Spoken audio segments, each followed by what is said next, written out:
Well, we ran his fingerprints all the way up to the FBI computer in Washington, and there is no record of them anywhere. One of our agents is missing. He was working deep cover on a high-priority case. The cause of death, multiple stab wounds. Ooh. We all in danger, child. That's what makes life so special.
Get out and stay out. If you come in here again, I'll call the cops. Hey, you watch who you throwing people at. Thank you, madam. Madam? Good catch. Well, think nothing of it, kind sir. Hey, wait a minute, whoa. I don't know how many more good catches I got in me. You've already won most valuable athlete and my gratitude. What have you been drinking? Charcoal starter? Rot gut. I've been working so hard at drinking, I must have forgotten to eat. For how long? Who's counting? No wonder you falling all over yourself. Come on, let's get you something to eat.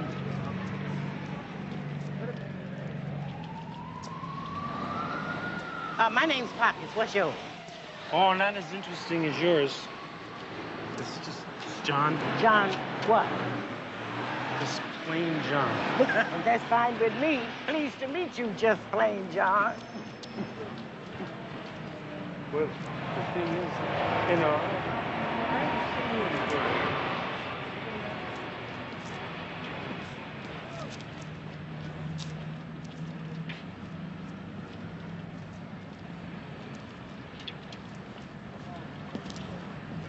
I've seen you around a time or two, but you don't talk like you're from around here. I like to think of myself as a citizen of the world. Oh, a citizen of the world. Well, what on earth brought you down to our little corner of the globe?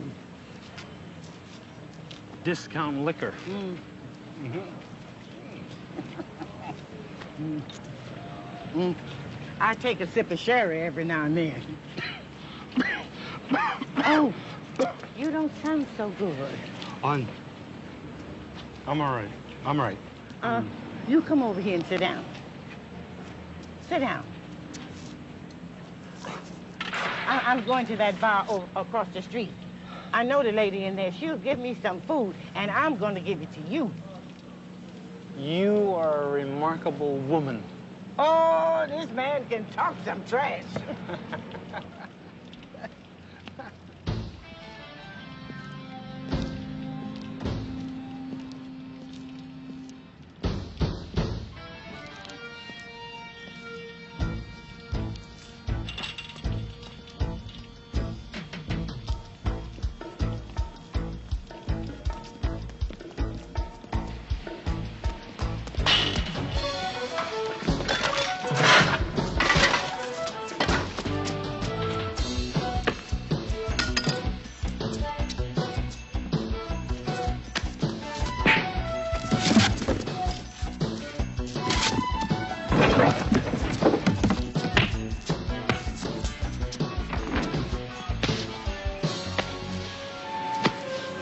Stop it!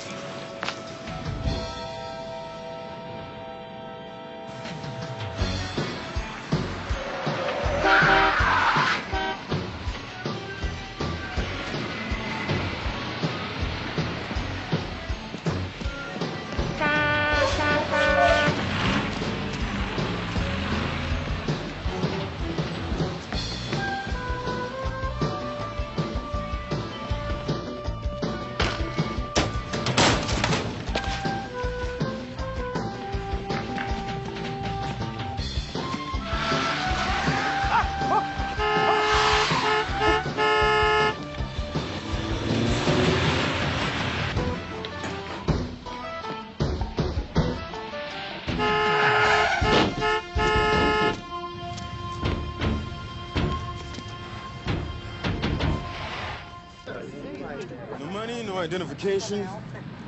There's a smashed liquor bottle in one of the coat pockets. Smells like a distillery. Any witnesses? These people down here, they never see anything.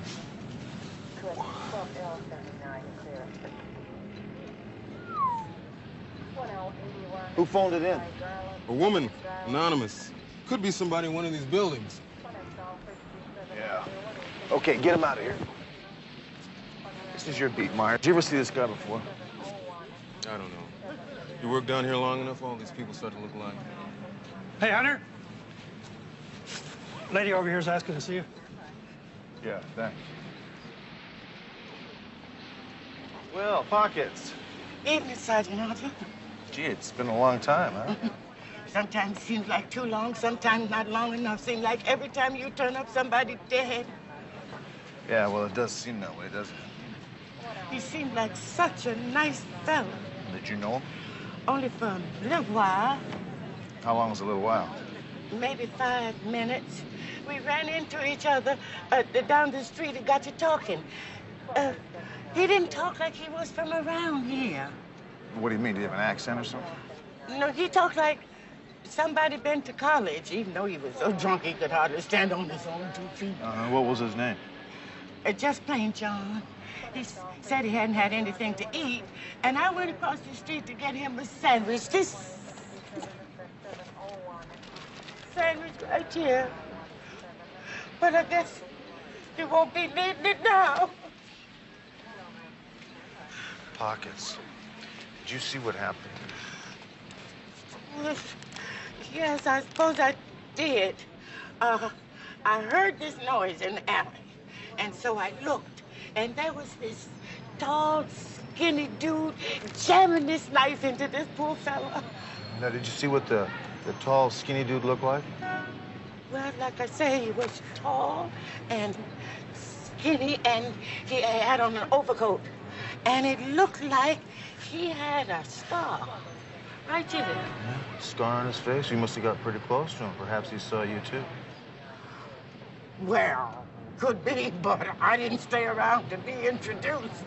But there's a possibility he could have seen you, huh? I don't want no part of it.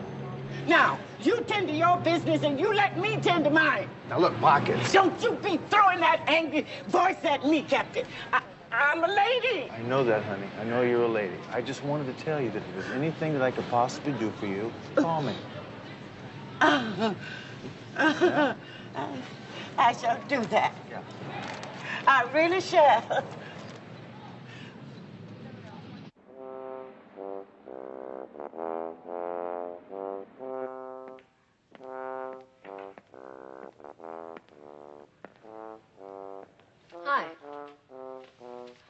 Looking for Carlos?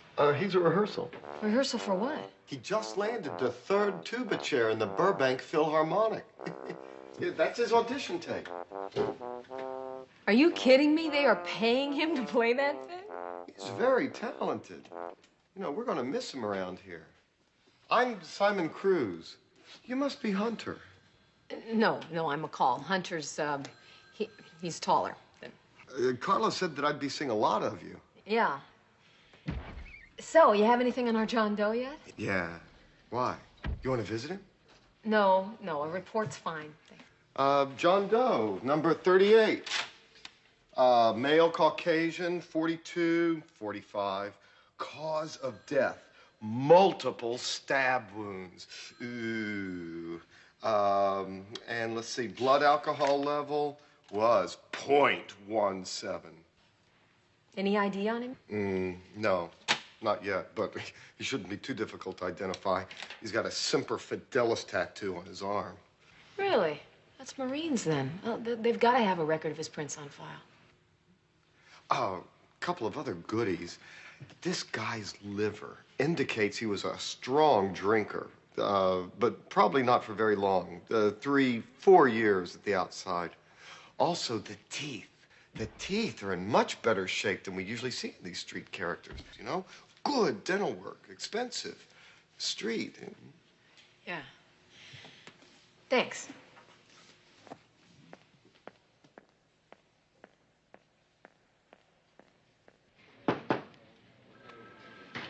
Charlie, got a minute? Come on in. Oh. You know what I love about this job? The paperwork. Ah, well, I've got a special place for that, too. We've got something real weird here, Charlie. Remember that John Doe we handled the other day? Mm-hmm. Well, we ran his fingerprints all the way up to the FBI computer in Washington, and there is no record of them anywhere. I mean, we're talking no local, no federal, no DMV, no nothing. He lived on the street, right? He could have slipped through the cracks. Yeah, maybe, but I don't think so. Not this guy. Well, number one, the guy was Anglo-American, and a witness described him as someone who had had a college education. Number two, he had great teeth. And number three, he had a Marine tattoo. Now, don't you think there would be some record of his prints somewhere? Check the military? Yep, zip. Yeah. Yeah, put him right through. It's your cloak and dagger friend.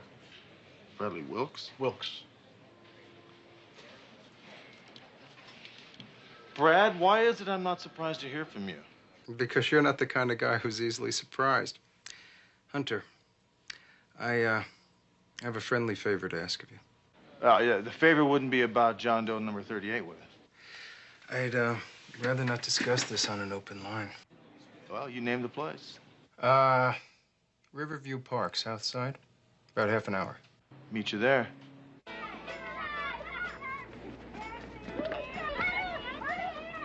You know, I have this sticky kind of situation. I thought maybe you guys could give me a hand. Well, yeah, maybe. It all depends on what you know about the John Doe we've got down at the morgue, Brad. Ah, number 38, right? Yeah, I read a small item about him in the paper. Real man of mystery, huh? No identification, no trace of existence anywhere. Yeah, and we're talking anywhere, Brad. A complete record of this man's existence has been eliminated, and that's pretty weird if you ask me. Sounds like something out of your world, doesn't it? Could be. Anything you guys can tell me that wasn't in the paper? Well, why don't you tell us what you know about him first? Sure. But we've got to have some ground rules. Anything I tell you is in strict confidence. Whatever I say is not to be repeated to anyone else. Understood? Come on. What is this cloak and dagger stuff? Look, one of our agents is missing. He was working deep cover on a high-priority case in L.A. Now, we have reason to believe that John Doe 38 could be our man. Any information you can give me would be greatly appreciated. Why don't you describe your man to us, Brad? Sure. 5'7", 180 pounds, bald on top. That's not him. You mind if I go down the morgue, take a look for myself? Why don't we all go down to that morgue? What do you say? I had a feeling you were going to say that.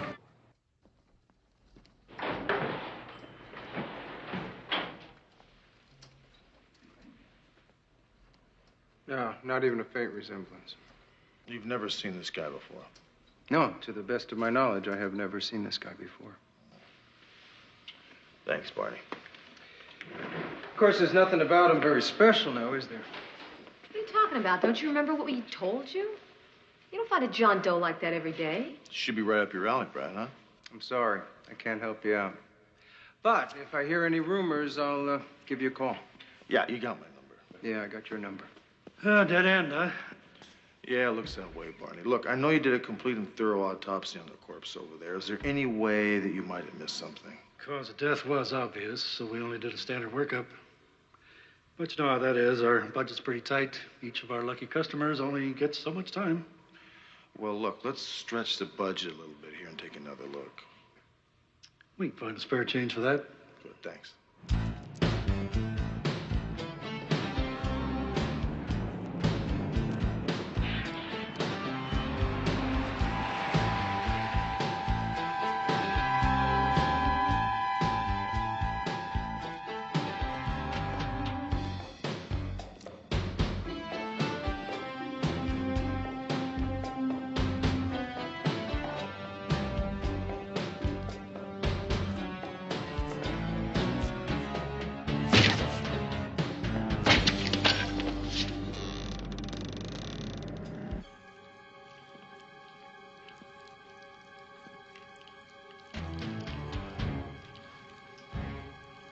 Pockets.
L57, meet 3840 on tack 2.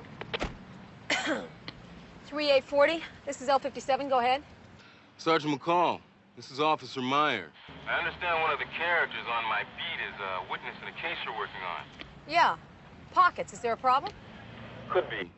I just got a call from the Mercy mission. It seems Pockets was there earlier. She ran out the back door like she was scared to death. Some tall, skinny guy following her. I've checked the area, but I haven't found either of them. Just thought you'd like to know. Yeah, thank you, Meyer. Thanks a lot. We'll check it out.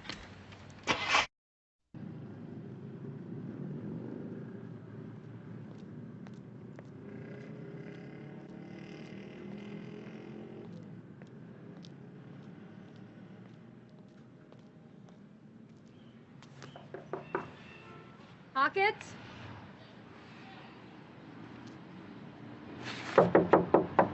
Pockets, you home?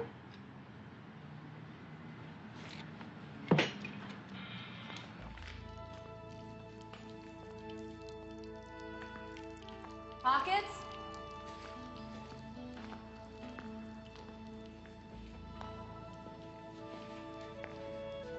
Pockets?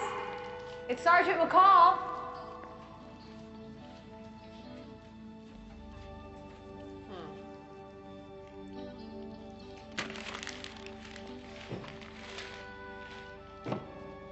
Got you a little something.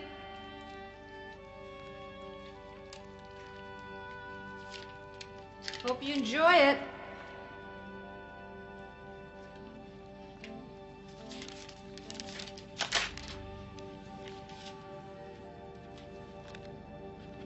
Just want to make sure you're okay.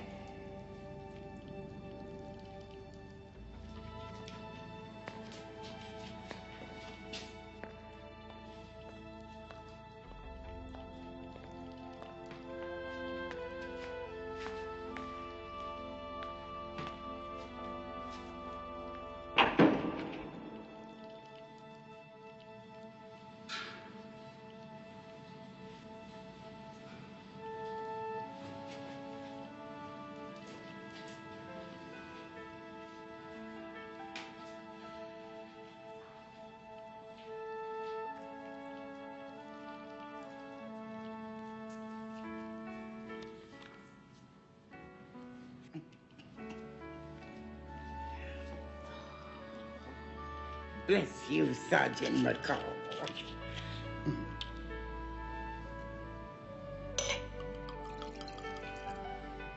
To your health. And to mine.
Good Lord, what's happened? I think he broke my nose. Hey, he dropped something. What is it? It's an ink pad. Ink pad, huh? That's exactly what I said. Did Simon get a look at this guy? No, not much. Just said he was kind of tall and thin, and he thinks he might have had A scar on his left cheek? Yeah. Sounds like he may have been after fingerprints. Well, he didn't get him. I had 38's body upstairs in an autopsy. Did you find anything? Yeah, I sure did. This fella had plastic surgery of the best kind. Nose, cheekbones, chin. All external scars were neatly concealed. An expensive job. Okay, Barney, thanks.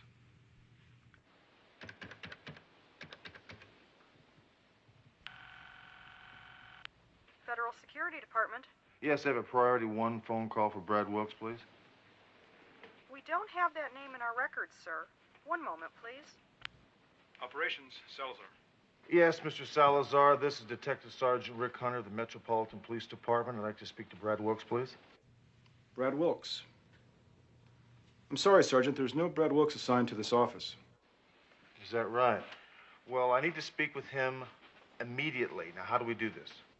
Well, if a Mr. Wilkes contacts me, I'll see that he gets your message. Oh. Okay, well, you do that. Thank you very much.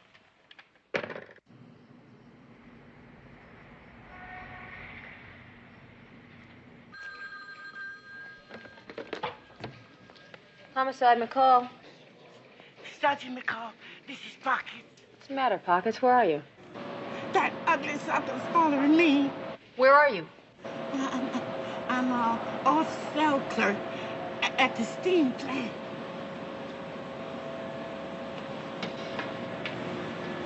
I get to go now. Pockets?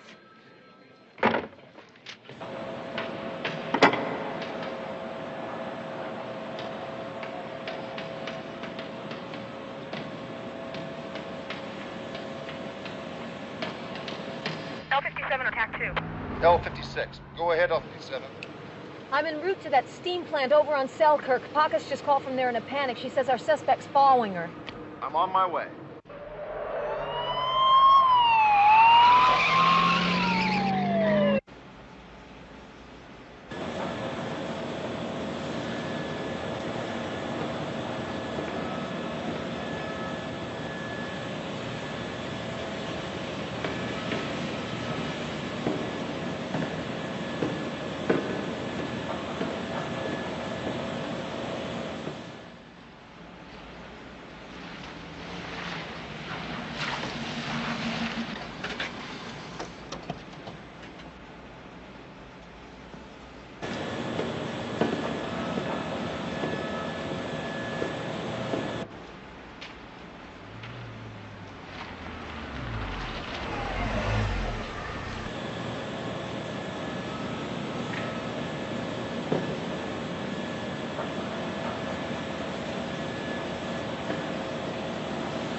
Sergeant Hunter, he's up here!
What the hell were you doing there in the middle of the night?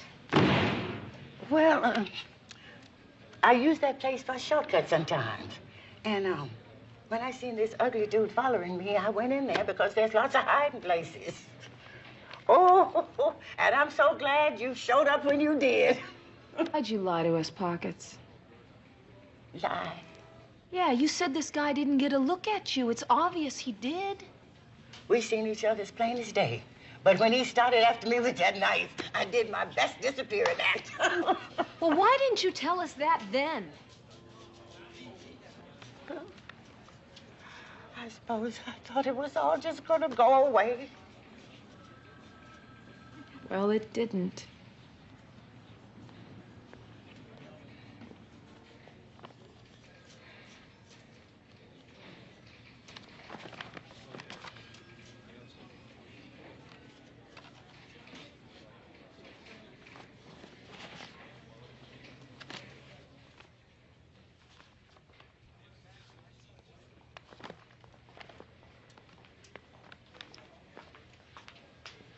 Coffee's awful, but the donuts are pretty good. Oh, bless your heart. I've never seen so many ugly faces. I know what you mean. I'll be damned. It's him. Hunter?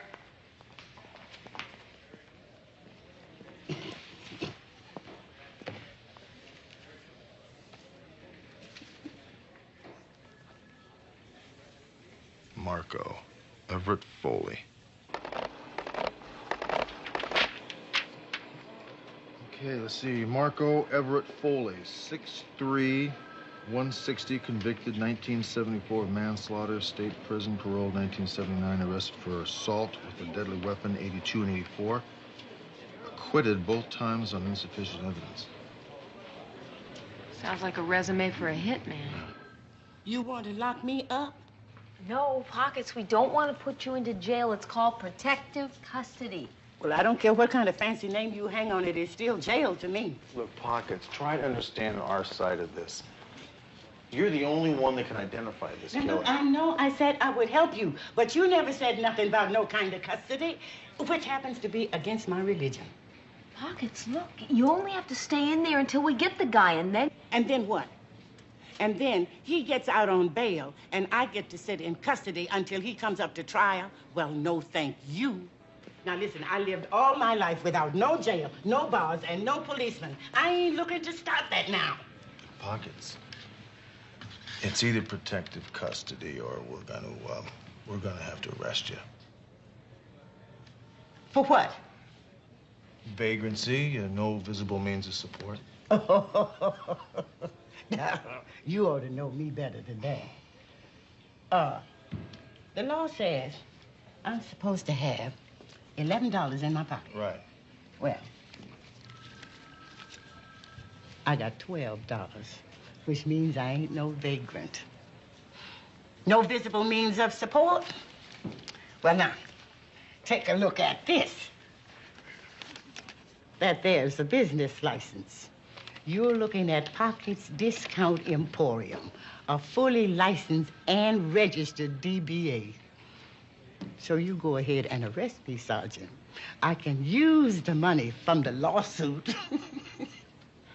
You don't seem to understand the bottom line here, Pockets, is that your life is in danger. Oh, child.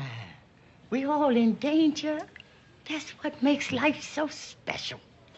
And I figure, when I get too scared to live my life in my own way, by my own terms, it's time for me to pull the ground up over my head and say, good night.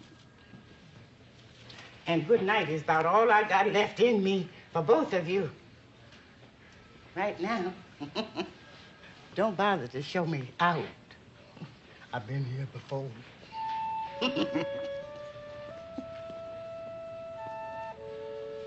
We can't just let her walk out of here. Can't do anything legally. Has to be something we can do.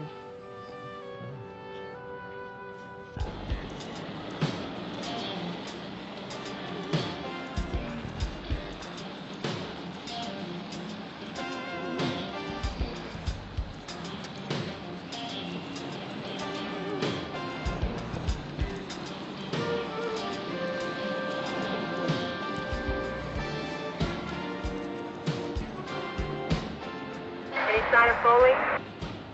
No, I haven't seen him yet. Where are you? Just about to cross this. We're heading towards you.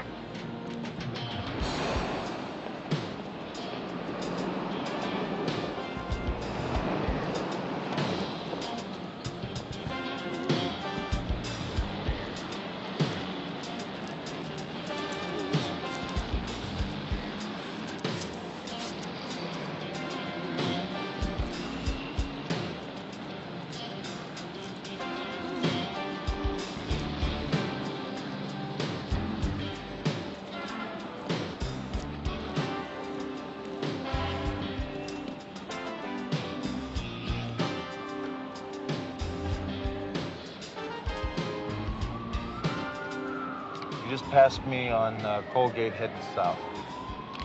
I'll pick her up on the corner of 8th.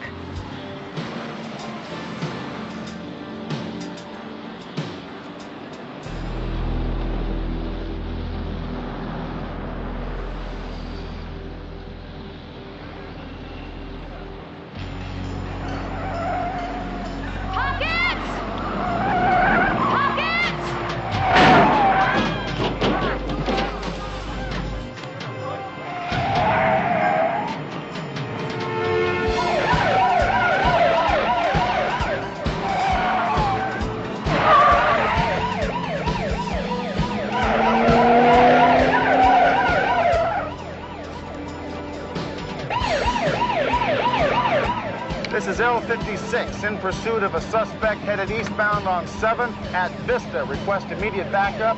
Also request paramedics at 5th and Los Angeles Streets. Pedestrian hit and run. L56 out.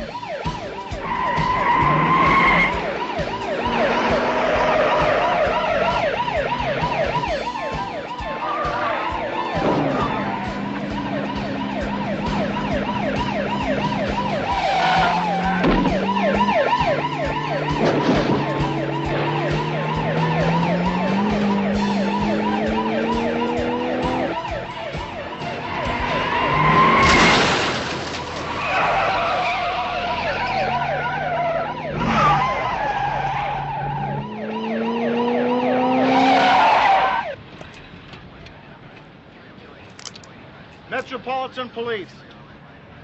Put your hands upside down on the inside of the windshield, please. Do it!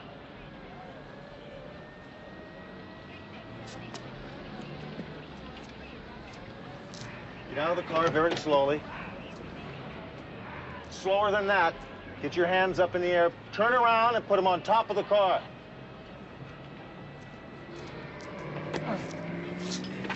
All right. You don't need to be rough. You haven't seen rough yet, buddy. Yes. Fine. All right, we'll see you downstairs in about 15 minutes. Right. That was Ms. Wyman from the DA's office. They made a deal with Marco Foley. Really? He cops to second degree on the John Doe killing. In exchange, he admits it was a contract hit, and he agrees to help us nail the people who hired him. Tell you one thing, Pockets isn't going to be too pleased to find out Foley gets to skate free in a few years. Well, none of this is very fair to Pockets. Foley's a little guy. The DA wants the boss. Now, Foley's going to make a statement in 15 minutes. I'll see you both downstairs.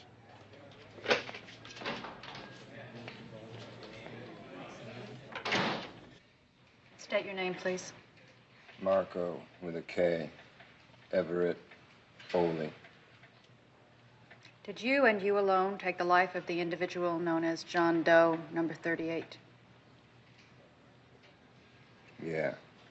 Tell us exactly how. I stabbed him 4 times with a knife. And you were hired to do this? I was hired to do that. Who hired you? A guy named Carl Becker, another guy named Joseph Collins, a couple of businessmen out of Cleveland. What line of business is that? Carl Becker is the president of a company called Cutting Edge Electronics, and Joseph Collins is the chief operating officer at Apex Research. Both AAA-rated companies. How much was the contract for? $20,000 up front and $80,000 on proof of completion. Anything else you'd like to ask? Yeah. Why the big ticket? Who is this John Doe number 38?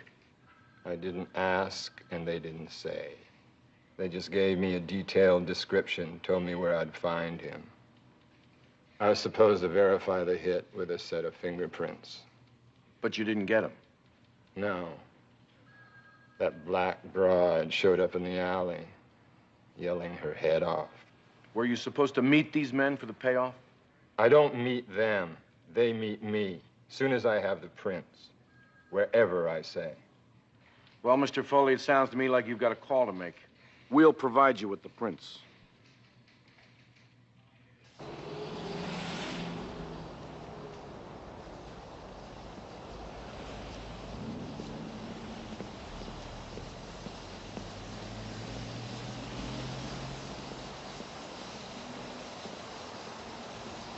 You guys are right on time.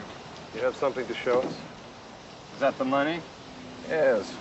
Where's your material?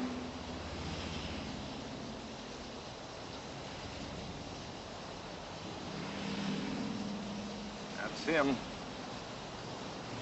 can do anything you like with this. Nice meeting you, Mr. Foley.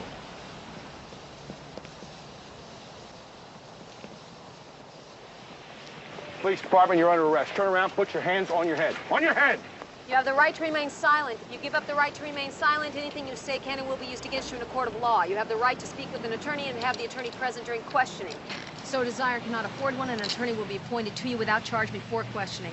Do you understand each of these rights as I have explained them to you? You're making a big mistake here, officers. Really? What's in the briefcase?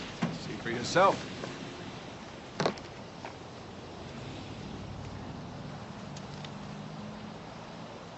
No money in here, just papers. What were you guys trying to pull?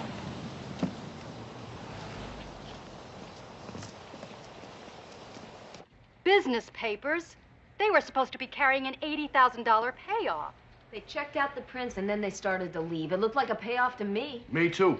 Me too. I believe you. But they're claiming Marco Foley contacted them on a matter of legitimate business. Then when he handed them a set of fingerprints, they figured it must be some sort of hoax. They tried to leave. Without the briefcase. Well, Mr. Collins claims he was just about to go back for it when you and your people made the arrest. Yeah, right. Either Foley's a lot smarter than he looks and sold us all a bill of goods, or Becker and Collins had word up front that Foley was hot. Foley doesn't matter. It's the two guys I'm worried about. We've got nothing to hold them on. Well, maybe I can fix that. Why don't you go see Pockets at the hospital?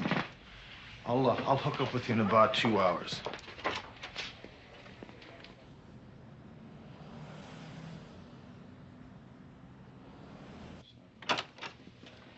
Hi.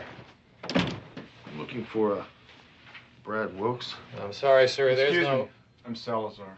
What can I do for you? Oh, yeah, Salazar. I talked to you on the phone about Brad And I told Wilkes. you, Sergeant, there's no Brad Wilkes assigned to this office. Yeah, I'm still looking for him, and I think you're stonewalling. Excuse me? It's okay, Salazar. Come on in.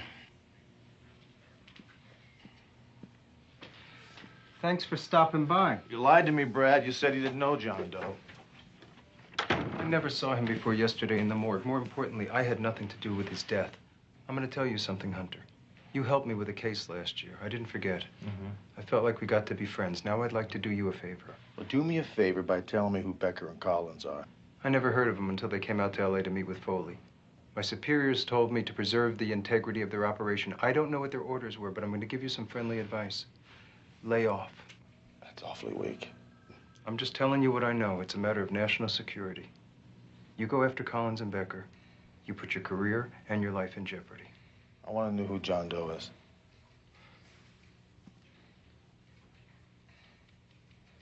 It was a burned-out case. He had one of the most important and sensitive positions in our service. What was his name? He had a dozen names. He started drinking. He became a renegade, acting on his own. He killed 2 people without sanction. Well, why couldn't you just arrest him and bring him to trial? Because it would have exposed classified information. He became a dangerous, a scary security risk. A decision was made to separate him from the service. He found out about it, he disappeared, he vanished. Let me tell you something, Brad. I'm going to look into Becker and Collins. They better check out. If they don't, they're going to need a real good attorney. That's just a little bit of friendly advice.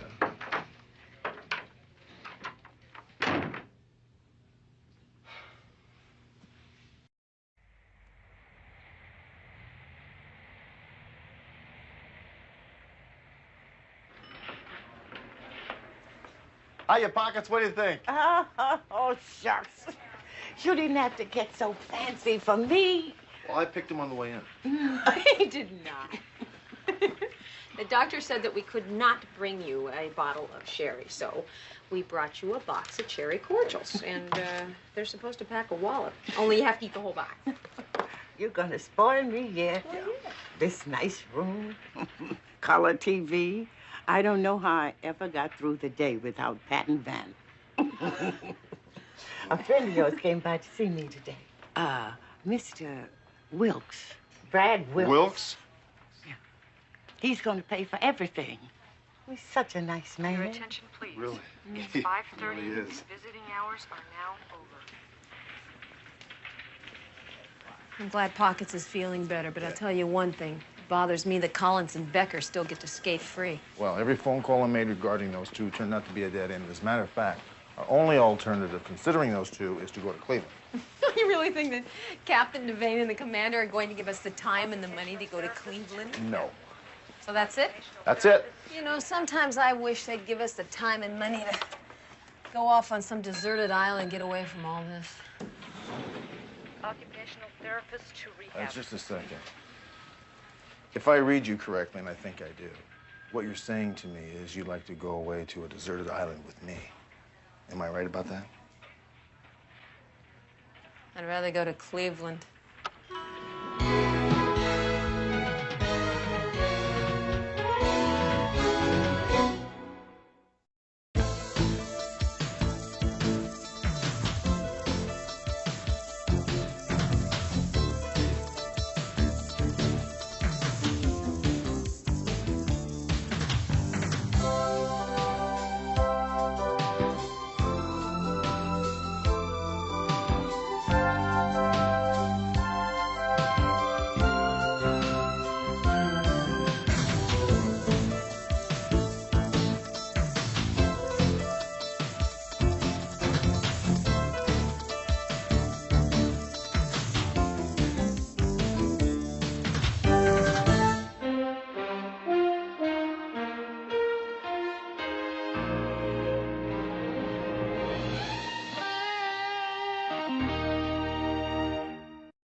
Car's on the hot sheet, and there's a recently fired shotgun underneath the passenger seat. He was a pig. He had loan sharking, narcotics, bookmaking, prostitution. Look, I know you're in mourning, so I'll get right to the point. Who killed your boss? It's too low to kick and too wet to step on. This is a murder case, a homicide. My murder case. And he raped her.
Porque vuelan mis cantares.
Viva Monte Vista!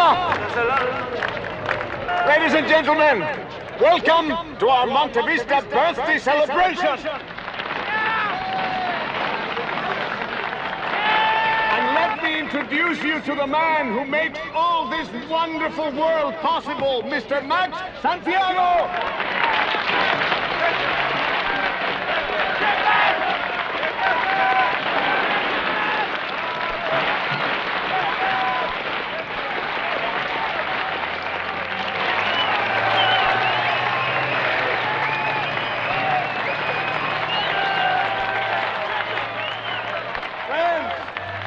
Supporters, once again, we gather to celebrate our community on the day that Monte Vista became a part of the city of Los Angeles.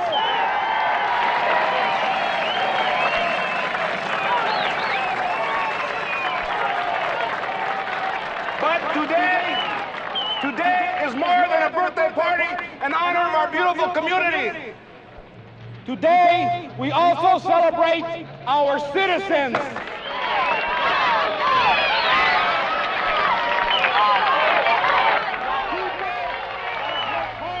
To make Monte Vista a place we are proud to call home. This one's for you, Elena. God, forgive me.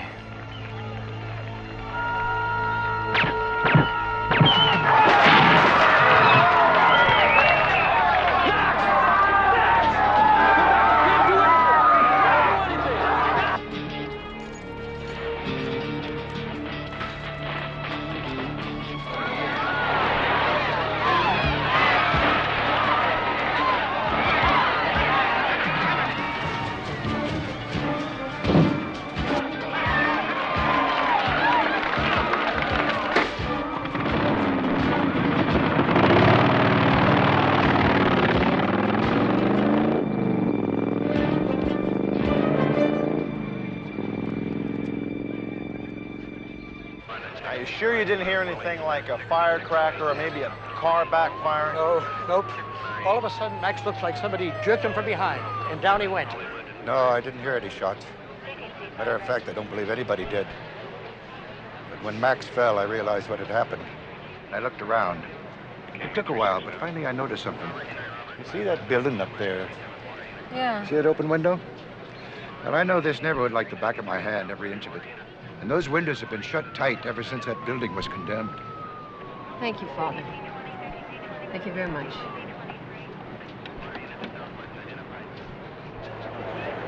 Excuse me. I think I found out where the shots came from. Yeah. Come on. Thanks, folks, very much. Huh?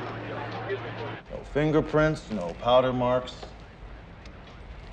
no shells laying around the floor. Apparently this guy has some sort of cloth wrapped around his feet. What else did he leave us, Ruben? 2 drops of 40 weight, tracks from a bike. The imprints on the floor say ripstop nylon, sleeping bag, so he may have spent the night. Down the steps, out the door, 7 or 8 seconds, lost in traffic. The evidence indicates that this hit was planned weeks, maybe even months before the fiesta, but definitely based on the celebration. The thing was practically surgical. I mean, the guy didn't leave anything except for tire tracks. Although we did find 2 hairs that may or may not have come from the hitman's head. And apparently he had some sort of cloth or sacking on his boots. Shoe size seemed to be somewhere between a 9 and a 12. So it takes a hitman a few minutes to do what OCID couldn't do in 10 years. Well, you weren't trying to kill him, Dan. You were just trying to put him in the slam. Sometimes that takes a little longer, you know? What's it going to be, Captain? I still say OCID should handle this case. What's the decision? Well, the Organized Crime Intelligence Division will assist. Hunter and McCall will lead the team in charge. It's a homicide case, Sergeant. Homicide will deal with it. But don't worry, there'll be plenty of opportunity for you to help out. Captain, this was an organized crime execution. Santiago had everything within 20 miles under tight organized control. He had loan sharking, narcotics, bookmaking, prostitution. Hell, you name it. You couldn't open up an ice cream parlor without an okay from Santiago. This is an OCID case, sir. Hunter, how do you feel about this? Well, look, Charlie, we're going to need a lot of help from everybody, certainly, and most of all, Dan. Maybe you can tell us some names of some people on the inside. Perhaps there was somebody that thought that Santiago was expendable. There are 3 guys who fit that description, McCall, and I know all 3 of them. That's the point I'm trying to make here. It's a homicide case, Bolton, period. Now, if you'll all excuse me, I got some work to do here.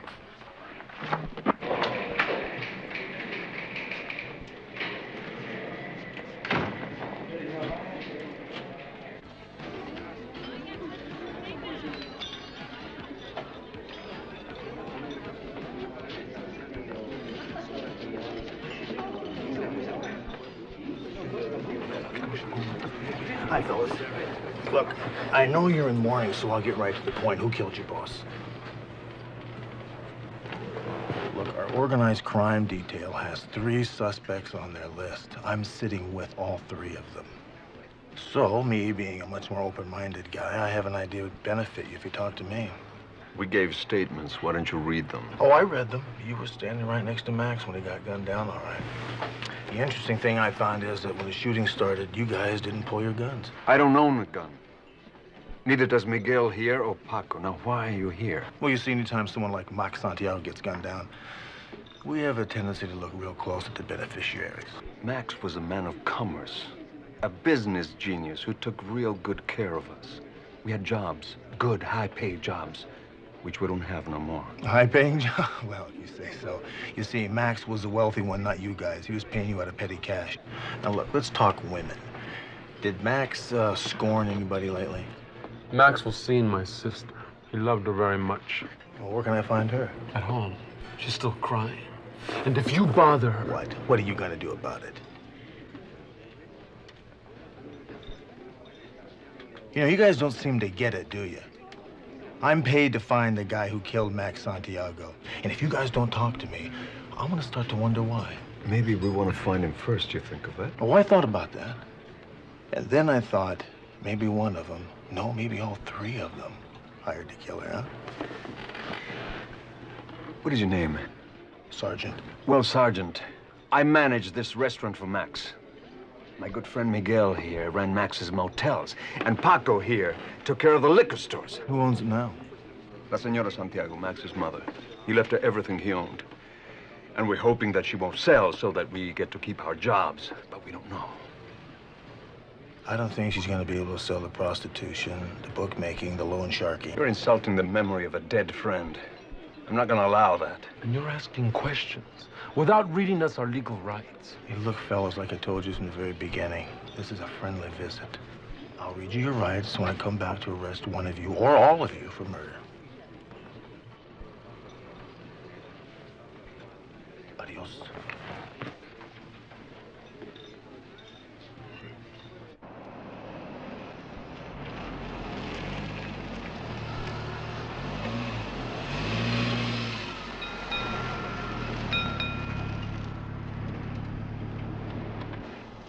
Hey.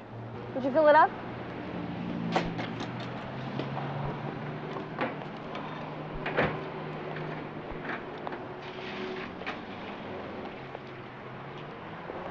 A lot of excitement around here yesterday, huh?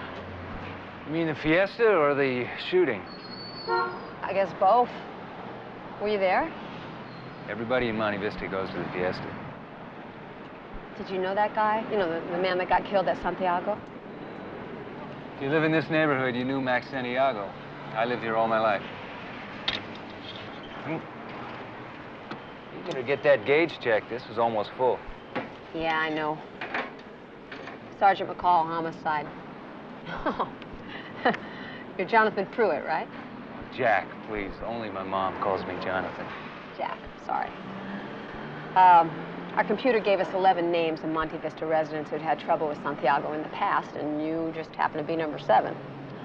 There was assault and battery charge filed against you by Santiago himself. Oh, my God. I had completely forgotten about that.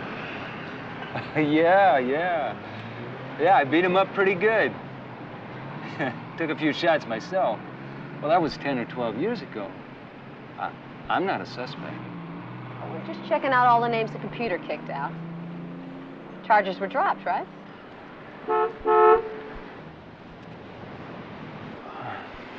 Sergeant, I would love to be able to stand here and talk to you for the rest of the afternoon, but I got a Dodge van over there in intensive care. I got 3 more jobs behind that. I close at 7, then I get on my motorcycle and I ride down to a little place called Las Flautas, where they make the best enchiladas con chili verde in the whole city. Why don't you join me? I'll tell you everything that you never wanted to know about Maximilian Santiago. Dutch? No, Mexican. 7 o'clock. Yeah, okay, 7's fine. You're asking the wrong person. I don't know nothing about Max's business, and I don't know who killed him. Except it wasn't my brother. That much I know for sure. Well, maybe you know something that might be able to help me. Help you? Yeah, you know, help me find Max's killer. I don't give a diddly squat who killed Max. How long were you and Max together? I don't know. 2 years? 2 years. Is there anything at all about Max you'd like to tell me at this time? He was a pig. Mr. Pig. Yeah, anything else? No. He didn't talk to me. He just... I told you not to mess with my sister. Yeah, you did. You got no business in here with her alone. She's a juvenile. How old are you, Lupe? 17. You lied to me, man. You said she was crying. You got a permit for that? Huh? Thanks.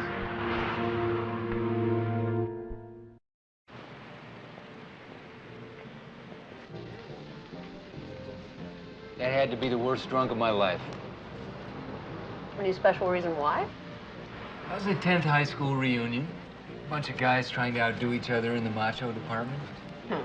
Now, Max had graduated just a year before we did, so we decided we'd go over to his place and finish up the celebration. And for some reason, he thought that we were disturbing his customers and asked us to leave. Oh, can't imagine why. Well, I threw the first punch, I admit it. And he went to the hospital and I went to the drunk tank. But he dropped the charges, right? I went over the next day, I apologized, he accepted. That's the end of the story. Nice of him to let you off the hook, huh? Max never did anything nice in his life. Guess that means you don't like him too much. Well, I'll admit I thought he was a Reynoso. What is that? Reynoso is something that's too low to kick and too wet to step on. Other than that, he was a great guy.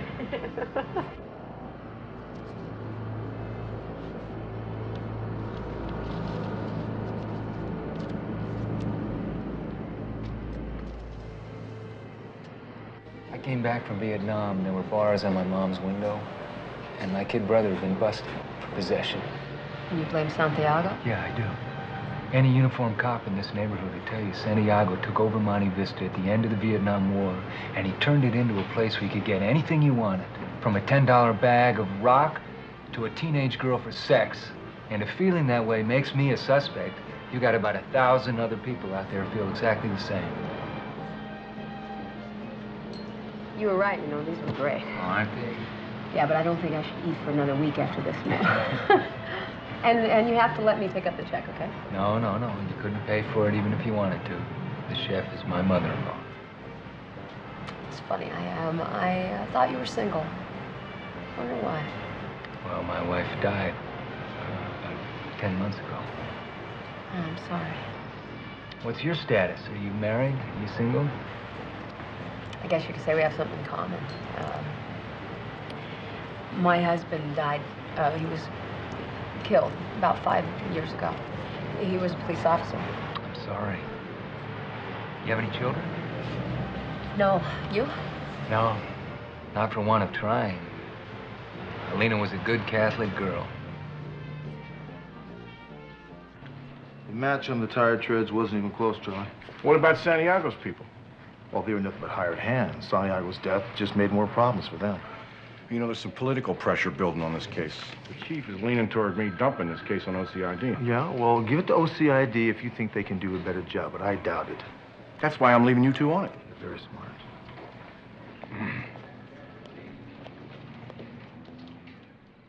What makes you think that Paco and Miguel didn't kill Max? He treated them like dirt. Yeah, they may be stupid, but they're not that stupid. They depended on Max. I'm sorry. And so did I. Hmm?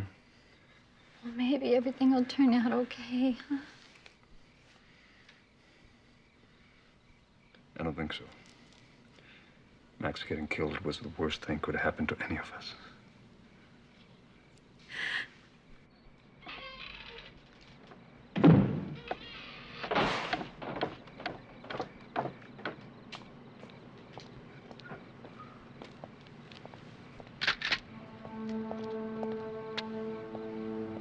Miguel, what the hell are you doing?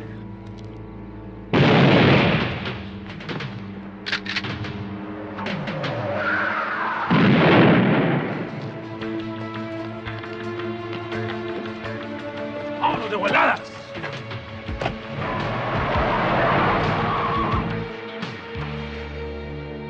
Yeah, the guys who pulled this caper Charlie are a pair of real geniuses. They had footprints, 2 eyewitnesses, and a license plate number. Are you sure your witnesses made an ID that'll stand up in court? Yep. Well, where are the witnesses now? At home. They'll be in any time we want them. Yeah. He's right here. McCall. Oh. What do you got? The witness got the license plate wrong, but not so wrong we couldn't find the car. Where is it? It's abandoned down at a corner at 12th and Seville. Car's on the hot sheet, and there's a recently fired shotgun underneath the passenger seat. Run all prints against Miguel Ortiz and Paco Rivera. Good. Well, I'll either be in the car or at Max Santiago's restaurant.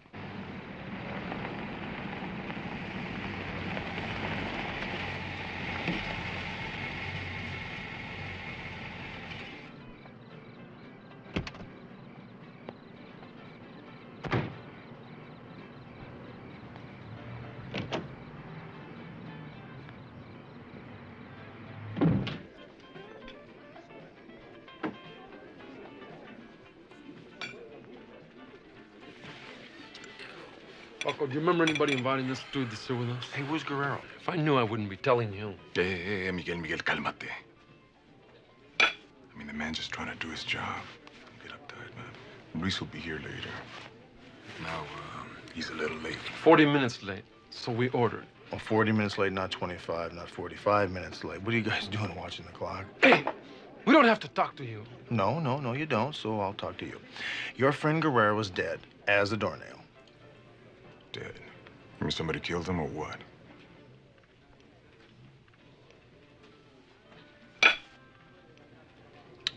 Luis was killed?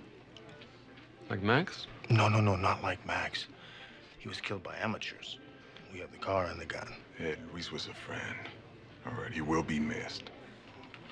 Maybe we're next. Maybe we need police protection. No need to ask. Are you Sergeant Hunter? Yeah, I am. There's a phone call for you at the end of the bar. Thanks, honey. Don't complain.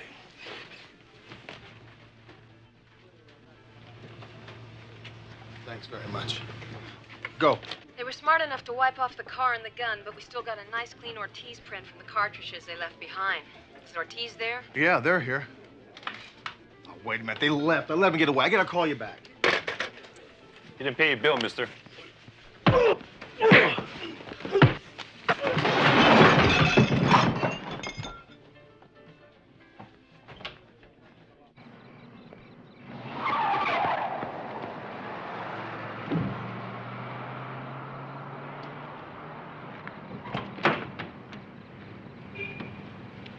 This is L56. Go ahead, L56. I'm in pursuit of 2 187 suspects proceeding eastbound on Salamanca Boulevard at the 600 block. Vehicle is a late model Oldsmobile, blue over white. L56 out. 10-4, L56.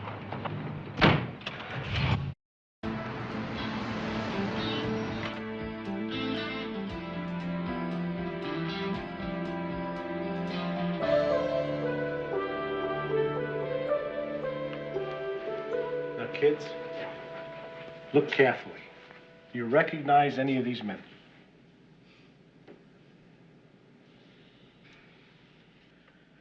The one in the middle. Well, which one was he? He fired the gun. That's fine, honey. You did just fine. Next group, please. Can I have a word with you outside for a minute, Dan? Sure. Just relax, kids. I'll be right back. Yeah? You want to tell me about that in there? What, the lineup? Yeah, the lineup. Hey, Hunter, why don't you just cool it, huh?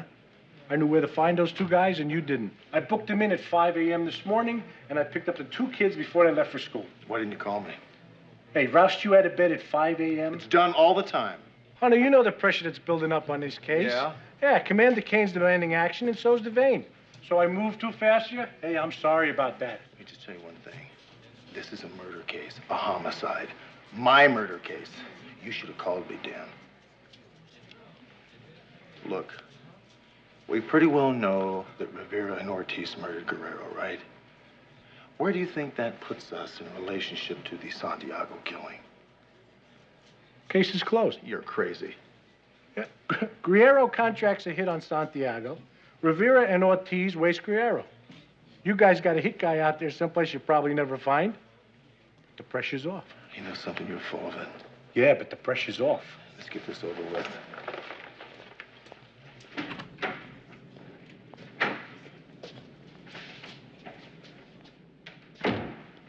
Okay, guys. Is there anybody in this group? The second one. Can I see him from the side? Sure. Okay, everybody. Half turn to the right, please.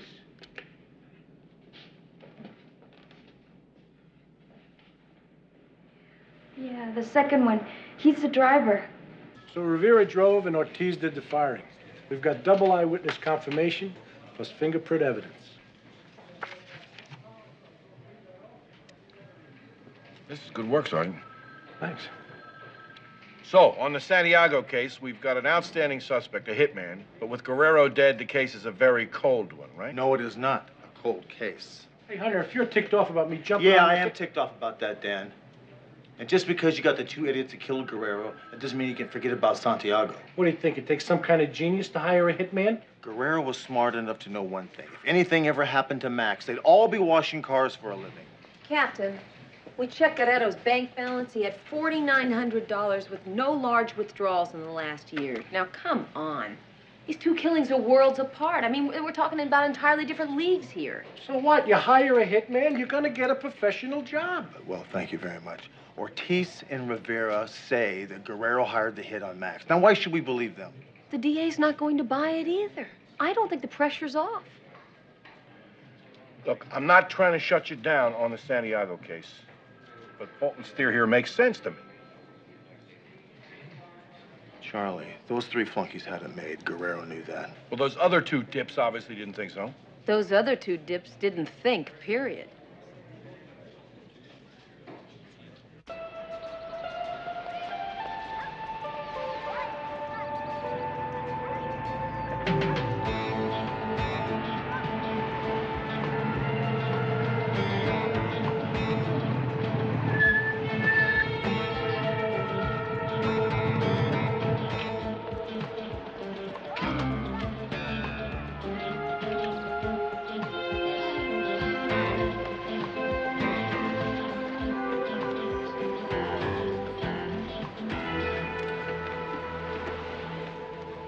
Oh, Father. It's been a while. Yes, it has. Remember you used to take us altar boys up here for picnics. We still do. Let's walk, Jack. I suggested the park because I felt you'd refuse to meet me at the church. Father, I would have been happy to meet you at the church. What's on your mind? Max Santiago. You killed him, Jack. And I feel responsible, of course. Why? Because I told you what he did to Elena. All you told me was that Elena hadn't been unfaithful to me. That she'd been raped. You didn't tell me, Michael. You found out it was Santiago. Was it from Miguel Ortiz's sister? Even if I knew that it was Max Santiago, that doesn't prove that I killed him. You killed him, Jack. And for the sake of your immortal soul, I want you to go to the police. You're quick to judge other people, but what about what you did? You repeated to me something that you learned in the confessional. Elena came to me and asked my blessing for an abortion. That is not a confession. And Elena telling me that Santiago had raped her and she was pregnant, that is also not a confession. She had committed no sin. And I had every right to tell you after Elena died what she told me. Why didn't you tell me before she killed herself? The only reason I told you at all is because I saw your face when the autopsy showed she was pregnant. I didn't want you to go through the rest of your life believing she'd been unfaithful to you. And so I did tell you, to my eternal regret. Because now you've committed a cold and calculated murder. And then Miguel Ortiz and Paco Rivera have committed another. And God only knows where it'll all stop. I'm not going to the police, Father. And neither are you. Elena told you, you told me, and that's where it's going to end. So you could escape judgment? You're a priest, Father, not a cop. I just wish things were as simple as that, Jack. Oh, well, if they're not, they sure as hell ought to be.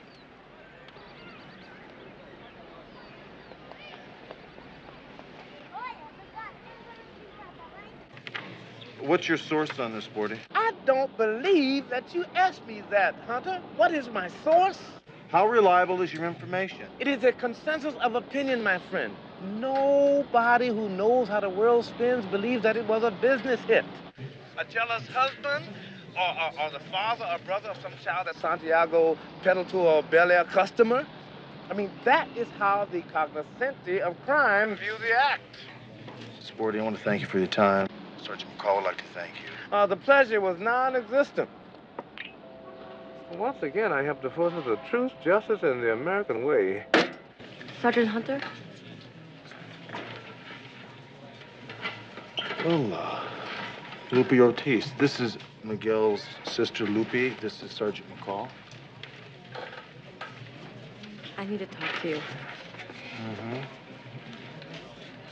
Lupe is only 17 years of age, so we will be needing a chaperone. Would you like to join us in the interrogation room?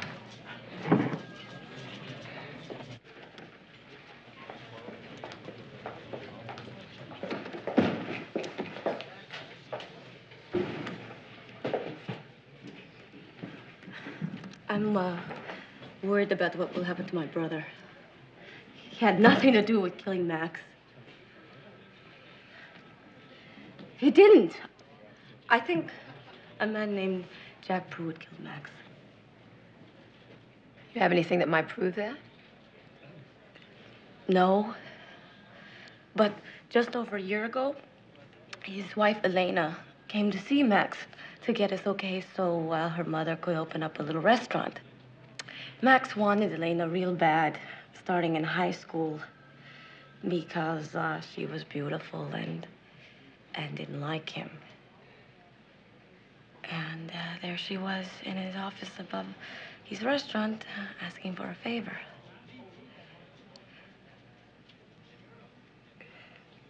Max said, sure, Lena's mother could open up a restaurant. And then he tried to kiss her, and she slapped him. And he raped her. Were you there when this happened? Yes. And Max did this in front of you? Yes. Lupe, Max Santiago's record shows no sign of any rape charges. Elena told me not to tell nobody.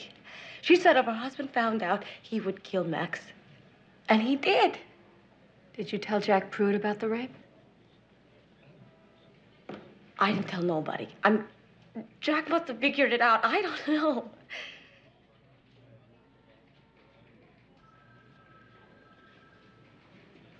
I'm gonna take a little ride downtown now. I'll get back in touch with you. Lupe, just relax. We know your brother Miguel did not kill Max Santiago, okay? I'll talk to you later.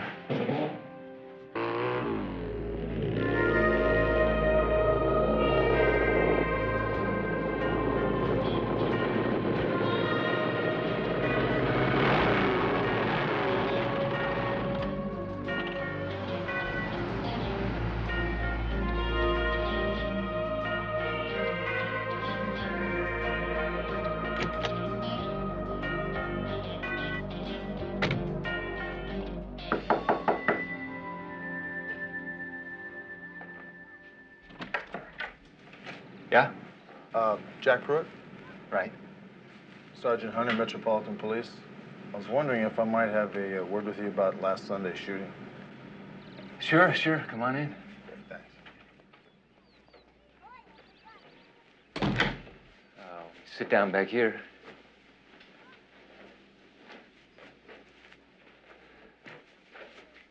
Have a seat. Can I get you something? Got a warm beer somewhere, I think. No, I'm fine. Thanks, Jack. I just need a little bit of your time is all. I understand you had a nice little conversation with my partner, Sergeant McCall, Monday? Oh, yeah. Nice lady. Yeah, very nice. Yeah. She was mentioning that, you and your wife were unable to have children. I don't remember her telling me that. Did she read you your rights? No. We just had a friendly conversation. Well, you do know that you have the right to remain silent. If you give up that right, anything you say can be used against you in a court of law. You also have the right to have an attorney present. Do you understand that, Jack? Yeah, sure. I just don't know where you're getting at. 10 months ago, your wife committed suicide. I believe it was a sleeping pill overdose. Yeah, that's right. And the autopsy report showed that she was 3 months pregnant. Right. Was there a suicide note, Jack? No.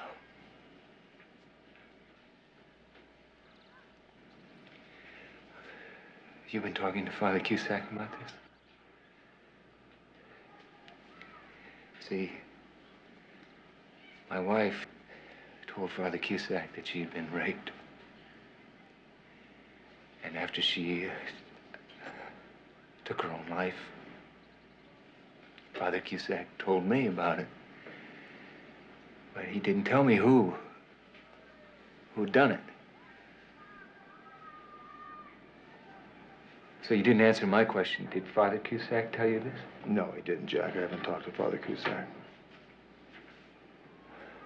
I'm glad of that. He and I were very, very close for a long time. So I take it I'm a suspect in the murder of Max Santiago. Yes, you are. Do you think I should get an attorney? Yes, I do.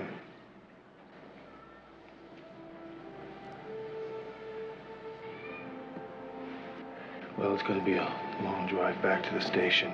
Could I use your bathroom? Yeah, sure.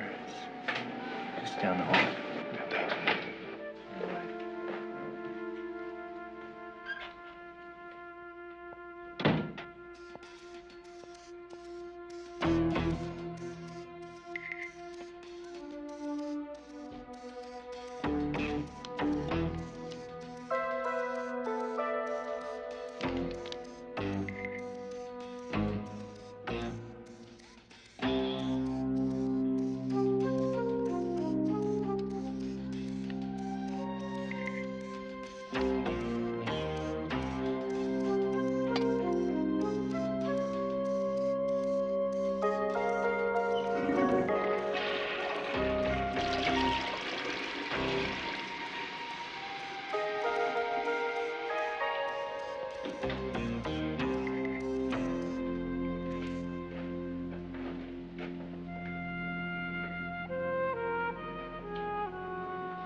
Well, thanks a lot, Jack. You better get going.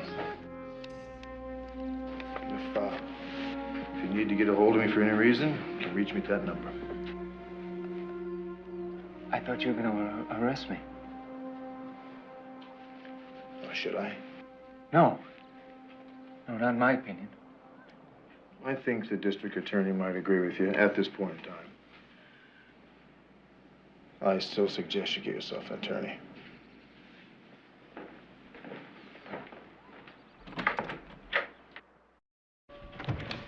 Hey, Ruben. Do me a favor, would you? Check these hairs against the one we found at the crime scene. Sure, Hunter. There you go.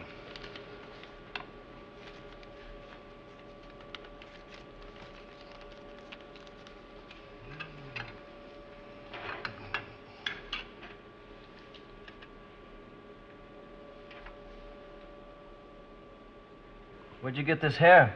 Why? It's a perfect match, that's why. Oh, I went back to the scene of the crime and looked around a little bit more and I found a couple hairs. Thanks.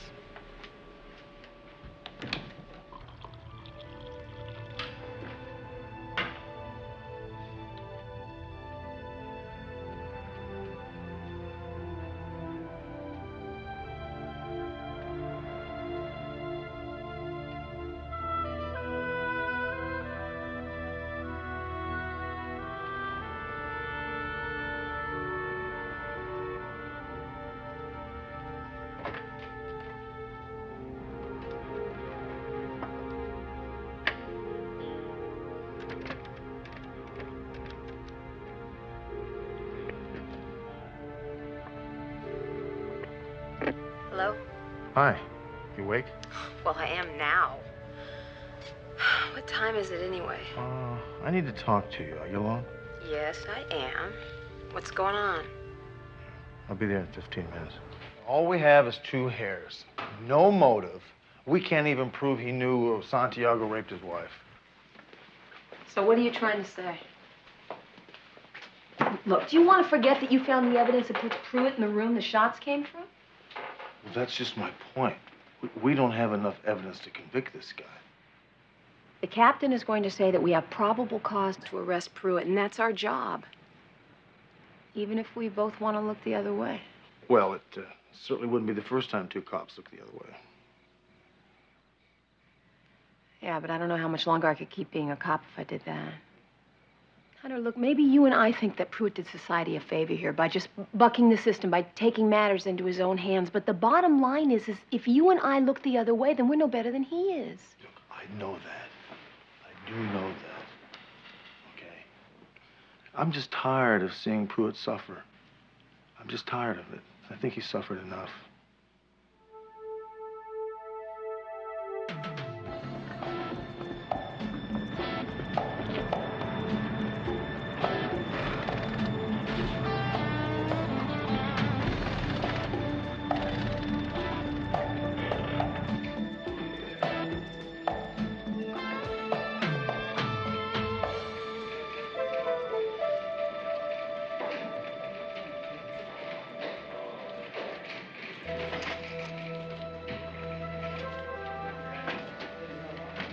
Hi.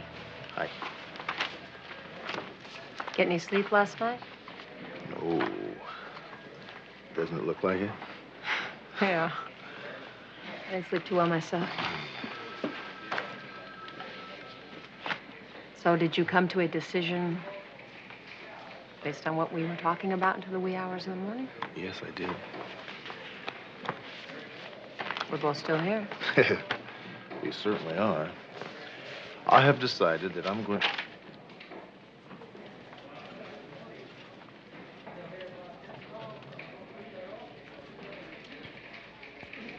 You got someplace we could talk in private?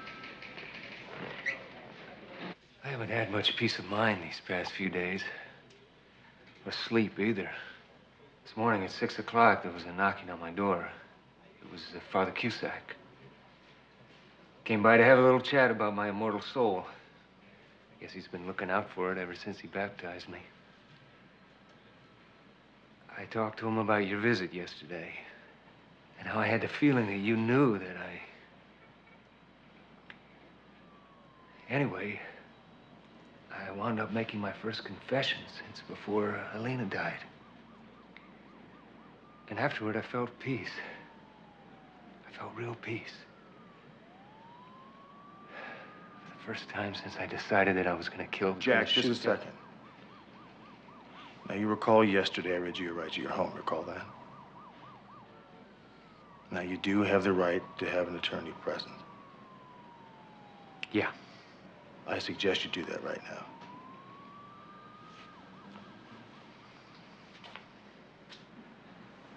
You can use my phone. Thanks. Yeah, I guess I better do that.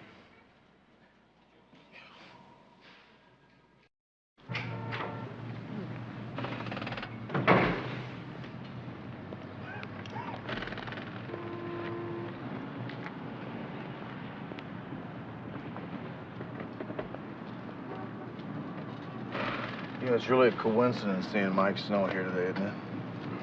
How did you happen to get hooked up with Jack Pruitt anyway? Well, if I didn't know it was illegal, I'd swear you referred him to me. How do you think it's going to go? What have you got? A lot of evidence, Mike, a lot of hard evidence. And we can get more. Knowing you two, I don't doubt that. But don't bother, because I'm going for a dim cap defense. If I can't prove diminished capacity after what that poor man went through, his wife raped, made pregnant by a creep like Santiago, and then taking her own life because of it. If I can't win this case on diminished capacity, I'm going to join the enemy and run for district attorney.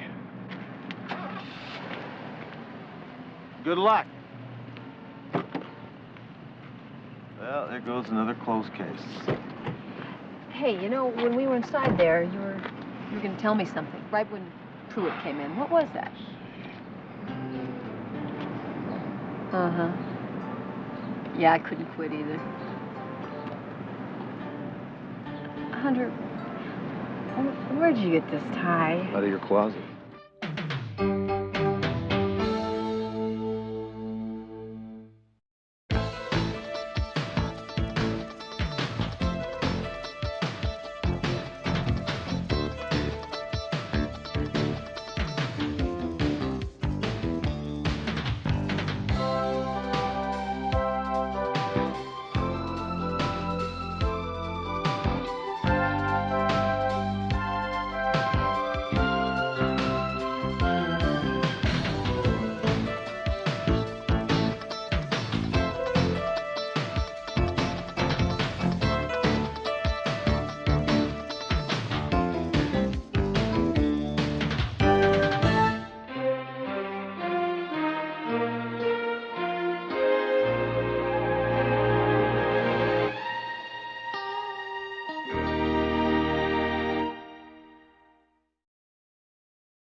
Hobbies include cooking, cleaning, and deep oil massage.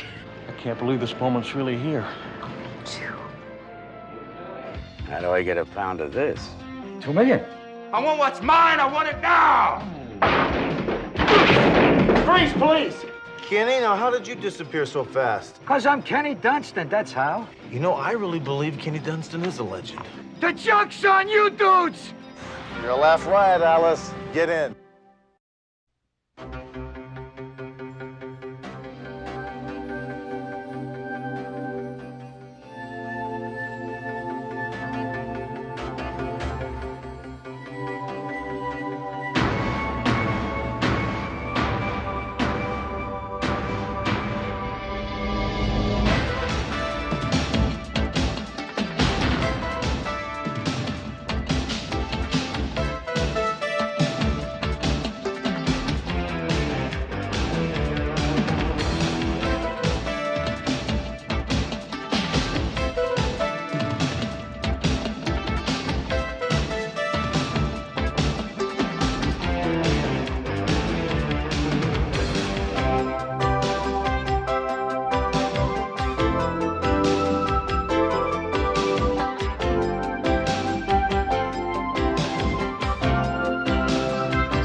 Flight 047 from Hong Kong and Honolulu is now arriving at Gate 9.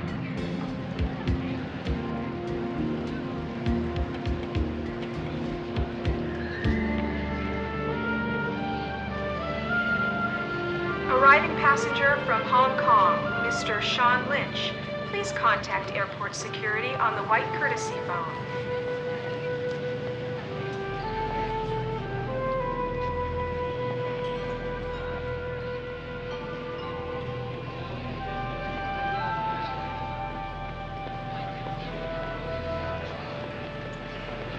Hello, Randall.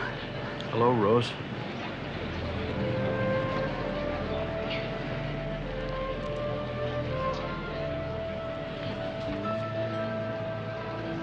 I can't believe this moment's really here. Too.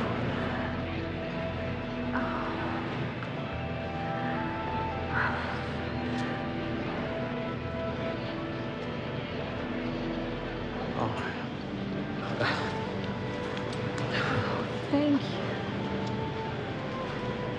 They're beautiful. So are you.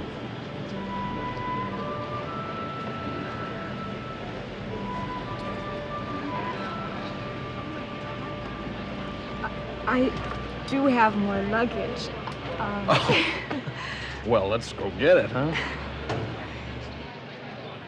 Well, it's a good thing you got here when you did. You know, my phone bill was getting to be so big we could have bought that whole damn plane you came in on.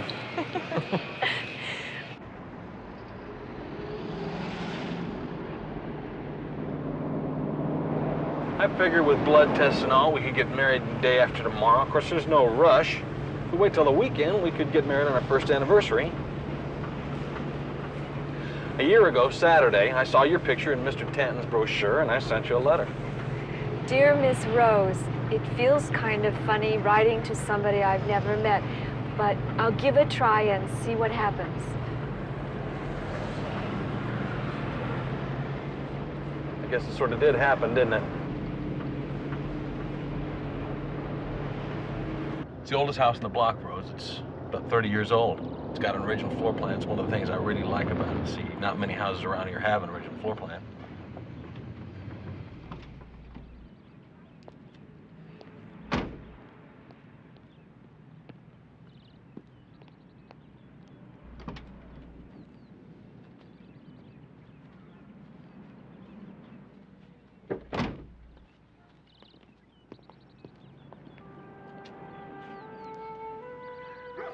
It's a lot bigger on the inside than it looks from the outside.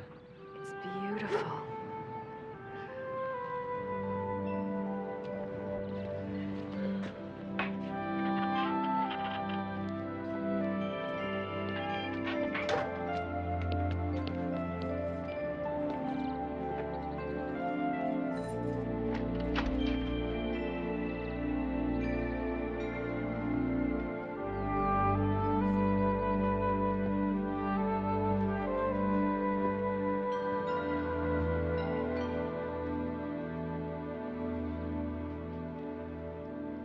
There's only one bedroom, so I'll stay on the couch until after the wedding.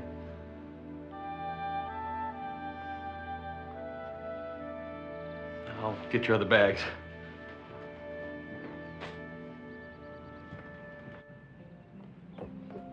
Rose, feel free to look around. Make yourself at home.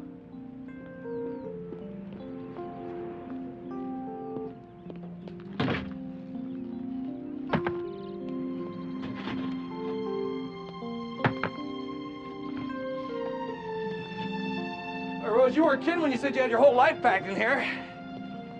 Guess if I moved halfway around the world, I'd do the same thing.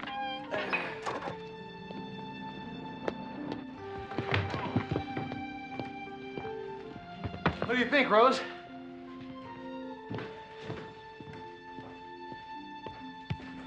Rose?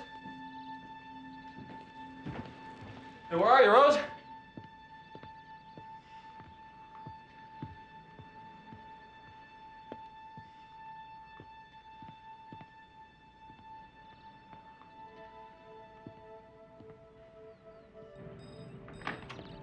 Rose?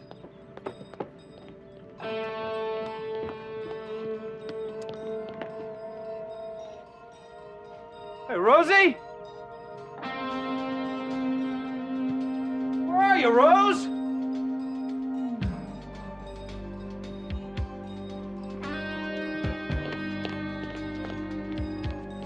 Rose?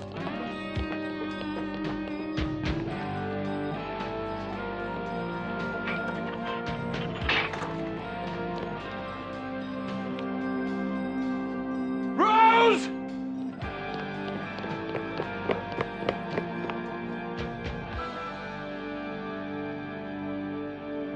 Rose!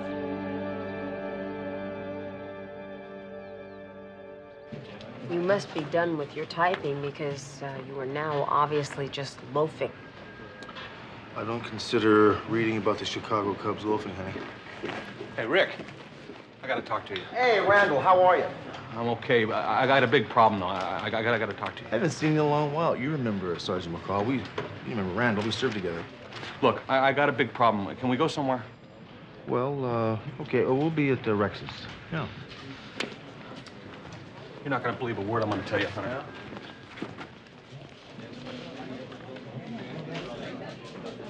This guy named Tanton, he puts out a booklet that lists women from all over the Orient that want to marry American men. So you pick somebody you're interested in.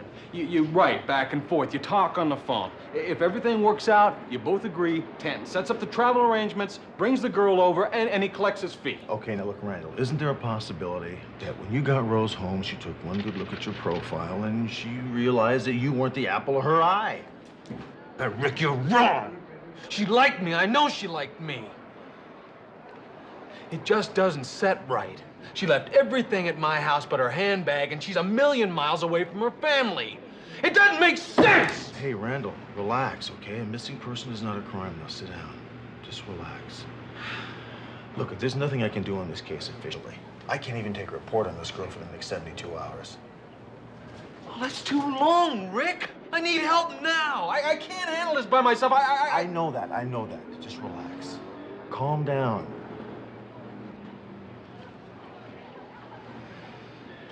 Now look, Rose disappeared for a reason.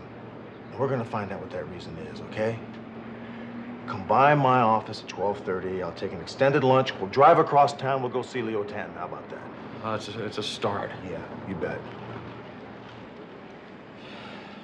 Sorry, buddy. I owe you one. Randall, it would take another war to repay what I owe you.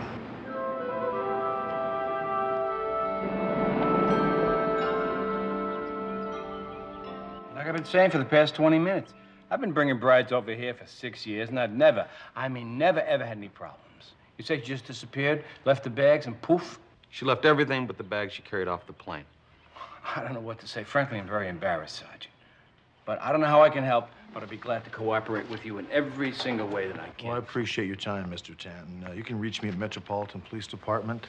The number in the lower right-hand corner is a direct line to my desk. Sergeant, could I have another card for my secretary, Sharon? She wants to file it. Oh, yeah, sure. Good idea. Yeah. Let me walk you out. Thanks very much. And listen, Mr. Fain, just keep the faith. We'll find that girl for you.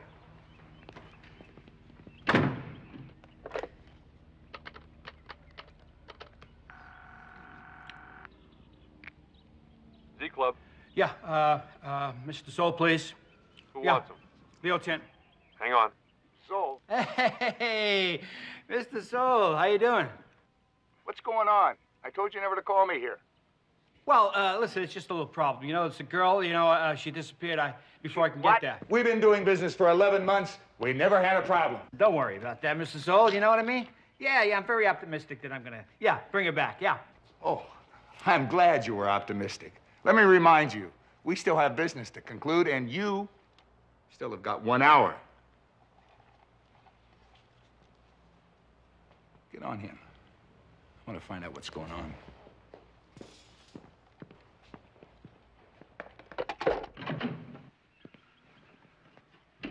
Sharon, take all messages. I'll be back at 4:30. Yes, okay, Mr.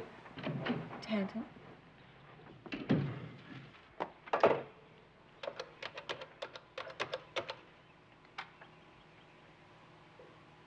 Kenny, I'll be right home.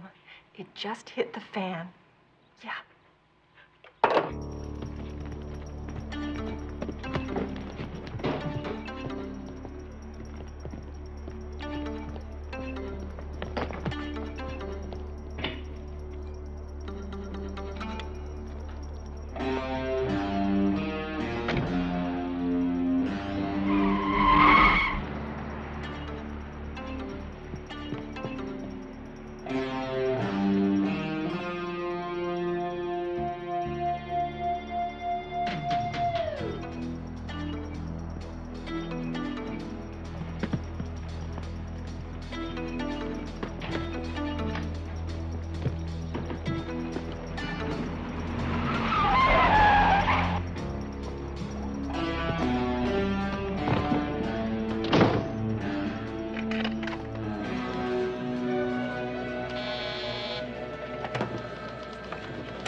Hunter. This is Leo 10. Look, man, I need help right now. There are two guys that are trying to get in and kill me. Well, wait, where are you? I'm at 2420 South Beverly, Glen. Just get over here, will you? Hey, Leo, open the door. Come on, man, I know you're in there. Look, I just want to talk to you, okay? Come on out and we'll discuss the problem. Now, if you don't open the door, I'm gonna kick it in.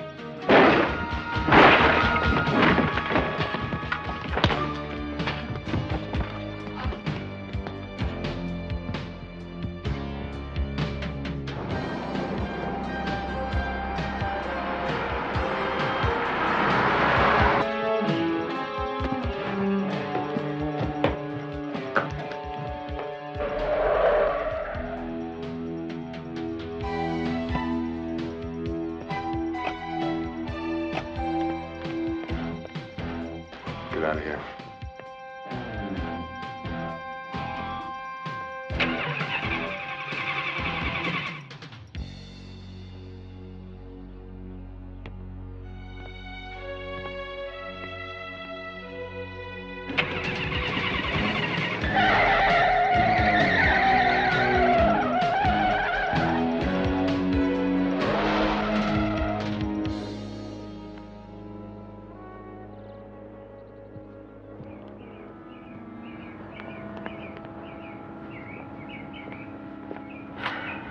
Canton's dead.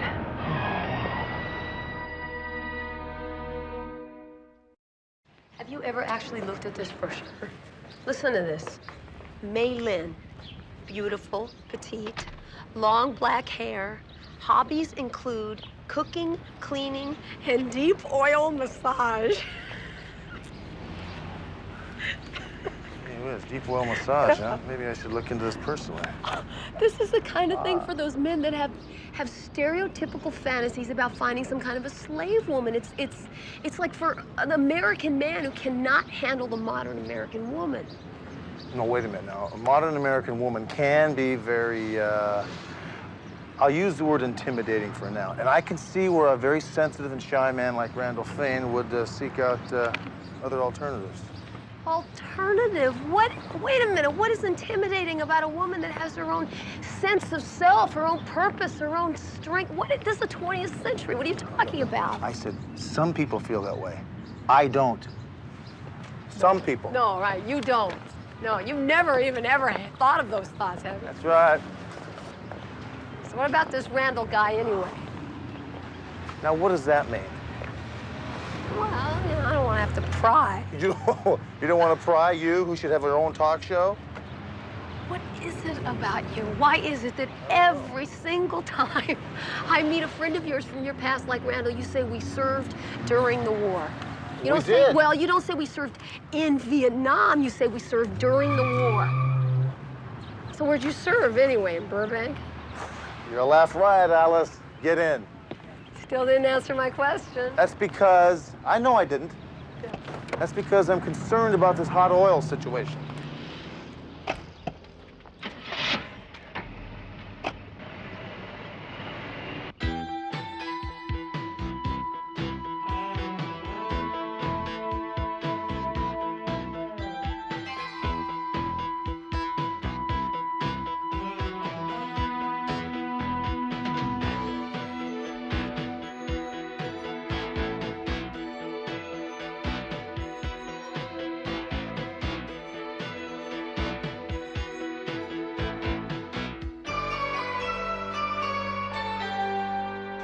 According to narcotics, Tanton and Jade Brides have been in business for over 6 years, all clean. If this is a drug operation, it's the first they've heard of it. Now, what about all these women? Don't they have anything that can help us? Every bride that we talked to who came over in the last 11 months brought a gift for Tanton. Now, apparently an associate of his in Hong Kong gave them each a carry-on bag filled with antiques, you know, Burmese carvings, jewelry, that kind of thing.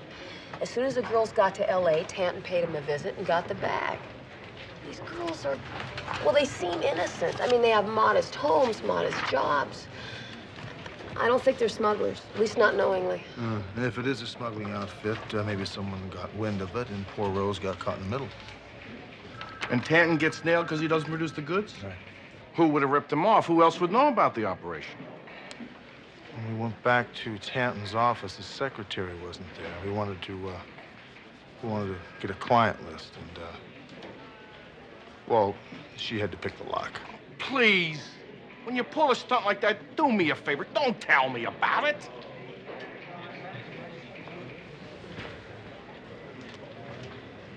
What'd you tell him for? Sorry.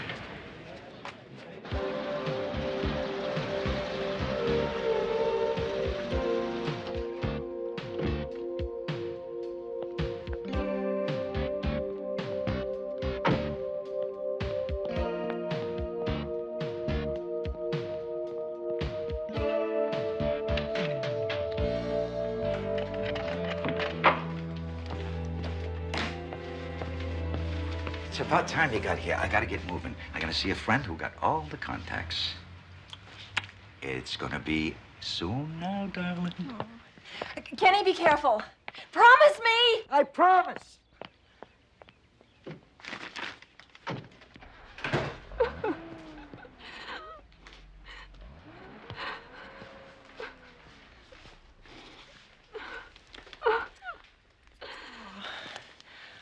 Oh, honey. There's nothing to be afraid of. We're not going to hurt you. We just have to take care of some business. Then we'll let you go. Don't cry. Don't cry. No. It's going to be fine, honey. Really. I promise. That's better. Oh, I went to the store. I got some things for the house. I got you some chungking and some top ramen. Doesn't that sound good?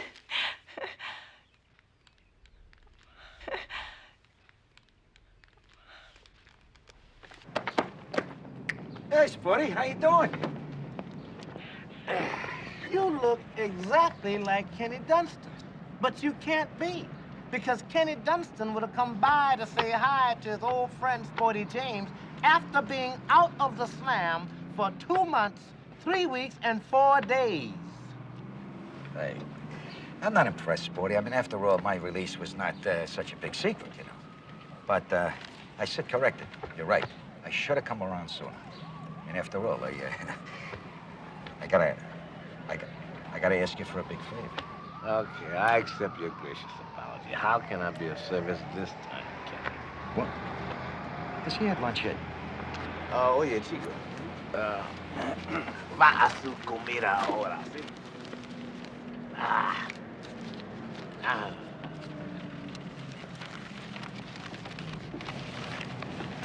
I need the name of somebody high up in the trade.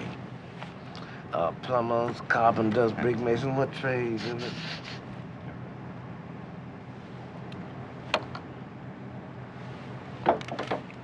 Man, you have dialed the wrong number. Wait. I made my grandpa a gospel promise, man. I don't use dope, I don't sell dope, and I don't do favors for dopes who do dope. Dope. You got me wrong, Sporty. No. Look, I'm not into the drug scene. I never have been. Come on. And I don't mean to imply you are either, my friend. Believe me. I need a name. That's it. You need a name. Hmm. You and Curtis are buddies. Why don't you ask him? I can't find a guy. Yeah, I guess not. You know, I think that my conscience will allow me to help you in this small personal matter, if you know what I mean. Of course, no question. But I want you to do me one small favor. Just forget who directed you to him, okay? All right, I got one. I see you. Don't do it all in one place there, homeboy. Oh. The police. Chumps. Tell me it's a good day, man. You know, I'm making plenty cash today. Kenny Dunstan! The man, the myth in the flesh. No wonder you spend most of your life in the joint, man. I could have been Dick Tracy. Yeah, but you wasn't, was you? Now, I can smell a cop, man. And right now, I ain't smelling nothing except what you burning to tell me. Now, what was it you couldn't talk about on the phone? You get into a little nose action since I seen you last, so you want Curtis to tighten you up, right? Yeah, that's not enough, Curtis. I got something to sell. Yeah? Yeah. Now, I want to get in touch with a big man. I don't care who he is, as long as he got plenty of cash and connections. The same old high-flying Kenny Dunstan. I couldn't get a meet with a big man around here. Now, you think you can just, what? What's that? Now, you give that to a heavy supplier, all right? That's a free sample, and it ain't cocaine. Kenny. Now, you told the man that I got 3 kilos of that. And you see what he says about that, right?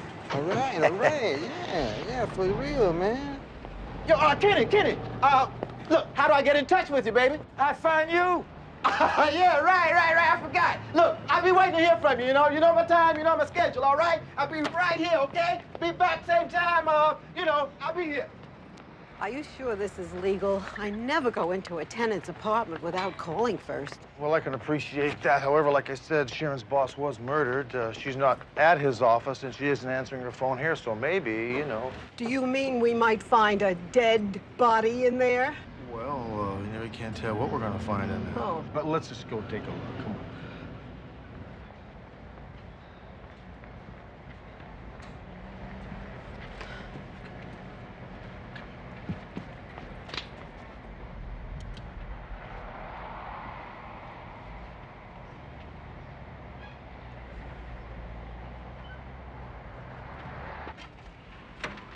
Oh, my God!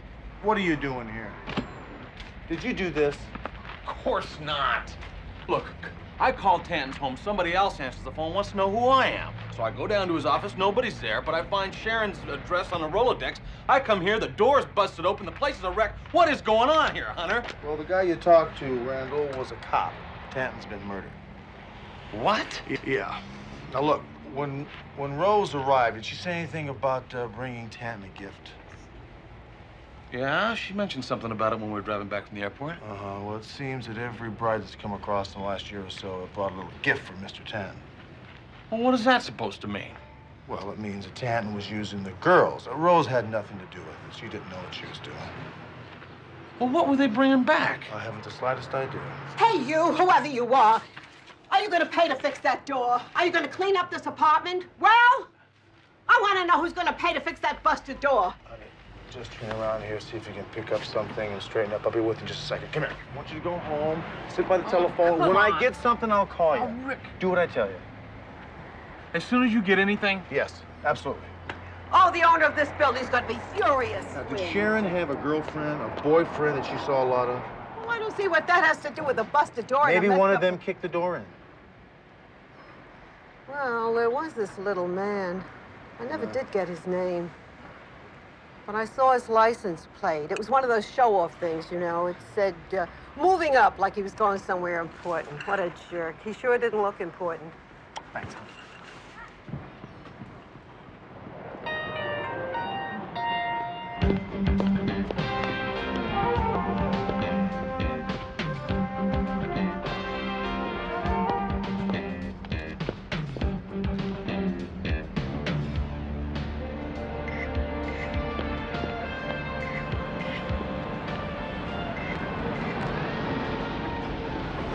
I hear you got something to show me. You betcha. Get in.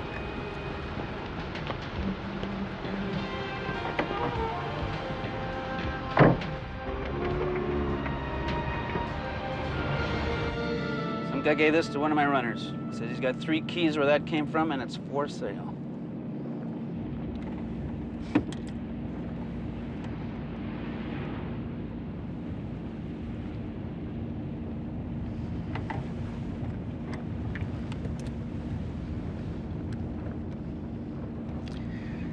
How do I get a pound of this? Where do I find this guy? You don't.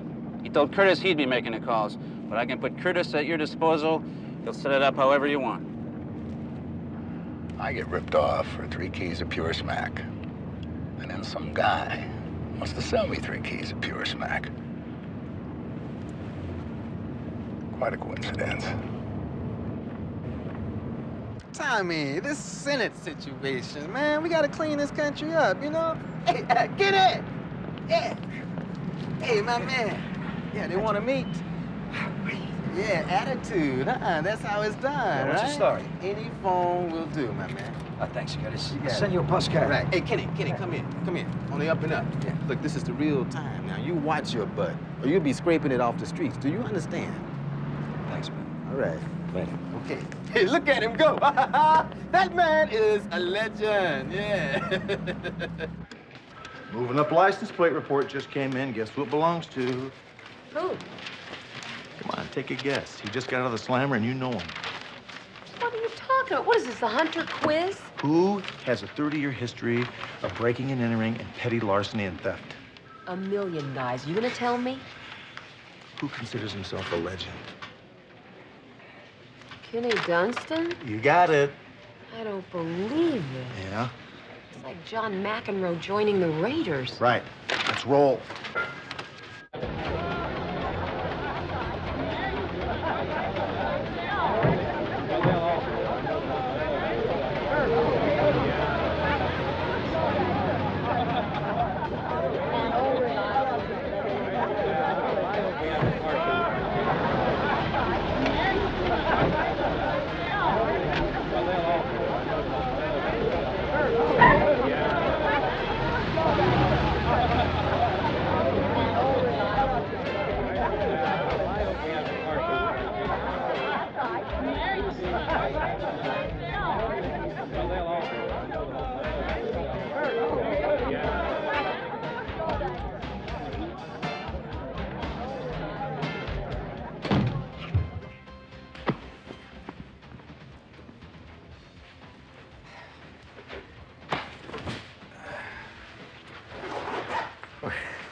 How you doing?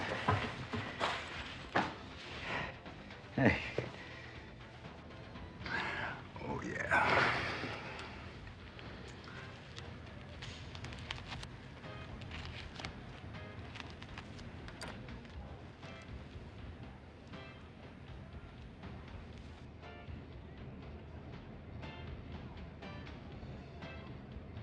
Oh, yeah. Really? 2 million. Like we said, it's worth at least 20 times that in the street, right? 10 is working for me. So when you ripped him off, you ripped me off. So this is mine. See that he gets home real smooth. Wait.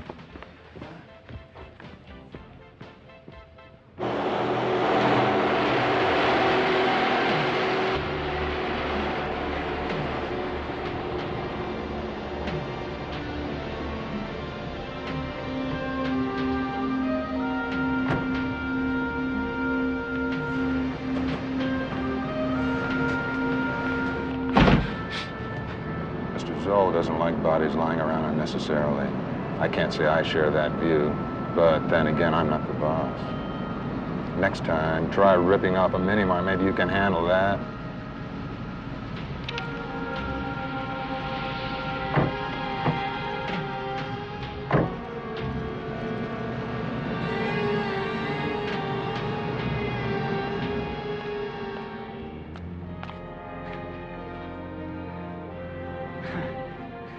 The joke's on you dudes!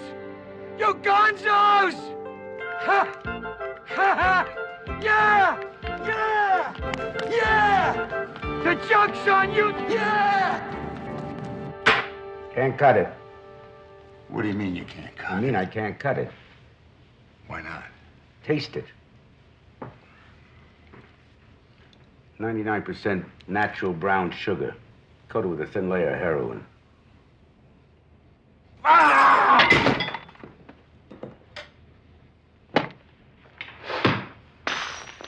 Real nice job. Oh, yeah? Yeah, he lives here, all right. He's got a car out back. His mail is piling up. I'd seen him in 2 weeks. He ain't even called me. Oh, but it ain't what it seems now. Oh, no, he's a legend, you know. Everybody knows that. He's a legend. Kenny is a wonderful guy. He's one of the best guys I ever knew. Hey, I can tell you things about Kenny that'll stand your hair on end. He even loves Willie. He even loves Willie. He named Willie. I call him Willie Dunstan. We've been friends for 15 years. Does the term dead end mean He anything is to a you? wonderful man. That's why he's does called a now. legend. He is my friend. I'm his friend. And if you're looking for him, I'll help him out, not Joe.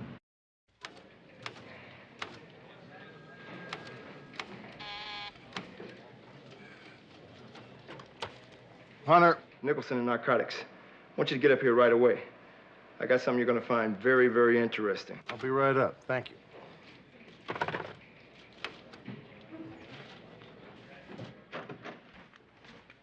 What do you got? Busted this clown in possession of hash with intent to sell. I told you, brother, and I'm not telling you again. It was for personal use only. Claims he knows something about Kenny Dunstan. Personal use. I don't talk to nobody unless it's personal use. And I told you, personal use only. Slick, That's we'll the see what deal we can that's do. gonna You be understand on the me? table, or I don't talk to You nobody. got it. You got it. Personal use only. Now talk to me about Kenny Dunstan.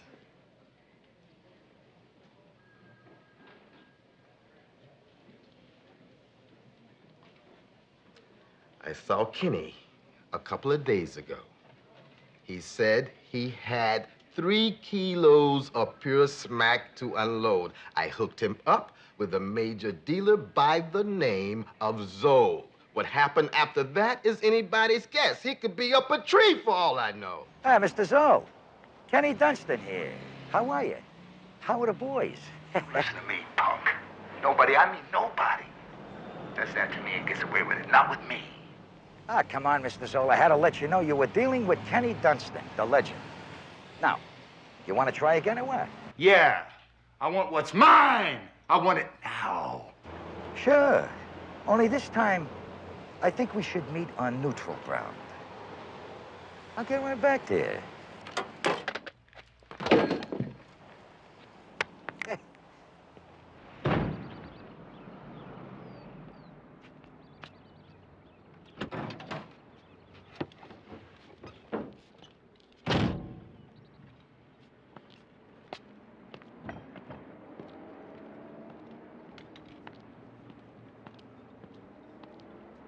Fourth of July, that's my favorite. You'll love it. Fireworks and beer and barbecue.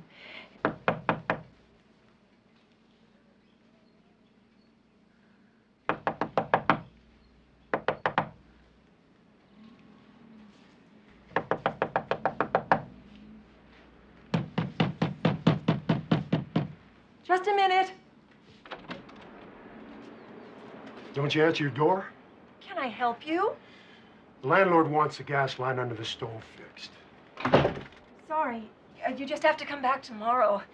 It's my mother. She's very sick. Hey, lady, unless we're talking something like bubonic plague here, I'm going to have to fix that lock. We weren't expecting anybody. We're just subletting until the Buchanans get back.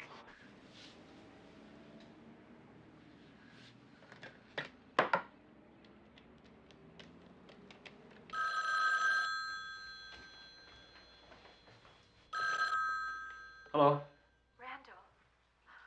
Rose? Rose, where have you been? What happened?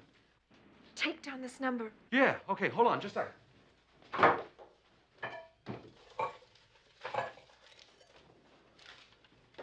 Yeah, go.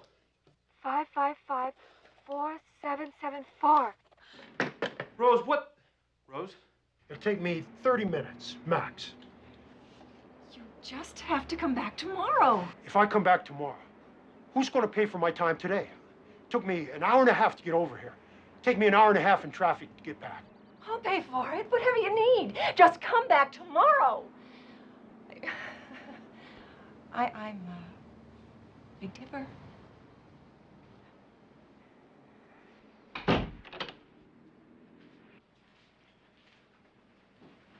was a very rude repairman, Rose.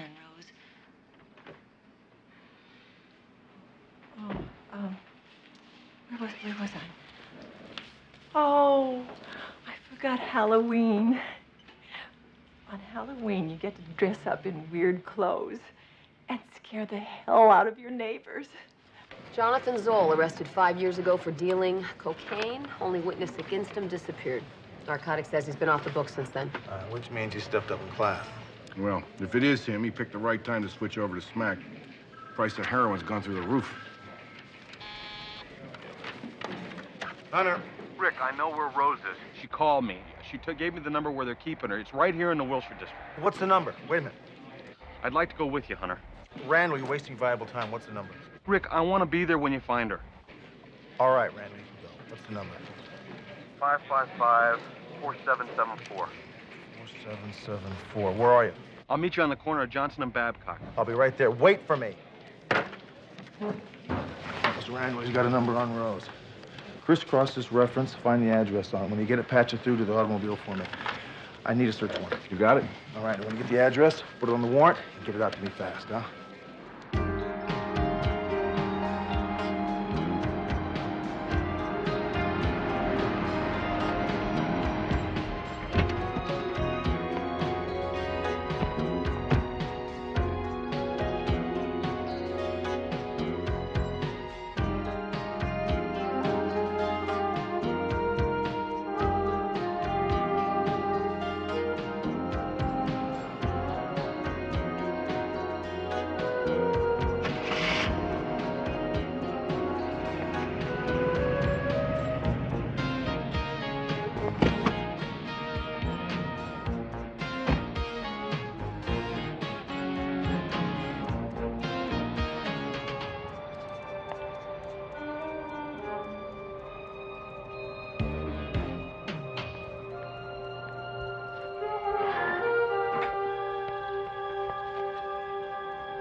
Metropolitan Police, we have a search warrant. Open up, please.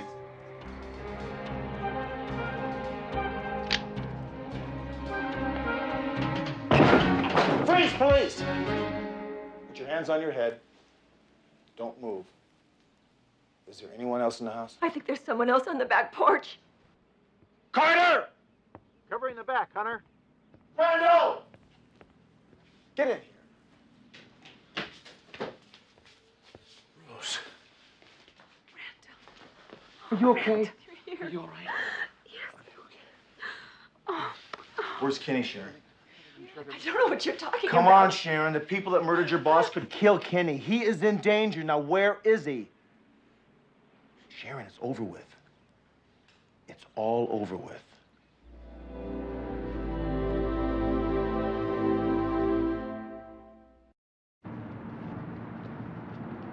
I don't like this one bit. I do not believe the guts of this guy. Setting us up in a police station. Maybe that's why they call him a legend. You just park right over there. I'll be right back.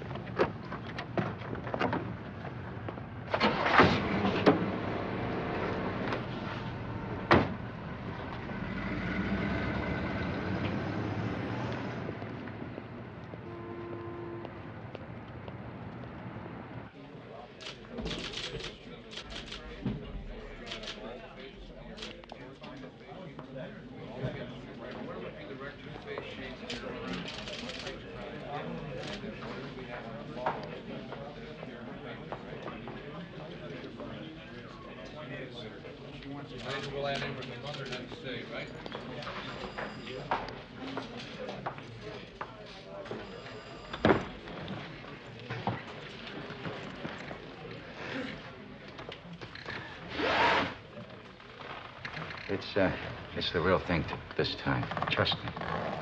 Listen, punk. It better be right or you're a dead man. This is real talk. Well, nice doing business with you, sir. I wish you well in your life.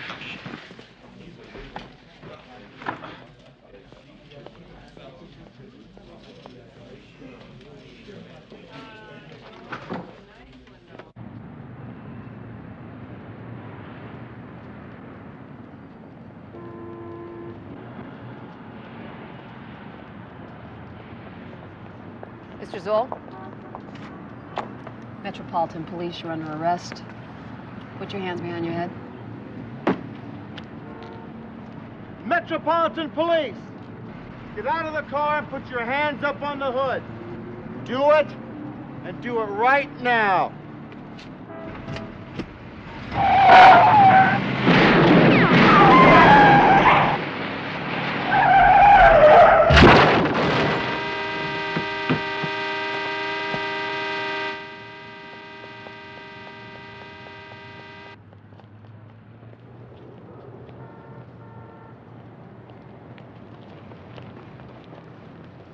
Where's Kenny Dunstan? Why don't you put it where the sun don't shine? Ah, he's a funny guy, huh? Yeah. Get him out of here.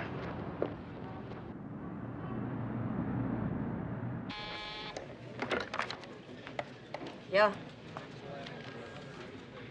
Yes, 1 minute. Hey, Kenny Dunstan, line 3. Kenny Dunstan? Kenny, now how did you disappear so fast? Because I'm Kenny Dunstan, that's how. Look, Hunter, I want to make a deal. I got $2 million to give to the Police Benevolent Fund. But I want you to let Sharon go and drop all the charges against her. Now, Kenny, kidnapping is a serious crime, you know that? Come on, Hunter, she didn't kidnap nobody. Look, all she did was tell me about Tanton's operation, and I did the rest. Now, you and I both know that Saul's the guy you want. So, you let Sharon go, you drop the kidnapping charges against me, I turn in the money, and I cooperate in every way I can. Now, Hunter, you ain't never gonna get a better deal than that, pal. Yeah, well, we'll see what the DA says about that, Kenny. You know, we will find you sooner or later, don't you? No, Hunter. I'll find you. Yeah. You know, I really believe Kenny Dunstan is a legend. Do you, Randall Fain, take this woman, Rose Shen, to be your lawfully wedded wife? I do. Do you, Rose Shen, take Randall Fain to be your lawfully wedded husband? I do. Please place the ring on her left hand and repeat after me.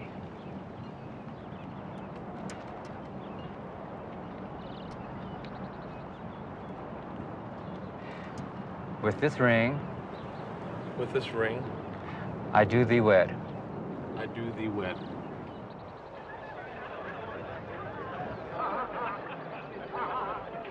I wish all our cases ended like this. Nice job, both of you.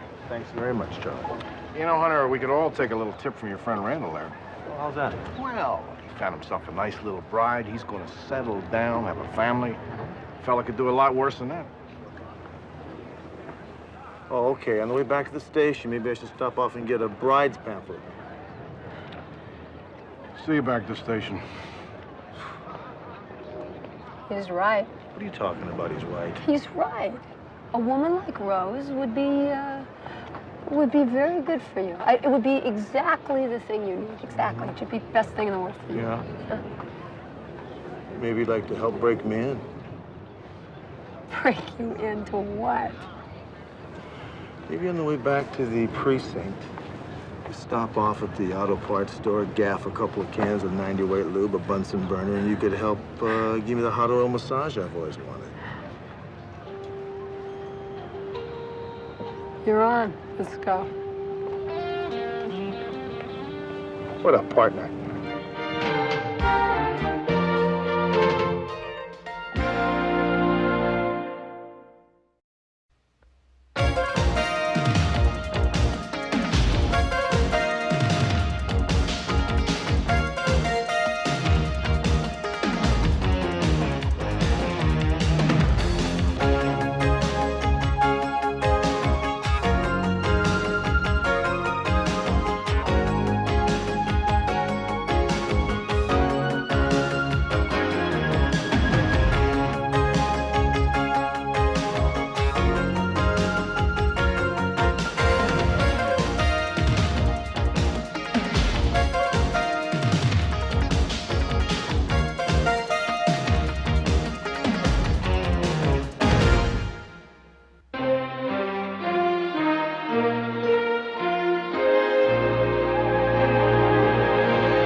And we'll have a riot that makes last night's riot look like a picnic.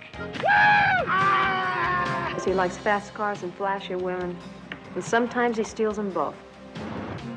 Get down! Every time a Chicano goes for his wallet, he's gunned down by some frightened policemen. Hey, you know what they say down at the beach, don't you, Charlie? No waves, no ride.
Bus field 6, Johnson High 0. Yeah!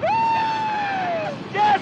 Yes! We did it! We ran those bums into the ground! Yeah! Tonight we are heroes! Yeah, baby! What? What? Man, I got some beer in the car, man. It's back to walking. Or the bus. Oh, no, not the bus! The bus! I'm gonna die! Look what you made it do! You're crazy, Ricardo. You know that? Yes, I am crazy. But that's not the point. The point is that, yes, we trash it. Yes, we're probably gonna get it. But tonight we're heroes! Yeah, man! Woo! Woo! Hey, Lisa, think about it. She likes you, man. She likes you. She likes everything about you. All of it. Woo! Woo! Woo! Calm down!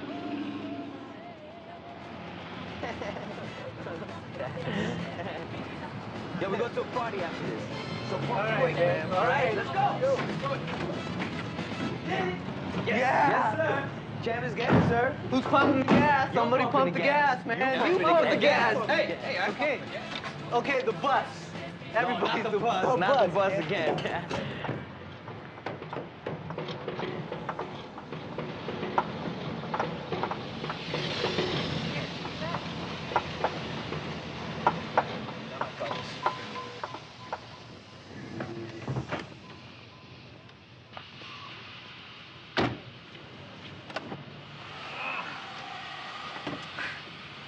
Cars and women, man. Nothing but a headache. Nothing but a problem. Ay! Quemó la mano, man. Look at that. Nice car, man. It's bad. Capital B. You guys like her, huh? Clean. Well, you can have her, man. You gonna fill it up? No, man. You got a mechanic? Yeah. Let me talk to him, okay? Nah, left at 6 o'clock. Be back tomorrow at 8:30. Gracias, señor, man. Hey, you guys know anything about cars, huh? This boy. Little. Oh, yeah? A little, huh? What about, let's say $100, huh? Huh? You fixed the car, huh? Hey, you got a deal. Man, you quick, huh? Yeah. You better open the door for me. Yeah, I'll get you coffee if you want. I want some. You know what you're doing, right? Yeah, start it up. Okay, go. Distributor can. Cut it! Cut it! ¿Qué pasa con Carlos, man? Nada, no está. Cabrón, man. Try it again. That! Sorry, man. She looks fried. You're a genius, huh? You keep the 100, all right? Hey, quick. Cuidado, man. You keep the 100, okay? You sure? Of course he's sure. What are you talking about? Easy, man. You keep it. And, you know, maybe you can give us a ride, okay?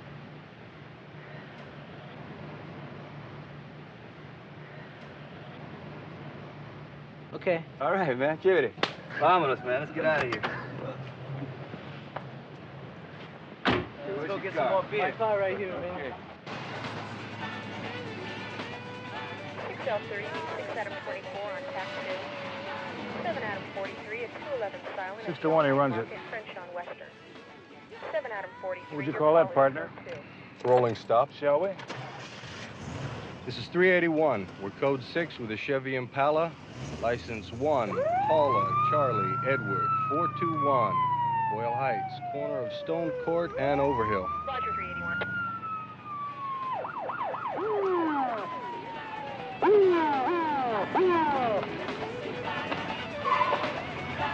Come on, Tony, just tell him who your dad is.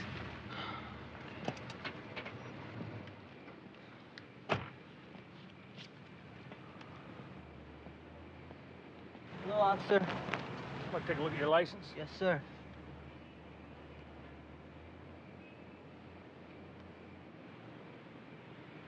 You see that stop sign back there, Antonio? No, sir. No, I didn't. You're not legally blind, are you? No, sir, I'm not. Well, then I'm going to have to give you a ticket. Let me see your registration. Yes, sir.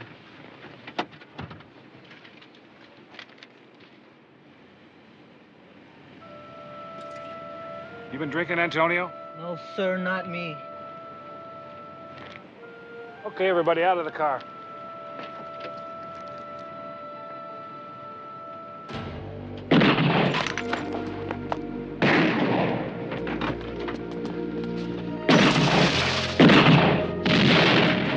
Hey, we're coming out, man! Don't shoot, please! Get out! Come on, man! Let me see those hands! Come on, man, don't shoot. We didn't do nothing. Don't shoot. Over there! Please. Don't shoot! Lay down! Arms and legs spread, now! Keep those arms out!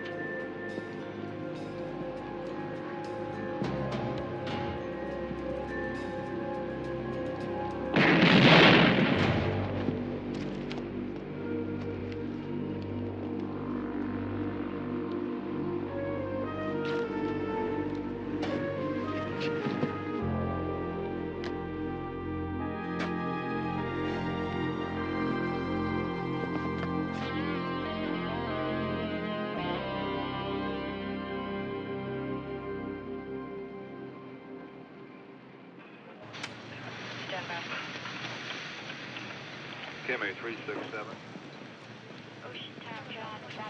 And both officers went down. Who was it? Conrad and Bennett. Conrad's dead and Bennett looks bad.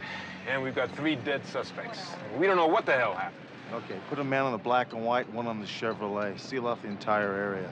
Set up search teams, do a complete sweep. If you find anything, don't touch it, put a man on it. They better get a log started. Right. You know, when we got here, there were a dozen guys back there. Now there's 2 dozen. One thing we sure don't need is a major 415. We're gonna need the whole damn watch to cover this. Well, let's piece this thing together, huh?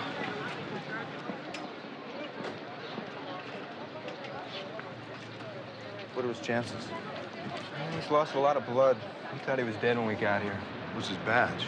I don't know. I never saw it. You ride with him to the hospital. If he says anything, write it down and get back to me immediately, understand? Yes, sir. Hunter? Yeah. This kid's still alive. Damn shame. Knock that off. Put him in the wagon along with Bennett. Yes, sir.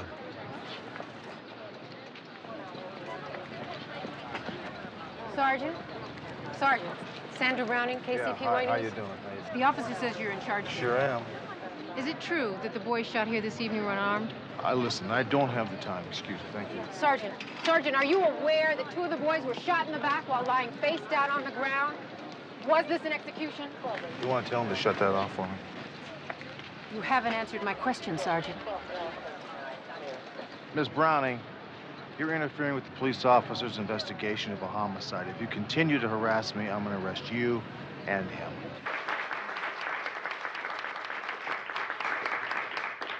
My opponent wants you to think of me as a Chicano. Well, since I am, this is one time he's right. He would like you to believe that I have special interests, Chicano interests. The illiteracy of our young people, crime, unemployment. But these are not issues confined to the barrio. They transcend the boundaries of race, yet my opponent refuses to address them.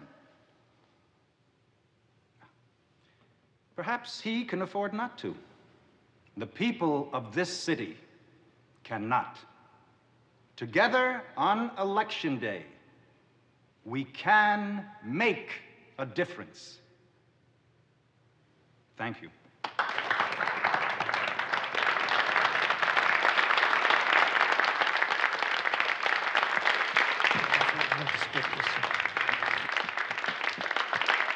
Problem, your son's been taken to the hospital. Sir, it was a reporter who called. He saw Tony wheeled in, that's all. Come on.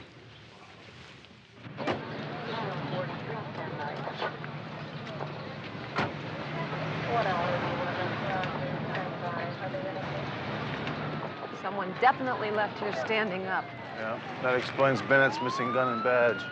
Also explains the ancient police proverb that where there's press, there's grass.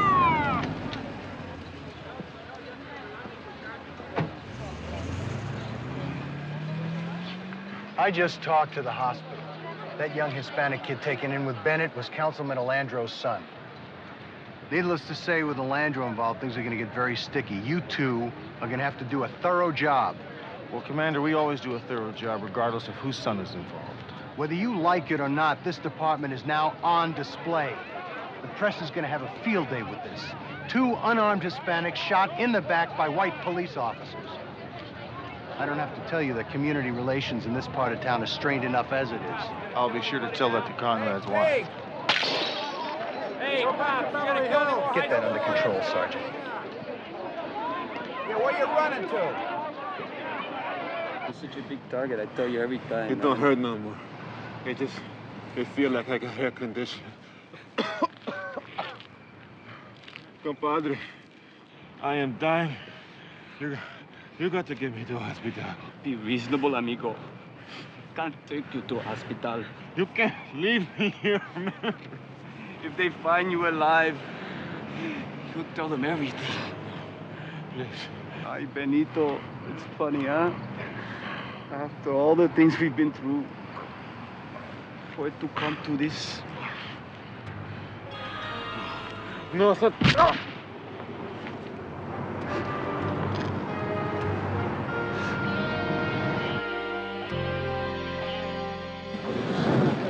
Councilman, do you think your son's shooting was racially motivated? Do you have any comment, Councilman? What? Your son's near death. Will it affect your campaign? Excuse me. Do you have a comment? Councilman, is there anything that you want to say about... All right, Evelyn. Keep us posted on that, would you? Yeah, we're at the hospital. Thank you. Well, we've received 2 more bomb threats at the station, and they have burned, in fact, 2 more black and whites. We have an entire watch out there. Have Bowen declare a tactical alert. Councilman, I've arranged for a room where we can talk. Won't be necessary, Commander. What happened? Your son was pulled over for a moving violation. Apparently, he and the other 2 suspects were shot accidentally. Suspects? Suspected of what? Well, we don't have all the facts yet. Why is it every time a Chicano goes for his wallet, he's gunned down by some frightened policeman? That's just not the case. I want to see my son. Commander, we understand you have a riot on your hands. What can you tell us? No, we don't have a riot. We are not even close to a riot. What we have here is a misunderstanding, apparently.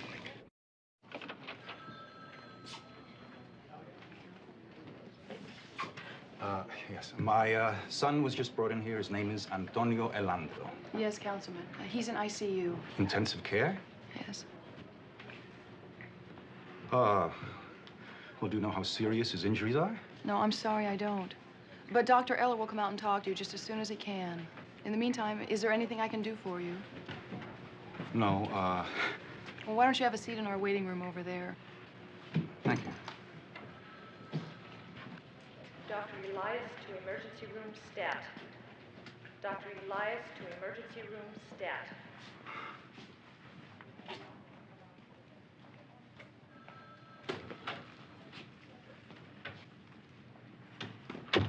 Volunteer to name left. Volunteer to name left. His father's over there waiting for you.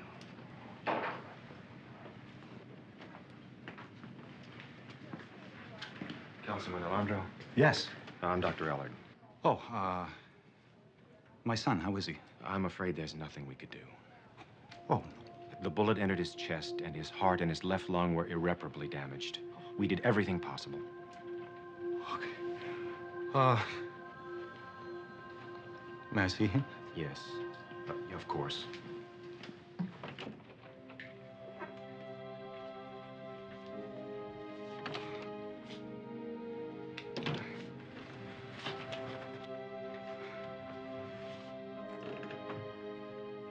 Ay, Antonio.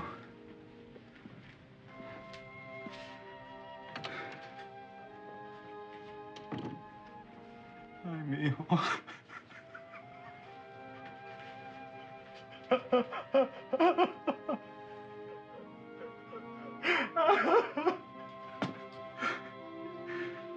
They won't get away with this, Tony.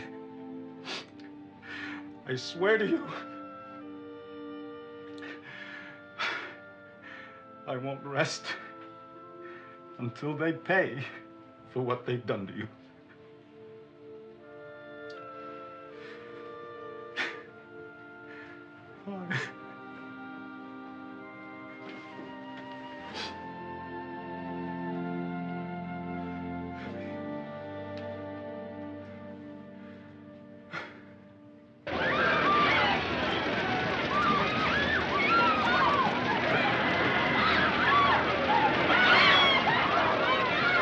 Remember, you're not the first team, you're support. So make sure you coordinate your sweeps with the units already on the scene. Now, Rawlings is in charge of Sector 1, Keelan is in 2, Abez is in 3, and Seneca, you got 4. And make sure your men have masks. We had to use gas, and some of it's still floating around. Be careful. Now, it's a very volatile situation out there. I cannot emphasize that enough. Now, we want our presence felt out there, but remember, you're targets, so watch your backs, all right? Okay, take off, fellas.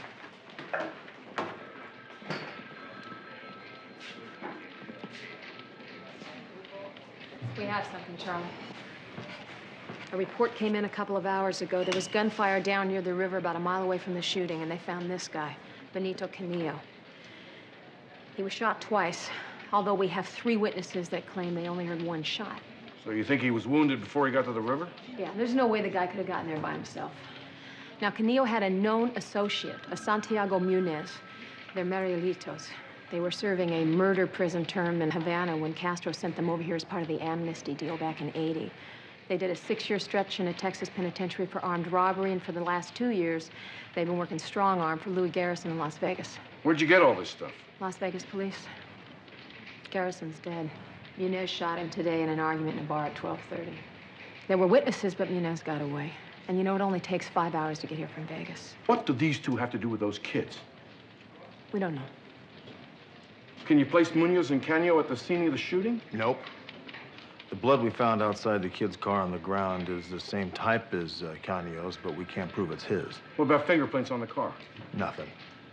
Now, Canio was wearing gloves. Perhaps Munez was also. Well, nobody's going to believe this story unless you find Munez and some physical evidence that puts him at the scene of the crime. Bennett just got out of surgery. He's stable. Thank God.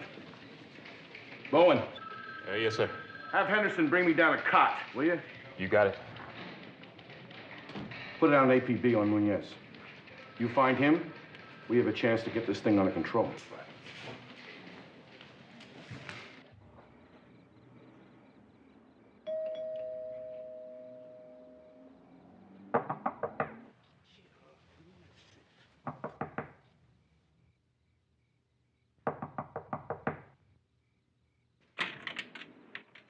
Oh, no. Don't you people ever sleep? Come on, Sporty, let me in. It's important.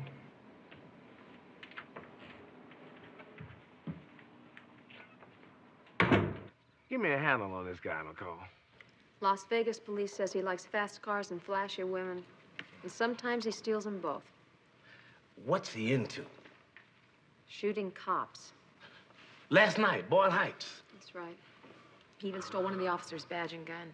But I can't figure it. What was he doing with Elandro's boy? Sporty, if I find him, I'll ask him. Let me tell you something. If you find this guy, I guarantee you that the chief is going to give you a medal personally. No, McCall. That is the kind of notoriety I will go to my grave avoiding. But for you, I'll get the word out before breakfast. All right, ladies and gentlemen, the councilman won't be answering any questions, please.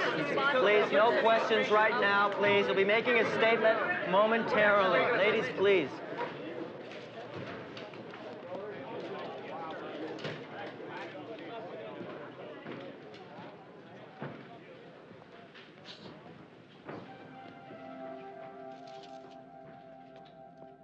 Last night, 3 outstanding young men were killed in cold blood. One of them was my son.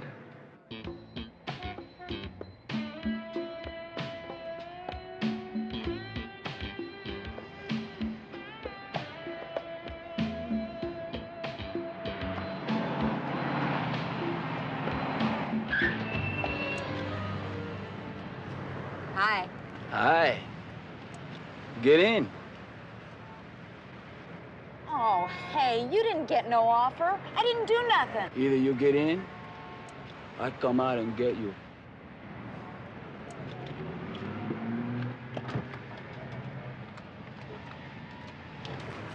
I thought I knew every vice cop west of Pomona. Got a new one now, baby. This tragedy is not mine alone. The barrio is a troubled community.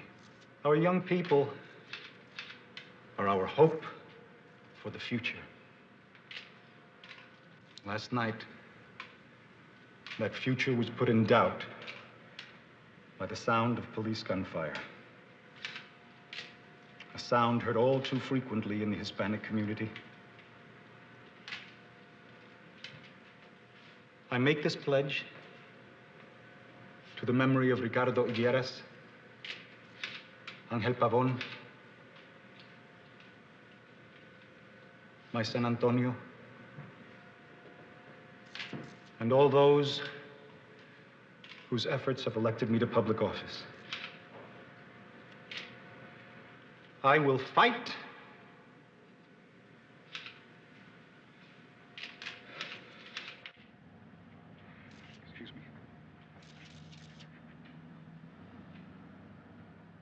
I will fight until the institution responsible for their deaths is brought to justice. Okay, Mr. Alondro, do you have any idea at all what your son could have been doing last night? That's a strange question. You don't know what he was doing, and yet you killed him. Look, we think that there was 2 armed fugitives in the car with him when he was pulled over last night. Now, our preliminary report shows that your son was shot by accident. Fugitives? Yes. Do you really expect me to believe that? Now, just a minute, tell me, Sergeant. How do you think 2 fugitives ended up in that car with my son and his friends on their way home from a soccer game? I mean, do you have anything to back up that statement? Anything? No, I don't know. But please don't forget, a police officer is dead. Another one is near death. Oh, please. Please. I've got a 17-year-old son lying in the morgue with that cop's bullet in his chest.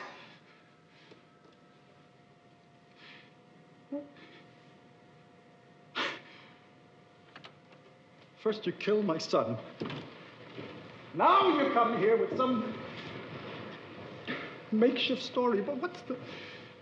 Why? What, to help you justify it? Is that... Mr. Alondro, we're just trying to find the truth in this thing. Yeah, the truth. Does that scare you? Oh, just get out. Look, Mr. Rolando, you cannot continue to make speeches like that, to rile the people of this city up. It's not going to bring your son back. Get out. Please, get out. Get out.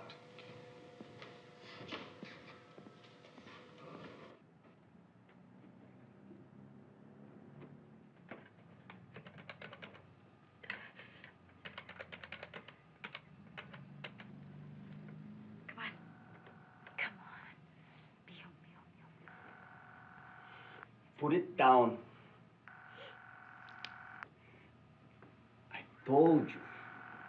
I told you to stay away from that bomb. Didn't I? Huh? Que estúpida, eh? Don't you ever listen, huh? Huh? Now listen, and listen good. I'm going out on business. Police business. If you even look out a window, when I get back, I'll rip your heart out. You know I will. Don't you? You be a good little muchacha. And maybe when I come back, we play house some more, huh?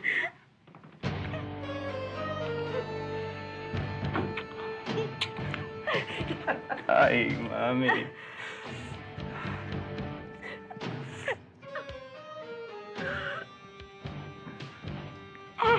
Te veo, mami, ¿eh? Don't forget, huh? No peeky out the window, huh? An estimated 500 rioters battled policemen last night after the tragic shooting death of 3 unarmed Hispanic teenagers by 2 members of the Metro PD. One of the boys was Councilman Michael Elandro's son. The 3 youths were buried today at St. Agnes Cemetery, where more than 100 mourners joined the parents of the slain boys. Councilman Elandro has made a formal request to the district attorney to initiate a grand jury investigation into the shooting. The police motto, to protect and serve, must be transformed from paint on the outside of a city patrol car to something the police feel in their hearts. They must be accountable. At the moment, the streets of Boyle Heights are quiet after last night's conflict. How long they'll remain that way in light of Elandro's charges and the police department's inability to explain the shootings is anyone's guess. Turn it off. And on the lighter side of the news today, there hasn't been a pit bull attack in 8 weeks. After your visit to the councilman's office this morning, I'm holding you responsible for his uncooperative attitude. Tact and diplomacy are part of a professional image, or didn't you know that? No, I knew that, Commander, but I have a murder case to solve. And in doing so, I suggest you walk the line. One more insensitive move, and we could have a riot that makes last night's riot look like a picnic. Commander Kane, would you like for us to... What I would like is for all press inquiries and all information to be channeled through my office. I believe that was my last directive, wasn't it, Captain? Yes, sir, it was. Now that the councilman has asked for a grand jury investigation, all the facts must be treated as confidential. No one but me makes any statements.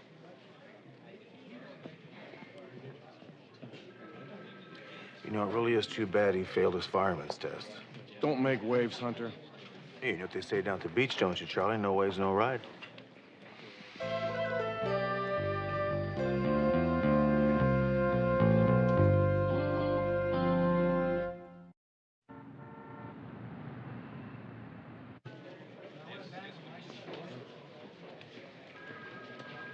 Excuse me, sir. I'm looking for the officer in charge of the murders in Boyle Heights.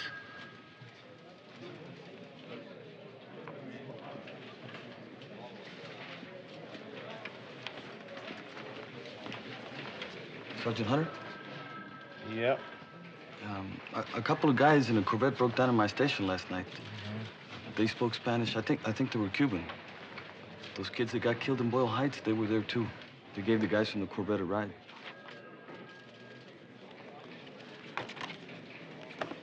Does that look like them?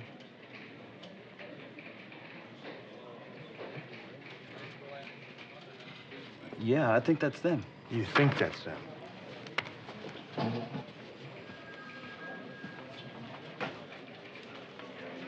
Sit down, I want to talk to you.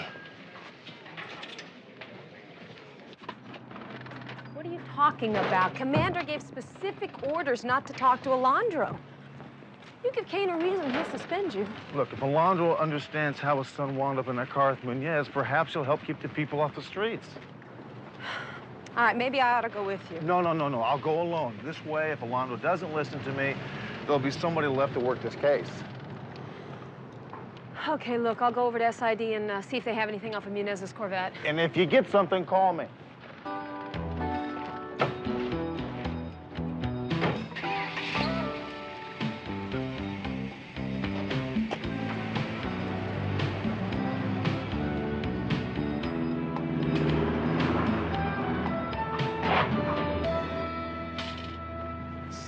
See, you'll say. So if you see that sucker, you let me know, okay? All right. Ow! Hello, ladies. How's business? You still interested in that dude you told me about this morning? You got something? I know you remember what you promised me now, don't you? Do I look like an amnesiac to you, woman? I'm just making sure, you know, because the last time I met with y'all, everybody knows that Sporty James always makes good on his deals. Now, what you got for me? Okay. Go ahead. Tell him what you told me. Guy with a badge picked me up this morning. A cop?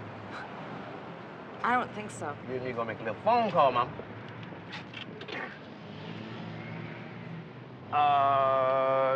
You got a quarter?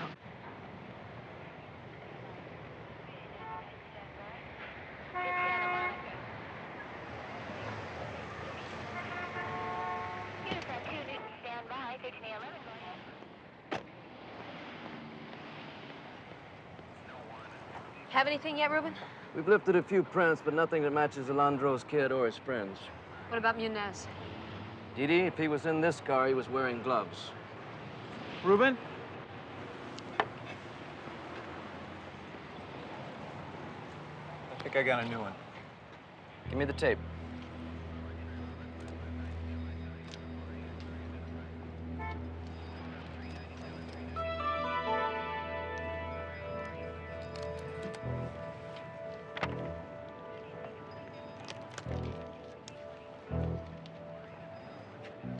It's different, all right.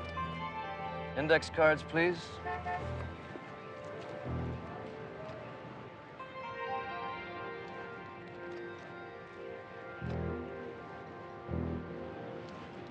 No, next.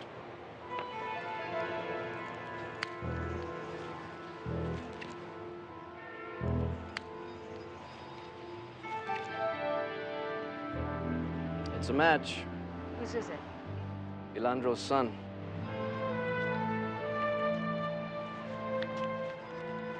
L56. L56, come in, please. This is L57. L56, go ahead. Hunter? Alondro's son was definitely at the gas station. Ruben just pulled a set of his prints right off of Munez's hood. Good work, partner. I'll call you later. L56 out. So you can't go in without an appointment. I Please, do sir. understand that. I'd like to talk to you just for a second. What in the hell do you think you're doing? After his soccer game, your son went to a gas station. There he met two men. He gave them a ride. He did not know that they were armed fugitives. Now, the gas station attendant was a witness to that. Your son was just being a good Samaritan. Well, I appreciate your bringing me this dubious bit of information, Sergeant, but that still does not account for what happened. My son was unarmed when he was shot. His two friends were lying face down on the ground when they were shot, in the back. Now, have you an explanation for that? No, I don't. Not yet. I'm working on that. This was not police brutality, and I'll bet you, when we look into this, it had nothing to do with race. You've got to be more responsible for what you're telling people out there. You're inciting a riot. Now, nobody can change what has happened. We can't bring your son back, unfortunately. But you do have the power to change things. You can keep things from getting worse. What would your son want?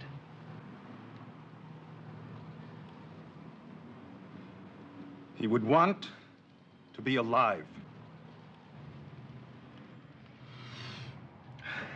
Sergeant McCall, there's a Sporty James on the phone for you.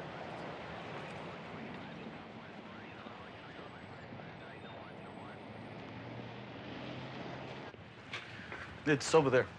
Thanks. Yeah, Sporty? Where have you been? I have been looking all over creation for you. Do you have something for me? I think I have found Muñez. Where? He is at an apartment on Crenshaw and Baltic. Thanks.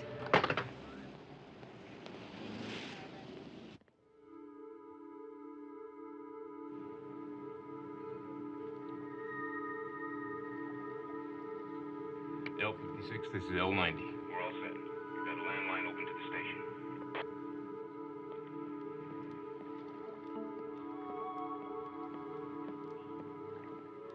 Here he comes.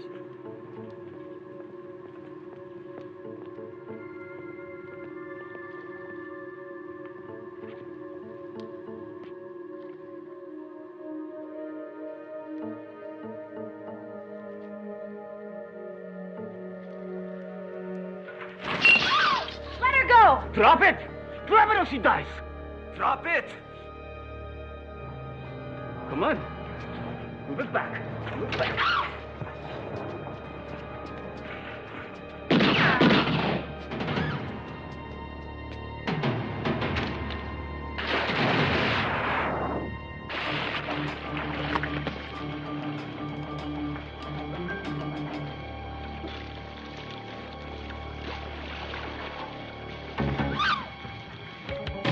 Get down!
Took off down the street. He's got a gun.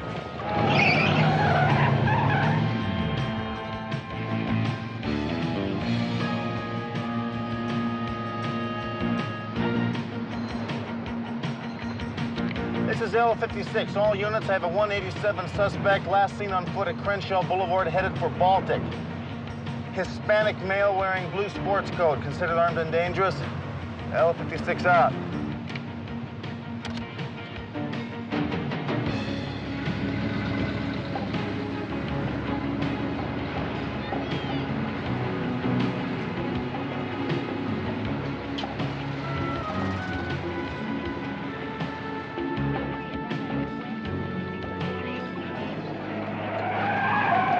Get in, I lost him.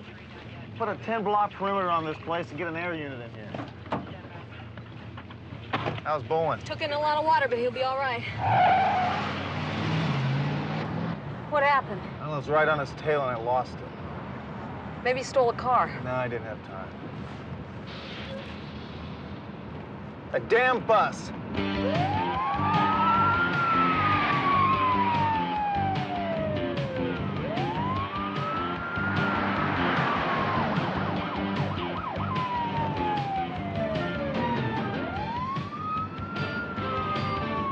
ID this guy.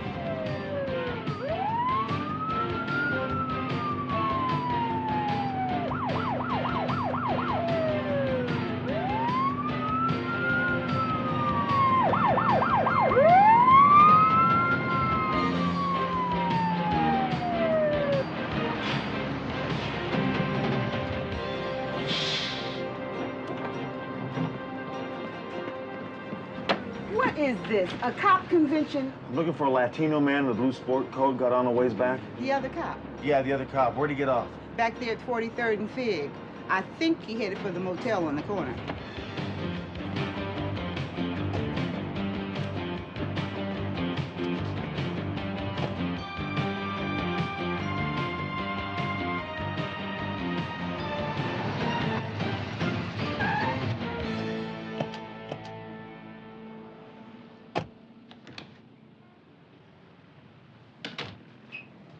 Yeah, $12 an hour, 36 all day. Looking for a Latino man in a blue sport coat. You seen him? He's here, but he ain't here. What does that mean? That means he's in 14, but he ain't in 14. So where is he? He said he wanted a bottle of booze, so I sent him over there.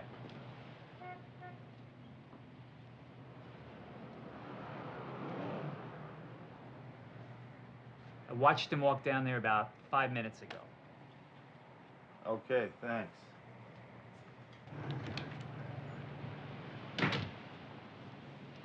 Went into that little market over there. I'm going in. Call the cavalry. Watch your rear. I'll get there as soon as I can.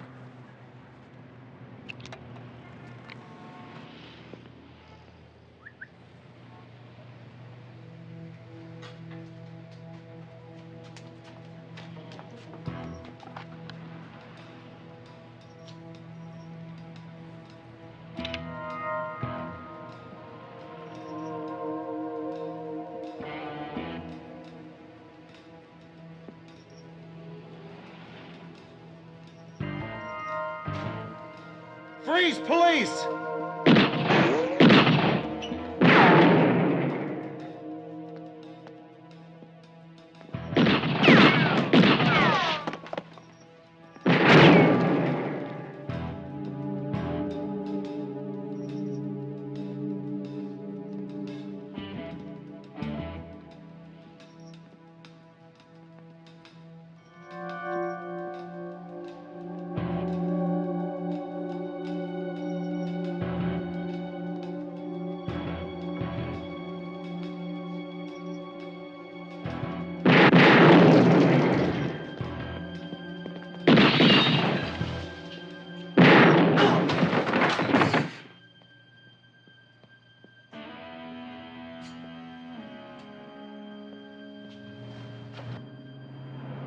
That is why I thought it important that I come here, to police headquarters, in order to express my sincere hope that together we can stop these riots. Councilman, don't you think that just about ends the possibility of your being elected mayor?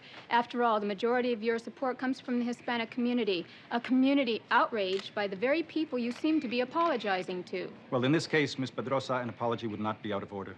Councilman, I find it strange that you would choose this particular district to make that sort of statement. Are you apologizing to the people responsible for your son's death? Apparently, Miss Browning, you were not listening to what I said. My son picked up two hardened criminals. These men were responsible for my son's death and the shooting of two police officers, one of whom is dead and the other in critical condition. This is not, I repeat, not a race issue, and I'm here to make that clear. Councilman, Just please. I vowed after my son's death to find the truth. Now, those who seek the truth and find it must be prepared to face it. I'd rather lose this election than promote a lie that would lead to more violence and bloodshed. Thank you. One more question, Councilman. Well, that just about ends a promising political career. Maybe. Sounds like good PR.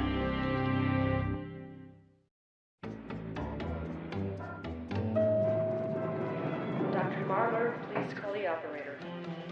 Dr. Marler, please call the operator.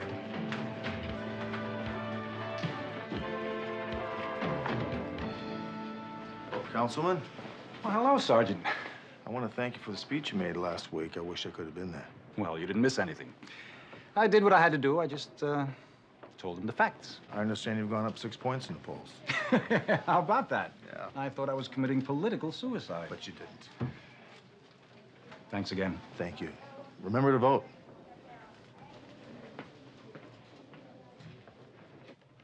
So what do you think this stuff is, anyway? It's spinach. It's cream spinach. This is good for you. This will give you strength. It'll make you get better faster. It has iron in it. Hi, group. Hey. Hey, Hunter. Hi, Bennett. How you doing? Okay. You know who was just here to see me? Our next mayor, Councilman Alondro. Oh, yeah. Pretty good, huh? I got your badge back for you. How about that? Congratulations. That's great, Hunter. Thanks a lot. Yeah, when are you getting out of here? 3 days with good behavior. And good nutrition. Do what the doctor says and eat your spinach, all right? We gotta go. See you later. Good luck. Adios. I'm glad he's feeling better. Feeling better? How could you feel better eating that garbage food? If I had to rely on getting better in this hospital eating that food, I'd be in the morgue. What are you talking about? The hospital plans a nutritional meal like that for you to eat so you'll get better. Let me tell you something about planning a nutritional meal. They don't know what they're doing in hospitals nutritionally. Is that right? Well, what would you serve? Mexican food? Well, let me tell you something, Miss Weisenheimer. I knew a guy who was dumb enough to ride his daughter's skateboard. He broke both bones in his lower leg. We tied a jalapeno pepper behind his knee and he got better.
They say they can't come up here to help us.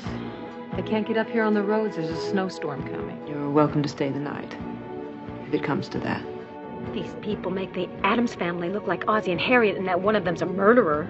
So in other words, this means we're all suspects. Well, you didn't like George much more than you like me. I thought you said they were going to get a snowplow up here. I lied to you.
Although it's not possible for us to fulfill our contract with you by November 10th, due to the recent problems, we will make every effort to do so as long as you make every effort to fulfill your promise, which was made to us during our first days of negotiation. I'm sure you understand this situation and the problems that have arisen financially because of not fulfilling your end of the agreement. Who is it?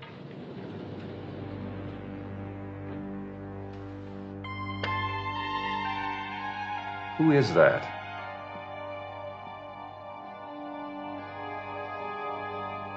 Who is it?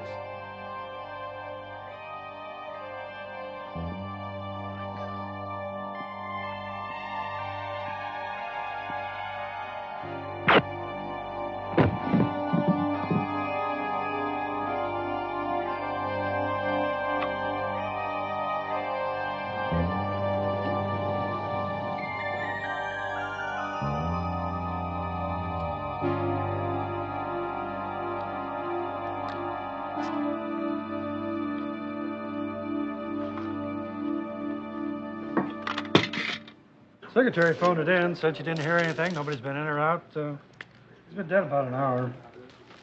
Looks like the shot to the heart was the only one, small caliber. Looks like he grabbed that picture just as he died. Maybe he's trying to tell us the killer's the guy in the picture.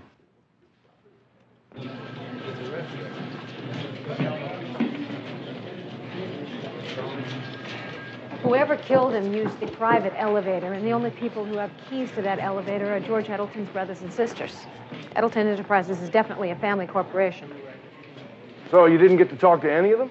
Well, we located the sister, Sylvia Brand. She and her husband are up at the Edelton family home on Bald Mountain, and one of the brothers is up there with them. So you have no idea who killed George Edelton?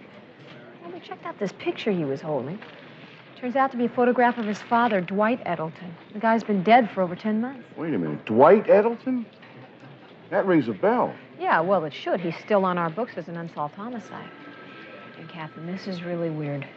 He was killed in the same way, in the same office, as his son, George. Who was on that case? Marty Sussman, but he's still on vacation. Well, hey, that's a shame. Looks like you and Hunter are stuck with this one, then. Yeah, that's what Hunter said you'd say. So we need your okay so we can drive on up to Bald Mountain. Hunter thinks the two of the brothers are probably on their way up there right now. What's it gonna cost? The cheapest room in the hotel in the area is $110. Ouch. Each. Go. And take some warm clothes. It's cold up there.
How about this house?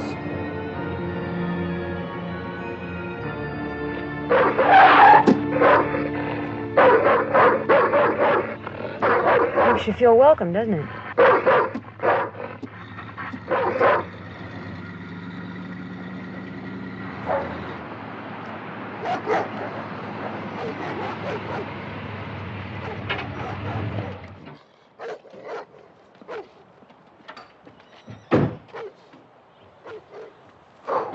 Let's hurry up. It's freezing out here.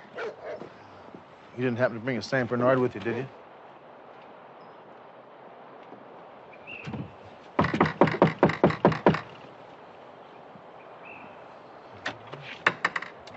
Are you the police? Yes, I am. Sergeant Hunter, Metro PD, Sergeant McCall. I'm Sylvia Brand. We spoke on the phone. Won't you come in? Yes. I got in touch with David just after you telephoned. He drove straight up. Got hold of John a bit later. He should be here soon. Clara, would you get our guests some tea, please? Sergeant Hunter, Sergeant McCall. These are my brothers, David and Michael. Won't you sit down?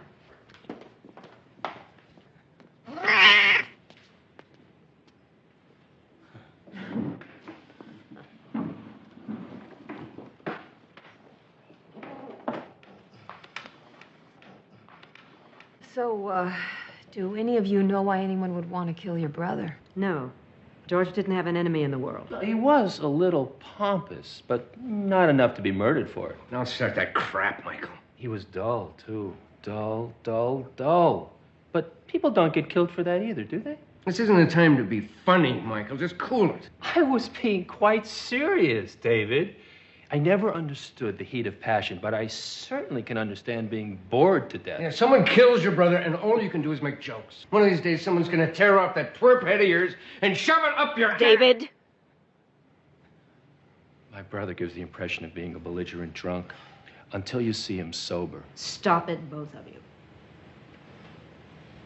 I apologize for my brothers. We're all very upset. Oh, I'm Carl Brand. Sergeant Hunter, Sergeant McCall. Hello. Sorry to keep you waiting. That's all right. Carl is my husband. These are the officers who telephoned before. They've been asking us some questions. I see. Well, perhaps I can be of some help. Do each of you own Edelton Industries equally? Yes, but George ran the company after Father died. I see. Do you think that your brother's death and your father's death was related? Well, we thought about it, of course, but we just don't know. That's why we're here to discuss it. I'll need to know where each of you were between the hours of 10 and 11:30 this morning. So, in other words, this means we're all suspects. Yes. You see, whoever killed your brother had a key to the elevator. I understand each of you has a key. Well, I think I should tell you that I'm an attorney. Well, not a real one, not like Perry Mason. Carl's a tax lawyer. You don't have to be a criminal defense lawyer to know that you don't have to say word one if you don't care to. Where do you get off coming up here and accusing us, anyway? You see, I get off by being a police officer. Second of all, I'm not accusing anybody yet. You all have the right to remain silent. We just came up here hoping that maybe you'd like to help us out. Well, I, for one, would hate to waste a perfectly good alibi. I was here with Carl and Sylvia. I've been here for 3 weeks, hiding out from a woman who turned out to have a mind of her own. I was at home, so I don't have an alibi, Ace. But I didn't kill anybody. That's not very good, David. My money's on you for the job. I mean, you didn't like George much better than you like me. Keep it up, Twitch. Well, looky here, some more family members. Hello, Johnny. Still zapping those death rays? Go ahead, make jokes while you can, brother dear. Just remember, it's your children who will suffer if we don't do something about it. I don't have any children, at least none that I know of. It's my brother John, conservator of the ozone layer. Hi, Sergeant Hunter. How are you? Sergeant McCall. Hello. This is Elaine Farmer. And my family here, Sylvia, Carl, Michael, and David. I hope Elaine won't feel too out of place, John. This is a family meeting. Elaine is my fiancée. I don't think she'll feel out of place at all. Your sister's right, John. I could stay at the hotel. No, you're going to stay right here. I assume you have some questions for me? No, I have questions for everybody. Good. I'll start off by asking you the same question I asked these folks. Where were you this morning between the hours of 10 and 11:30? I was on the road. I gave a lecture in Santa Barbara last night. Lecture on what? Uh-oh, now you've done it. I'm head of the Edelton Environmental Foundation. We study the effects of hydrocarbons on the ozone layer, that is the portion of the atmosphere that protects us from the harmful rays of the sun. Are you two prepared to stay here the entire evening? Excuse me, that's my private phone. Forget nuclear war. It's hairspray is going to be the end of life as we know it. Do you know why anybody would want to kill your brother? No, but I am very busy with the foundation. Yeah, I really didn't see that much of George. Do you want me to serve dinner now, Mrs. Brand? Is that all? Oh, I think that'll be it for now. We're staying down at the village, and perhaps we could continue the talk tomorrow. Then you'll excuse us. Certainly. Yes, Clara, you may serve. Set an extra place for Elaine.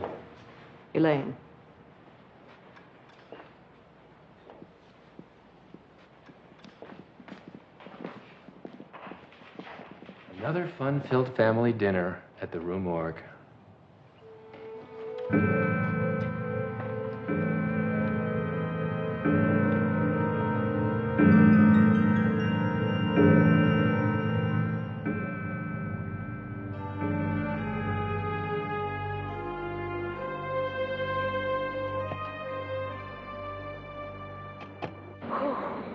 Turn the heat on.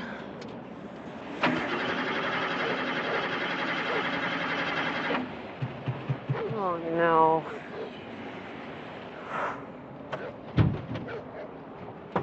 Wide over. Great.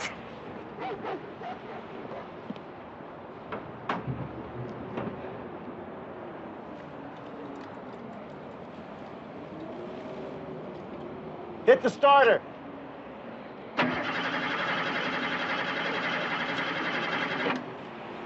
Hit it again.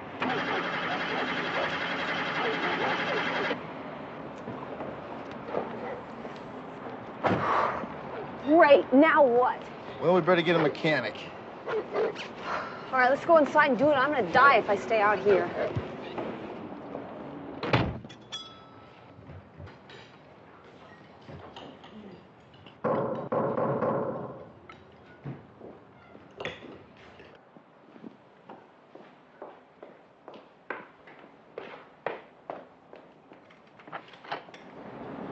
Could we use your telephone? We have cards. Certainly, right this way. Thank you. You do the honors,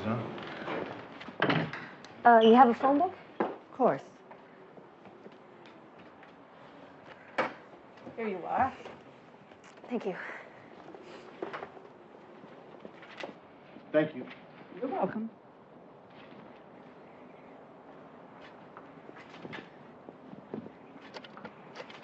Is there something wrong? Well, we acquired some car problems, and we're trying to get a mechanic.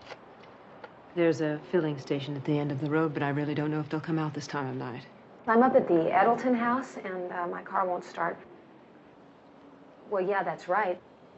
Well, we're Los Angeles police officers. We don't have...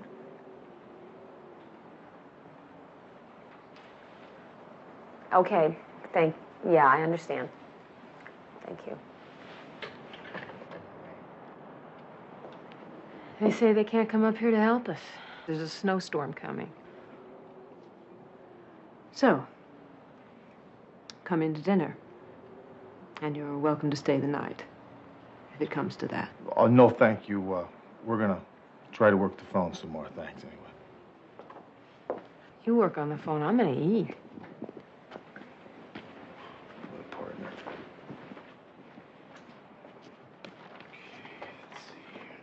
Are you really a cop? Yes, I am. Do you like it? Yes. Thank you.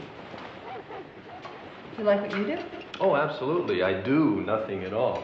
Well, no, that's not entirely true. I serve an essential social function. I am a terrific fill-in at dinner parties. He's lazy. He doesn't want to do anything. He never did. Do we have to air all this in front of our guests? You know, man is the only animal that makes a virtue out of working. I do not work because our father invented the splatter-free skillet lid. And thanks to grease-splattered housewives everywhere, I can afford to do nothing at all. Man is also the only animal that is cynical. No, John, cats are cynical, too. Sam Spade over there makes me look almost pious.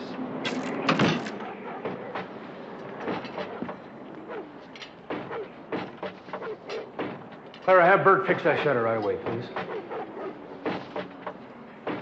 Looks like a bad one. Shouldn't you bring those dogs in from this storm? We don't bring our dogs inside the house. They have a kennel.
hear that? Of all the noises we've heard since we've been here, which noise are you referring to? The gunshot. It was a gunshot. Did you hear that? It wasn't a gunshot. It was a branch that had fallen off a tree due to the insurmountable weight of the snow that landed upon it. You sure? Haven't you ever been to the mountains? Yes, I've been to the mountains. But I was raised in the city, and if I ever get back there, that's where I'm going to stay. Well, don't worry about it. The plows will be here tomorrow morning to dig us out.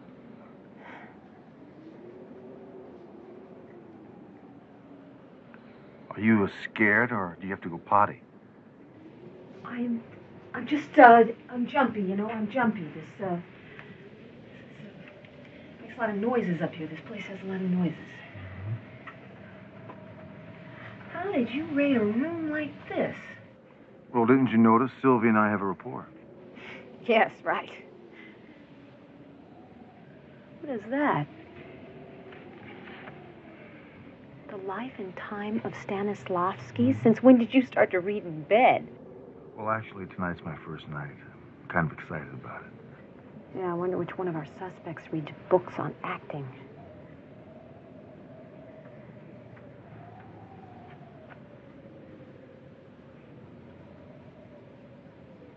Looks very warm in there. Okay. Come on in, Sergeant. Make my night. Get a couple parkas and maybe some snowshoes in the closet if you need them. Go ahead and make jokes. I'm freezing to death. Hunter, there's something very weird about this place. Yeah, well. No. Seriously, I'm serious. I mean, besides the fact that these people make the Addams family look like Ozzie and Harriet and that one of them is a murderer, there's something strange here. I just can't put my finger on it.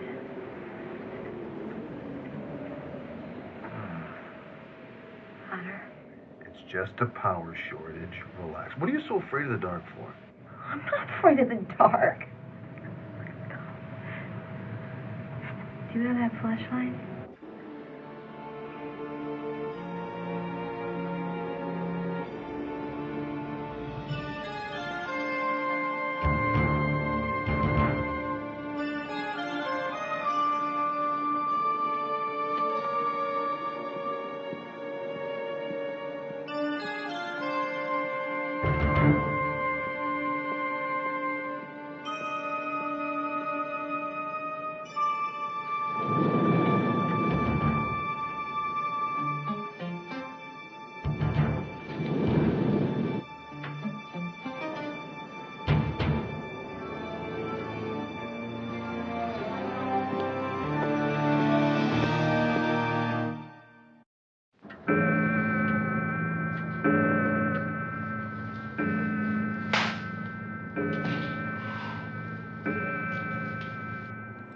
Good morning.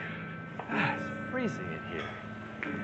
We had a power failure, Michael. Are you sure? Maybe we could take up a collection and pay your electric bill. Very funny, Michael. You can see your breath in my room. Yeah, well, at least you have someone to keep you warm. They're not married, Michael. They have separate bedrooms. Oh, I'm sorry, John. I thought it was 1987. Where's David? David sleeps like the dead. Comes from having an uncluttered mind. Clara, will you go and tell David, please, that we expect him at breakfast in 5 minutes? There's no eggs. What are we supposed to do with these? Eat them or sketch with them? Michael, Clara did the best that she could on a wood stove. Bert, I thought I told you to fix that shutter. I did. Came loose again. Well, fix it again.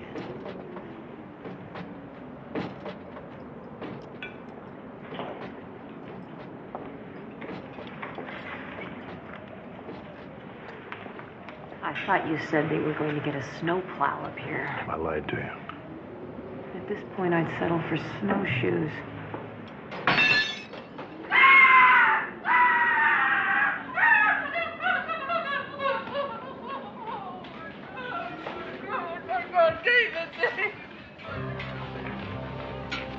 David!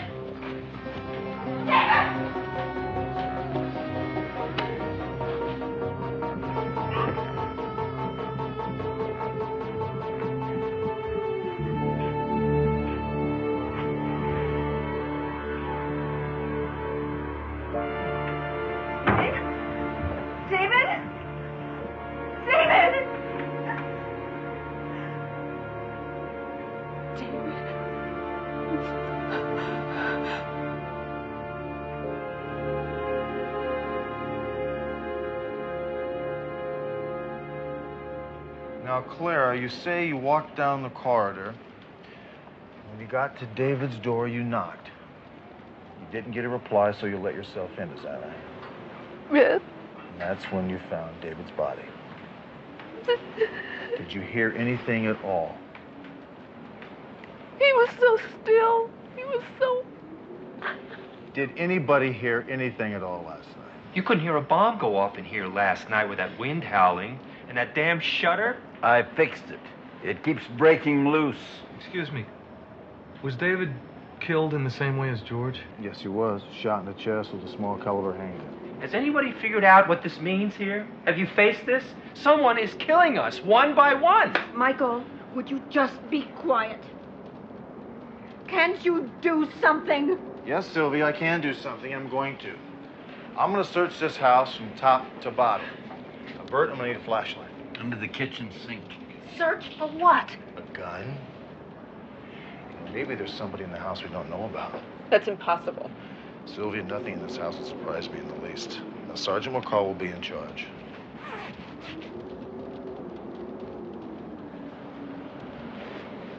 Getting out of here. Whoever it is not going to get me. So long, family. Eat my dust. I'm afraid I can't let you go anywhere. Not until my partner gets back. Michael, the snow is 6 feet deep in the driveway. What are you stay here like drug animals? Someone's trying to kill us. Michael, come on and sit down. Come on, Bert. Get something to fix this window. I'm afraid, Sylvia. Yes, so am I.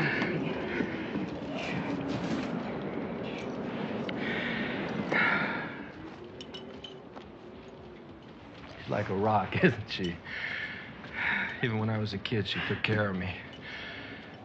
People do that. I don't know. They take care of me. Maybe it has something to do with my flawed character. Are you all right? No, I am not all right. 2 of my brothers are dead. Why did you bring her here?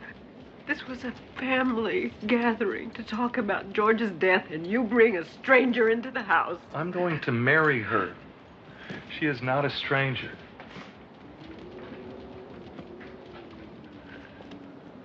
She is to me.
Did you find anything?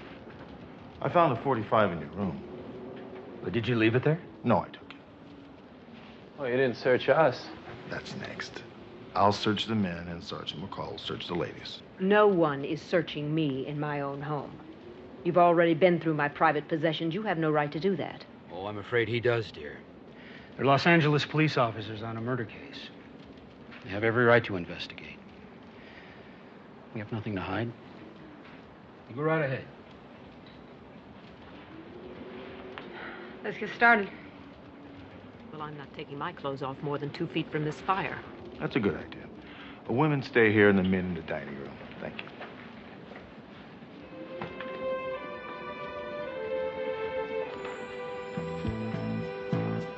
I'll go first.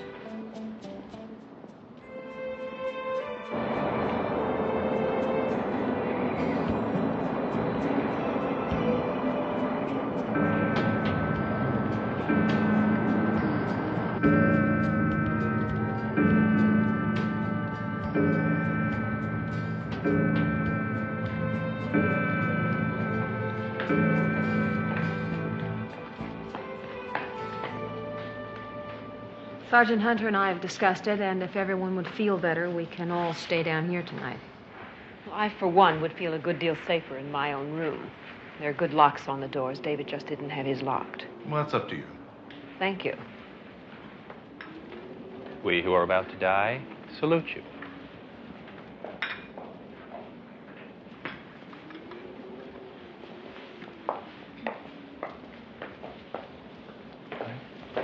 Bert, Claire, could we have a word with you for a minute? How long have you worked for the Edeltons?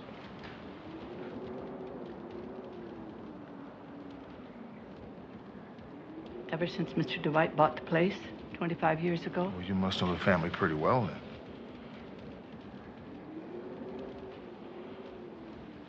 Oh, look, come on, you two. You've got to know what the hell's going on around here.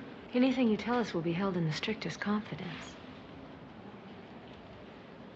What about Mrs. Edelton, the mother? Where is she? Which one? Are there two Mrs. Edeltons? Mr. John's mother died in childbirth. The other 3 children are from Mr. Edelton's second wife. What happened to her? She divorced him 10 years ago. Dead now. Auto accident in Italy. Can we go to bed now? Sure. Yeah. Good night. Thank you. I'll be in the halls. You can stay in your room. No, I'm gonna sleep in the 4-poster, thank you. Just wake me up when you're tired and I'll be... Hunter, do me a favor. Kill the cat.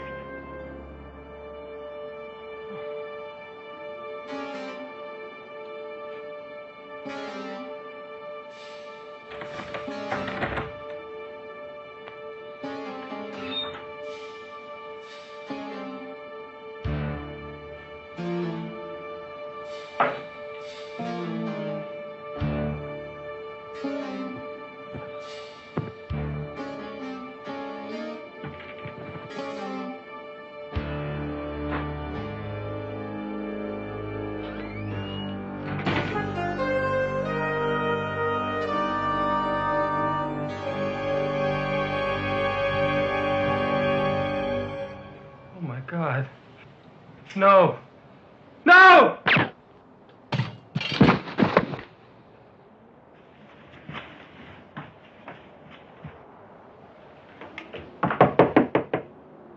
Michael!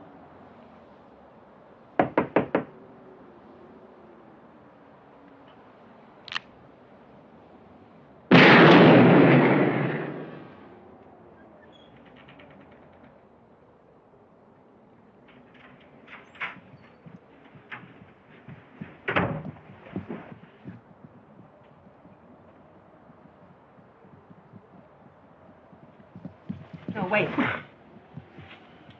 Michael! Michael! Michael! Take everybody down to the family room and keep a good close eye on them, will you?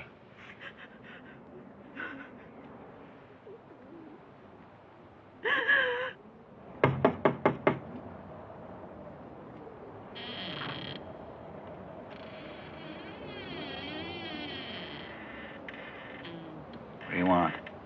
Where's Clara? Didn't you two hear anything just now? In this storm, down here? Is there any way you can get inside Michael's room without using the doors? No. Not if the windows are locked from the inside, and they are. What's wrong? What's happening? Would both of you be so kind as to come to the family room? It's Michael. He's been murdered.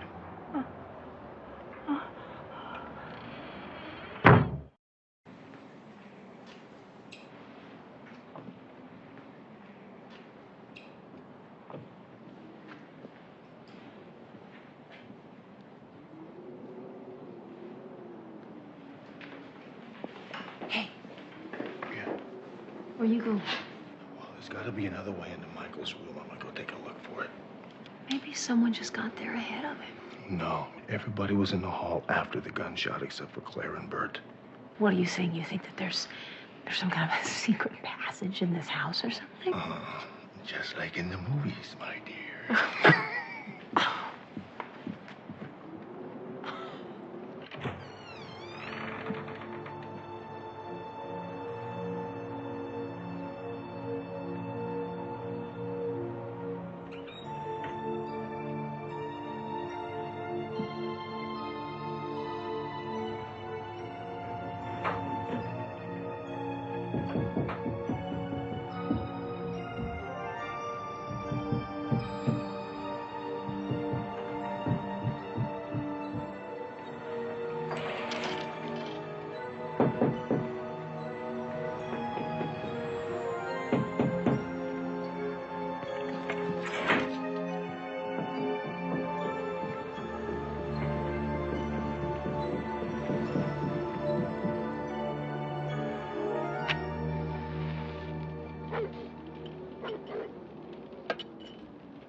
I don't care what your sister says. Those dogs are suffering out there. It's all right, Elaine. They're just frightened.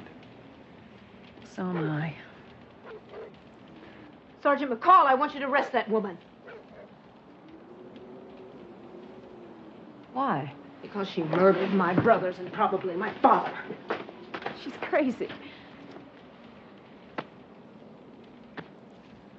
I knew I'd seen her someplace before. Now I know where.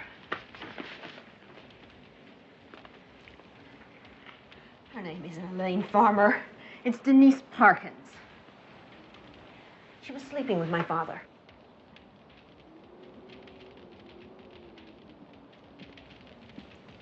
This does look a lot like you. Would you like to try to explain it? Who looks like her? She does. This is a picture of her and my father, whom she claims never to have met.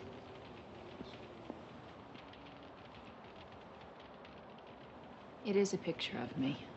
And I did know her father. But I haven't killed anybody.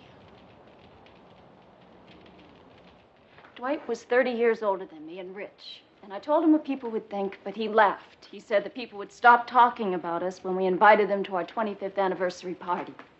Dwight told Sylvia about the wedding. She knew about it. That's a lie. I never heard a word about a wedding. I don't think one was ever planned. Sylvia threw a fit. She called him an old fool and told him that I was after his money. I would have married Dwight if he didn't have a dime. He said that Sylvia was scared, that we'd get fruitful and multiply, and that she'd inherit a few less million. It was a joke, but a week later he was dead. So why'd you change your appearance and your name? Because I knew that one of them had killed Dwight. I went to John, I told him what I thought and how I felt. It's true. Denise came to me and she convinced me that she was right, that one of the family did indeed kill my father. So I agreed to help her find out what happened. You let her use you? That is enough, Sylvia. Well, why did you go to John? Why didn't you suspect him, too? Because John was in London when Dwight was killed. John really loved his father. And Dwight talked about John as if he was the only son he had. We both loved him. We had to know who killed him. That's why we're here, to find out, not to kill anybody. She's lying. Sylvia knew nothing about any wedding plans. Are you going to arrest her? No. Why not? Well, I can't prove she killed anybody. Besides, I don't think she's going anywhere, do you? Just up the stairs to kill us in our sleep. No, she's not. She's going right up to her room just like you and everybody else is. Now, Sergeant McCall and I are going to be in the hallway all night. I know what you did. And I know what you did.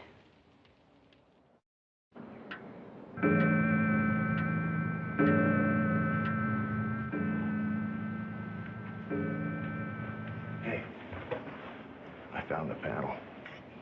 You're kidding me. Where? In Michael's closet, there's a corridor that honeycombs throughout the house, and I'm going in there right now. All right, just be careful. I'll wait for you out in the hall. Good idea.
Stop right there, police.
Oh, God!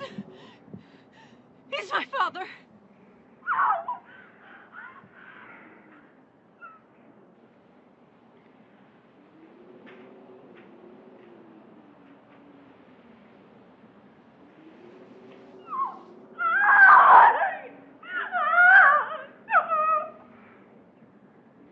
It's John.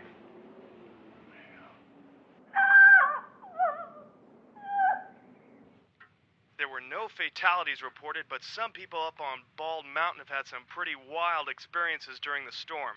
3 people were injured in one accident, but not to worry. Help's on the way. Plows are making their way up the mountain right now. Again, no fatalities were reported. It's my fault. I did it. What do you mean it's your fault? John didn't even suspect that anyone had killed his father until I made him believe it. He was happy with his life until then. I turned him into a killer. You don't know who killed Dwight Edelton, do you? Sylvia, probably, or George, or both.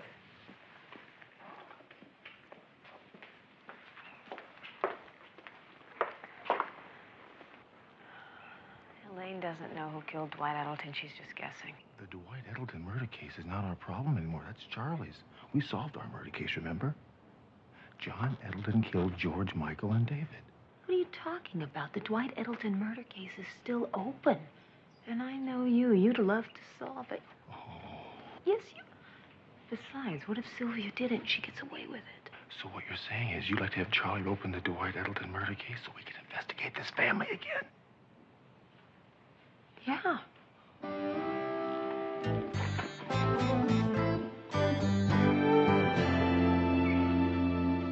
When John John Edelton decided his half-sister and half-brothers killed his father, he just went over the edge. I mean, the guy lost it. If we hadn't have stopped him, he would have wound up killing Sylvia and her husband, too. All right, I'm convinced. But who killed the old man 10 months ago? Well, come on now. Who killed Dwight Edelton? Oh, we don't know, Charlie. You see, Carl and Sylvia are the only ones left in the family, and they're not talking. However, what I have here is our case. Solved, completed murder case. As you can see, El Finito. But it still does leave the Dwight Edelton murder case open and unsolved. But I don't believe Charlie gave us that case. That's not our case, remember? We think that someone in the Edelton family did kill Dwight. We just don't know which one. And I think that if we had a little more time to investigate, we'd be able to... You got it. As a matter of fact, as of this minute, I'm putting you and Hunter on the Dwight Edelton case. And I'll expect a report in, say, 24 hours, okay? Well, what are you waiting for? Get your tails in gear here. Get me the answer. We don't like unsolved cases in this division. Hey, wait a minute. What is wrong with you? You want to find out who killed Edelton just as much as I do. No, I don't. Look, I had one dream in this world, never to hear the name Edelton again. Thanks, you crushed that dream for me. I can't believe you sometimes. That can't be. What? That man at my desk. That's the head of that crazy family. That's Carl. Good. Hiya, Carl. What can we do for you? I'm here on behalf of my wife. She wants to make a statement about the death of her father. Oh, really? She didn't kill him. Well, who did? George got David and Michael to join him. I don't know who pulled the trigger. They later told Sylvia.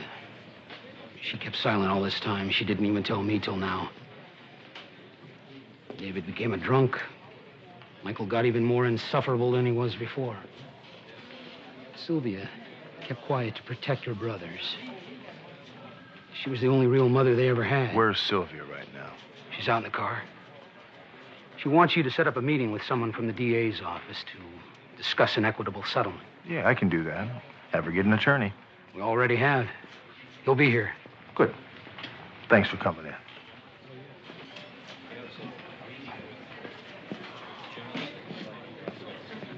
Okay. So I guess we know everything now. Oh, yeah. Except for who jimmied the car? I jimmied the car. What? I jimmied the car. What'd you do that for? Because I wanted your performance on the phone and to Sylvia to be impeccable, and it was. Congratulations. You lied to me. Sure. What is it about you two? I gave you a case to solve, so go solve it. What case is that, Charlie? The Dwight Edelton case. Oh, we solved that already. Hey, let's get something to eat.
Looking for a ride?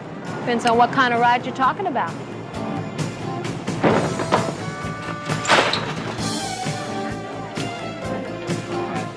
They took me in the spooky room and they rubbed blood all over me.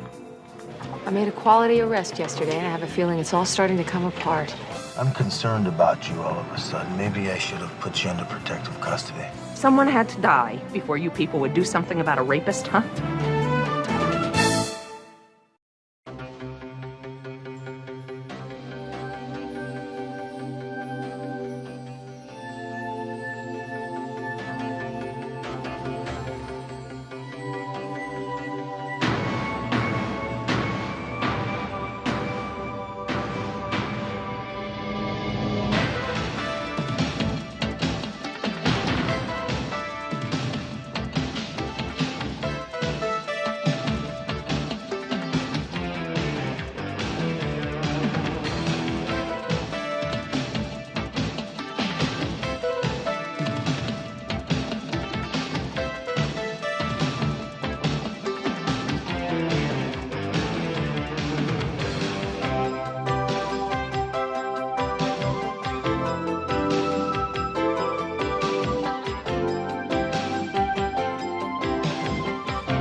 dinner time, boys.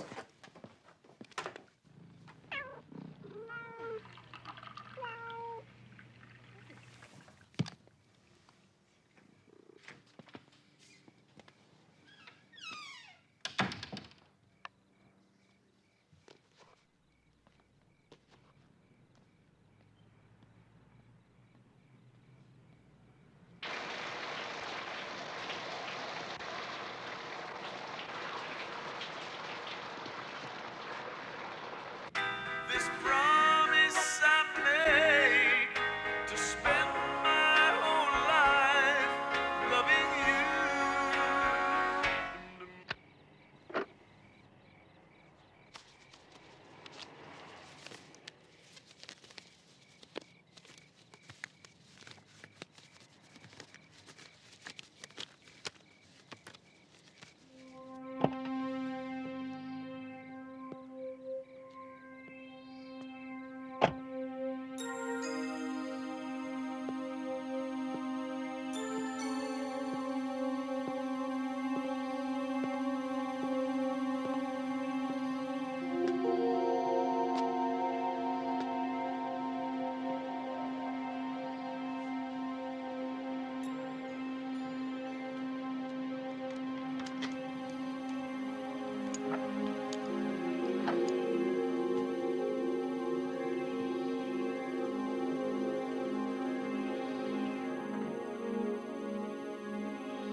Hello.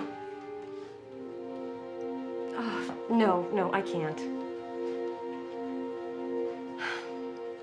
Oh, have you tried Kimberly?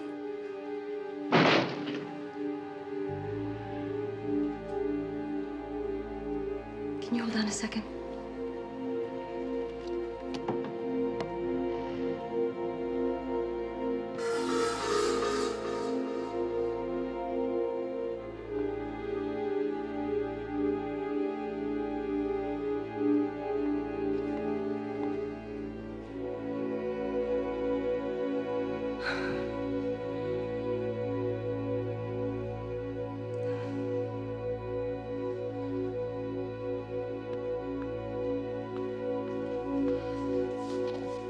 Hi.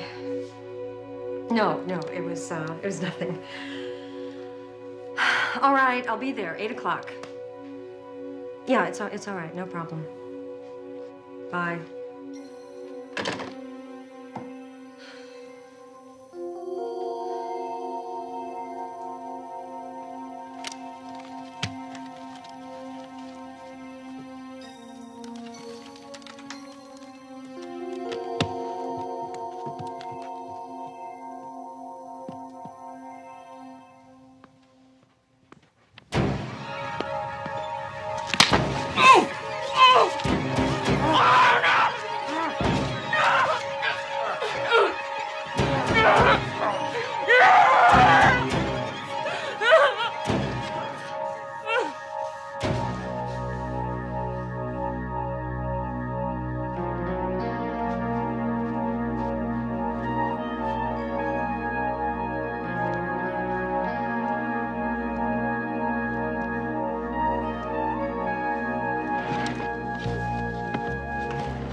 If you scream again, I'm going to gag you.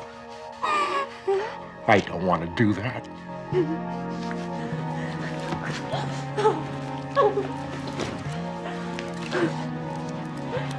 Oh, God. Oh. Please don't. Please. Oh, God.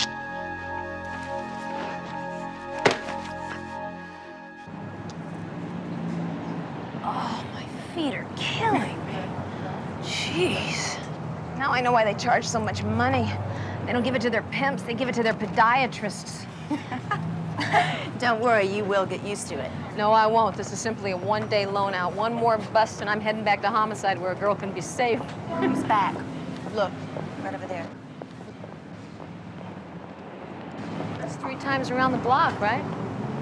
Think he's interested? Yes, he's interested. Hey, you, brunette. Bye. Have fun.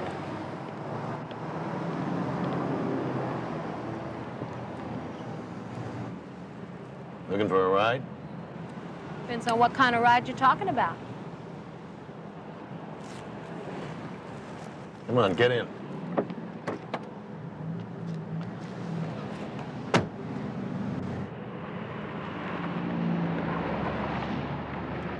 Nice car. Where are we going? How much? That depends on what you want. Got a few friends coming over to my house tonight. Thought you might like to join us. Party? 4 or 5 of us. Well, You don't have to worry, it's nothing kinky. Straight sex. Put your hand in my shirt pocket. will I find something special? $100? 100 now, 100 when you show up. Bring another girl. 100 more. $200? That's right. No, that's wrong. See, that's called soliciting for purposes of prostitution. Pull over to the curb, you're under arrest. Now, you listen to me, officer. You are about to make one big mistake, but I'm willing to overlook it. Overlook this. Pull over to the curb.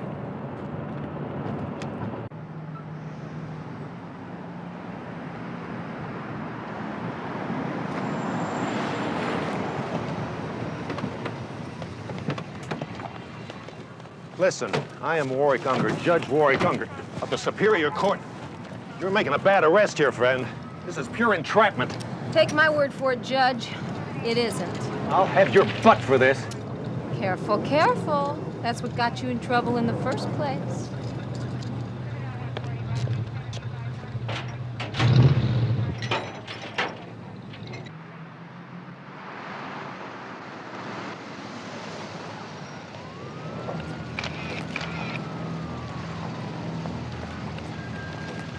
Okay, here you go, number 6.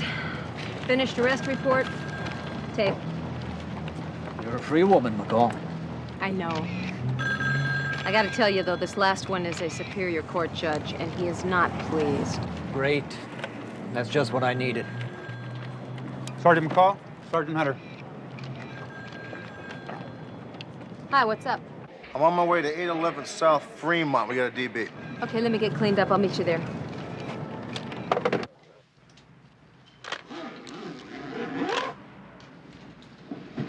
Get a shot of the living room before it's dusted, would you? He tied her up with nylons. Looks like he got them from her dresser. Any sign of forced entry? None. No evidence of any tampering with any of the locks. Maybe he had a key. Maybe she let him in. I'll have the print report and his blood type in a couple of hours. Reuben, take a look at this. Looks like a size 14. Is there enough to make a plaster cast? Let's try a low-angle scale photo shadowing the impression. I think that'll work better than a cast on carpet. Excuse me. Right away.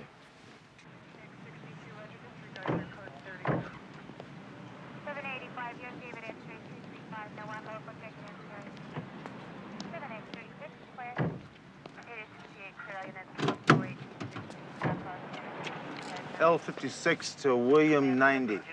Have Brad Navarro meet me on tack 2, please. Was there any sign of forced entry? Uh-huh. Sounds like Bigfoot, all right, Hunter. But we both know criminals don't change their M.O. Bigfoot never kills his victims. Well, I think this killing was an accident, Brad. She choked to death on her own vomit. The murder seems incidental to the rape. Otherwise, the MO is identical to the 8 other rapes. The semen on the sheet is type O. The shoe prints are size 14. It all adds up to Bigfoot. And Ann Mapleton fits the victim profile all the way. White, single, between 28 and 35. They all have good jobs. Professionals mostly. They date, but they're not promiscuous. Well, the media interest in this Bigfoot thing's gonna go through the roof. We may as well face it. Our serial rapist is now a murderer. I want you four to all work together on this. So make copies of all your reports, get them to Hunter and call right away. We're gonna have to do some regrouping around here. Let's go.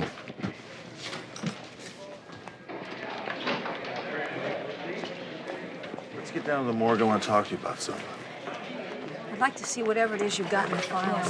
It's important. Excuse me, Commander.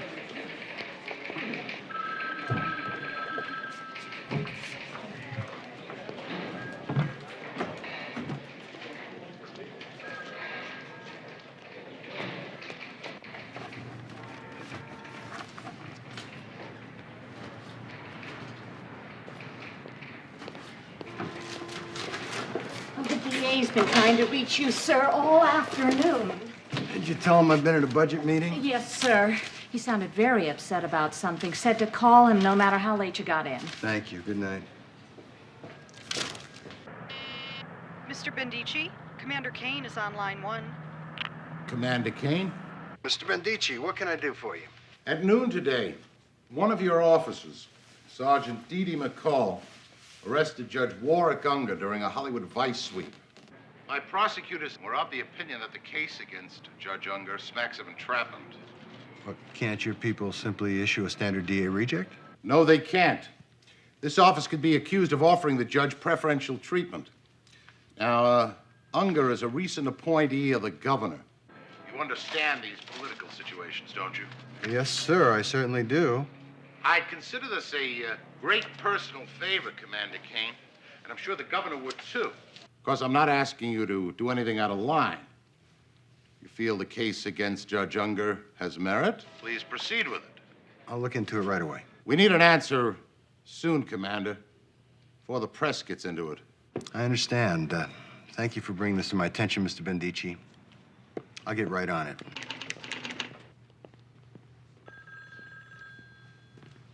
You got stuck with the paperwork, huh? Yeah, we flipped and Hunter won. McCall, don't you know he cheats? Yeah, I know he cheats, but this time we used my quarter and I flipped, so you figure it out. Where is he? He went to go grab a bite with Navarro. If you want to talk to him, he has to come back. He's got to check out these interview transcripts. Yeah, I can wait. I want you to read all these reports tonight, though. I'll see you all in my office tomorrow morning, 7 o'clock. 7 o'clock? If I can do it, you can do it.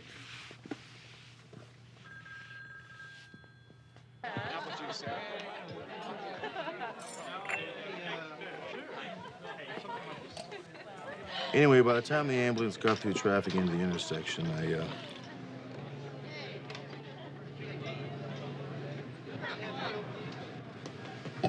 Brad. Wake up. Look, it's late. We got a lot of reading to do. Why don't we just go home? Hey, I don't have to read those reports. I wrote them. You know, Brad, McCall asked me one time if I thought I'd ever get married. You know what I told her? Mind your own business. No. I said if I could ever find a girl like Kathy Navarro, I would. McCall must have loved that. Yeah. Well, she agreed with me. About Kathy, that is. See you tomorrow, Brad.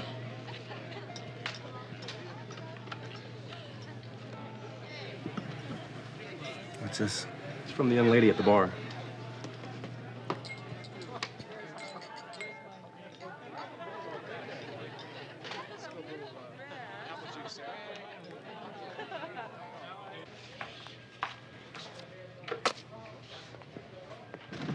Hey, you still here? No, it's a bad dream. I'm not really here. You didn't look very good. You ought to get some sleep. So should you. But you know, I think you ought to check out the note on your desk first. Oh, yeah? Mm-hmm. Hmm.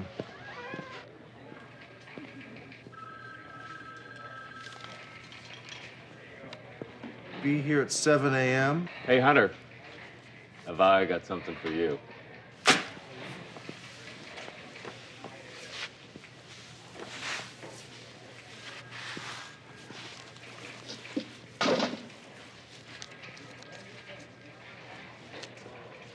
You're pretty handsome for a cop. You think so? Yeah. Thank you. And you're awfully young for an 18-year-old. Hey, that ID's good. Well, how come it's still wet? So where do you live? Nowhere. Nowhere. Let me write that down. Nowhere. Okay.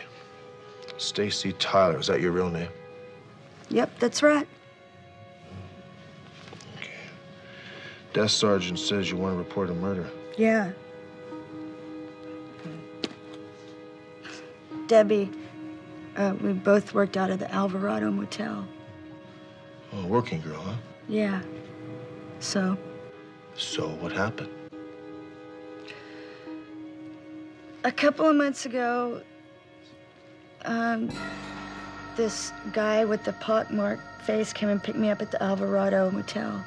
And we drove to this house in the hills, and... Where was that? What, the house? Yeah.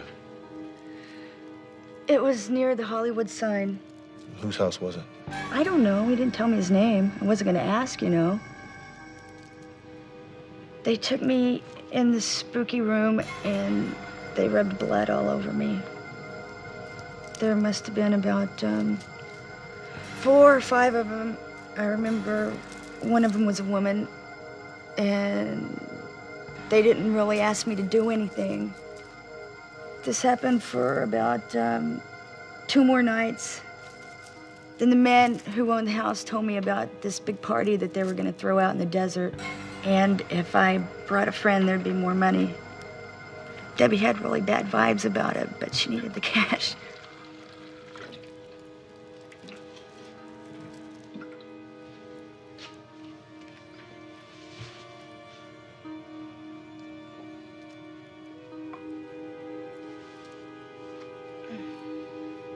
There must have been about 50 people out there.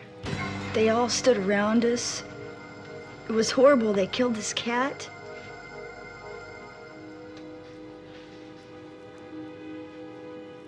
Then they had sex with us one after the other. They took us back to separate motorhomes, and they told us to clean up.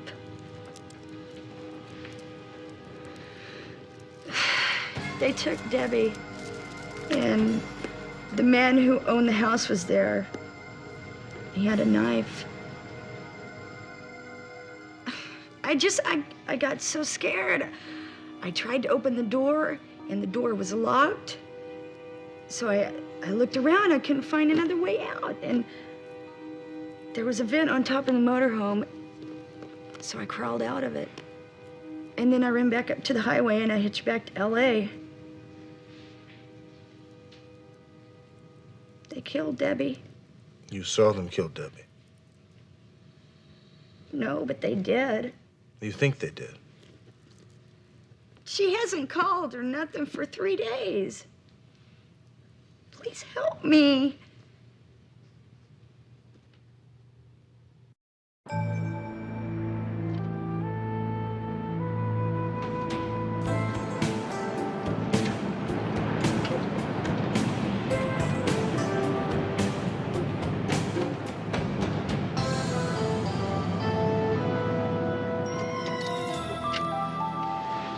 You know, I'm concerned about you all of a sudden. Maybe I should have put you under protective custody. No, please, I'll be okay, really. Yeah? Yeah. Got any money? No, I don't got any money.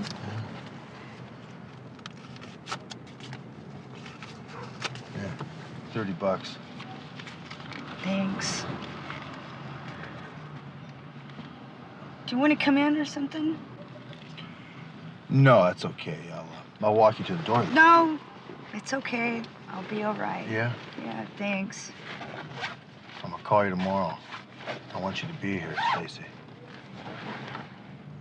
Yeah?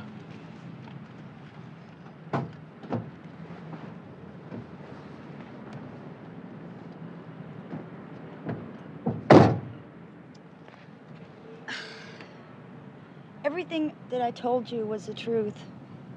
I swear it.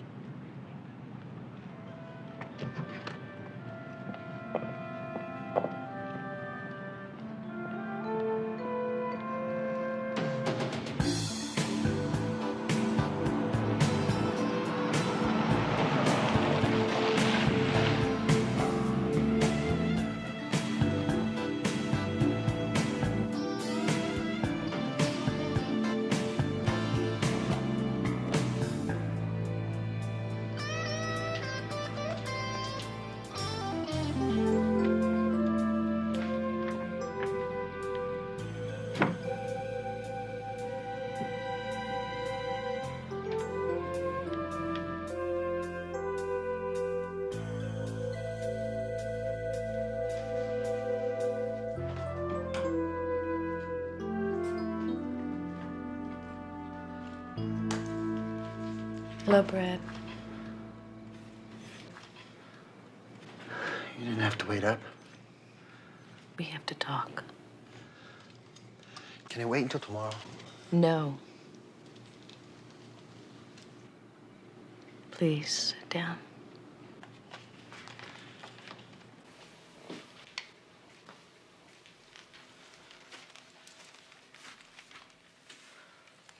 What is it, Kathy?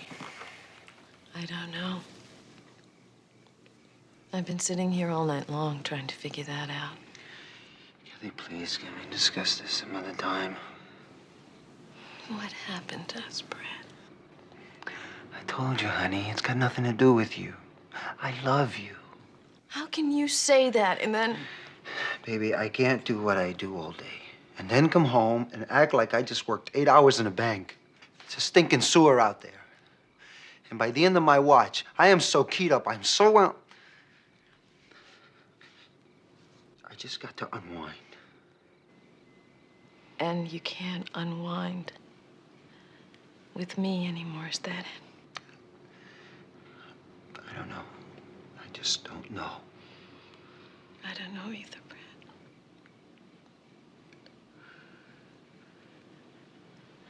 Are we gonna make it?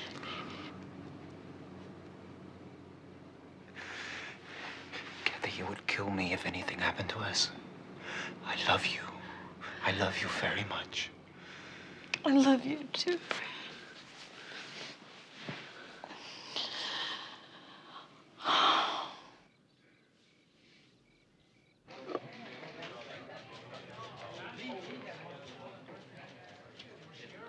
Even though all these women have a lot in common, we still keep coming back to the one thing we're missing. There's a key. We just haven't found it yet. Well, you're just gonna have to re-interview all the victims then. There must be something you're missing here. Any idea when he'll strike next? It's hard to say. If he sticks to his schedule, he'll hit in 3 to 7 days. Now, this Lisa Cartwright, where's her statement? It's not in here. She's still in the hospital. We haven't been allowed to speak with her yet. I'm not gonna accept that. You've got to talk to her, and you got to do it quick. Now, come on. Let's get on this thing.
L56, L56 code 1.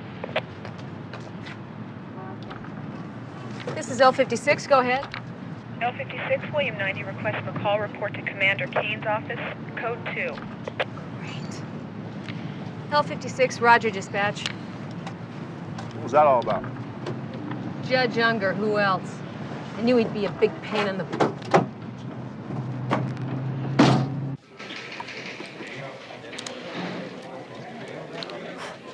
Testing, 1, 2.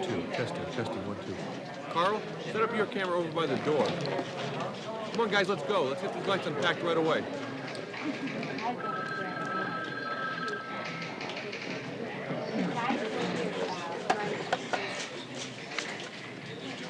Looks like you're in for a bumpy road, huh? Good luck.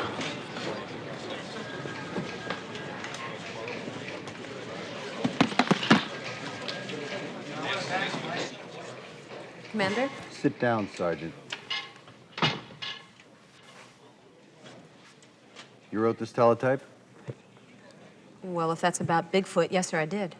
You are not to use slang names about this suspect or any other suspect. Don't you people follow any of the policies of this division? Sergeant, before you decided to link a series of 8 rapes with a homicide case, did you have this reviewed for approval? I felt it necessary to get that information out as soon as possible, sir. Did you have this reviewed or not? No, sir, I did not. I've written dozens of teletypes that have gone out without approval. Every detective has. There wasn't anyone around last night to approve that when I was finished typing it up. I am not talking about other detectives or other teletypes.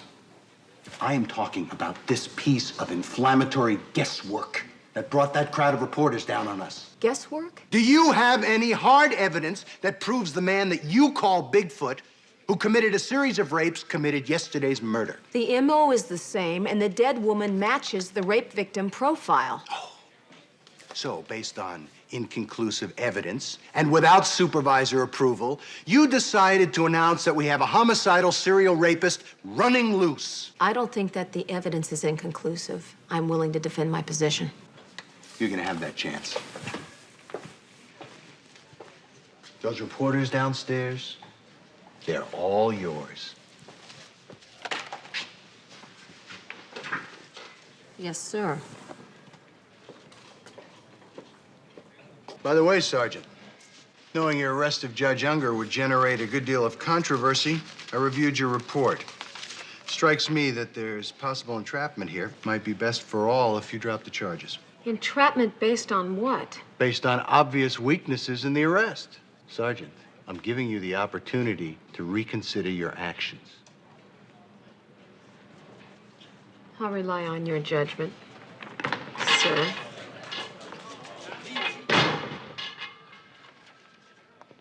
When I'm almost out the door, Kane brings up Unger.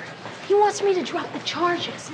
He didn't give a damn about the teletype violation. This whole thing was a charade for Unger. Guy was trying to intimidate me the whole time.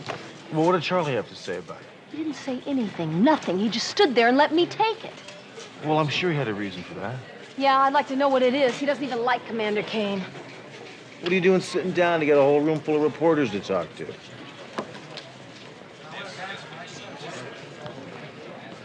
Wish me luck. Good luck.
Lloyd, what are you doing home? decide to come home for lunch? I'm only working to 10, but don't forget to, Pick up something on the way home? Sure. No problem. Wish I didn't have to leave. Bye. Bye, Claire.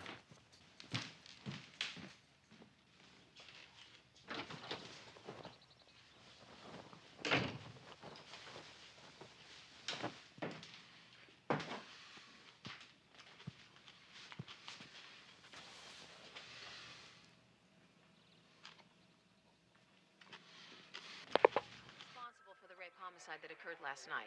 Sergeant, what evidence do you have that links this murder to the 8 previous rapes? Well, I really can't comment on that. To give information as to the modus operandi could lead to possible false confessions or copycat crimes. Do you have any firm leads at this time? Sex crimes and homicide detectives are actively pursuing a number of leads. Yes, the specifics of which I cannot discuss. Is it unusual for a serial criminal to change his MO, in this case to kill his 9th victim? I can't comment. Hunter, there's a Stacy Tyler on the phone for you. Tell us how long it will be before you'll be free to release more specific information. Hello, Stacy? Hello? Hey, Garrett, no one's on this line. She was really scared, too. She was almost hysterical. The line's open. Trace it. And keep this one off the hook, huh? Is it true that you have pinpointed to within a day or two when Bigfoot will strike next? No, not that closely. The time has grown progressively shorter, yes, but these calculations I know you, are based McCall. on statistical probabilities and therefore inaccurate.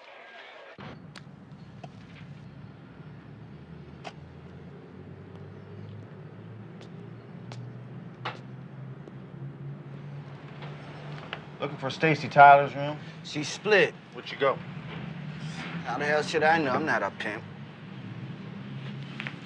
Want to go downtown and talk about this, huh? Hey, look, some dude came by a couple of hours ago looking for Stacy. She came down the stairs and took one look at him and took off.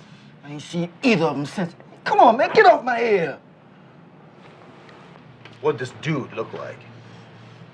Ugly white cat with pock marks all over his face? Yeah, with them things, huh? Now, did Stacy have a girlfriend? Maybe a girl about her own age? Yeah. What was her name? Debbie. And I ain't seen her in a week.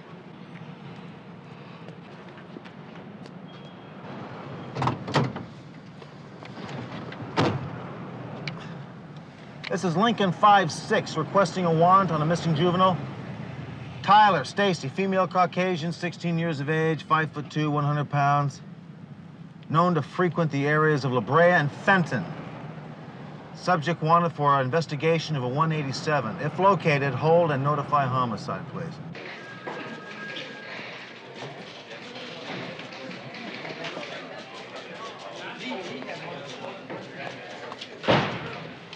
Dee Dee, you were great. Yeah, right. No, really. We were watching on the TV in the captain's office. Don't even mention the captain to me. That guy's on my non-person list. Oh. Well, you can tell me all about it on the way to see Lisa Cartwright. Hospital released her an hour ago. Really? What's wrong? I made a quality arrest yesterday, and I have a feeling it's all starting to come apart. See that man just walked through here? Sure did. Who is he? Lieutenant Pfeiffer from Hollywood Vice. When he comes back down, tell him I'm at Rex's. I want to see him right away. You got it.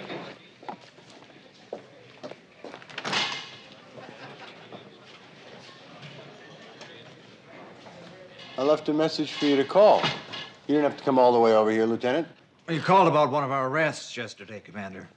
I figured it's about Judge Unger, and that's not something I want to talk about over the phone. As a matter of fact, it does concern Unger's arrest. Please, sit down. I can assure you, it's a good arrest, sir.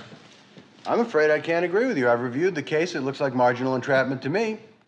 I know the case law on entrapment inside out, Commander. I can assure you we're on solid ground here. Lieutenant, I did not call you to open up a debate. I have read the report. And as supervisor of the arresting officer, I would like the charges dropped and the 510 release signed off. I can't do that. Lieutenant, Section D67 of the Manual Arrest, Detention, and Criminal Complaints clearly gives me the authority to order the charges dropped. The fact that you are not familiar with it does not excuse you for what borders on serious insubordination. You discussed this with Sergeant McCall? Yes, I have.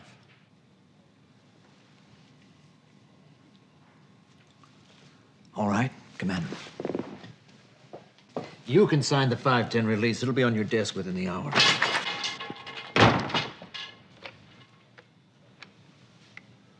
Yes, Commander? Give me the district attorney.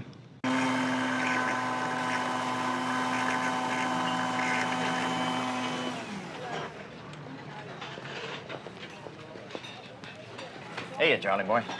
How's the high blood pressure? Oh, not good. Sit down. Thanks for coming, Mike. Freddie, another cup of coffee down here. Make it black.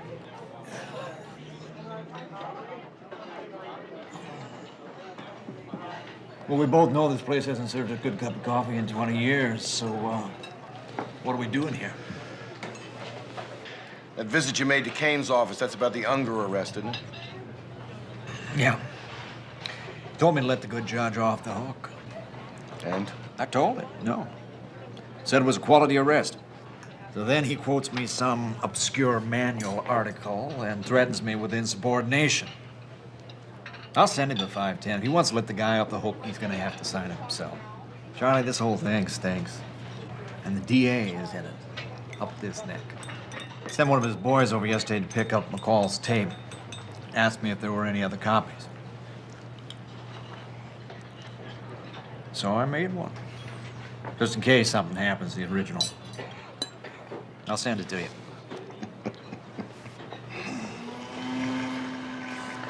What do you got on your mind? Kane.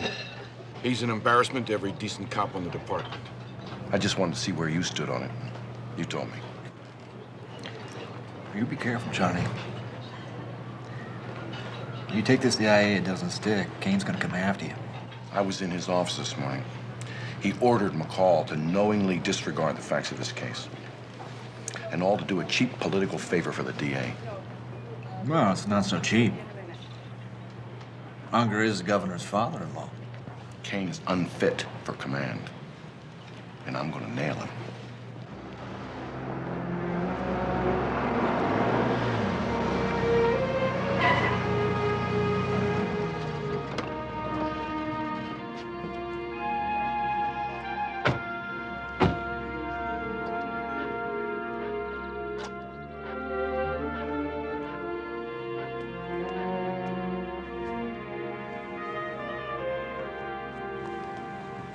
Miss Cartwright, I'm Sergeant O'Hearn. This is Sergeant McCall.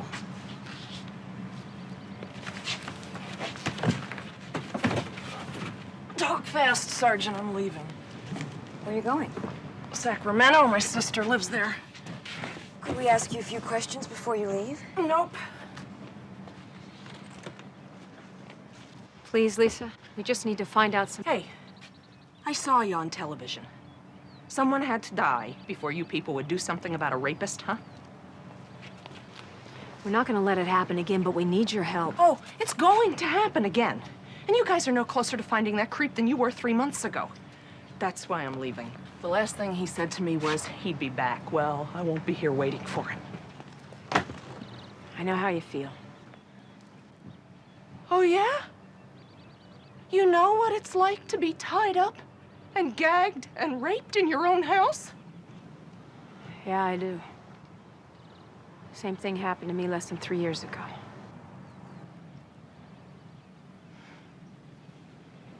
Well, then maybe you do understand how I feel. I bought this house 6 months ago. And now I'm selling it. It's gone. Being in there scares me to death. It's not my house anymore. He took it from me. We're gonna get this guy. Oh, yeah? Well, good luck. Lisa. Goodbye.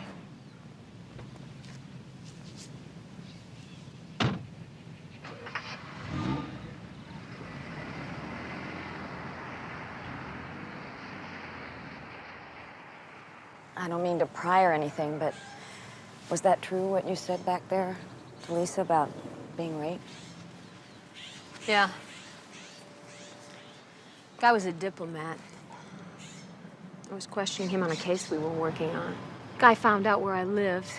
He showed up one day, wanted me to go out with him. When I said no, he attacked me and he raped me. He had diplomatic immunity and nobody did a damn thing about it. My God. I did the same thing Lisa did. I sold my house to the first people who made an offer. Hey. What did she say? What did she say? She said that she bought her house 6 months ago? Uh-huh. So how many of the other victims do you think bought their homes within the last 6 months? I don't know, kid, but let's find out.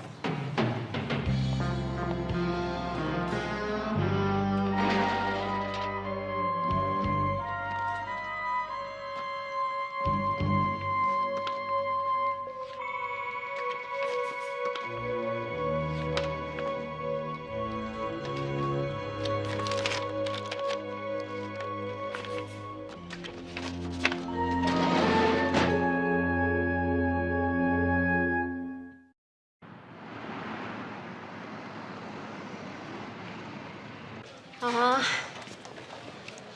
You sure? Where have you been? It's a long story. Yeah, thank you. Damn, I thought we had it. All 9 victims bought their homes within the last year. If they had the same realtor, that would be our missing link. The guy would have the key to all their homes. No luck, huh? No, all 9 sales were made by 9 different realtors. McCall. I saw you on television today. You're very beautiful. Thank you. Who's speaking? I'm the man you're looking for. Really? Put a trace on line 6, quick. Well, it sounds to me like you might be teasing. I've been known to do a little teasing. Okay. Well, if you are the man I'm looking for, then, where can I find you? I'm closer than you think, Dee. Yeah? Like where? You'll find out soon enough. Really? Well, I'll tell you what. I'd really like to meet you. I'll bet you would.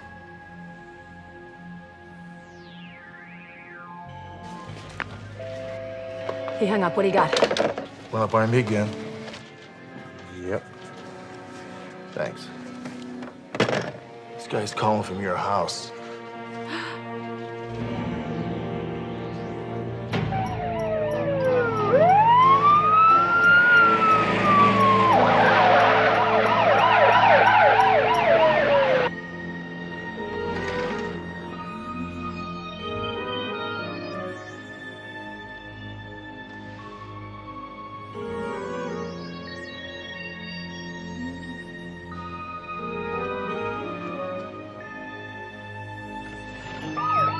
Zebra 20, cover the back. McCall and I will cover the front. Go to code 2. Roger, L56.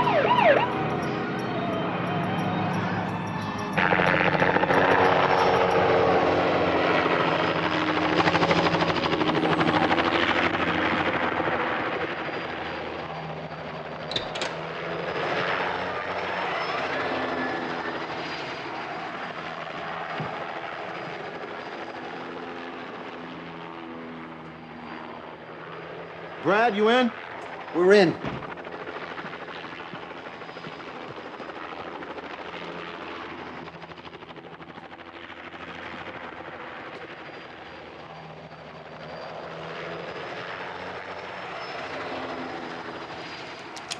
All clear up here. He's gone. Nothing looks disturbed. You smell that cologne? Yes, and I smelled it before. That's Bigfoot. He was here. Brad, put out a code 4. Get rid of the Air Force. Maybe we can turn this thing around on Bigfoot. Turn it around. Well, he doesn't know that we know he called from here. Maybe he'll be back.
saying you were entrapped by Sergeant McCall?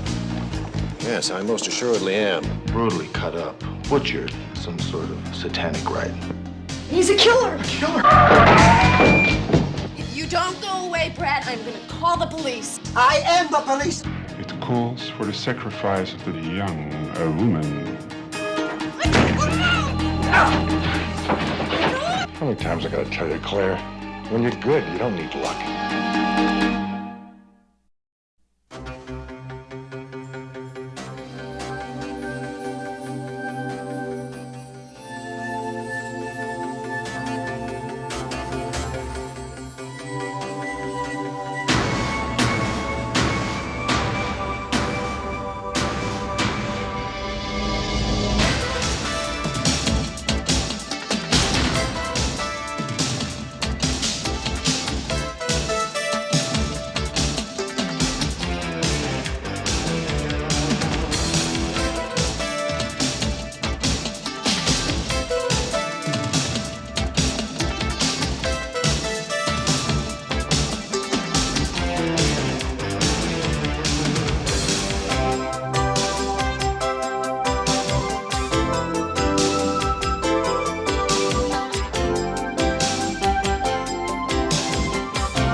Previously on City of Passion, Part 1.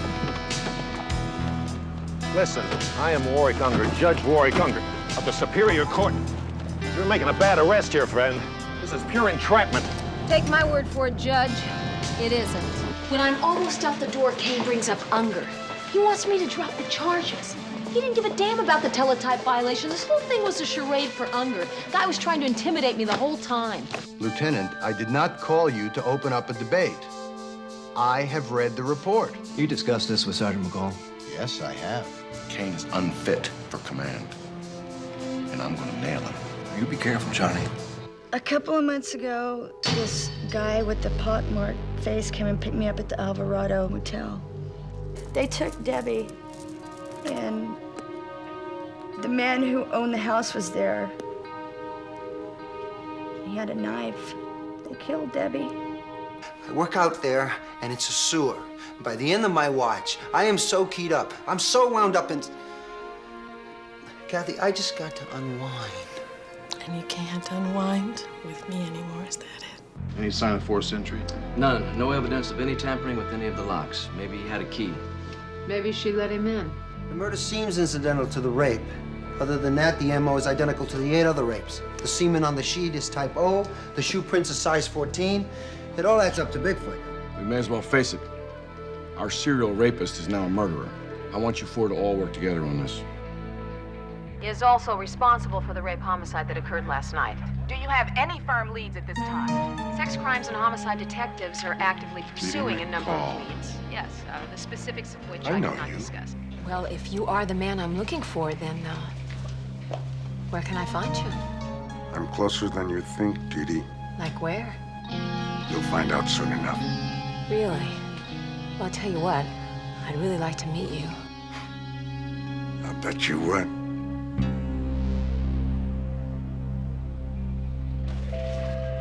He hung up. What do you got? Well, by me again. Thanks. This guy's calling from your house.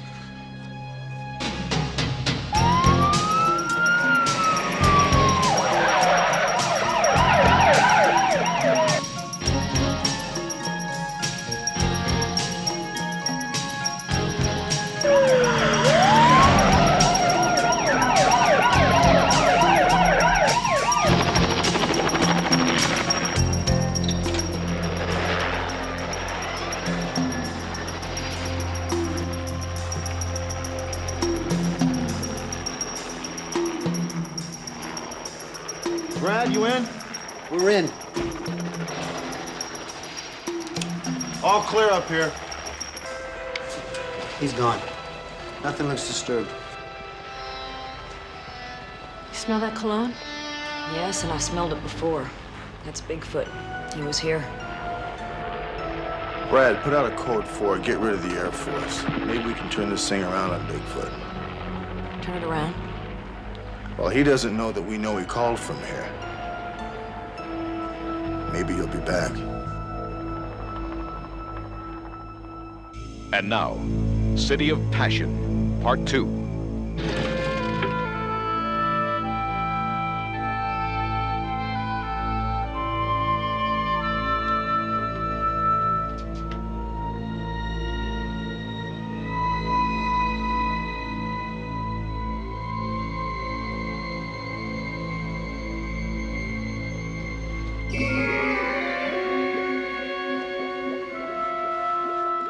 Hunter?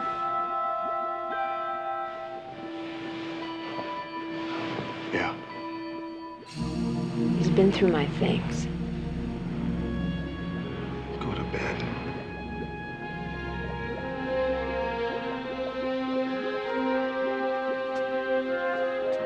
How long did the realtor have the key? 8 hours. Okay, Mr. Trepp, please keep this confidential. Thank you. I think we've got him. The 4 victims I checked all used the same appraisal service when they bought their home. Image Market Appraisals. How did you know? I thought you were checking realtors. It's the same company that appraised my house. Come on, let's go round up the troops. Are you crazy? You pick him up now? All you got is a DA reject. For God's sake, Skipper, what more do we need? Every victim's home, including McCall's, was appraised by the same guy, Lloyd Fredericks. A male Caucasian, 6'2", 220 pounds, DOB 11-18-51. That makes him Bigfoot. What about the stuff you don't have? His blood type, for example. Well, we do have that, Charlie. The Navy says he has a blood type of O. Also, he wears a size 13.5 shoe. If the shoe fits, Charlie. I still say the DA's gonna throw this one out. All you've got is circumstantial evidence. Meanwhile, what we're doing is alerting him. I agree with Charlie. I think we ought to put a 24-hour surveillance on Fredericks and see what his next move is. And we have a pretty good idea what that will be. Yeah, well, I'm ready. Not to mention I'm covered. Not if we put the surveillance on Fredericks. Well, come on, we're on a budget here. We only got so much money, so many men, so many hours. Now, we either cover McCall or we cover Fredericks. Which is it gonna be? Cover Fredericks. I'll change my locks. Yeah, well. In that case, we're gonna need a 24-hour around-the-clock double team, Charlie. Sorry. 1 team at a time, 4 hours at a time. That's all I'm gonna be able to sell Kane. I wish it was otherwise, but it isn't, so let's get on it. Judge Unger, do you have any comment to make about your arrest in Hollywood? My arrest, Miss Pedrosa, was an outrage. Obviously politically motivated. I've asked for a full public airing. Are you saying you were entrapped by Sergeant McCall? Yes, I most assuredly am. I was flagged down by a woman who, for all I know, was having car problems. And what followed was a pure case of entrapment. Is it true you've stepped down from the bench? No, it is not. I am on leave while the circumstances are being investigated. I'm sure it won't take District Attorney Bendici very long to settle it. Thank you very much. Judge, can you tell us why you were in the area to begin with? Whose great idea was it to give us the point with Fredericks from 3 to 7? Well, it doesn't make any difference. We'll have breakfast at your house. Oh, great. Why's that? Well, because, you haven't changed the locks, and, besides, you get the couch tonight. Great.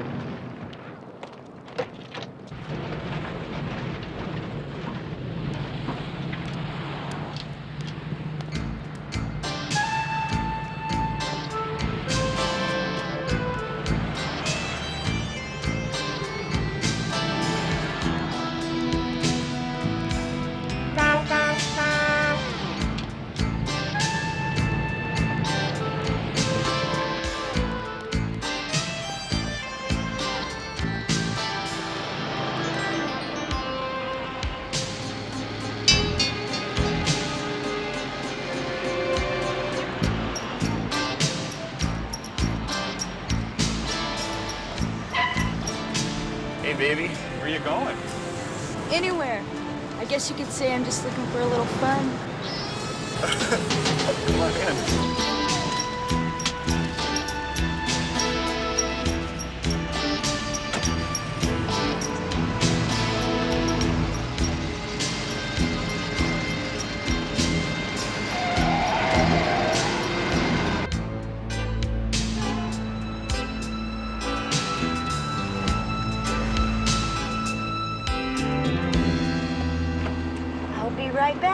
shall we?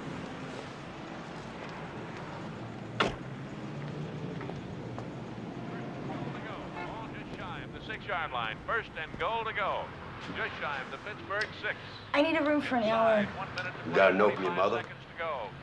As a matter of fact, I do. Our eye setup. Cullen Bryan the fullback. Gooman is the right halfback.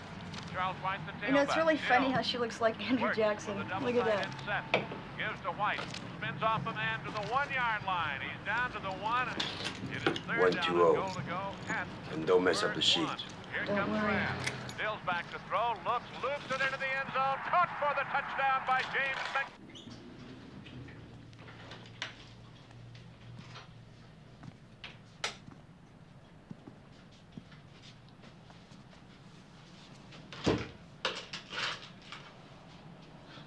Come on.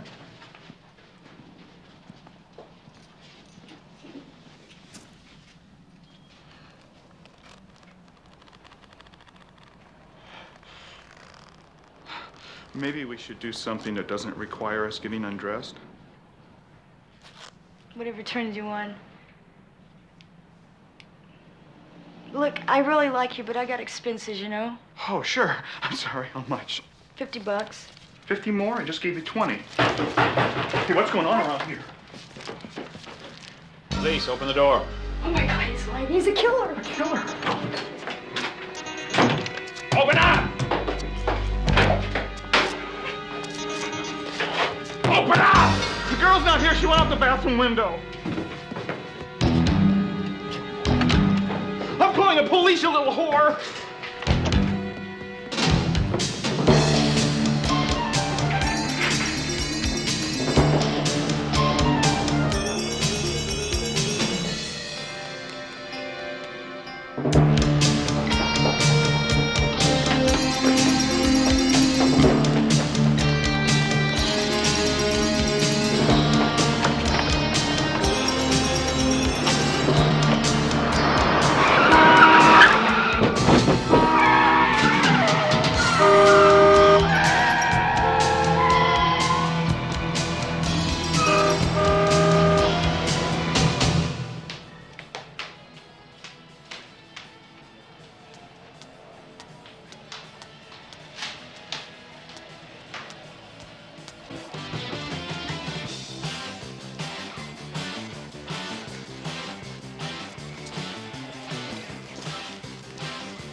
All right, we pig out tonight, gang.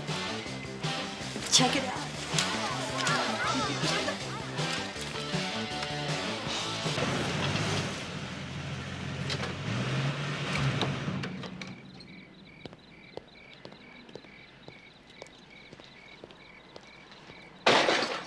What the?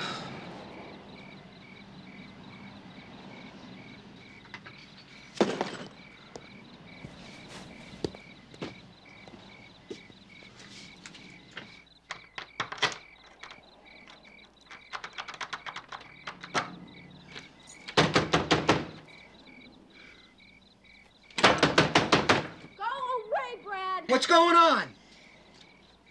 What the hell's going on? I don't want you here anymore. I've called an attorney. An attorney? Who? Mike Snow. Snow? He's no divorce attorney. Oh, he is now. You're crazy. Open the door. If you don't go away, Brad, I'm gonna call the police. The police? I am the police, and this is my house. What is wrong with you? You! You're what's wrong with me. You're never gonna change. And I cannot live like this anymore. Just get out of my life. Go away. Go away? Okay, you got it. Just like that, go away. You bet your attitude I'll go away. High and dry, that's how I'm gonna leave you. We'll see who can't take it.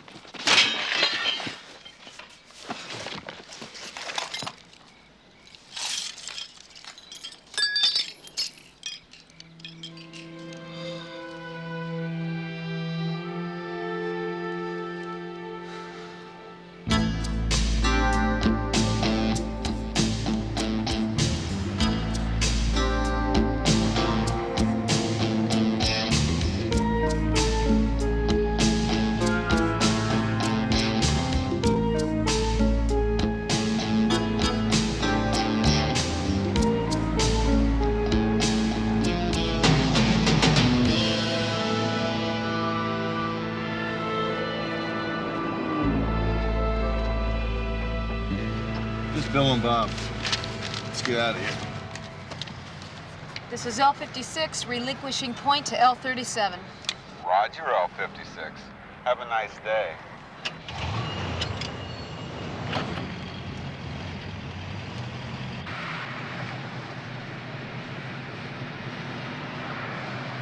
Staff 1, contact Command Central on the Delta frequency. This is Staff 1. This is Command Central, Staff 1. Advise you use the private entrance upon arrival at base. Code 20P.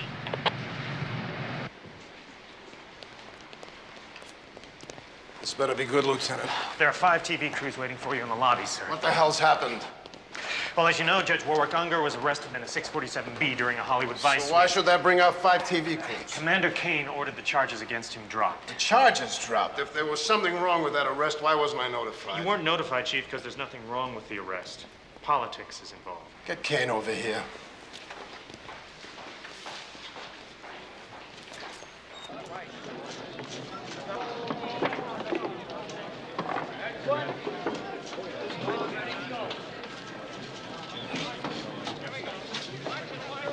Looks like half the press in the city's out there. They must have heard about Brad being thrown out last night. What's going down, Lieutenant? Oh, Kane's got something stirring. What's the status on Fredericks? Well, we watched her come home from work, and then we watched him go to work. He was still there when we were replaced by Denley and Roswell. Well, I talked to Department of Defense this morning. Fredericks got the boot from the Navy for aggravated assault against a woman. Yeah, well, that makes sense. Rape isn't a crime about sex anyway. It's a crime of violence.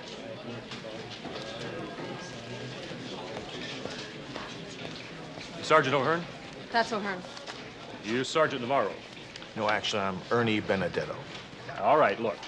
When I call your name, raise your hand, all right? Navarro.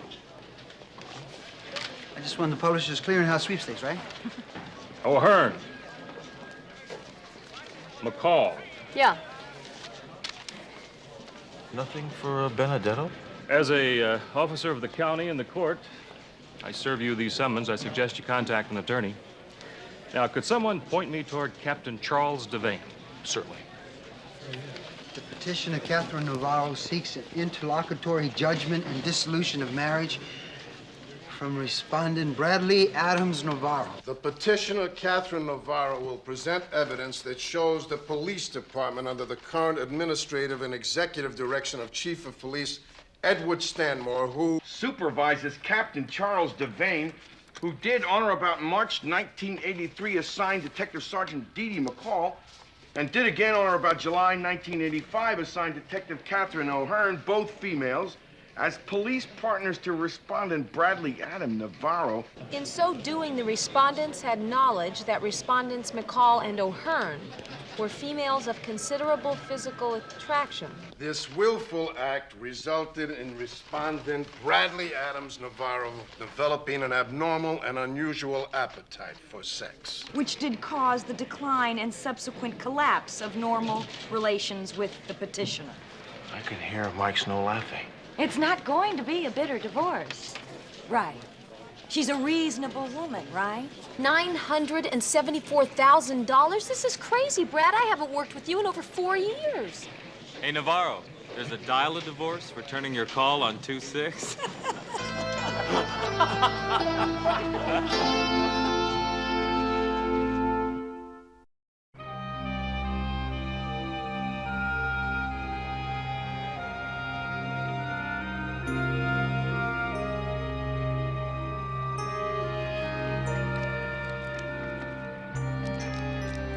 I thought about seeing an attorney, but I don't think Kathy Navarro is serious about this lawsuit.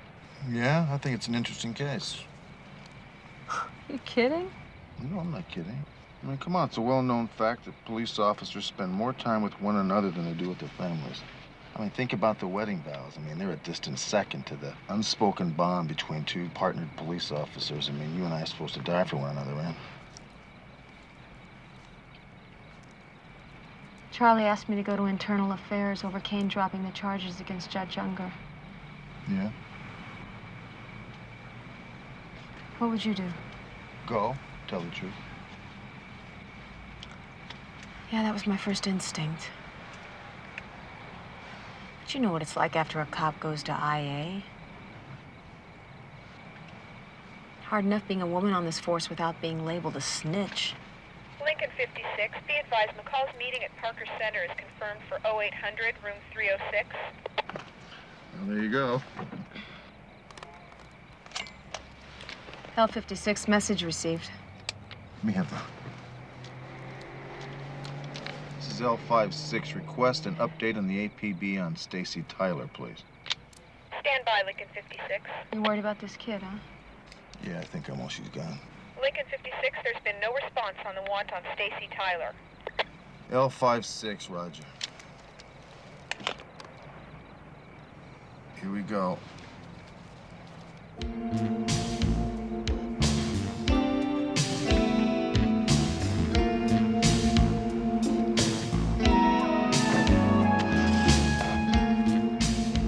This might be our lucky night.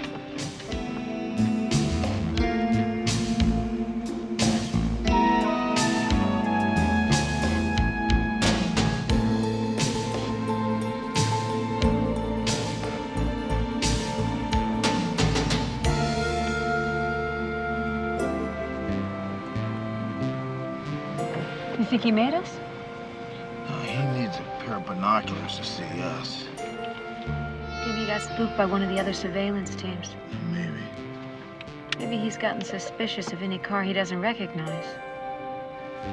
Yeah, perhaps.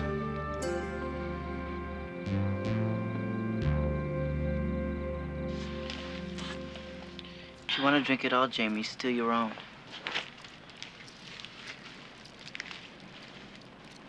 Aren't you afraid of Scarface? Sure am. So I'm gonna go to Vegas as soon as I can get my stuff out of the motel.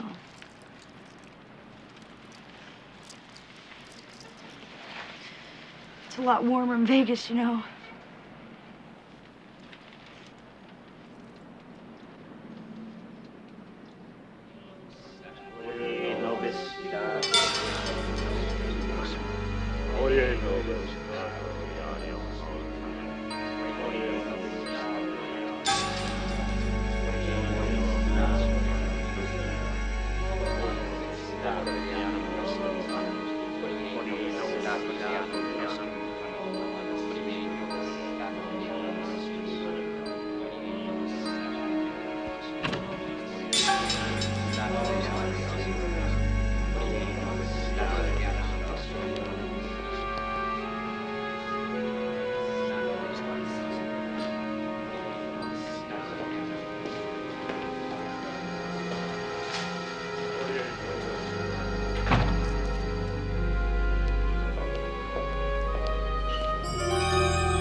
No, not yet, but don't worry about it. I got somebody watching the motel. She hasn't picked up her stuff yet. I'll get her.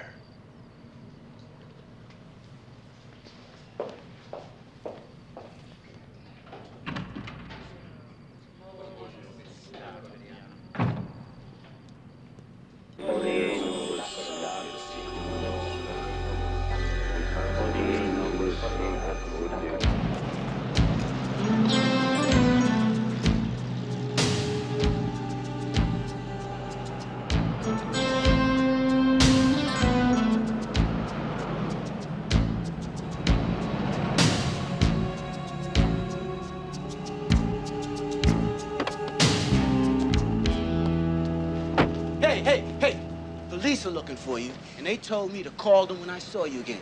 I don't want no trouble, so I'm putting you on notice. Can you at least give me 20 minutes, Sam? 10. I don't suppose I could have a refund. You suppose right. Now it's 9 minutes. Okay.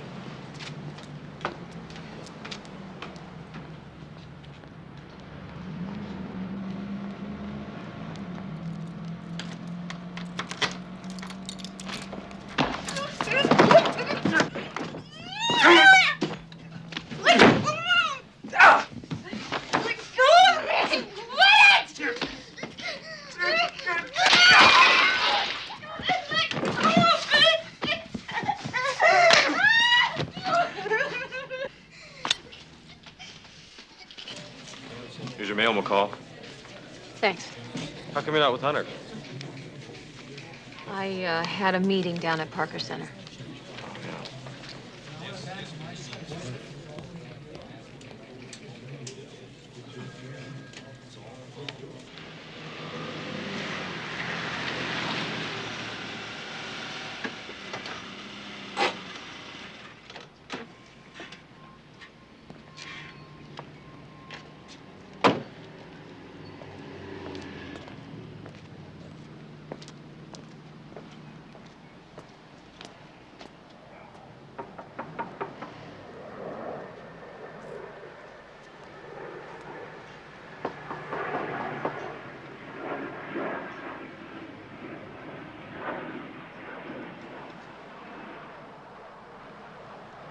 He's using his key.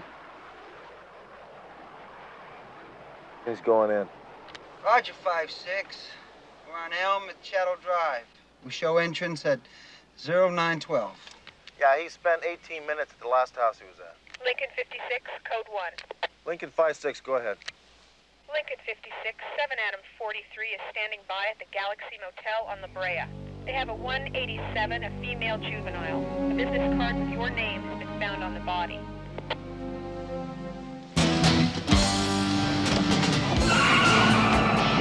Zebra 20, I know I got 20 more minutes, but take the point, will ya? What's the problem, 5-6? Just take the point.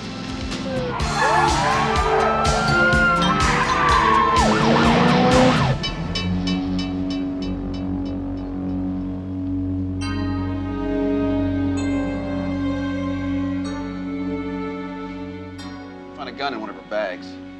Put a make eye away. Any witnesses? Yeah, a guy in a service station across the street. Don't touch anything, I'll be right back. Yes, big ugly man. Park here, or watch motel. I tell him go. He say, get lost. I get lost. Did you see him go into that motel right over there? I see him go. I see him come back. What kind of car was he driving? Lou, a Lou Ford. I smell rat, you know? So, I look at number on plate. 540. Then customer blow horn. I go, I come back. Car gone. You sure it was 540? I'm very sure. You remember the letters? No. Can you remember if they were before or after the numbers? After. After. Good. Bag her hands, I want nail clippings. Take the sheets. And we'll also do an anhydrous spray on the body. Yeah. Yeah, I'm here. What? Are you sure about that? Give me the address. Okay. Thanks.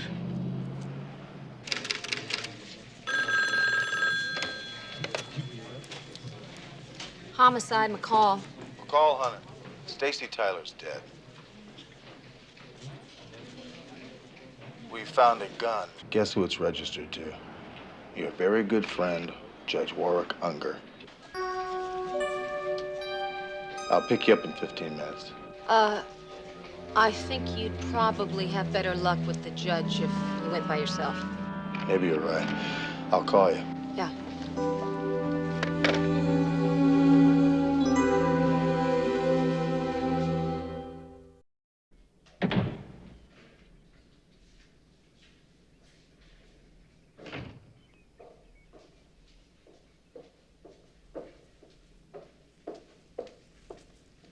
The judge is in the garden. He'll be with you in a moment. Thank you.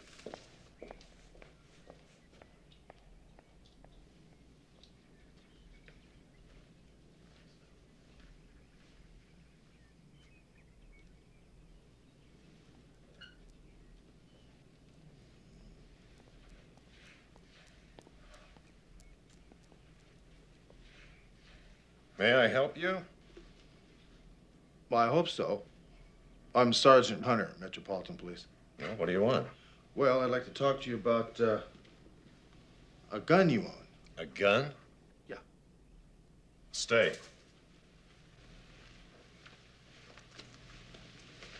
Yeah, it appears that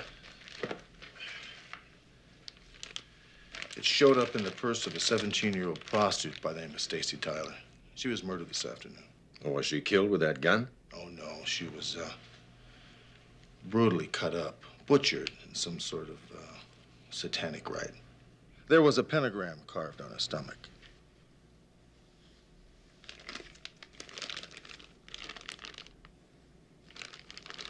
Well, it looks like a gun that I keep in my garage. If it is, it was obviously stolen, and I was unaware that it was missing. You keep a gun in your garage? Sergeant, you are obviously trying to implicate me in a serious crime of which I have no knowledge. And that would make 2 false charges by you people. And I believe that I am being harassed. I'm not here to harass you, Judge, really. I just thought you'd like to tell me why your gun turned up in Stacy's purse. Get out. And the next time you talk to me, the first words out of your mouth better be the Miranda warning.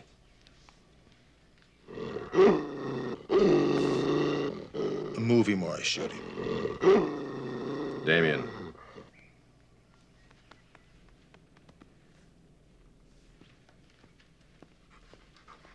Good boy. Good boy.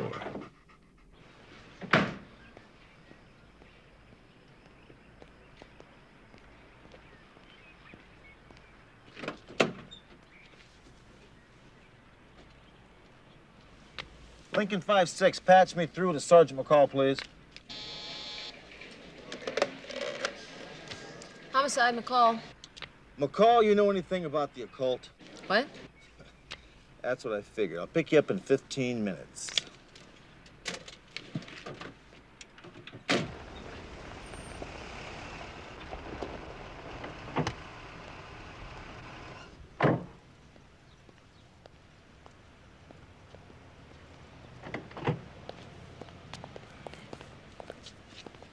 It's all right, Howard. I know the man. Go on up. I'll only be a minute. I told you I had no time for a meeting, Commander. Well, you better make time. Sergeant McCall went to Internal Affairs. They're bringing me up on charges. The internal affairs of your department is not judicial in nature. It's administrative.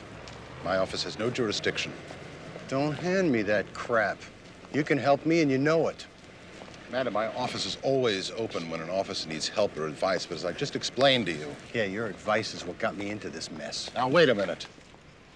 I called you because a member of the judiciary was arrested, and as district attorney, I was trying to get at the facts. You called me because you were looking for a favor.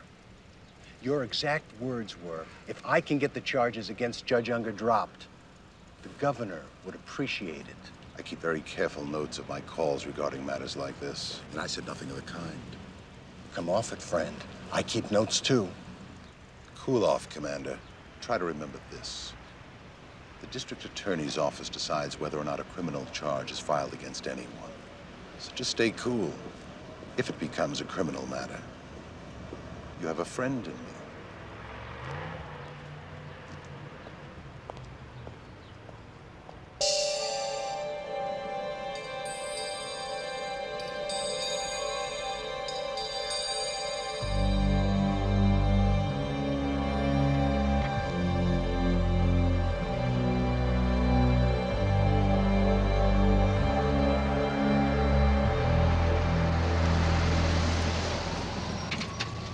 Did you bring any garlic? We could tie it around our necks.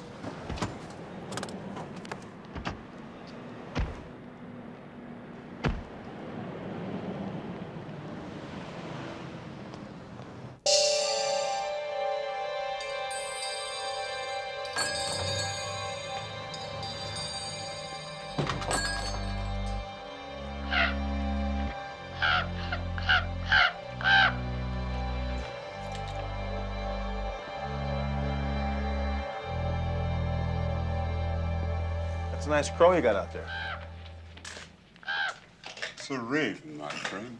Crows are in cornfields. Ravens are... well, they're ravens. How may I help you? Well, I got a friend who has a human skull with a dagger through one of the eyes. Does it have two intertwined snakes holding a single red stone? That's it, yeah. It's the eye into darkness. All priests of the inner court have one. Priests of the inner court? The sons and daughters of darkness. They're one of the oldest and most active of satanic cults. You mean they worship Satan? Many do, but mainly it's a philosophical basis for a certain lifestyle. What kind of lifestyle? I would say a free one, liberated. Others might call it bizarre, even kinky. To each his own, I say. Well, what kind of people are these sons and daughters of darkness? Membership is secret, very exclusive. Some are doctors, attorneys, other professionals. It's not a poor man's activity, you know. Some of the rituals are quite elaborate. And I might add, not inexpensive. If somebody had one of these eye into darkness skulls, would they be a member? It would only be an indication. Some of us are mainly students of the occult. I heard of a ceremony out in the desert a couple of weeks ago involving a lot of people, mostly men and women, and some very young girls. Your friend sounds like he's into a very heavy group. 2 weeks ago was the annual celebration of the 13th moon. It calls for the sacrifice of the damned. Sometimes a young woman. What are you saying? That sometimes these people use human sacrifices? One hears talk. I don't really know. Well, thanks for your time. Appreciate it. I'm here to serve.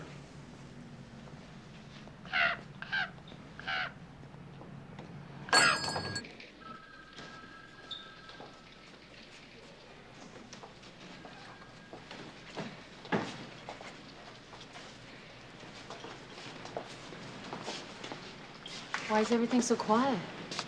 Commander Kane has resigned.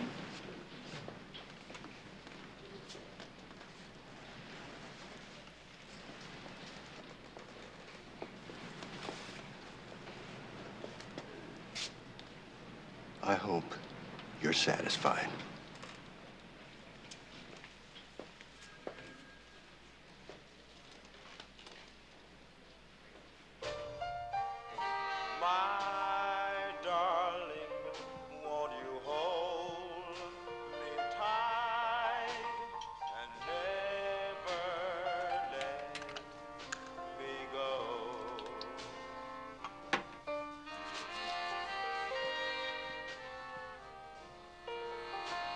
You're going out?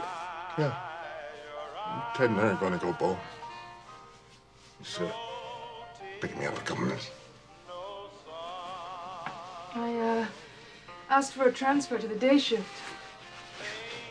Give us more time together. That's nice. I'd like that.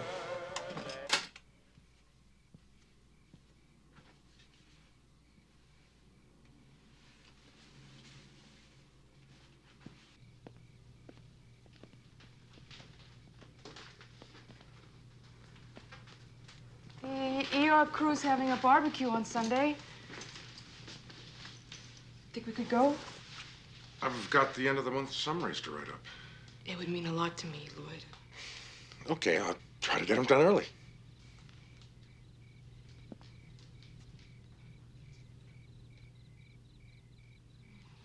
Good luck with your bowling. How many times I gotta tell you, Claire? When you're good, you don't need luck.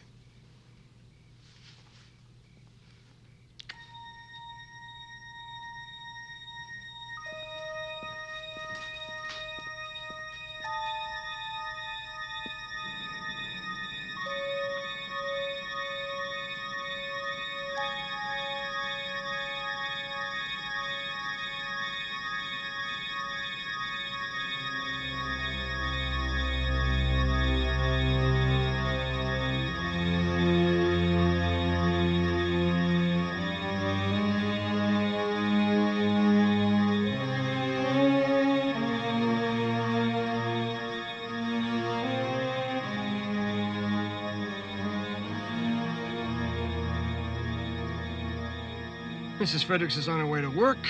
Suspect came out, kissed her goodbye in the doorway, and then went back inside.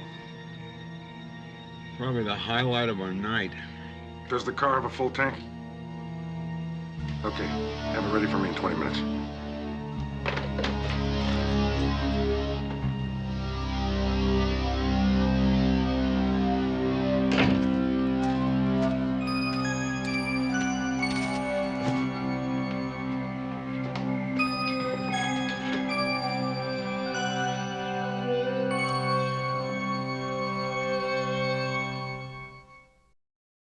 Denley and Roswell. May they catch Fredericks in the act tonight. Here, here. You know, I had a funny thought about that guy. This should be interesting. Well, it wasn't exactly funny. You know, sometimes you sound just like a woman. What if it's not him? Did you ever think of that? I mean, maybe we're following the wrong guy here. If I thought there was any possibility of that, I would insist you stay with me tonight. Oh, with me? Oh, please. When are you going to get off this macho kick and realize we're all cops around here, huh? You know, she's right. We're all cops. We've all had the same training. We're equals. Thank you. But only two of us are wearing pantyhose. Oh, to the moon, Alice. You wearing pantyhose? Hey, Lieutenant, assault and battery and a police officer. Forget about it, Navarro. You've already got the department involved in one lawsuit. Hey, I'm an innovative guy, Lieutenant. You've heard of alimony and palimony? Well, now I've introduced police-amony. Hey, that's very good. When it's all over, maybe you'll still have a job-amony.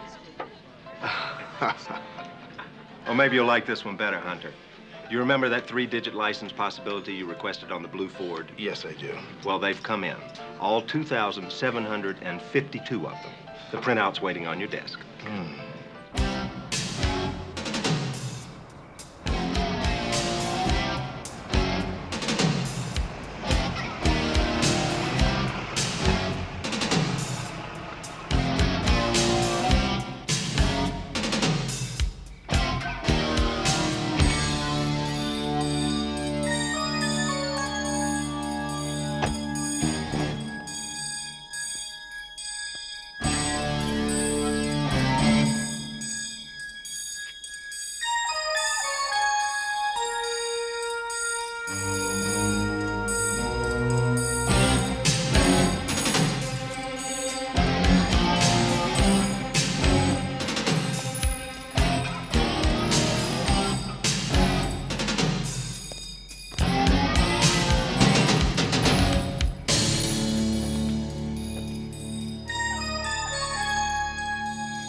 Night gang, 4 a.m. comes right after 3 a.m. Yeah, I can't wait to get back to my one-room suite overlooking the flood control channel. McCall, that invitation still stands, you know. Good night, Brad. Say goodnight, Gracie. See ya. Now, I'm going directly home. I will be there before you get home. When you get home, you call me, or else. I'll call you. Drive carefully.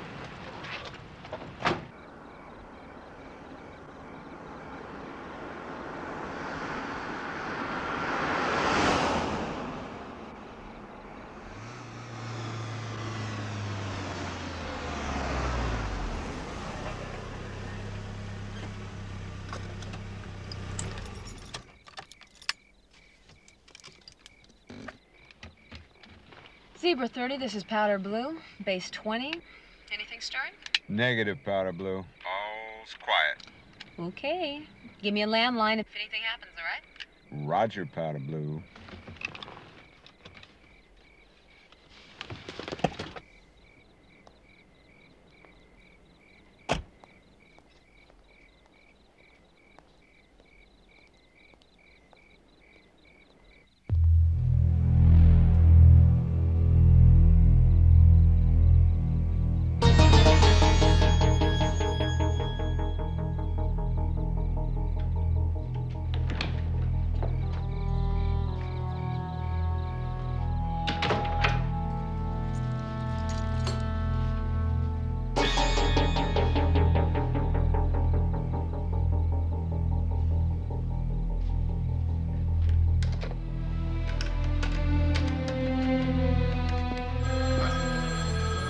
Time.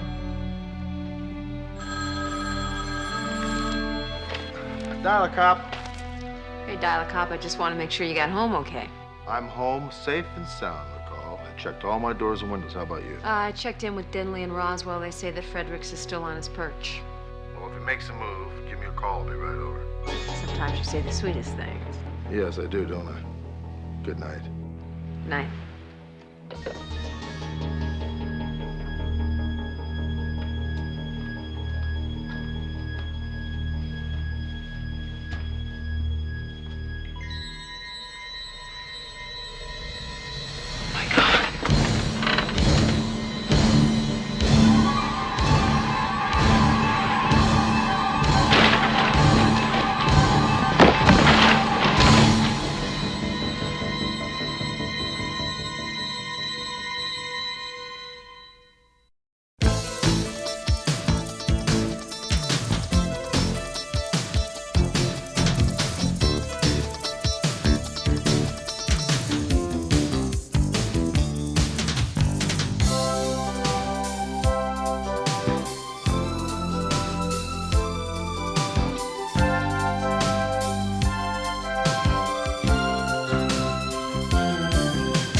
Dee was attacked the night before last.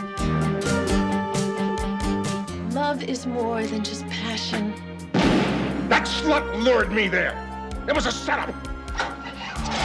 The DA treats us like dog meat. What the hell's going on here? I told you never to go near my things. Didn't I? Please do something stupid. You can rape 9 women, but don't abuse the division's budget.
Previously on City of Passion. $200? That's right. No, that's wrong. See, that's called soliciting for purposes of prostitution.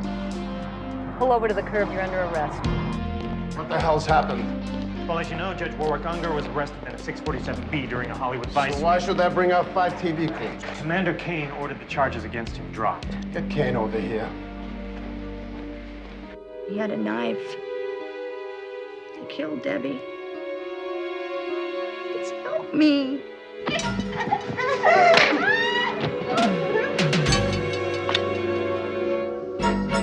What do you want? Well, I'd like to talk to you about a gun you own. A gun? Yeah, it appears that it showed up in the purse of a 17-year-old prostitute by the name of Stacy Tyler. She was murdered this afternoon. Was she killed with that gun? Oh, no. She was brutally cut up, butchered, some sort of satanic rite. What is wrong with you? You're what's wrong with me. You're never gonna change. And I cannot live like this anymore. Just get out of my life. Go away. For God's sake, Skipper, what more do we need? Every victim's home, including McCall's, was appraised by the same guy, Lloyd Fredericks.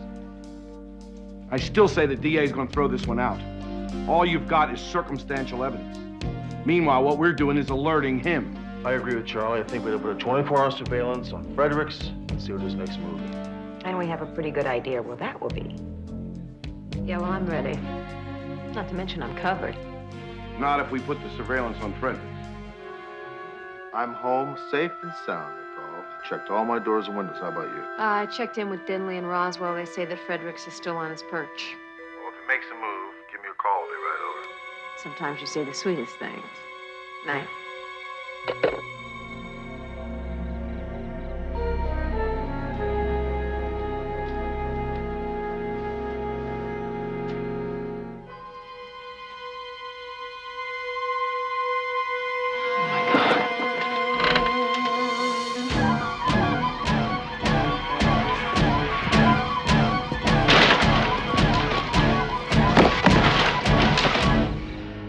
And now, City of Passion, Part 3. Lights are still on. Cars in front of the house. No movement.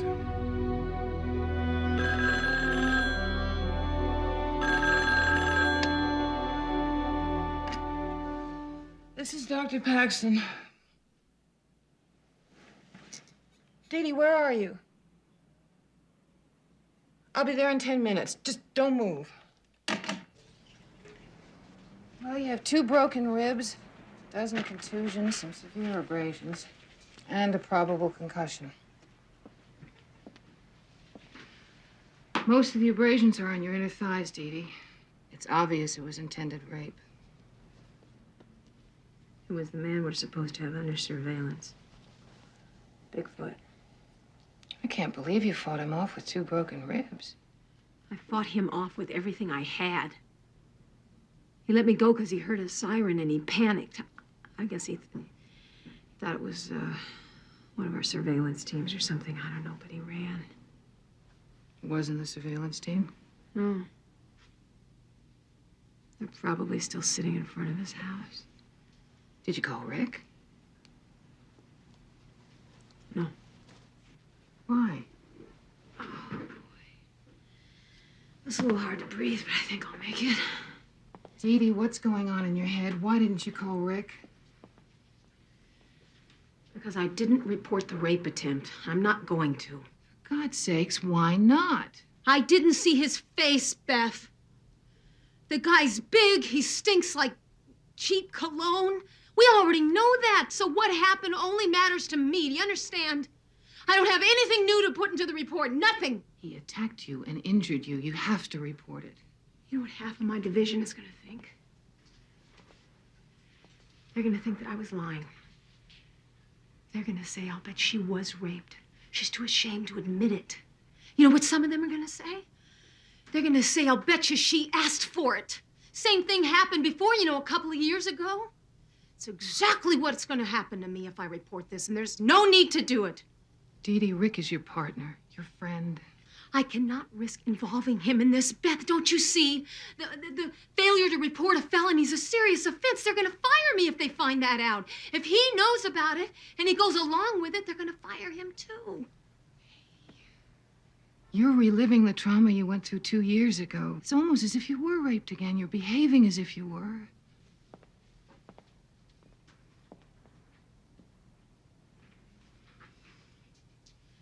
Chances are 10 to 1 that Lloyd Fredericks is never even going to be brought to trial.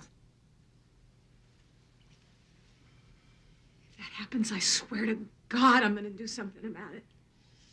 Dee Dee, will you listen to yourself? You're not talking rationally. You've been brutalized physically and psychologically, and you're acting accordingly.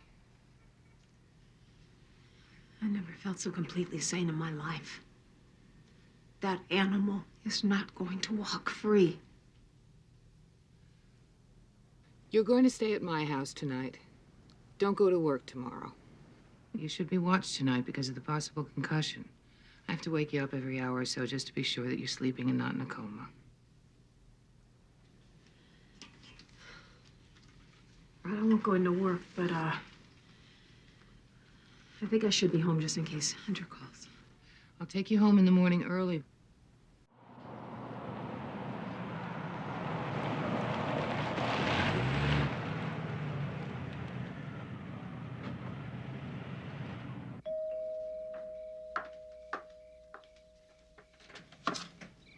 Hi. Bet I'm the last person you expected. Brad, I quit being surprised by anything you do a long time ago. What do you want? See? No weapons. I come in peace. You're not supposed to come here at all. I need the renewal notice for the Jeep's license. Where? Can I show you?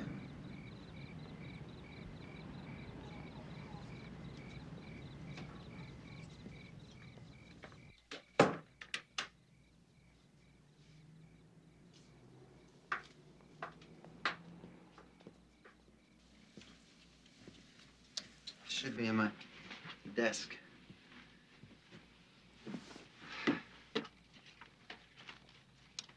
It's in here somewhere.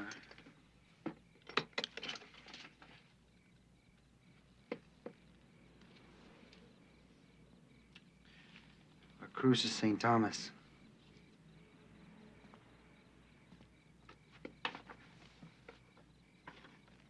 Hey. Remember this bikini, Mrs. Navarro? In that remote beach? I remember what you were wearing when you took that. Those were the good times.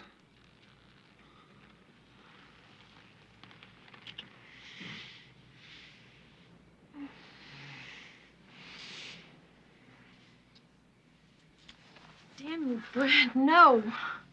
Not this time. This is how you always try to solve our problems. I need you, Kathy. I miss you so much, I heard, honey. No, Brad. Love is more than just passion. It's commitment.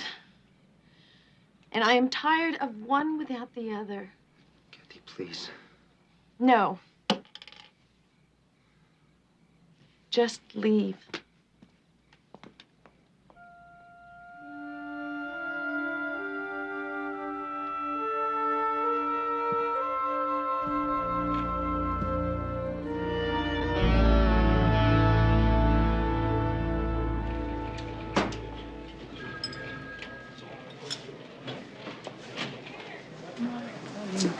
Any movement on Fredericks? Denley said it was lights out at 11 like usual. Where's McCall? Late, that's where.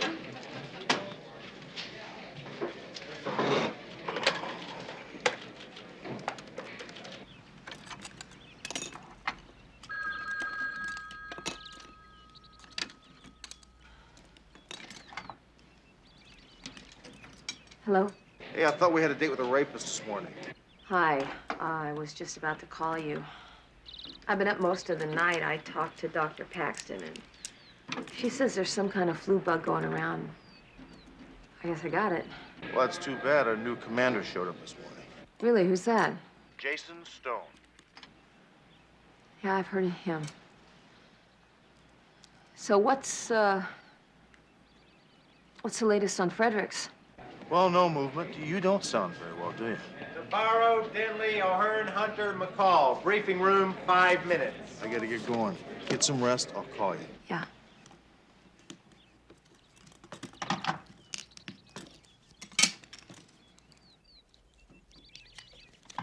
How long is that gonna take? 10 detectives on this case for 5 full days and nights. We've got zip. We're up to our tombstones in gang murders, robberies, freeway shootings. We're babysitting a rapist. So what do you suggest we do, Commander? Drop the surveillance on Fredericks? I mean, the guy's gonna move any day now. What I suggest, Sergeant, is that you arrest him. You can't solve something like this with just 10 men anyway. 10 men is all Commander Kane would approve. And damn it, that's 10 too many. Or it's 10 too few. Then give us 10 more. I'm sorry, Captain. We haven't got the manpower. Now bring the creep in. We arrest him now, we risk a DA reject, and all we're doing is alerting the guy.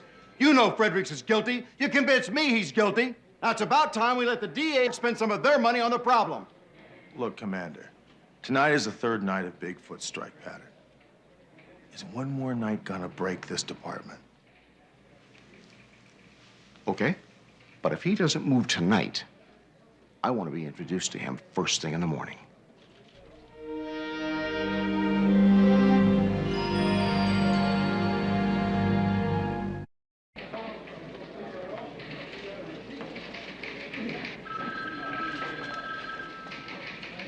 Hi, guys.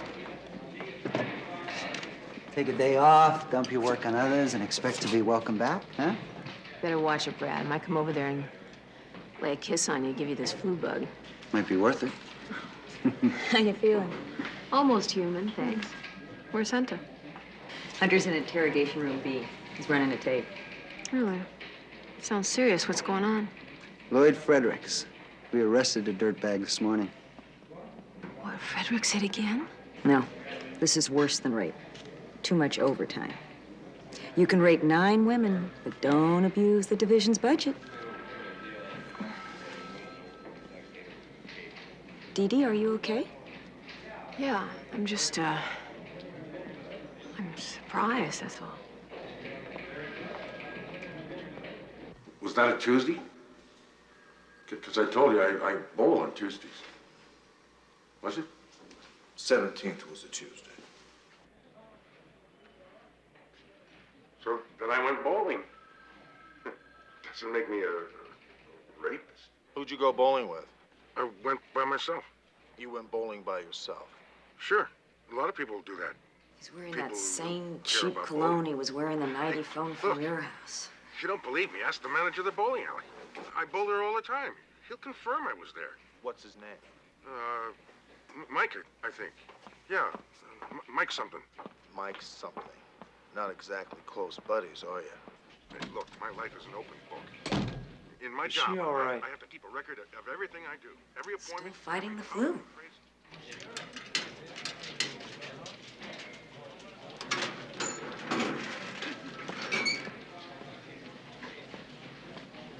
Hey, how you doing?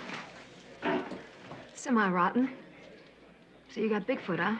Yeah. He's talking, but he's not saying very much. He hasn't admitted to anything? Nothing yet. I think Charlie's gonna give Brad and Kitty the case. I guess it means we're done with it, huh? Looks that way. They're taking Fredericks down to county jail to book him, and then they're gonna go talk to the DA. Well, it's not like we don't have other work to do, right? We have a lot of work to do. We gotta find the killer of Stacy Tyler, as well as deal with Judge Unger. Plus, I've got about 2,753 license plate numbers stacked up on my desk, which I've whittled down to 83.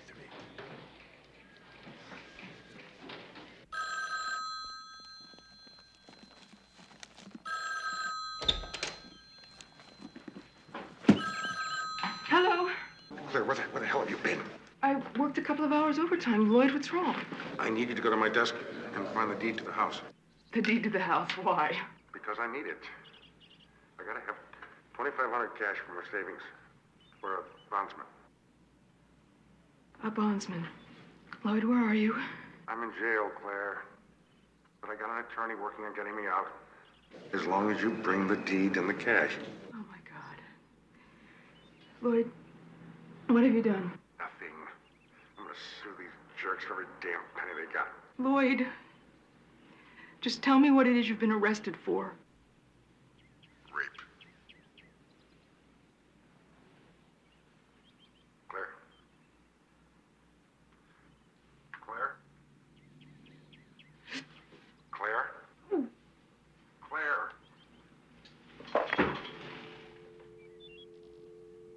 Now, you're positive that this is the same man that you saw? No doubt. He's same man. Scars. No forget scars. And eyes. He have cold eyes. Mr. Ho, you hit pay dirt for us. Hagley has a record as long as you're on. He own a Lou Ford? Yeah, he owns a Lou Ford. Huh. Thank you. I go back to work now. Thanks very much for coming down. I appreciate it. You're welcome. Okay. Goodbye. Now, Hagley was released on parole 5 months ago. His parole officer says he's working as a laborer on 5th and Hill, at a construction site. Let's go get him. Hey, you all right? Yeah, I just, I got up too fast. Yeah? Well, you're still sick. Why don't you just relax? No, I think I should go with you. I'll be all right. No, I think you should stay here in case I need you. Right? Right.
Anybody else up there with him? No, just Hagley. Thanks. Hey, if you're going up there, put this on. Rules. Jimmy, take him up to 12.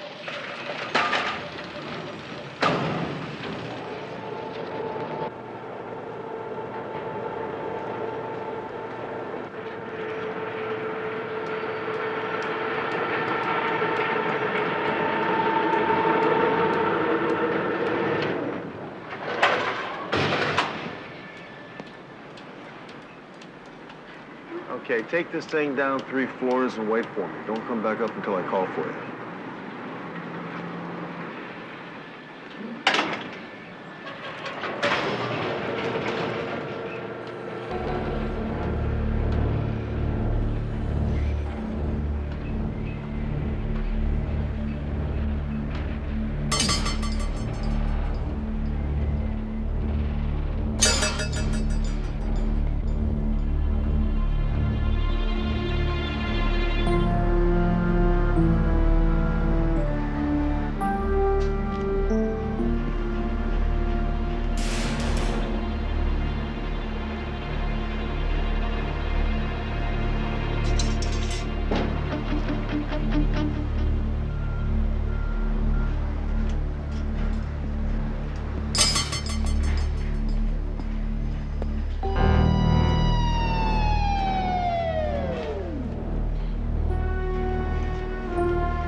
Hagley! You're under arrest for the murder of Stacy Tyler.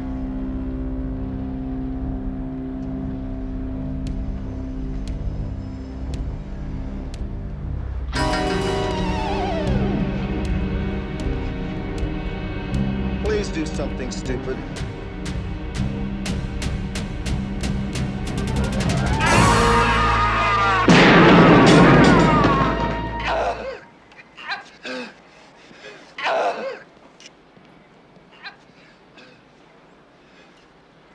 For Stacy. Get up. Hagley was here, 4 or 5 feet away, with a weapon in hand. With a big weapon in hand. I told the guy not to do anything stupid. He wouldn't listen, he kept coming, so I shot him. In the knee. Right smack in the knee. You are familiar with the term capping?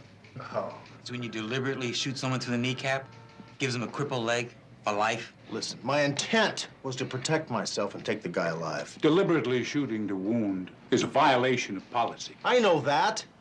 You guys are something else. Look it, I'm gonna tell you this one more time. Hagley was the only link we had to the murder, the brutal murder of 2 teenage girls. You think I was gonna kill the guy?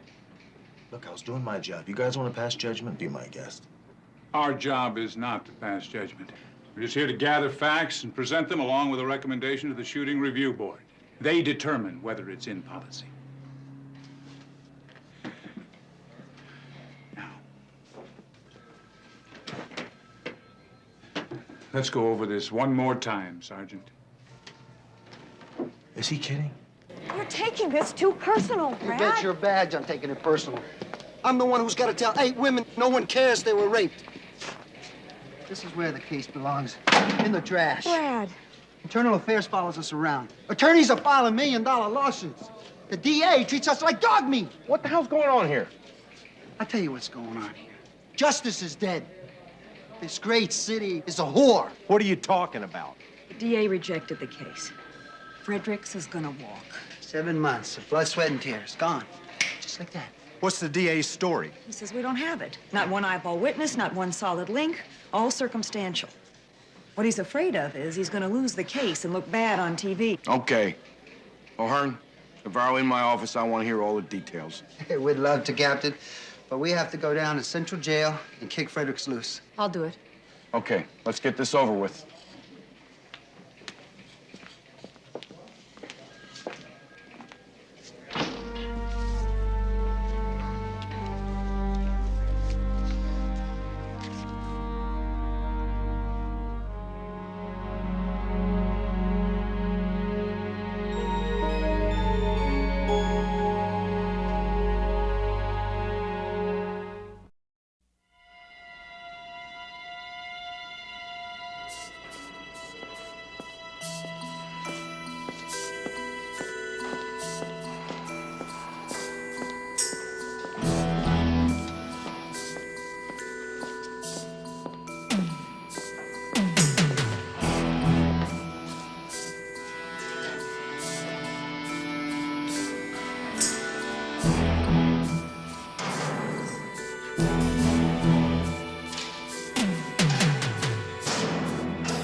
Have a 510 release for Fredericks. Lloyd. Number 613-7742. Hey, Potato Head. Wrap up Frederick's cell. Booking number 742. He's out on a DA reject. And send him to interrogation 2 for a final. Fredericks, L742. Over easy and on his way. Interrogation 2 will be right up.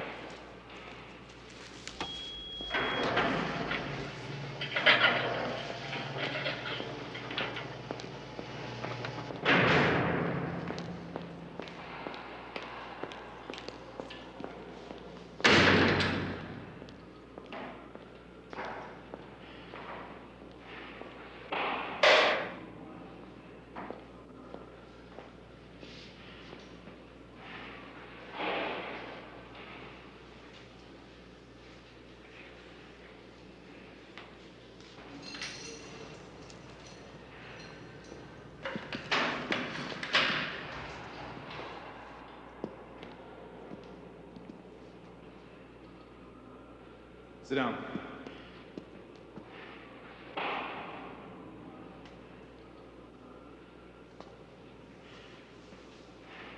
You shall we finish?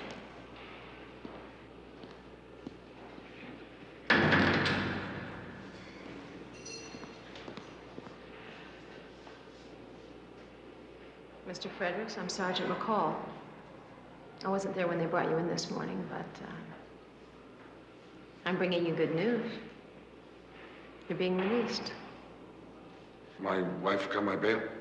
No, bail isn't necessary. The DA reviewed your case and determined that there's insufficient evidence to take you to trial. In other words, they got nothing on me. Basically, that's it.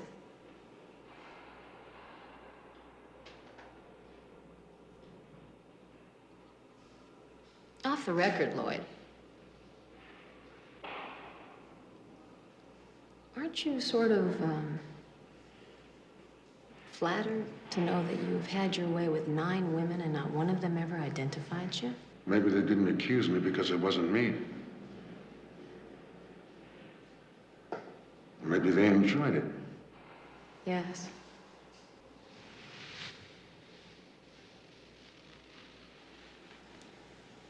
I've heard that some women enjoy bondage with a dominant partner. Ever tried it? That's for me to know and you to find out.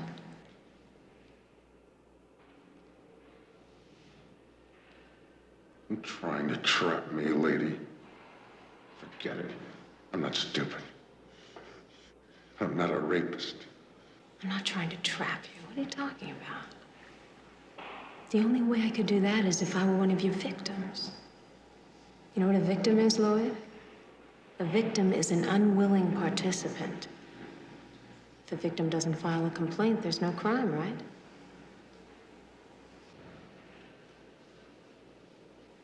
You do understand what I'm saying, don't you? No, I can't say that I do. Say that I'm listening. I'm sure you've heard that old saying, we don't regret the things we've done, we only regret the things for lack of courage that we don't do.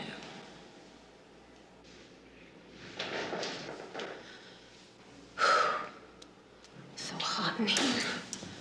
I don't know about you, but every time I come into this jail, I feel like I need a bath. Thank God I have tonight off. I'm just gonna go home and take these clothes off, get into a nice bath.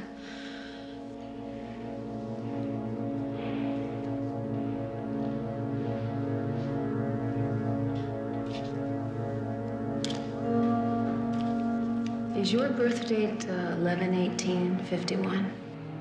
Yeah. And do you still live at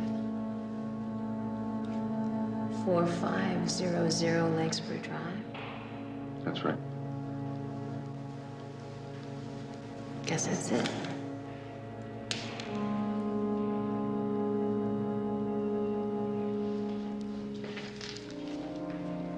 Lloyd.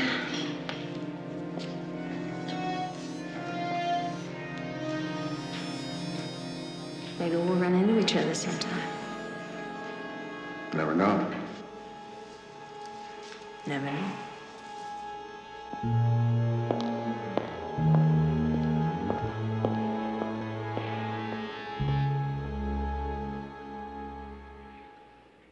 We have an eyewitness that says you were in Stacy Tyler's room at the Alvarado Motel. The one thing that really puzzles me is why Judge Unger would want Stacy dead. Judge who?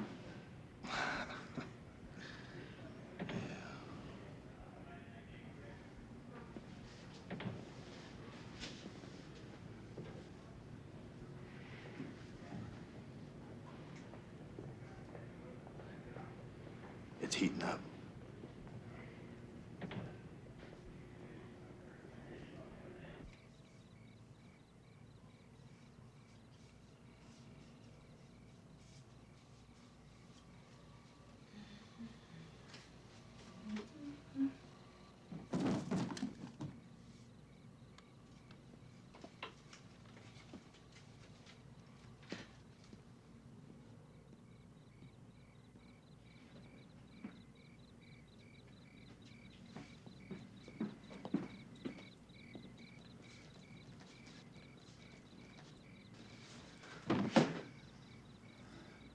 I'm home, Kathy. And come hell or high water, I'm never leaving again. I was wrong. I'll tell you. I'll tell everybody. I love you, Kathy. And I'm dying without you. I'll change. I have changed. Baby, you sent me away. And it worked. I found out what it was like not seeing you. Kathy, even 3-time losers get another chance. And that's all I'm asking for. It's a chance. Let me come home, okay? Let me prove to you that I've changed. Because I have. And I love you.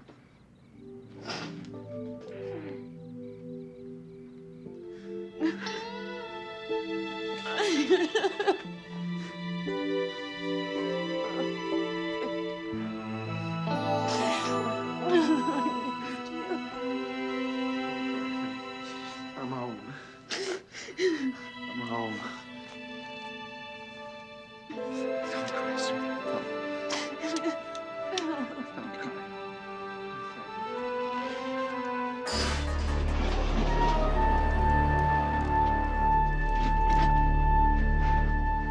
Do you think it's wise to go out after what happened?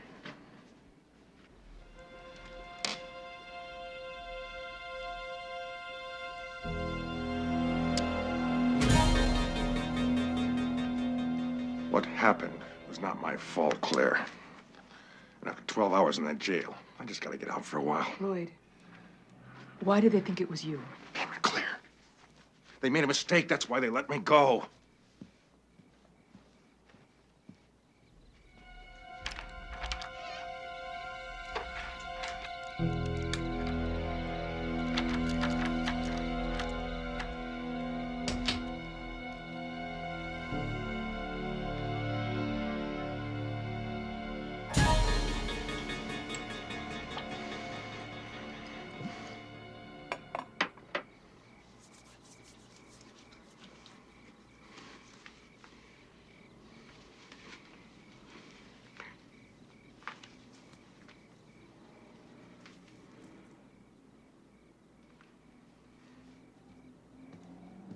Lloyd, I found some things.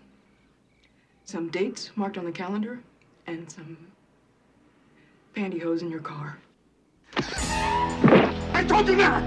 Never to go near my things! Didn't I? Didn't I? Never! Now you leave me alone!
Hospital in the jail ward.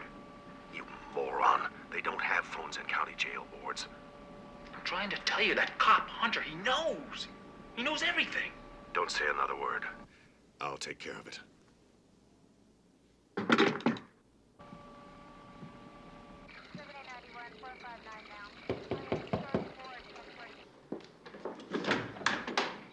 Yes? Judge Unger, please. You'll have to wait here. We have a warrant for... What do you want?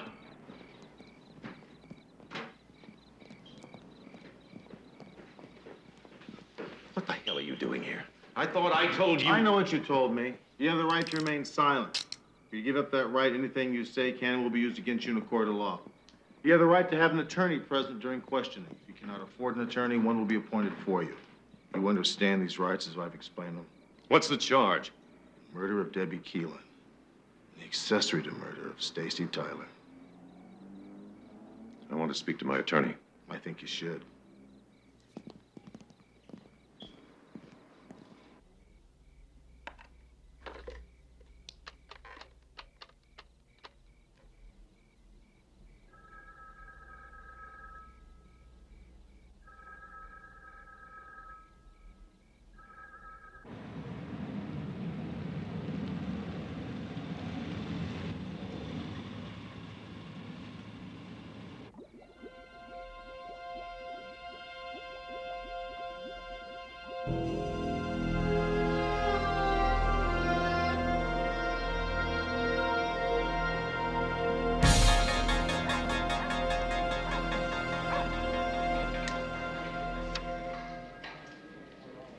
they say about all work and no play.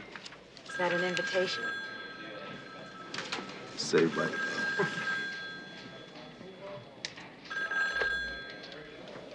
Hunter, homicide. This is Dr. Paxton. I'm worried about Dee Dee. Hey, what are you worried about? Oh, I called twice and got no answer, and then I called again, and the line was busy. And when I checked with the telephone company, they said that the line was off the hook. Well, maybe it was off the hook. Maybe she wanted some privacy. She's done that before. No, I don't think that's it. I know that's not it. Well, then what is it? I just think you ought to get over there now and fast. Dee Dee was attacked the night before last and almost raped. What? By the man that you have under surveillance. I'll call you back. Call Frederick's house, see if he's home. Why? What's wrong? Just do it, will ya?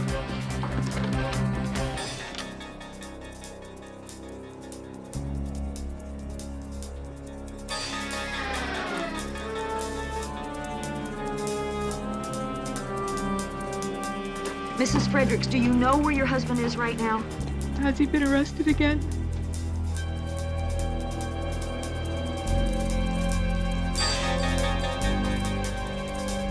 Hello, Lloyd.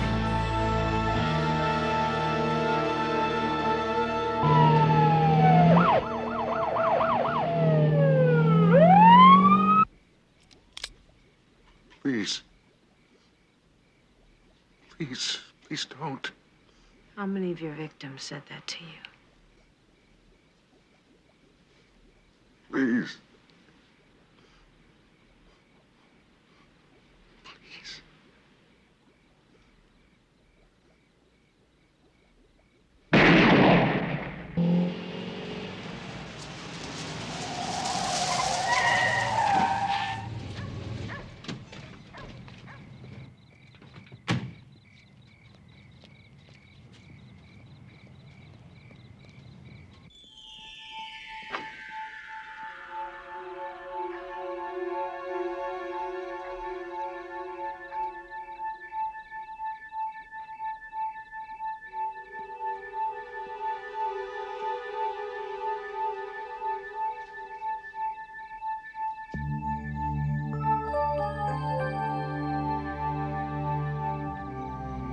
I wanted to kill him.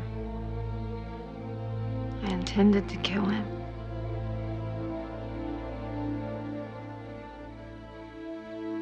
I couldn't.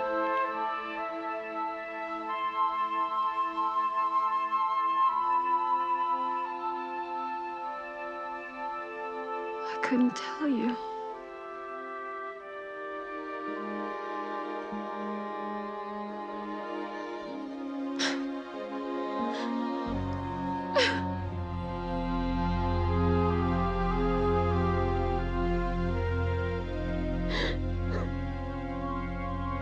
I don't know what happened. McCall arrested the guy at her house. That's all they told me. Yeah. Thanks, Lieutenant. You bet. Pardon me, Lieutenant. Yeah. This lady claims Detective O'Hearn called her. Oh. O'Hearn will be back in just a few minutes. That's her desk right over there. Would you like to wait there?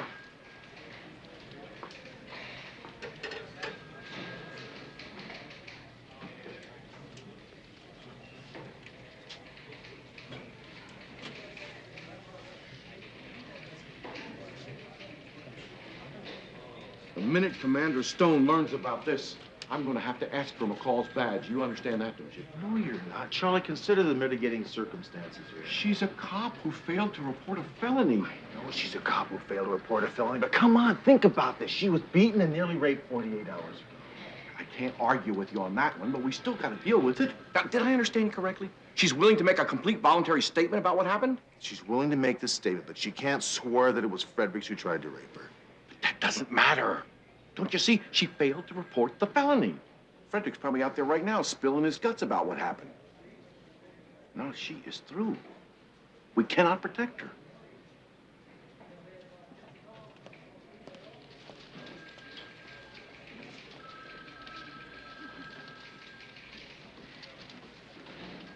We're gonna talk about this, Charlie. That slut lured me there. It was a setup, and I want a polygraph. You shut your mouth. You're gonna need body grip.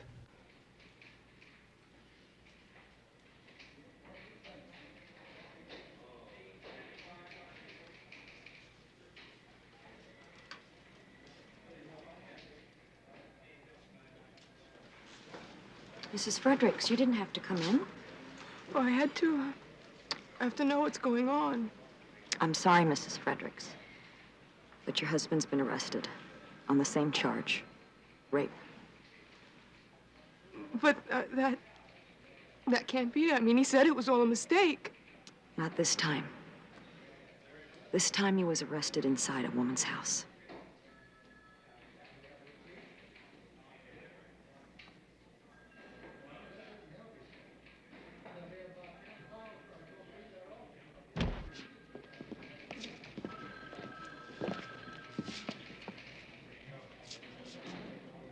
What the hell are you doing here?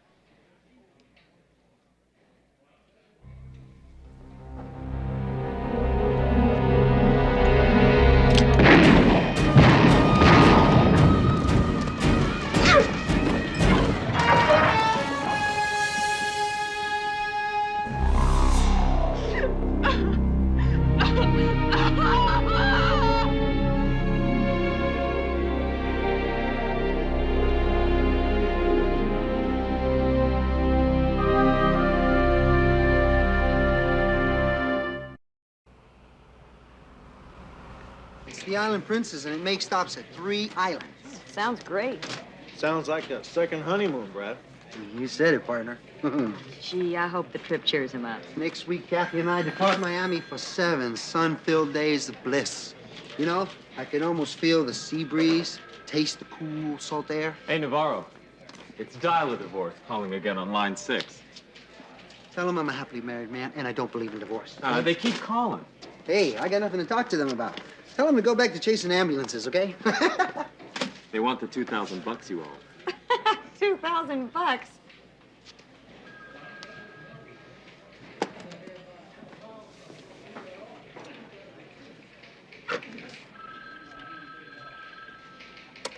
Hey, where you guys been? You know, I've been trying to get a hold of you fellas.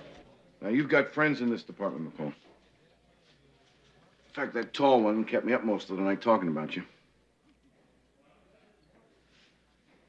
Cops are always being forced to make decisions, usually under a great deal of stress. So it shouldn't surprise anyone. We sometimes make mistakes. Now, the man that tried to rape you is dead. You, me, and Hunter are the only ones that know what happened. Isn't that correct? Yeah. Except for my doctor, but that's, confidential information. Well, exceptional problems sometimes call for exceptional solutions. And if you can pull it together, like I know you can, I'd like you to stay on. Good cops are hard to find. I would like that very much, Captain, but, I see no earthly reason to report Frederick's attempt to rape you. The case is closed. It would serve no purpose to... Now, with your approval, we'd like to forget that this whole thing happened.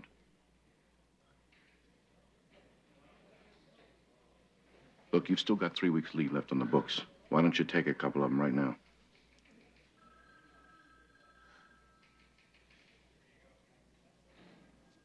thank you, Captain, but I think that, I think I'll be able to deal with this better if I just keep right on working.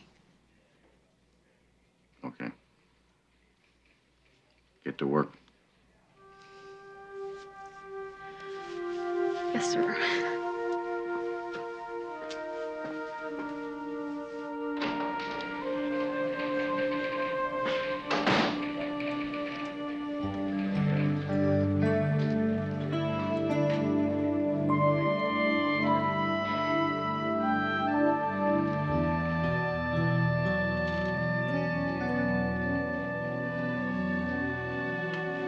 Thank you.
Or whatever Ralph is up to, he's in way over his head and you're a part of it.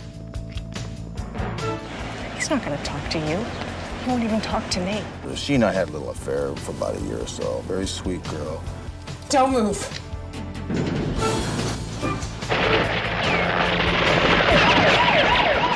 Where's the money?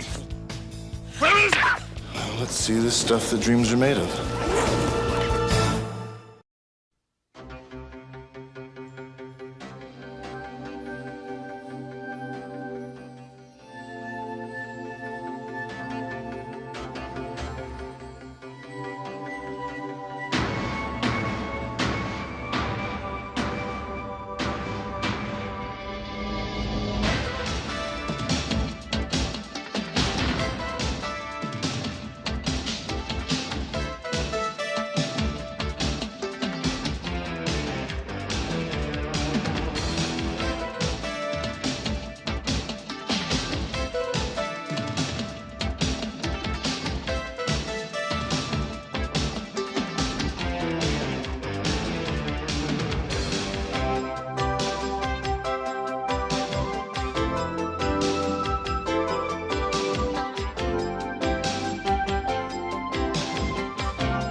Shadwell Enterprises. Hello, this is Ralph Orman. Let me speak to Mr. Shadwell, please.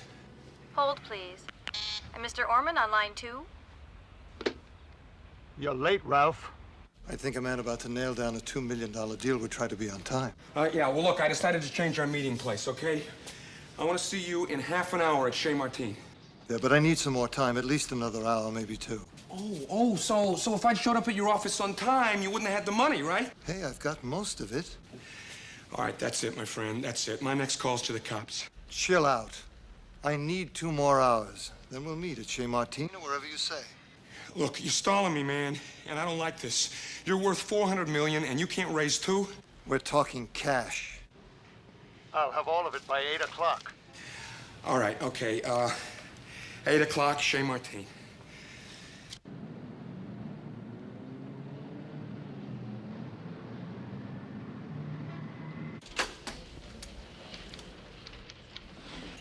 Your man in place? Ready and waiting. Good. Tell him to do it. Hello? Laura, honey, it's me. Look, something came up. I'm gonna be a little later than I thought. Are you okay? Yeah, I'm fine. I'm just gonna be a little late, sweetheart. What is it, honey? Something's been bothering you for days. Honey, look, honey, it's nothing. We'll talk about it later, okay? I should be home around 9:30. All right. Honey, I love you. I love you too. Bye.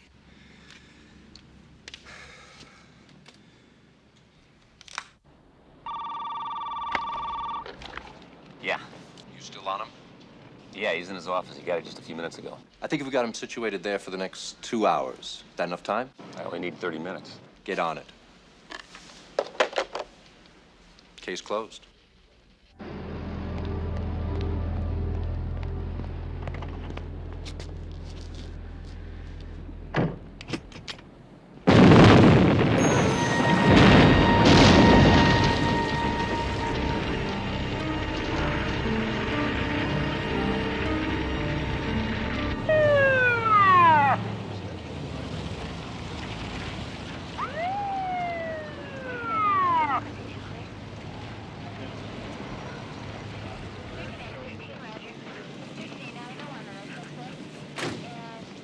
Excuse me, folks.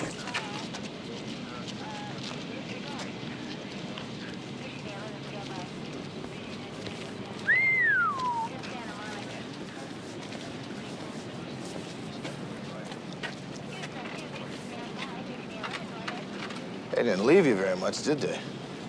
Whoever did it didn't want any clues left. It's obvious the incendiary device was attached to go off when the starter was touched.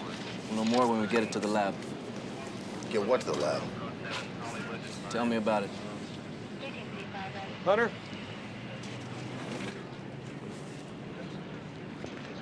This lady's a secretary in the office next door to Orman's. She says someone ransacked this place right after the bomb went off.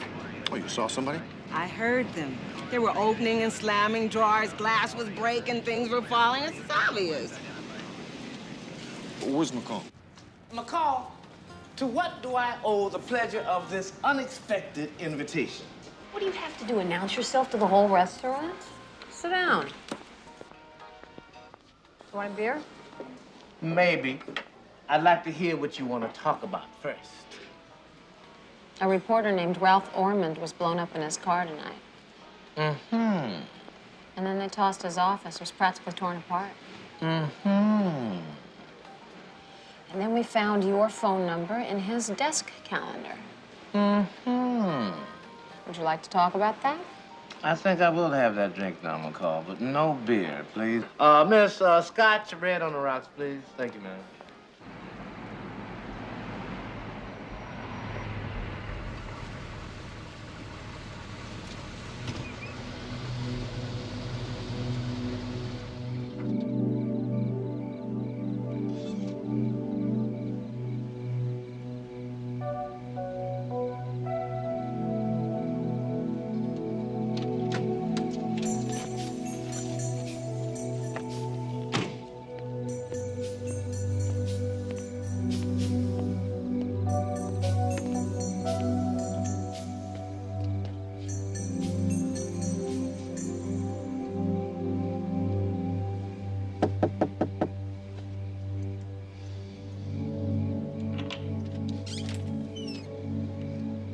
Hi, Rick. Hi, long time no see, huh? Yeah. You in the neighborhood, or is this a social call? Hey, you mind if I come in? No, not at all. Come on. Thank you. And then, 2 weeks ago, a man comes to me. Ormond? Who are we talking about, McCall? He says that he's heard about this guy, this gentleman by the name of Shadwell. Alan Shadwell? McCall, who's telling this story? I am just trying to get the facts straight and maybe a little faster. Look, you won't get any facts if you keep interrupting. Now, Allman says that he heard that Shadwell was involved with the King Arena and... Wait a minute. Slow down. I thought that the King Arena project was an affirmative action thing. I mean, I was for blacks, funded by blacks, even built by black construction firms. Exactly, and Shadwell is about as black as my teeth. So, I agreed to do a little snooping and pooping around. And I might add that Armand is much more generous than either you or your cheap old friend Hunter. Will you give it a rest? What did you find? It seems that Shadwell has an under-the-table contract with one of the black construction firms we call. What else? That's it. I tell Armand he pays me my bread. What he does after that is his business. You have any idea at all what Ralph was working on? No, Ralph made it a point not to let me know what he was working on. Really? That seems kind of unusual, doesn't it? I mean, considering the fact that you were a reporter before you married him. Sometimes Ralph stepped on sensitive toes, and he felt that I'd be safer not knowing the details. Any idea whose toes he may have stepped on? I told you, Rick, I don't know.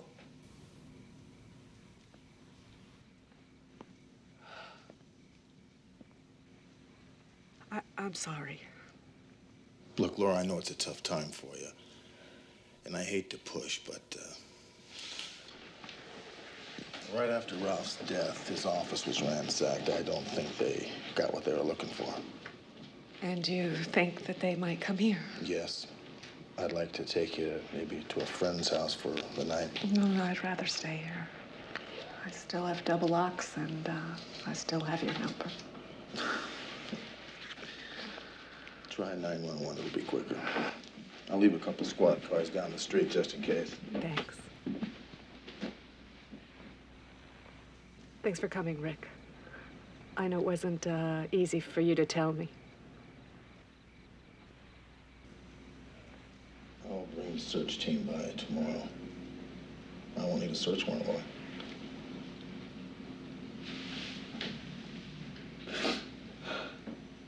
Rick, why Ralph? I don't know, Laura, but we're gonna find out.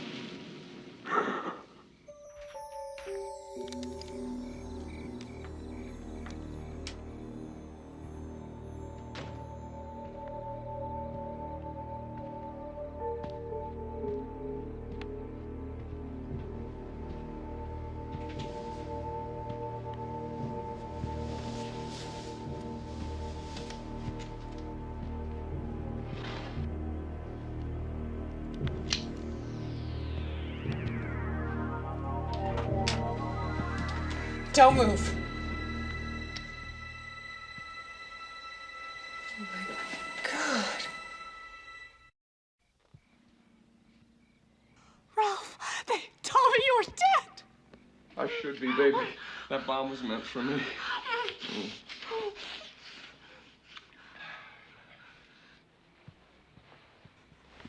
Someone died in your car. Who was it? The unluckiest car thief that ever lived. What do you mean? Well, see, when I got to the office, I was in such a big hurry. I left the car doors unlocked. I thought I was just going to be in there for a few minutes. Honey, why didn't you just call me? Do you know what I've been going through? I've been lying here crying. You want to know what I've been doing for the last 8 hours? Riding buses. I've been all over this damn city. Scared, Honey, trying to figure out what to do. Oh, what is there to Here. figure? You just call the police. No, what are I you don't, doing, Laura. Ralph? Here, come here. Come here. What is this? Here, open it up. I want to show you. This is going to buy us the American dream. This is the ticket to that lottery we never won. What is this? You're not making any sense.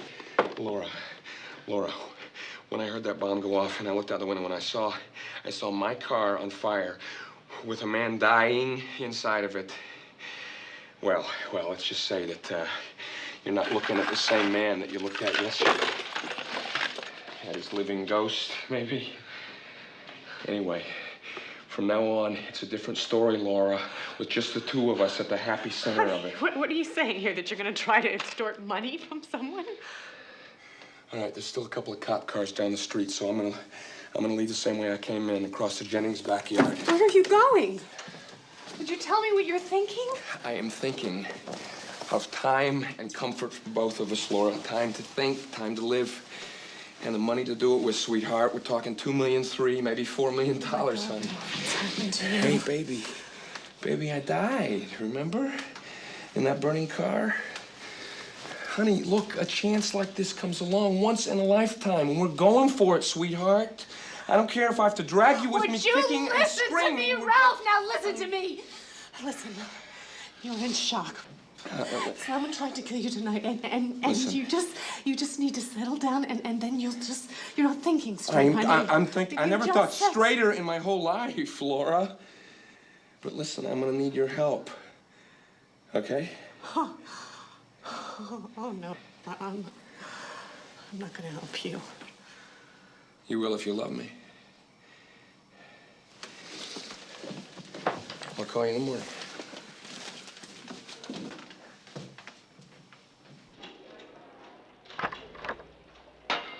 Ernie, what's so important you couldn't tell us over the telephone? Nothing. I just like your company. Drumstick? No. So, here we are. You know that corpse that came in yesterday, charbroiled? That's not Ralph Orman. What do you mean it's not Ralph Orman? Orman's dental records came in. The teeth in that corpse are not Ralph Orman's. Well, who is it? What do you want? Details?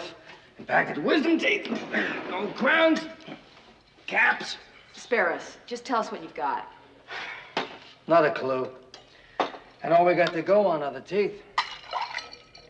Iced tea? No, Ernie, not for me. You thinking what I'm thinking? Thinking about breakfast. What are you thinking about? Well, I'm certainly not thinking about food. I'm thinking about insurance fraud. Nah. No way. I know Laurel too well. Yeah? How well's too well? L56, meet W73 on TAC 2. Lincoln 5-6. Go ahead, 7-3. We just finished searching the Orman residence. We got zilch. We found some hollowed-out books, but whatever was in them is long gone. Laura Orman still there? That's affirmative. Tell her to wait there for us. We're going to be on our way. Lincoln 5-6 out. So as I was saying, how well's too well? Oh, yeah, Laura. Well, I first met Laura when she and Ralph were reporters. Laura worked the press room of police headquarters. We had a little thing going for about a year or so. Anyway, she met Ralph and married him, and after she married him, I told her that I thought the wrong reporter had retired. She's about as straight and as nice a person as they come, so... Yeah, well, you know, people can change. No, not Laura. Now, Ralph, there's a different matter.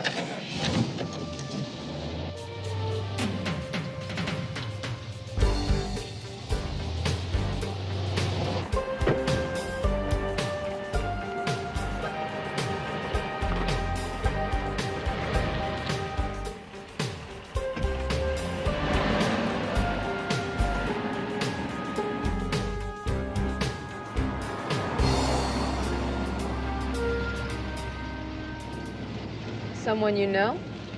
Looked like Laura. I guess she decided not to wait for me. Maybe it's back to insurance fraud. Lincoln 5-6. Lincoln 5-6. Request a plane unit to assist on surveillance of a vehicle traveling southbound on Princeton from Stovall. Vehicle is a 1987 gold Volvo.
Mrs. Ormond, come in, please.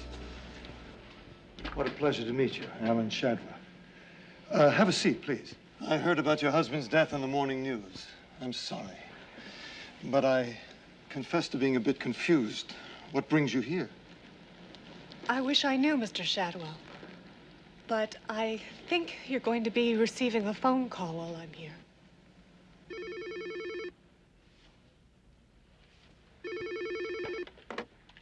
Yes. There's someone on line 2, and he won't give his name. Put him through.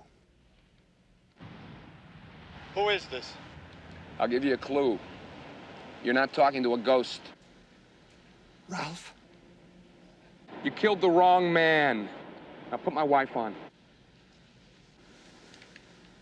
You're on the speaker. Yes?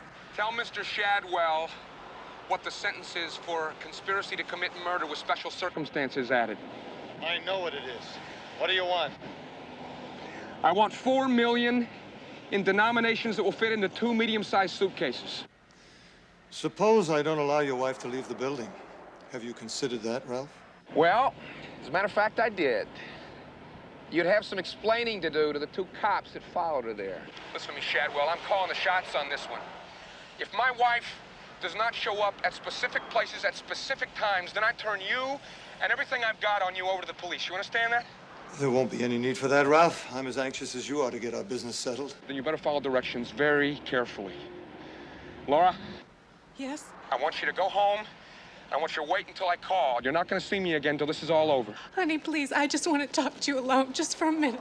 Later, Laura. We'll talk about it later. Shadwell, you got 2 days to get the money together.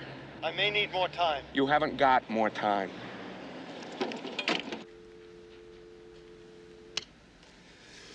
Well, I wouldn't worry, Mrs. Ormond. In good business deals, both sides come out ahead. I'll take care of my end. You just make sure your husband takes care of his, and we'll both come out unscathed.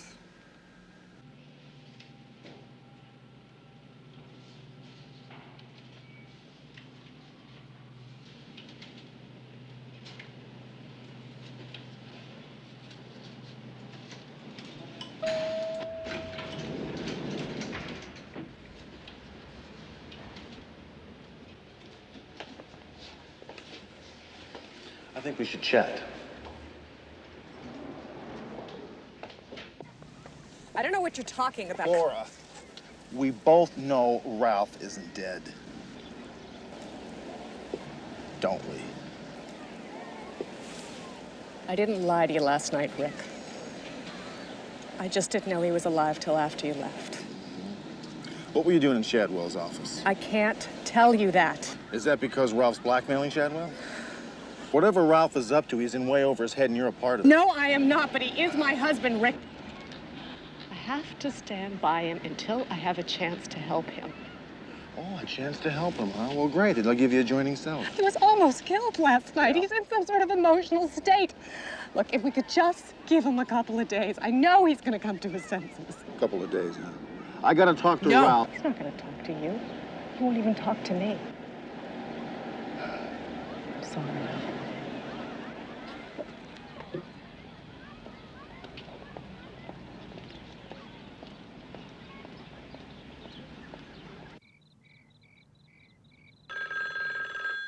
Hello?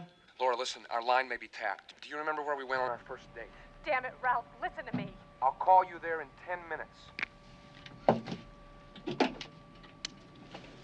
Well, call she's leaving. Stay on it. I'll be on 17. Roger. Thanks.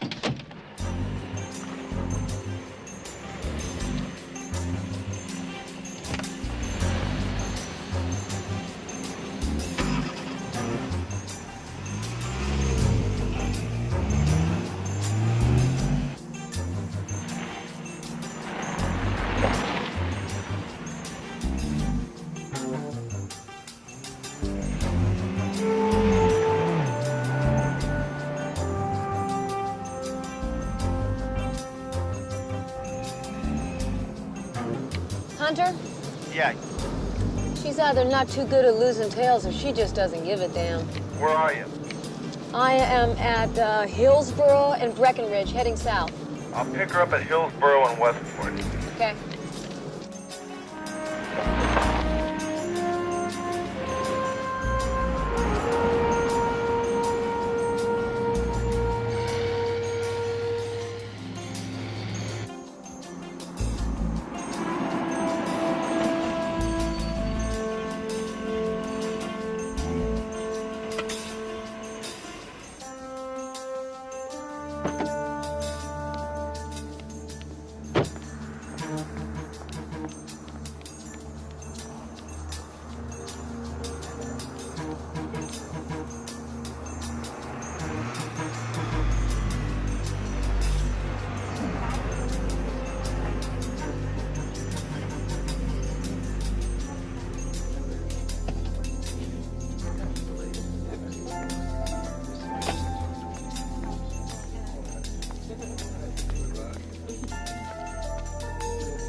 French fries 啊，好不好 ？Yeah， 现在快一点。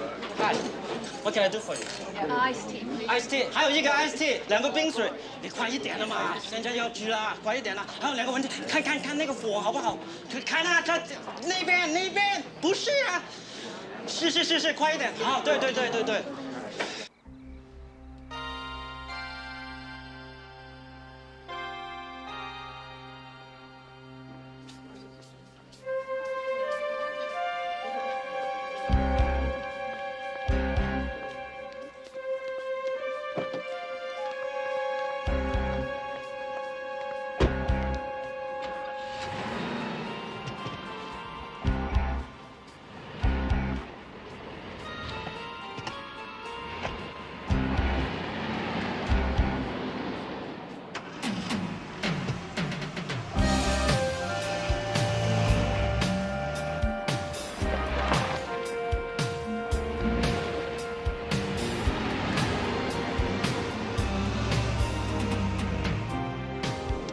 L56, this is L57. Come in. This is Lincoln 56. You want her? Yeah, you get anything? She got a phone call, but I couldn't hear anything. It was too noisy in that place. Did she listen or did she do the talking? No, she did the listening, Hunter. Okay, I'm gonna stay with her. Okay.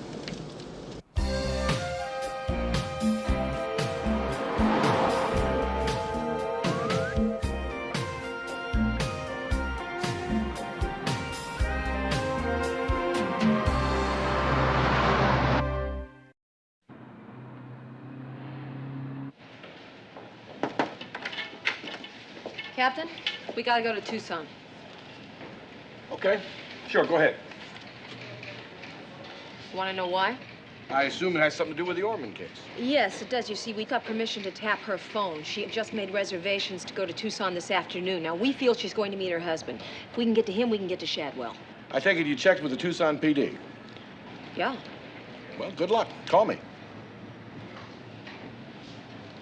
Why was this so easy? I'm in a good mood today. Take advantage of me.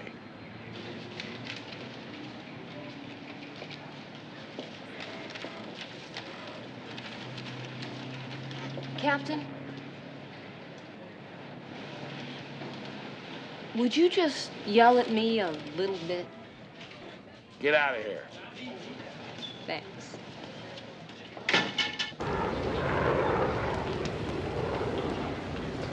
Arriving passenger from Houston, Mr. Brian Lynch. Please contact airport security on the white courtesy phone. Arriving passenger from Houston, Mr. Brian Lynch. Please contact airport security on the white courtesy phone.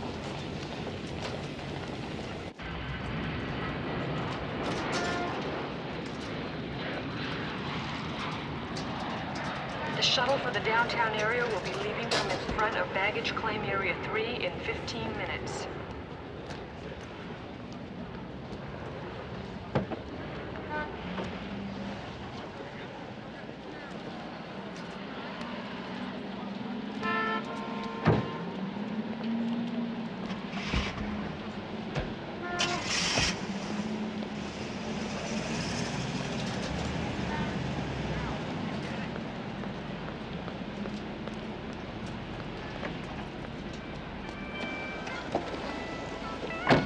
that cab.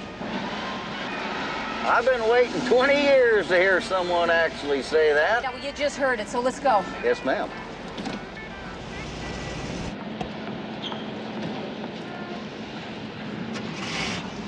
Tucson Police Department, please.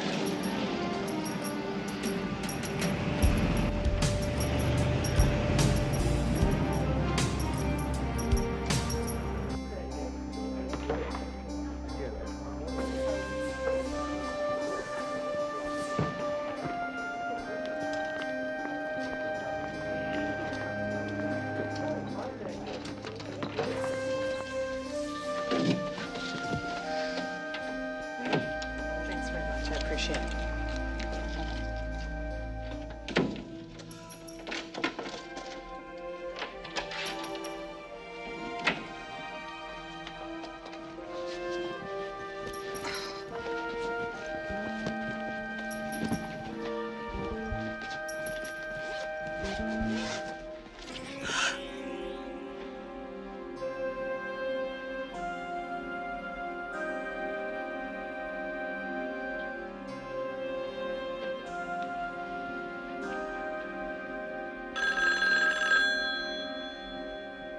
Yes? Go down to the row of payphones in the lobby and answer the first one that rings. Do it now. Ralph, this has gone too far. I'll talk to you downstairs. Well, she checked in about 5 minutes ago. Haven't seen her. I think... Hello. She's just coming down right now. Hold on a second. Just stay on the line. If you hang up on me one more time, I swear. Laura, there's no time for this. I am serious. Either you meet me and we talk in person, or you are on your own. Now you listen to me. No, I am tired of listening to you. Shut up and listen to me. Look, it's too late for me to turn back now, Laura. We gotta play this thing out. We can decide later whether we keep the money or give it back and turn Shadwell in, but you cannot back out on me now. All right, Ralph. What would you like me to do? Go to the cafe across the street, get yourself something to eat. In exactly 1 hour, go upstairs, get the 2 suitcases you got from Shadwell. A gray rental car will be waiting for you in the hotel parking lot. I want you to drive out Highway 12. Exactly 7.6 miles. Take a left at the old dirt road, go about 3/4 of a mile. You'll see an abandoned store. I will be there. If you are followed, then turn right around and go back to the hotel, all right? Anything you say. I love you.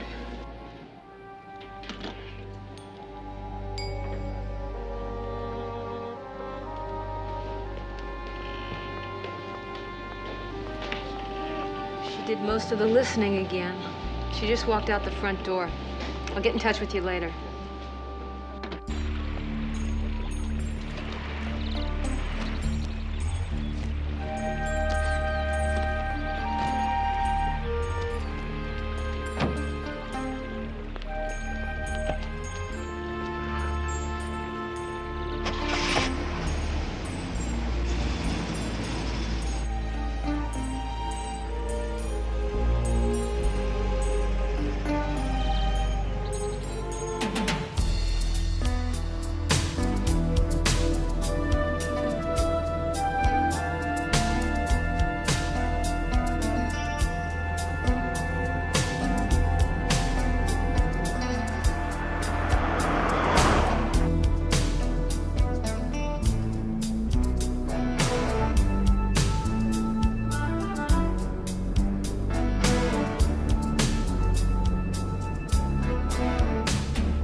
Shadwell?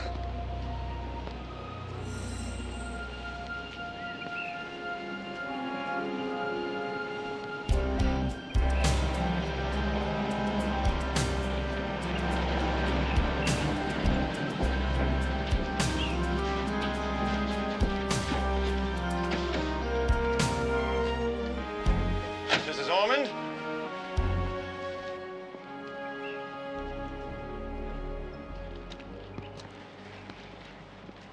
Nice to see you again, Mrs. Ormond. Where's Ralph? He's not here. Check it out. I'm telling you, he's not here.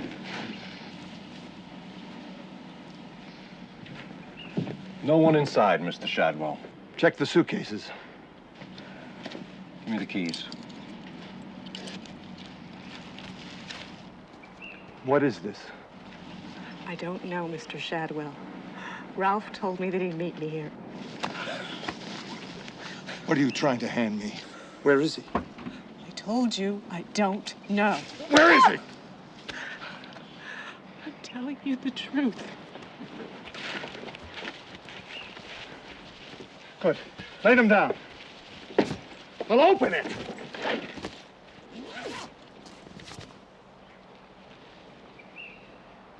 Try the other one.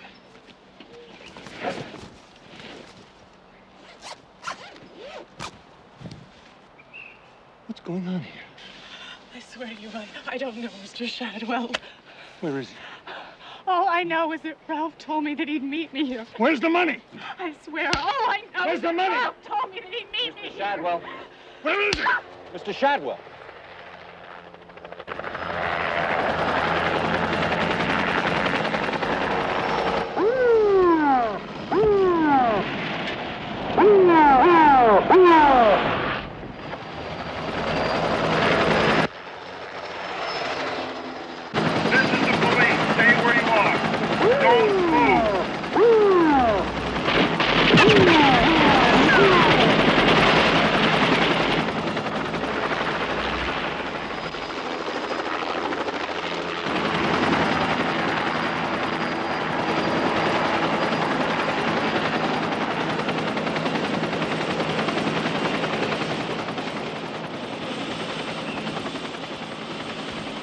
You all right? I think so. Who's Ralph? He's not here. I think he knew they'd follow me here. You didn't expect him to be here, did you? I was still hoping, Rick. I want to get you to the hospital and check you out. Officer, take her to the hospital, huh? McCall, let's go.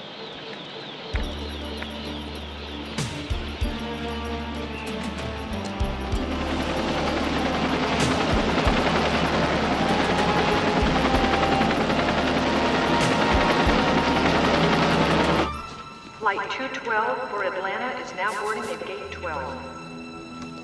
Flight 212 for Atlanta is now boarding at Gate 12.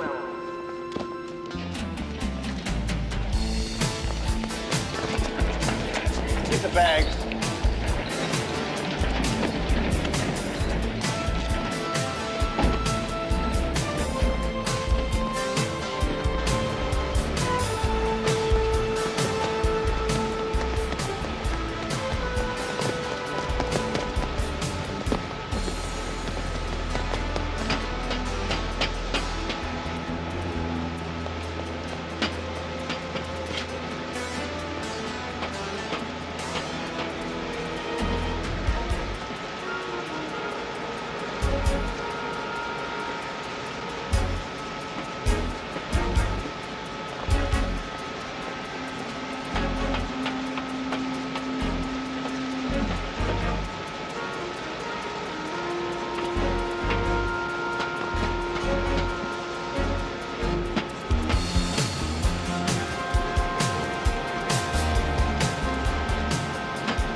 Welcome back from the dead, Ralph. Are these the bags? These are the bags. Well, let's see the stuff the dreams are made of, huh, Ralph?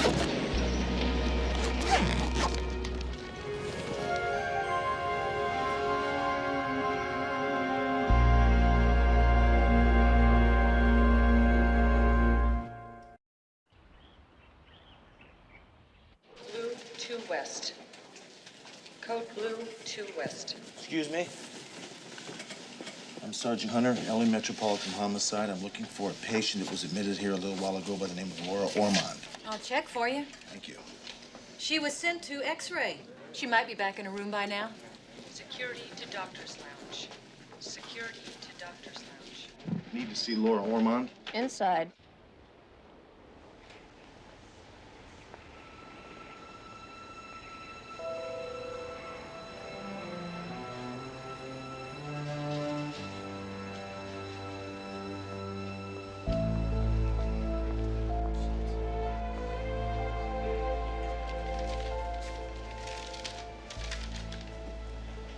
Dear Ralph, even while I was driving out to the abandoned store, I was still hoping you'd be there. But I knew, of course, you wouldn't because I was your decoy, drawing everyone away from you.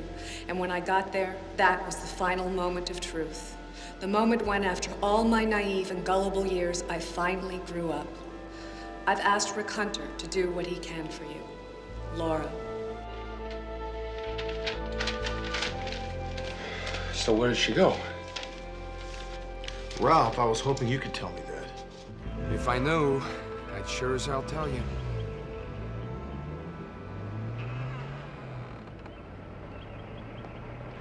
Hello. Hello. May I ask the purpose of your visit to Mexico? Vacation. And how long will you be staying? Oh, I don't know. 1, 2 months, maybe longer. Depends on whether I like it. You know, maybe you should put those suitcases in the trunk.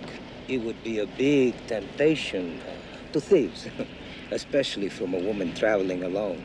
Thanks. I'll do that. First chance I get. Well, have a good stay. Oh, I will. I'm sure of that.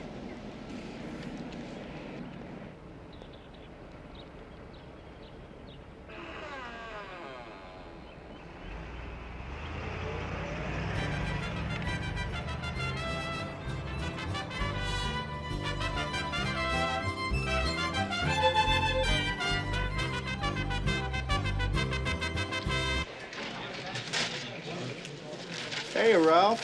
How'd you do? Plea bargain down to jaywalking? Lighten up, Hunter. It's the man's first offense. Plus, he's putting Alan Shadwell away for the rest of his natural life. Yeah, I'll bet he is. Is there any word on Laura? Yeah, she's gone with the wind, Ralph. What about the money? The money is with Laura, who is gone with the wind. 4 million untraceable dollars. I thought I knew her. Yeah, me too, Ralph. But you see, over a period of time, people do change. And in Laura's case, you changed her. I still can't figure out how she made the switch. Well, he should have a lot of time to think about that, right, Charlie? See you, Ralph. You know, now that you brought that up, how did she make that switch? Come on, you know how she did it. Well, if I'd figured it out, I wouldn't ask you. I don't know. Come on, grab your shoes. I'll buy you a drink.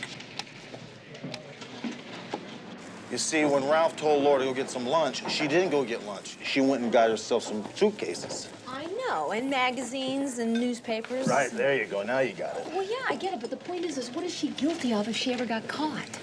Robbery. She didn't steal anything. The money was given to her as a gift. Well, I mean, if you consider extortion a gift, yeah. But she wasn't extorting. Ralph was. She was just a messenger. Yeah, that's true. But she is an accessory to concealing evidence, namely $4 million. Think she'll ever give herself up? That's a good question. The old Laura certainly would, but I don't know about the new Laura. I think she's long gone. 4 million untraceable dollars.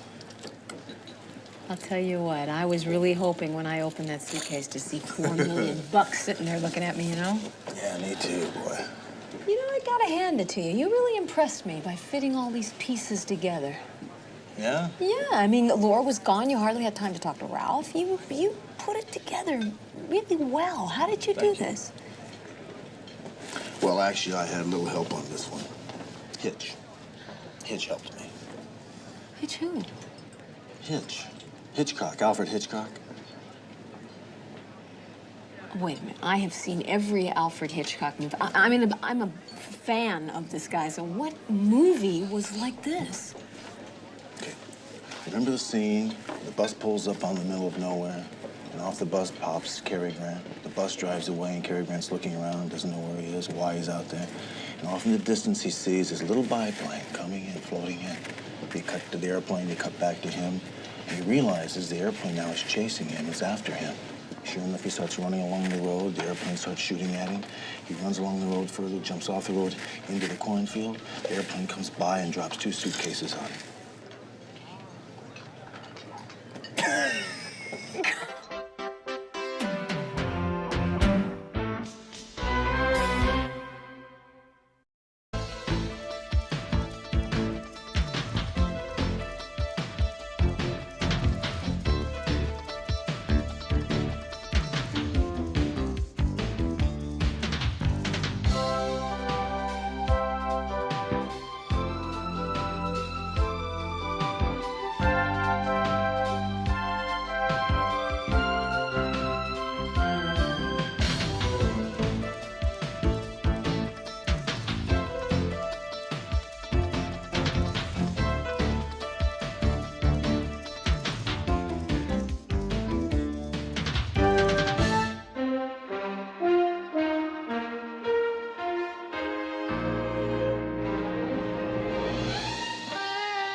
We've got 12 different guys that match this MO.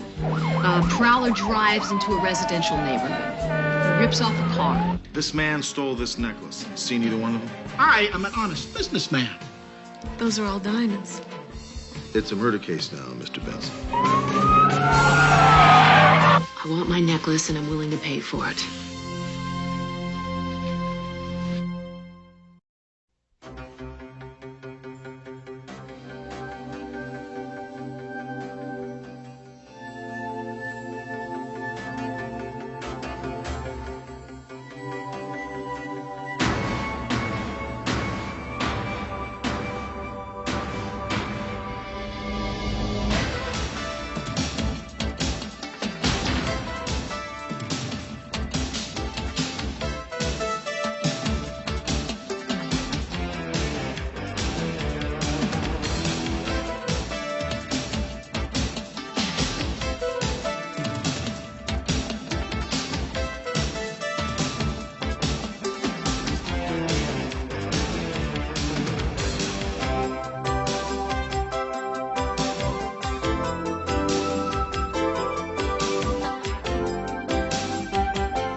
Somebody's here! Somebody's here! Hey! Lloyd! He's got my necklace!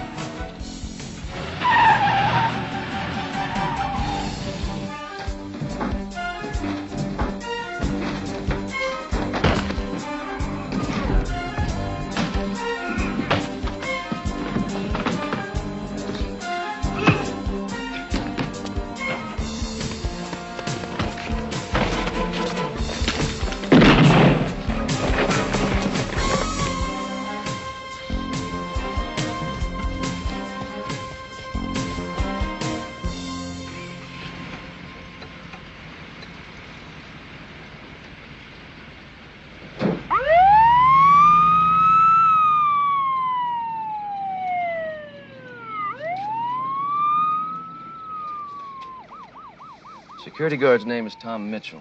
Used to be a police officer. Yeah, I know. He taught me how to shoot at the academy. I didn't know that. Retired a couple of years ago. I guess he just couldn't give it up.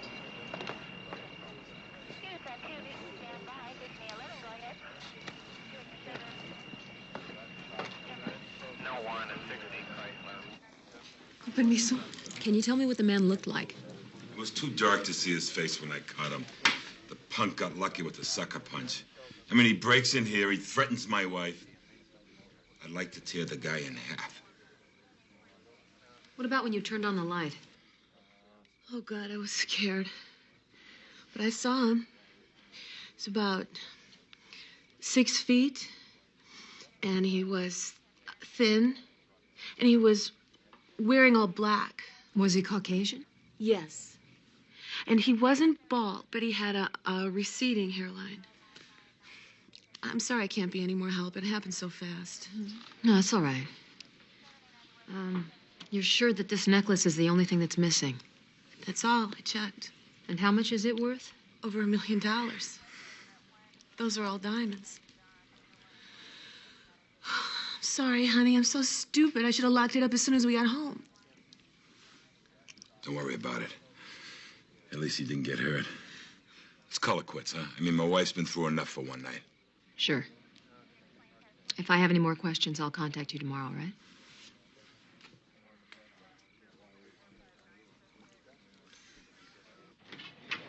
How's Tom Mitchell? Still in ICU. What's the story on the victims? Floyd Benson is a self-made millionaire. He's recently retired. Back in the 60s, he managed a trucking firm. Then he owned it, and then he bought out 3 of his biggest competitors, and he did all of that in just a matter of months. Is all of this above board? Yeah, as far as we can tell. And the necklace that was stolen was a gift from Floyd to Carol. It was the 2nd anniversary present. We've got 12 different guys that match this M.O. A prowler goes to a residential district at night, rips off a car, drives into a wealthy district, burglarizes a home, drives off, abandons the car, end of job. Now, nobody reports anything missing until the morning, and by then the trail's too cold. Any way you can link these guys to last night? Well, there's 3 of them that fit the general description. One of them's been in the slammer for a couple of days, and the other one moved to San Jose. And the third one is this guy, Charlie Spain. Medium build, about 6 foot, sandy hair, receding hairline. Basically, he matches the physical description that Carol Benson gave us. Pick him up. Take Benson, I'll take Spain.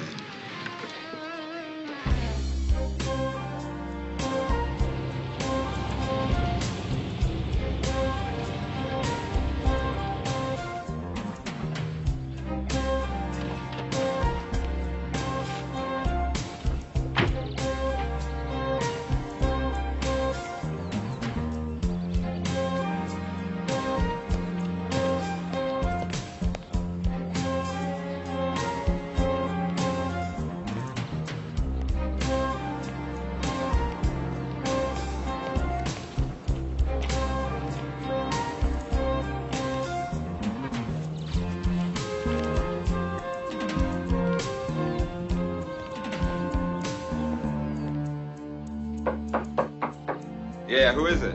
Metropolitan Police. Just a minute. Okay.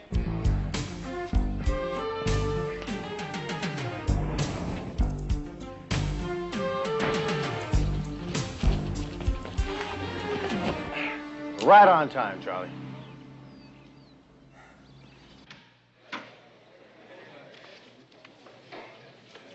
Well, you want to bring him in?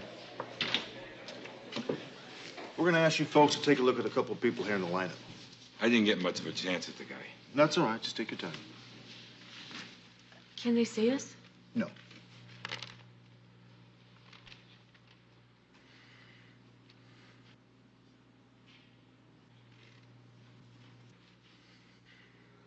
Like I told you the first time, I was asleep when Carol turned on the lights.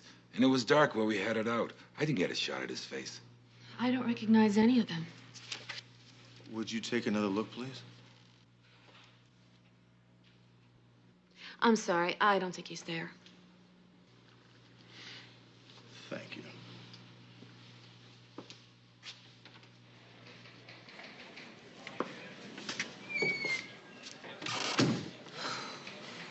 Honey, I thought you said you saw the guy. Thought I did. Guess not, huh? She told me she got a good look at the guy's face. And we get down here, she can't identify him. I don't know. What do you want? I mean, it does happen. Yeah, I don't like when it happens to me, though. Well, neither do I. Come on, there's still Tom Mitchell. Come on.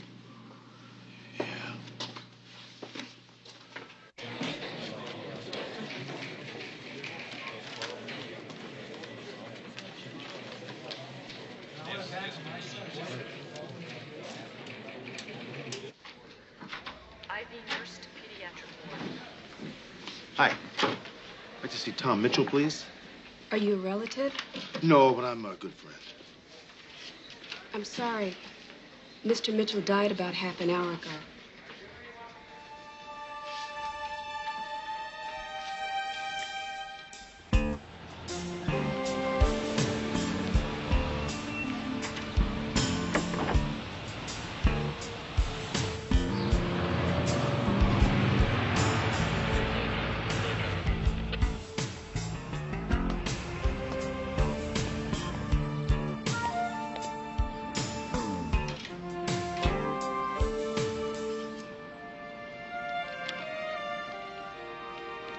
It's me. 347 Victoria, second floor, first apartment on the left. He's alone.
Who is it?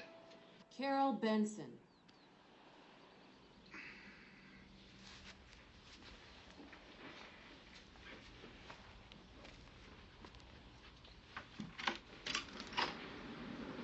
Who? You remember me. You broke into my house last night and you stole my diamond necklace. Lady, I've never seen you in my entire life. And I don't break into people's houses. I want it back. You are barking up the wrong tree. You and that wire you're wearing. I'm not wearing a wire. And I look stupid enough to believe that.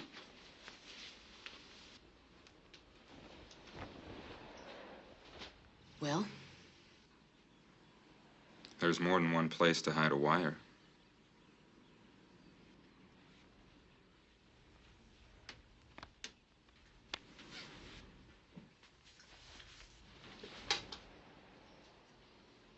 Satisfied? Well, let's say I believe you're not wearing a wire.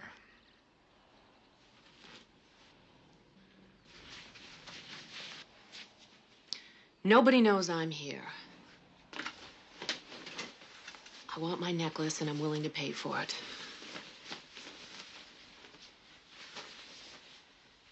$50,000.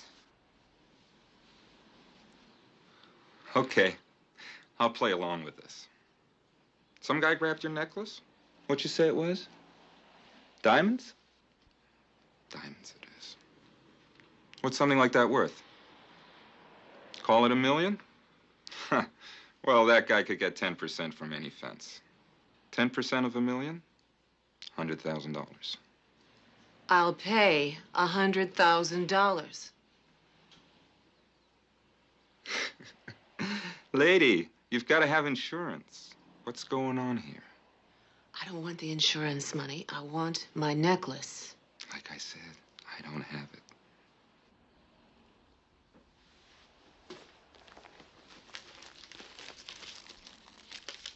This is my phone number. If you call me, and I'm sure you will, ask for Eleanor. I'll know it's you and I'll take the call.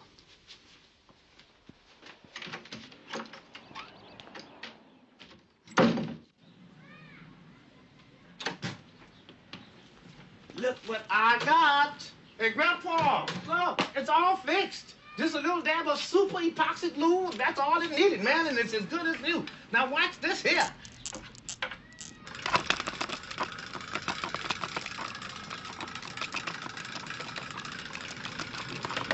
Clumsy. Grandpa, how you doing? Oh, just fair. Good to see you. How you doing, Sporty? I decapitated Bessie Smith. That's Grandpa's favorite blues singer, you know. I knocked off the mantelpiece yesterday. Grandma bought it for Grandpa way back there where in the New York World's Fair in 1939. So next year, Grandma died. Yeah. There's probably not another one like it in the entire globe, man. He'll never forgive me. Well, I'm sorry, Grandpa. Sporty. How could I mess up your life? Sporty, where would a guy who ditch a piece of ice like that? Whoa, yeah. For something this big, you're talking about some very rarefied fencing. Individuals who like to keep a low profile. Oscar. Oscar? Yeah, you go ask Oscar. The man's got a pawn shop on McAllister and Weston. He doesn't handle this level of merchandise, but he will lead you to people who can. Good. Thanks, Sporty. So, what about the usual Sporty James quid pro quo? No charge, Hunter. Man, I've got enough on my mind right now. Being in Grandpa's doghouse is a full-time occupation. See you, Grandpa. See you, Sporty. Get in there. In. I can't commit myself to something over the telephone. Oh, yeah? Well, you bring it in here and show me it's in perfect shape. Listen, fella, I'm open 24 hours a day almost. Just come in here, show me your merchandise, I'll give you a price. It's that simple. Don't give me any lip for crying out loud. Will you come in here and we'll try and do business? I gotta go. Is there anything I can do for you, Sergeant? Yeah. Ever see that before? Do I look like high teal and diamonds, huh? You're a fence, aren't you? Hey, wait a minute now. I don't even know how to respond to an accusation like that. I am an honest businessman. Yo, Oscar, my man. Wally, I would like you to meet my police officer friend here. Oh, hey, police officer friend. Hi, Wally. Hi. Oh, man, I'm so stupid. I'm double parked. I wouldn't want you to give me a ticket now. See you, Wally. Yeah. Now, you see what I need here is for you to give me the name or the names of people that can fence $1 million in gems. Or, Oscar, I put a squad car right out there, outside your door, every day for a month. 3 jewelers. There's one in Century City. There are 2 in Beverly Hills. They don't do a lot. But when they do, it's always major. Great, thanks. Hey, Sergeant, do me a favor. Will you forget where you got that? Forget where I got what?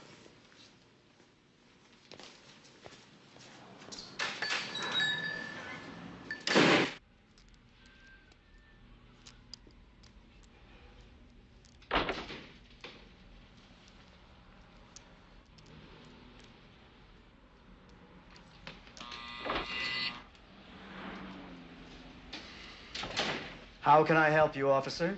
Well, this man stole this necklace. Seen either one of them? This is a jewelry store. I know, I've been to two just like it. This man murdered a security guard during the robbery. Now, if anybody had seen you two together, you could be an accessory to murder. Well? I don't deal in stolen items, though on occasion a criminal will approach me under the assumption that I do. This person came in with the necklace. I told him to get out. That's it? That is all. Though I must say you're making an awful fuss over a fake. What do you mean, a fake?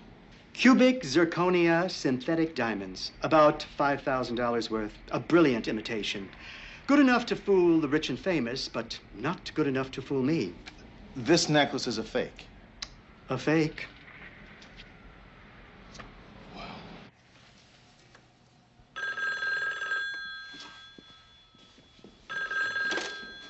Benson residence. Is Eleanor there? It's for Miss Eleanor.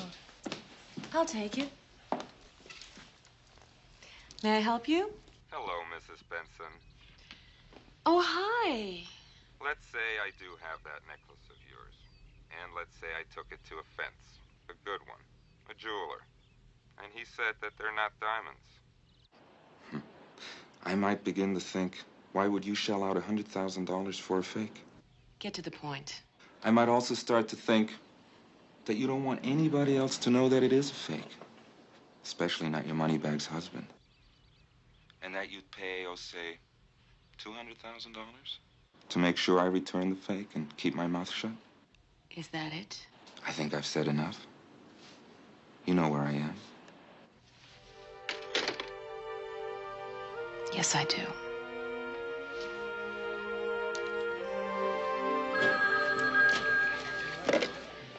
Hello. Call! Where are you? Bev Hills. I just connected Spain with Carol Benson's necklace. I'm glad somebody's having some luck, because I'm not having any at all with these other suspects. Yeah? Are you sitting down? Yes. The necklace is a fake. What? Yeah, that's what I said. Meet me at Spain's apartment ASAP.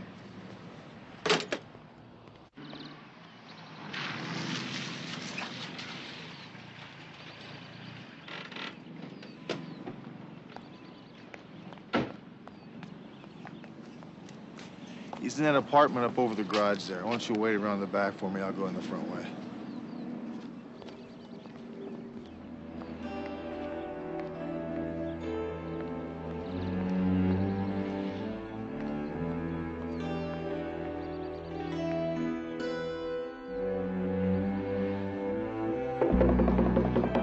Spain Metro PD, open up.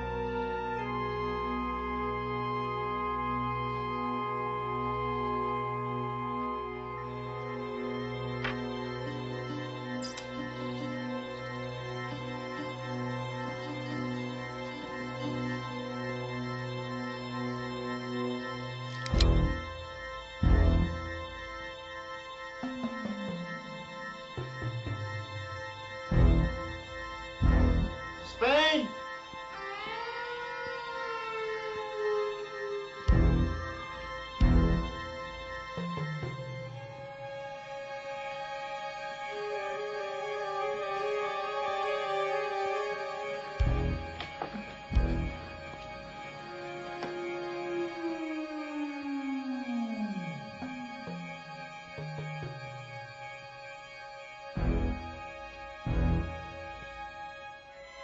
Spain!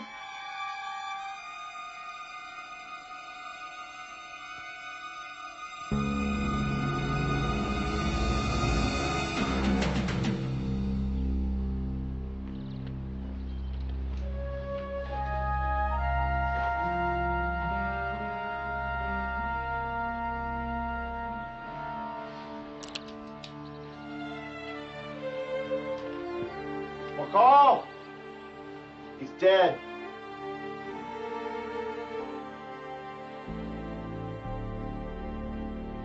Oh, boy.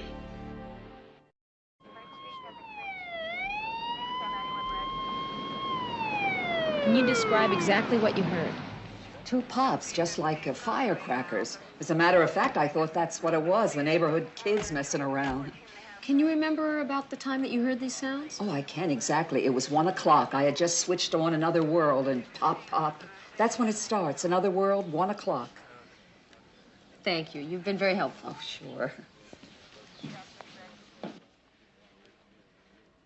Well, there were 2 shots. One to the head, one to the heart. Looks like a 22. Was he beaten up? No, just the bullet wounds. I'd say whoever came here to kill him. Yeah.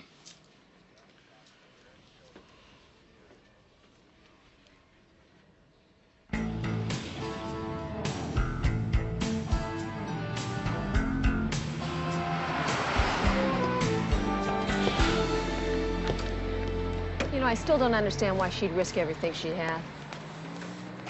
What do you mean? Carol's husband gives her a necklace worth $1 million.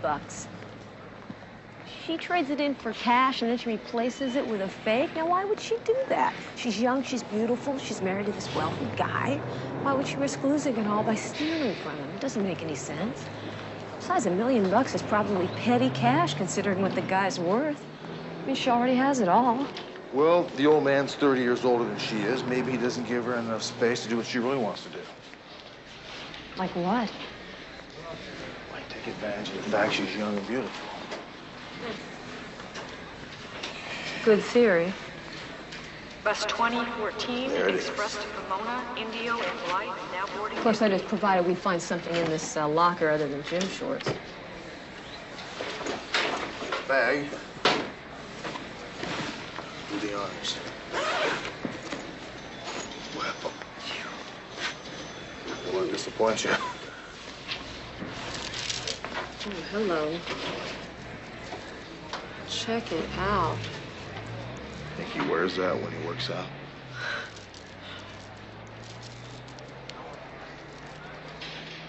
Good. You fool me. Cute.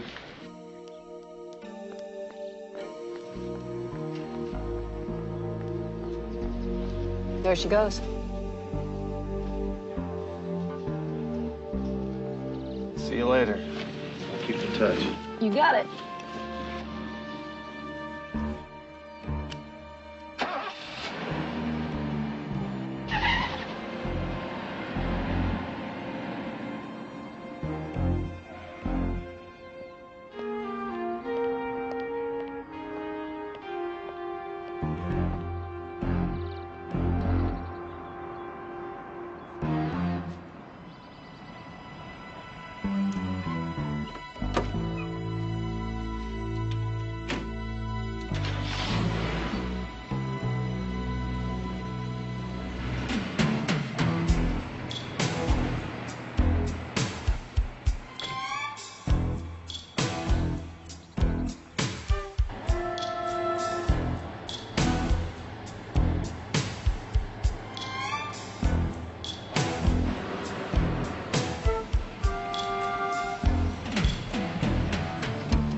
This is Lincoln 56. I need a license trace in California plate 2 Paul Charles Edward 316.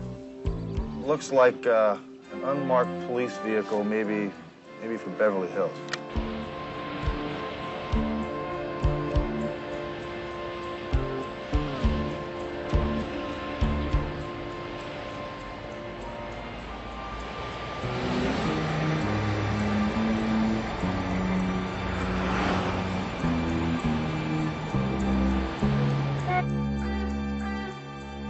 Roger, L56. On California plate 2 Paul Charles Edward 316. Car is registered to Martin Greenwald, 2834 Oakwood Avenue.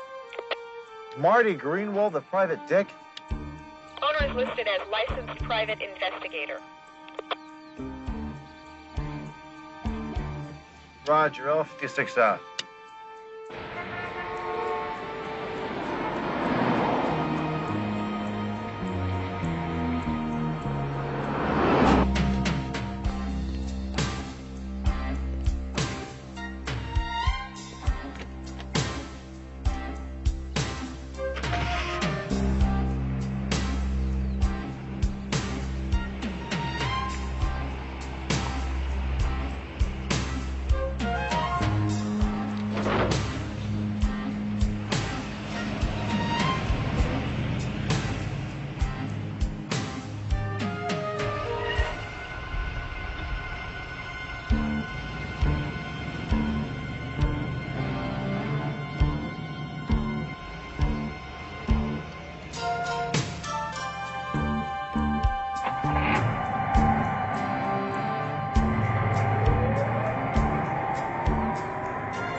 Benson, please.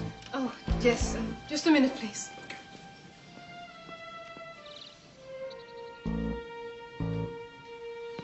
Right through there, senor. Thank you.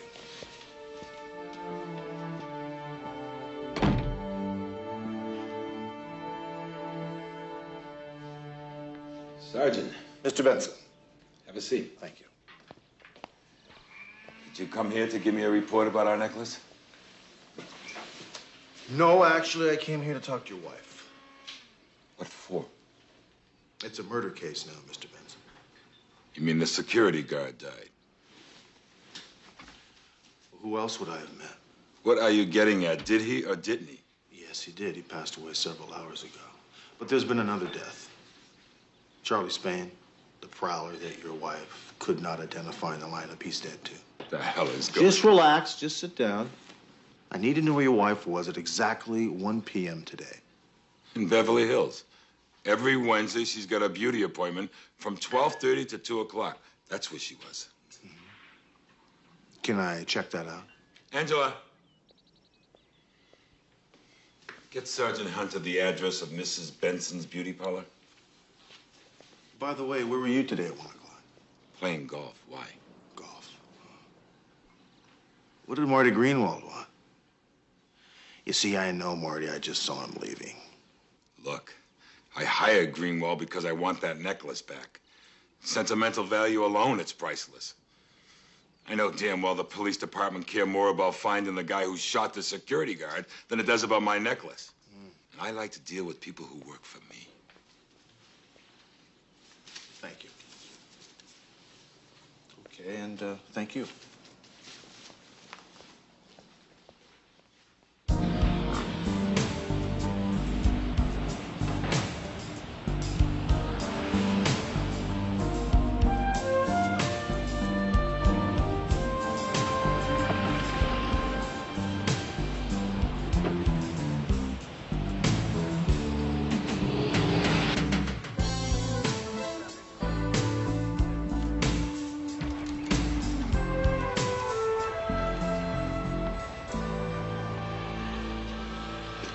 Excuse me. Hi, Sergeant Hunter, what's your name? I'm Stephanie. Stephanie, could you tell me if Carol Benson was in here today at 1 o'clock? Carol? Yes, she comes in every Wednesday at 12:30 for facial. Did you see her? Well, no, but that doesn't mean anything. I was probably out to lunch. Could you look? Sure. Okay. Right here. At 12:30. What? Well, her name's not crossed out, so she didn't cancel, but there's no X, which means we don't bill her for today. Well, that means she never showed up. Well, that means I'm glad you looked.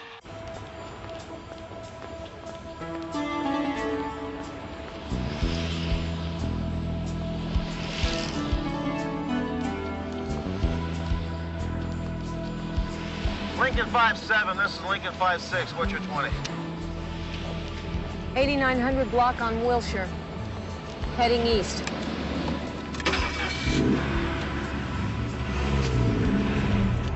I'll cut over to San Vicente. Our suspect's alibi didn't check out. It doesn't surprise me.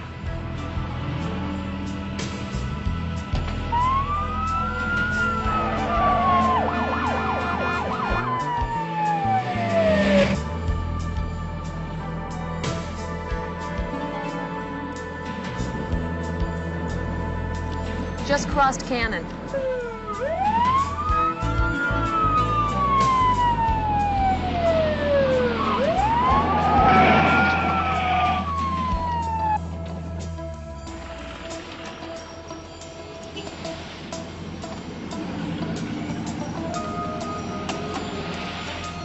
Lincoln 5-7, this is Lincoln 5-6. I'm at Wilshire Boulevard in San Vicente. Okay, wait for us.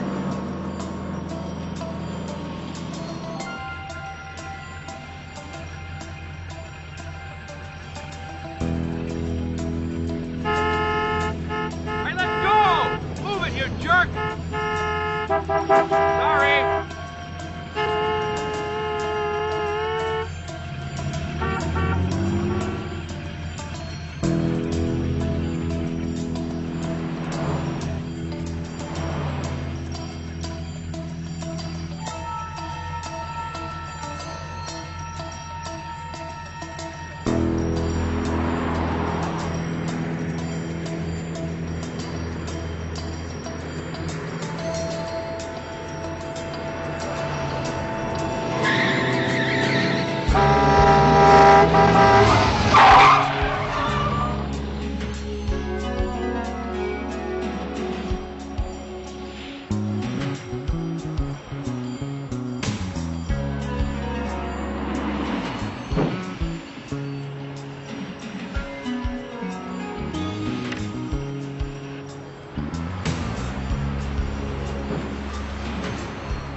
know Carol Benson? No, never heard of her. Where's your elevators? Around this way. Thank you.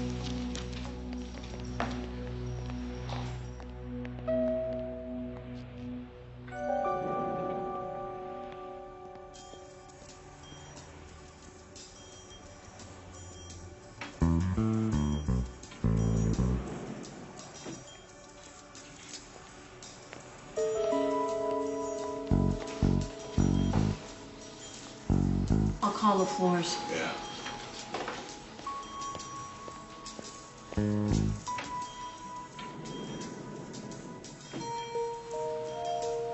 She just passed the 4th floor. Got it. She's just coming up on the 8th.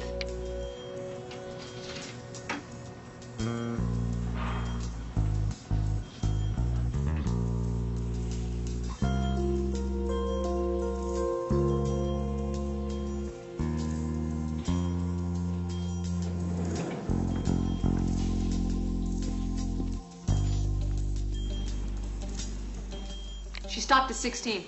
Got it.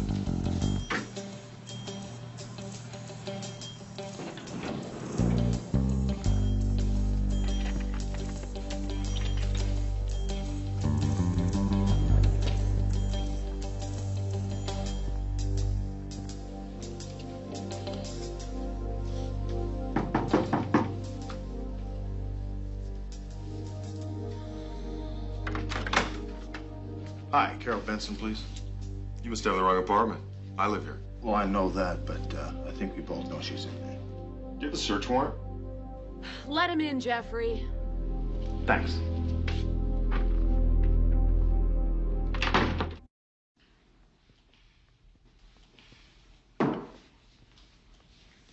You have no business following me around. The state of my marriage is none of your concern. That's true, but the murder of Charlie Spain is. I have no idea who or what you're talking about. Well, sure you do. Charlie Spain's the guy who wouldn't ID at the lineup. You know, this is a very, very nice place. What'd you do? Sell the necklace to pay for all this? Get the hell out of here. You see, when Spain found out this necklace was a fake, what he decided to do was hide it in a locker down at the bus station. That's why you couldn't find it at his place. Then Charlie got the bright idea to blackmail you over this. That's when you killed him. 1 o'clock today, you had a facial appointment. You missed it. Why? I was at the bank. The bank.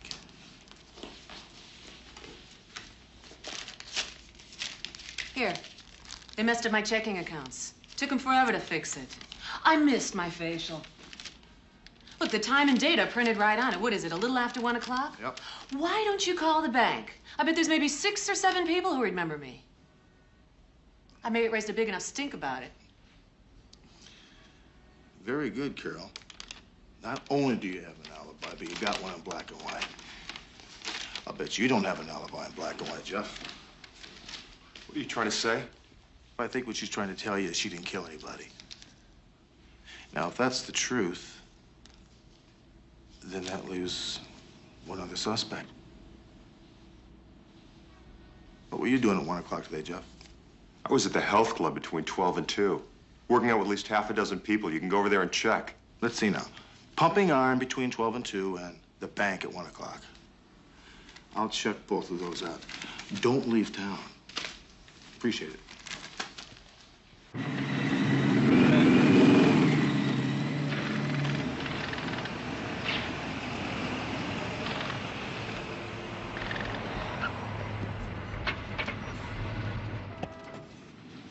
Let me guess.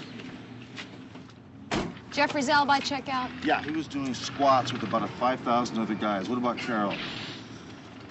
2 tellers and 2 vice presidents will swear that she was in that bank at 1 o'clock. You know, why is it? Why couldn't I have been a fireman?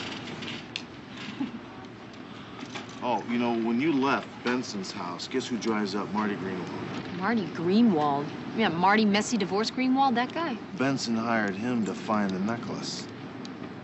What, like the whole police department wasn't good enough? I'm that kind of hard to believe. Yeah, so do I. So who the hell killed Spain?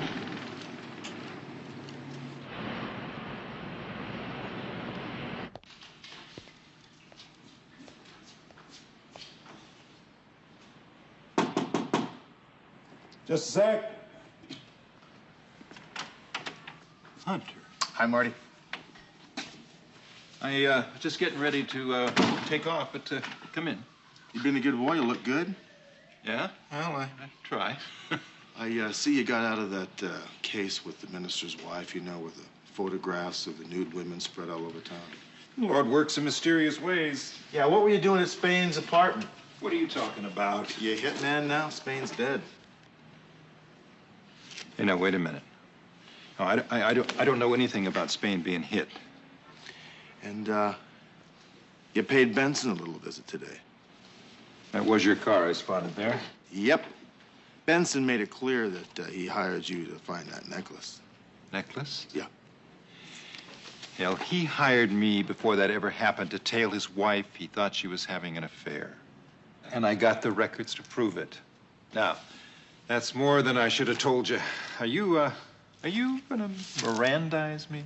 No.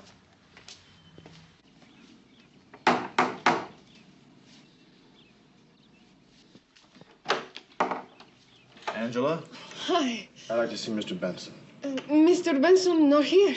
Angela, his car's in the driveway. I know he's here. No, he's gone. Look, Angela.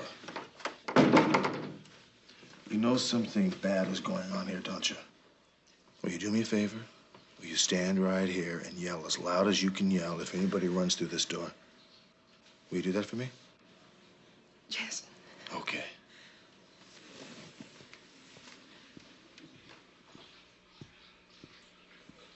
Floyd!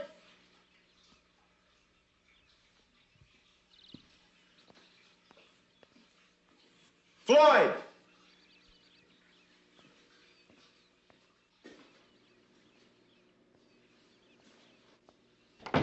Señor! Señor! Señor!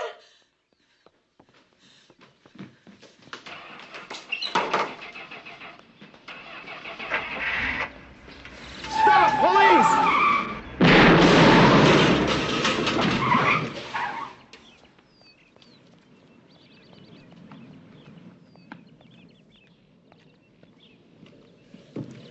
Get out, Floyd.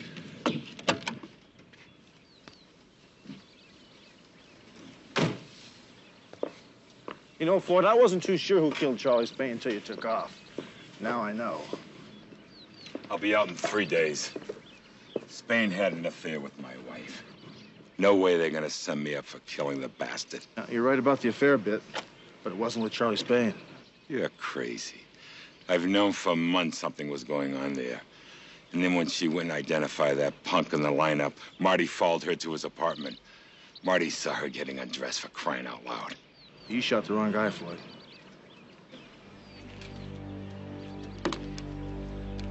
Lincoln 5-6 requests a 990 for a 187 suspect in custody, 1419 Granada Drive. Accidents will happen, you know? It's a law of nature. To err is human. I am human. I mean, I never said anything else but. That's right. Maybe other people might have said so, but I never did. I am a man, and a man can make mistakes, right? Forgive and forget. That's my philosophy. Too bad it doesn't run in the family. Hunter, don't even think about coming up on this porch unless you bring in a whole lot of good news. Because that's what I need today, good news. You know, all I've been getting lately is bad news, man. If I didn't have any bad news, I wouldn't have no news. Grandpa, I've been thinking about you.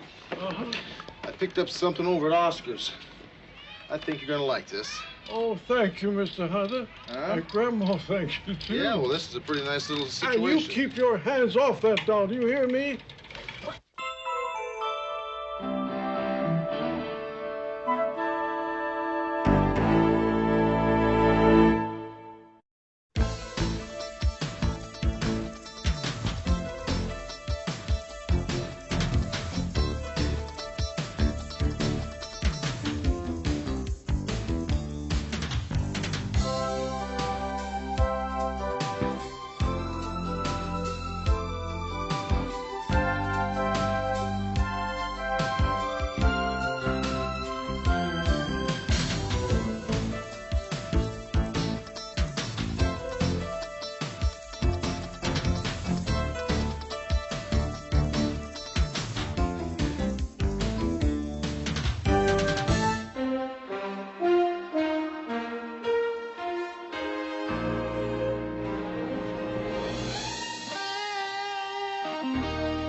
The best way to start having fun is to just close your eyes and jump off of a cliff. There's something very strange about this case.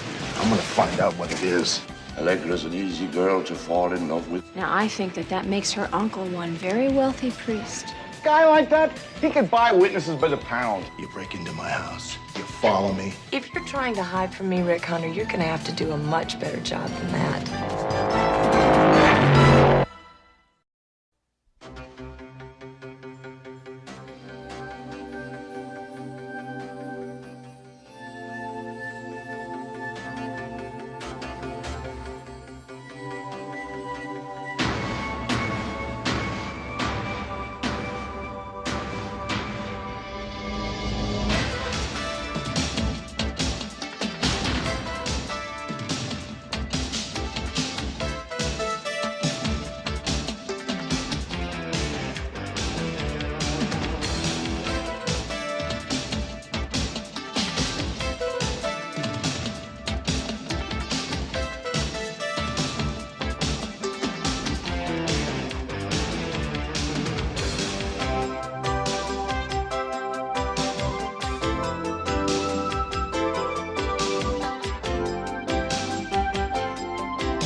Hey, you don't supposed to be parking there. Who elected you mayor? Listen, Sonny.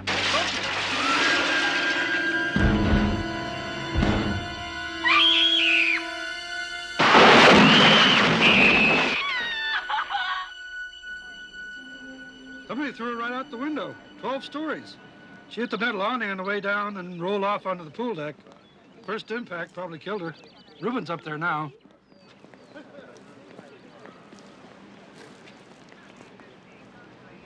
Any ID on her, Barney? Her name's Allegra Bryant. What?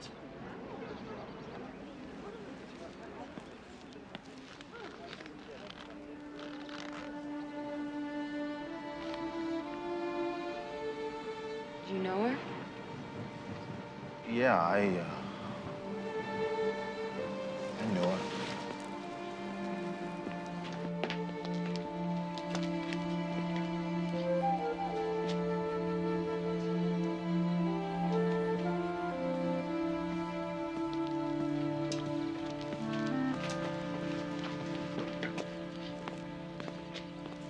Somebody tossed a very pretty girl out that window.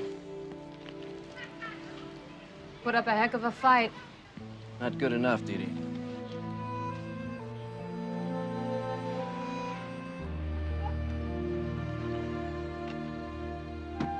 You handle this, okay?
Looks like it's gonna be a tough one.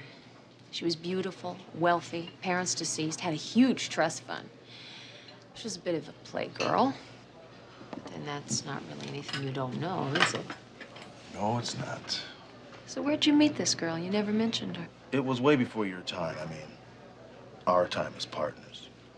Garriman and I had just finished working the Echo Park case. I was exhausted, so I drove down to Lagoon Beach.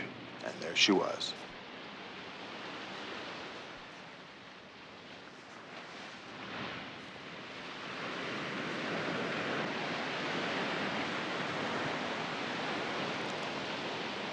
What are you looking at?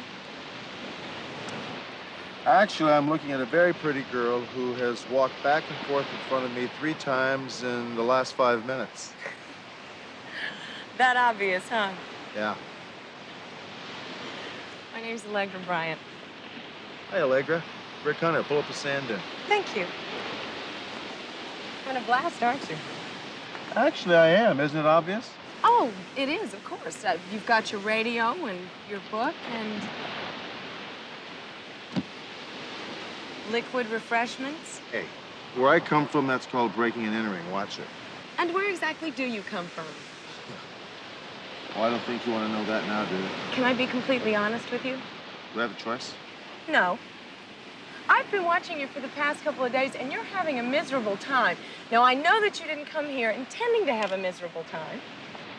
Well, believe me, I'm having a very nice time. Trust me on that. I came down to read my book, enjoy the day, and up until about, I guess about a minute or so ago, I was having just that, a wonderful time. Oh, come on, you don't have to lie to me.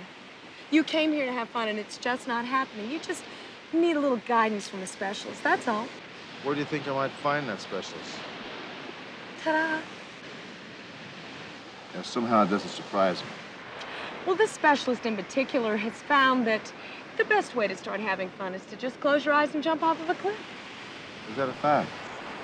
It is a fact. Come on.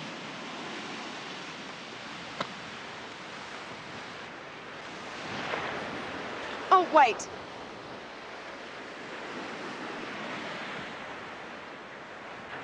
Okay. That's the cliff. Now just walk up to it. No, don't look down. You'll get dizzy. You know, the last time I felt like this, I was at the top of the Empire State Building. I don't like it. It's okay. Just close your eyes and hold my hand. I'll tell you what. I'll hold your hand, but I won't close my eyes so I can look at you all the way down. But on 3 we jump. Yeah, I'm counting on you to get me through this. Trust me. Put Yeah. your foot back. Okay. You ready? 1, 2, Yeah. 3!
I think you had a great time today, Ace.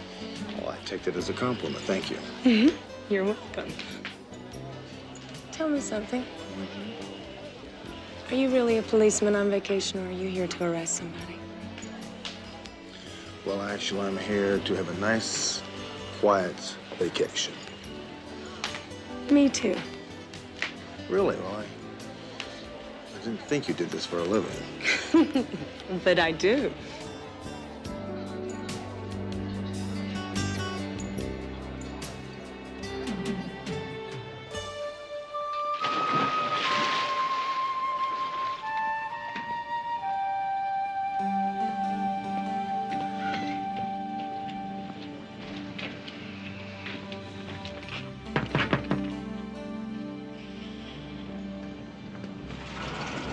morning. Hi. Is Allegra here? Who? Allegra Bryant. Is she here? Oh, you mean the girl who was here before me? She canceled or something. Hey, it worked out great as far as I'm concerned. I mean,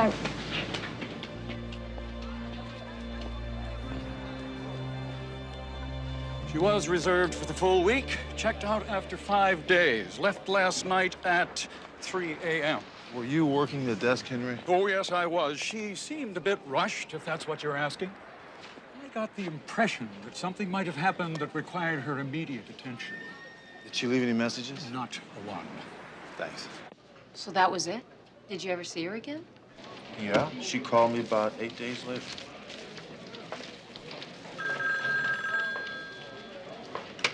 Hunter.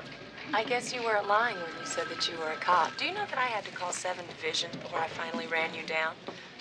Now, if you're trying to hide from me, Rick Hunter, you're gonna have to do a much better job than that. Allegra, what happened? Where are you? Oh, I'm sitting in the lounge at the Norfolk Hotel at a very highly visible table in an exceedingly eye-catching dress. I'll be right there.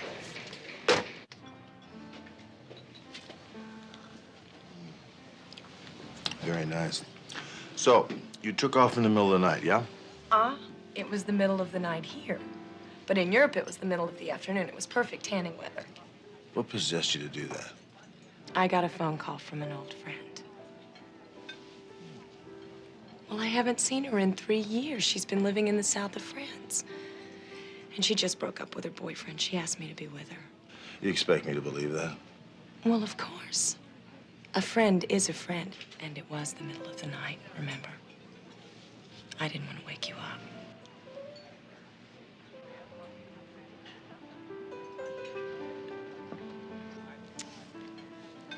Have you ever been on the spinner? For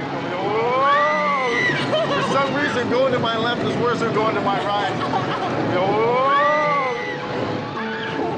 This is great! Oh, don't you love this? Hurry, hurry, hurry, hurry. Look at my balloon. No, I got you. Yeah. I won. Yeah, I know. Just find something a little bit more difficult. We saw each other every other day or so for a while, and then she made reservations at a very, very nice restaurant. She never showed up. Now I ask you, how could you get serious with anybody who behaves that way? She never could say goodbye. So what'd you do? Well, I went looking for some answers. I looked up her uncle. He's a priest. Really? Yeah. He's got a church about a 2-hour drive north of Los Angeles. You see, you have to realize that Allegra has a certain effect on people. She tends to elate and then disappoint. No, it's not a willful capriciousness. It's her nature. She follows her heart. If Allegra's heart tells her it's time to fly off to the Himalayas, well, then, off she'll go. Is that where she is? Oh, no, I don't know. That's just an example. No, I'm her only living relative, but she rarely keeps in touch. She never tells me where she's going. I know, my friend, it's hard. Allegra's an easy girl to fall in love with, isn't she? Yeah, she is. Thanks for your time. Appreciate it.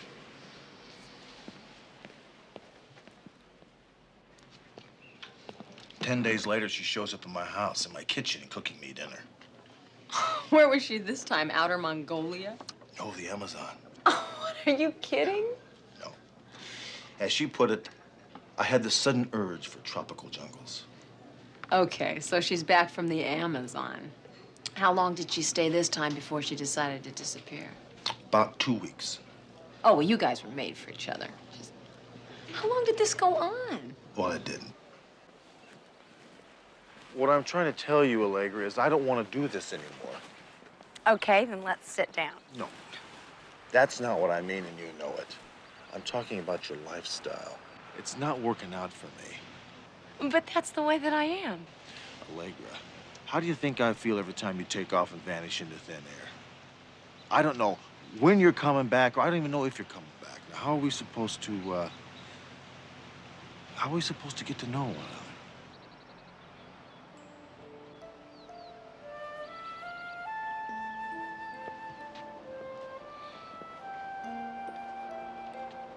Look how pretty they are. You know, they only bloom a couple of months out of the year. Would you love them as much if you could see them every day?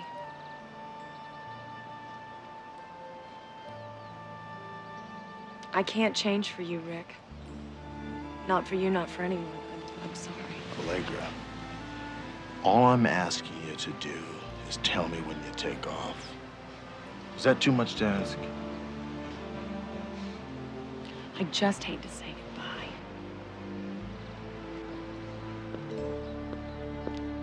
So that was it? No, actually, she called me 6 months later. Could have guessed that. We had lunch. She said she had all these new and exciting things for us to do, but I said no. That was it. Well, she was beautiful and wealthy. We just gotta figure out who would want to kill her. Only living relative is the uncle. He's the only one that stands to inherit anything. Yeah, it makes him a prime suspect. What are you talking about, McCall? He's a Jesuit priest. They take a vow of poverty. Oh, well, priest or not, he's still a lead. What did you say? It was a couple hours drive away from here? Look, McCall, relax. I'll take care of this, okay? You take care of the check. It's been, I don't know, 8 months since I saw her. Father, do you know anybody who might have taken her life? No. Did she mention anybody lately, somebody that maybe she was involved with?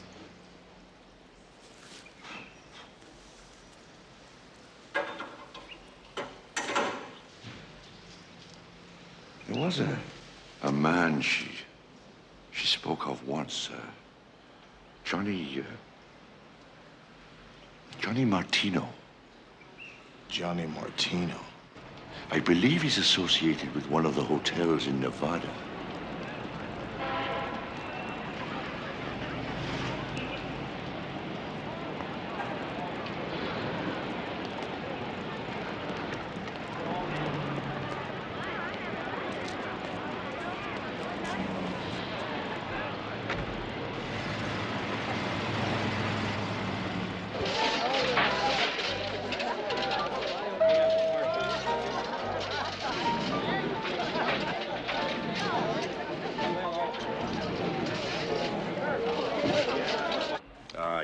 Here, this ought to hold you for a couple of days, all right? Johnny, I don't want your money. I want us to spend more time together. Maybe next week, baby. I got a lot of business to do the next few days. Johnny, you promised that... Excuse me.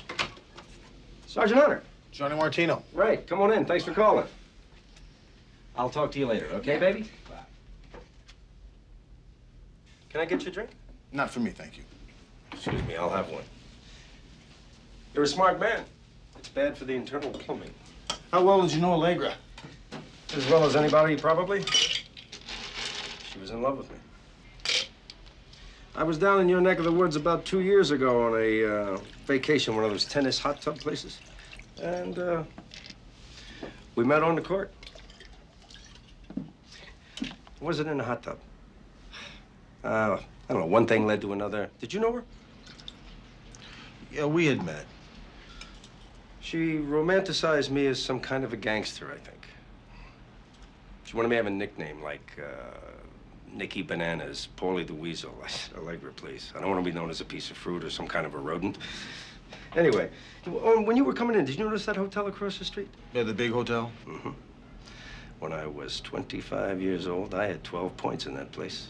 Of course, things weren't so clean in those days, but maybe I knew a few people. But I never was in no mob. Not then, not now. So what happened between you and Allegra? Oh, that didn't last. I'm afraid I'm not a one-woman man. I've got a lot of business investments, and I'm surrounded by beautiful women 24 hours a day. Allegra didn't like that too much. So we called it quits. That was about a year ago. I haven't seen her since.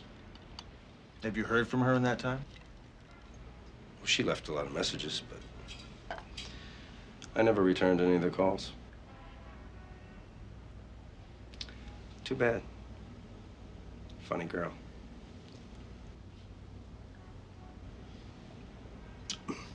Sure I can't get you one of these? Only take a second. No, thanks. Sergeant Hunter? Yeah. You want to come with me? Why? Somebody would like to speak to you. Yeah.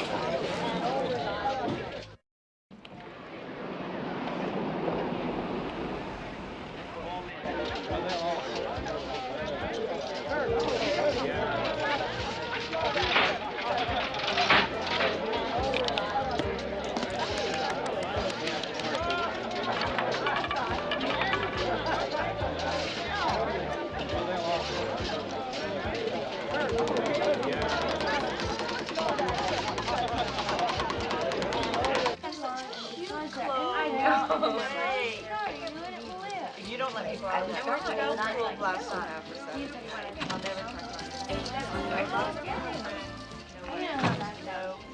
I'll never talk. Over here.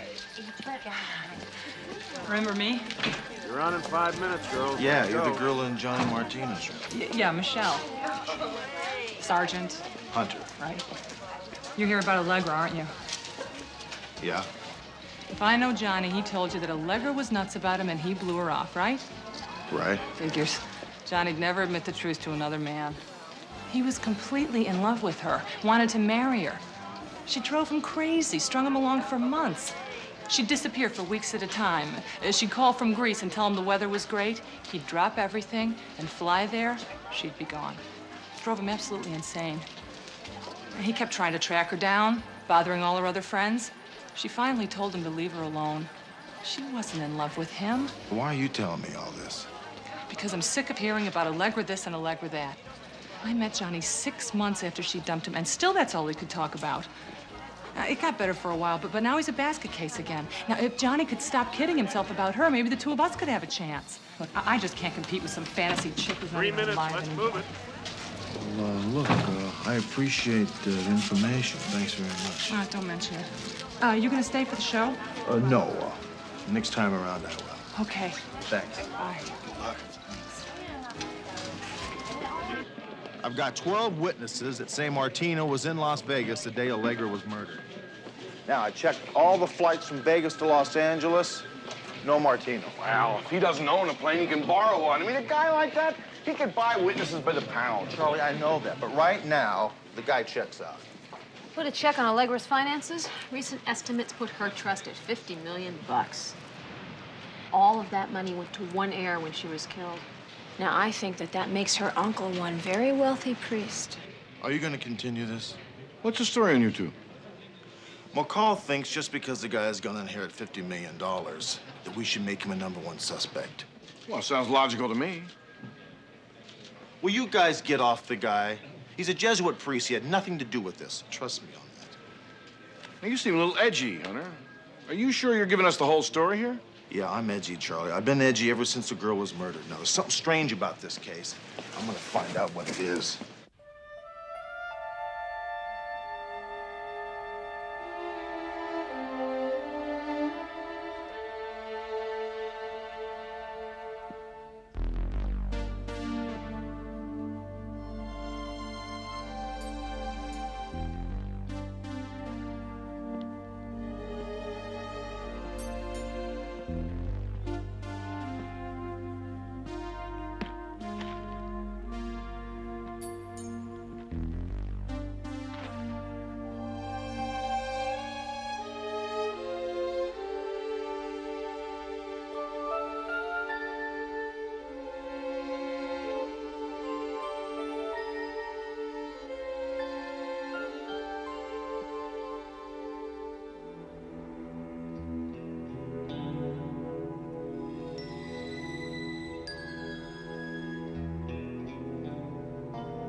interference with a police officer, suspicion of breaking and entering. And how about the murder of Allegra Bryant?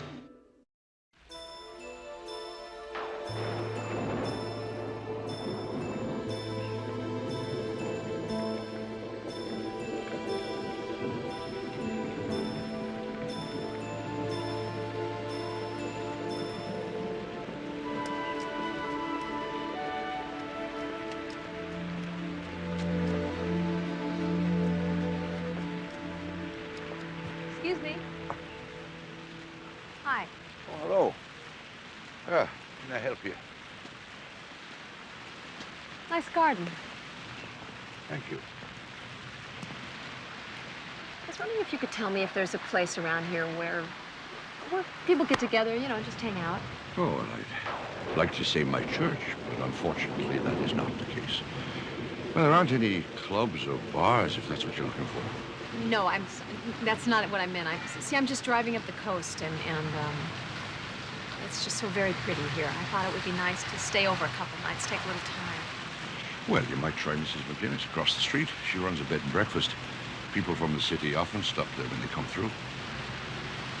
Okay. Good, thank you. Not at all. Bye.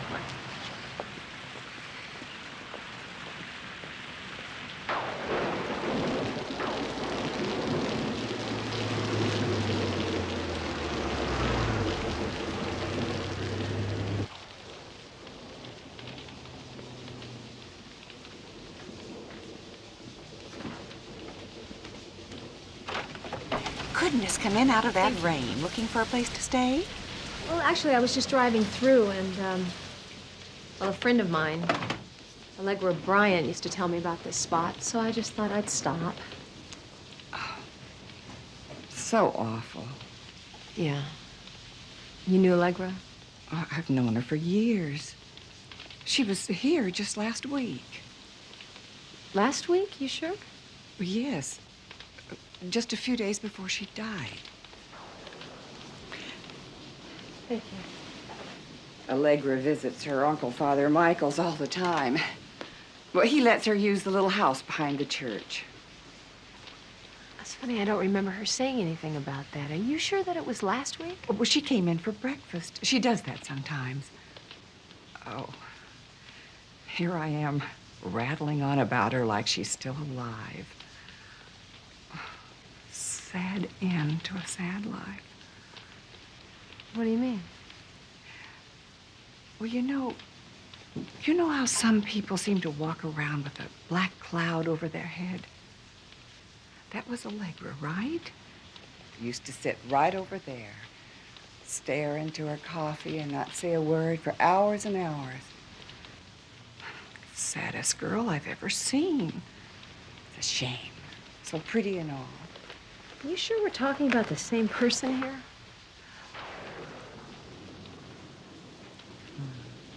That's Allegra. First time I've ever seen her smile.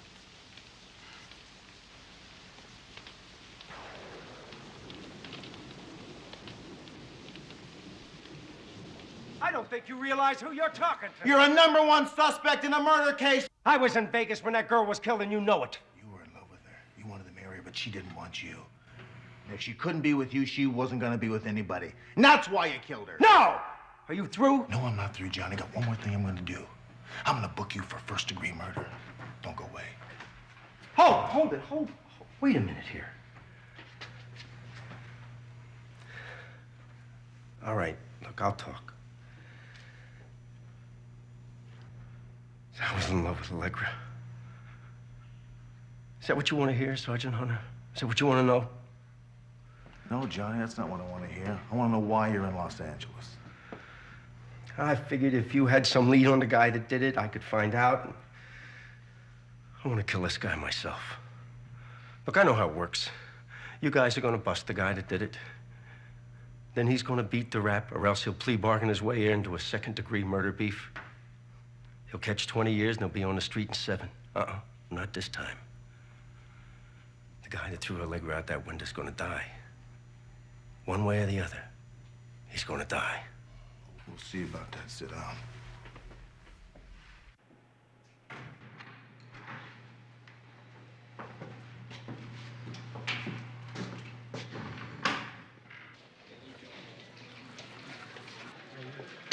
Hunter, that guy would rather go to the gas chamber than admit he was in love with a woman. Yeah. I just got back. I went up and visited Allegra's uncle.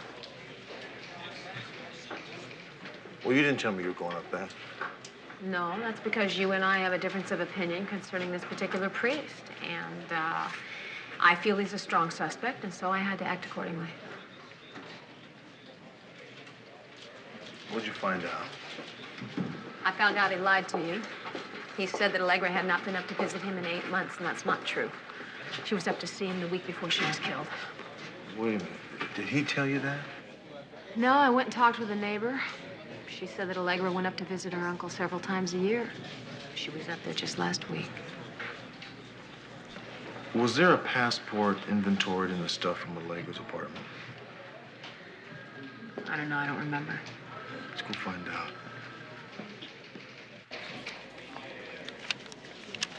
There's not one visa stamp in this passport.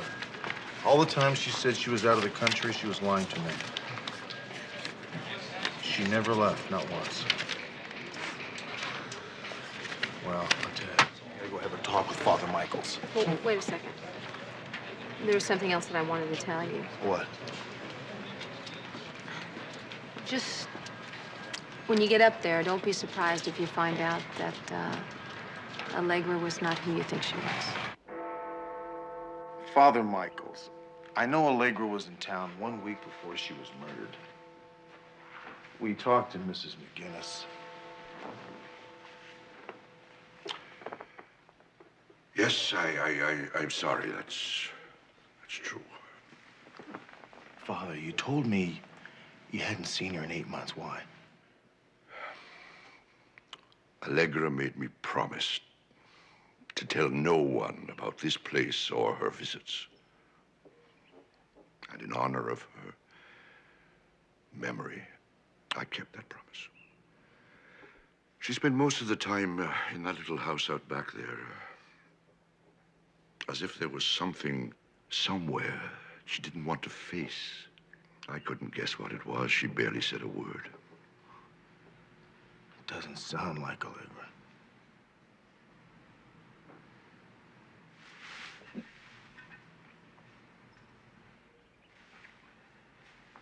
She has a statue just like this in an apartment. Yes, the original was a gift from my grandmother when I took my vows. I gave it to Allegra for her confirmation. Thank you very much, Father. Sergeant, no matter what Allegra was, or why, there was still no reason for someone to kill her. And so brutally.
Take her cop any day of the week. Rick, come on! I'm busting out of here and you're invited.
Where you been? I know who killed Allegra Bryant.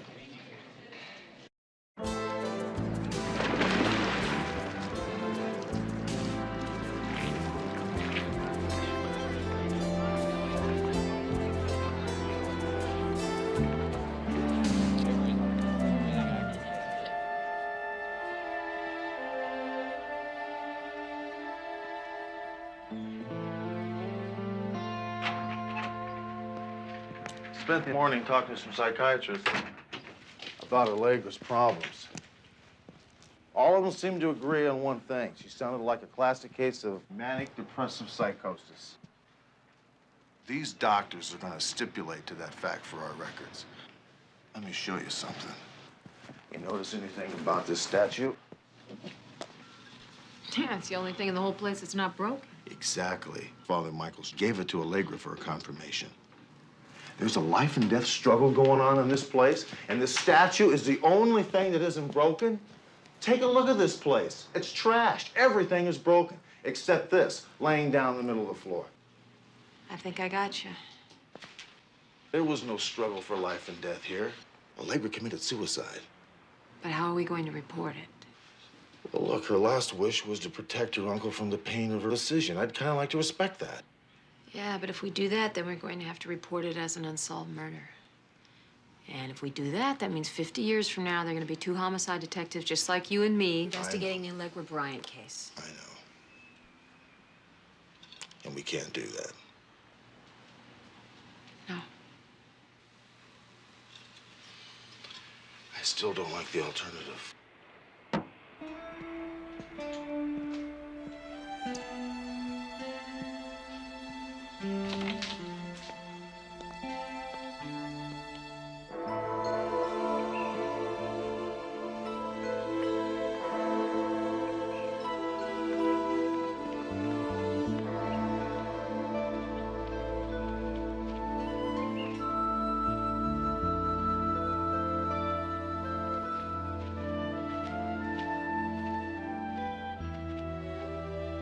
Hello, Father.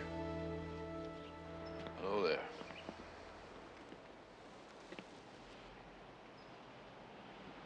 You're a police officer.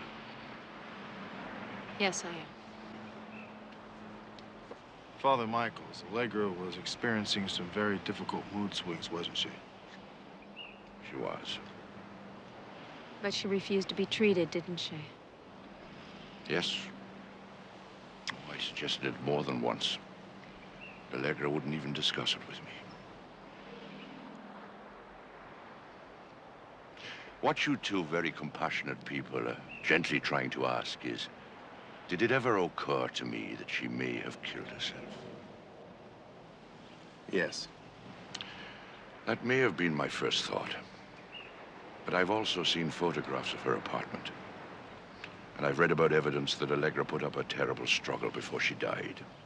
There is no evidence putting anybody that would want to kill her in that apartment, Father. All the evidence points to suicide. But that would still be an opinion, wouldn't it, Sergeant?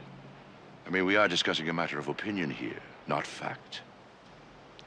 Yes, we are. Well, then, by all means, Sergeant, you have your opinion. And I shall have mine.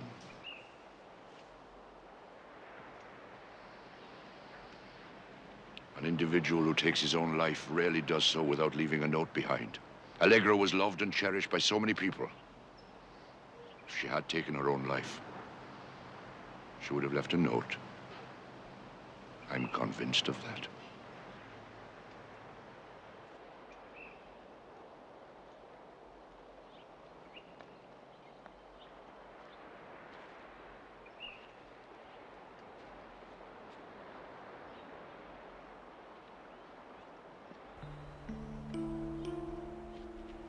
What do you think? I know Allegra would have never left a suicide note. Why? Because she could never say goodbye.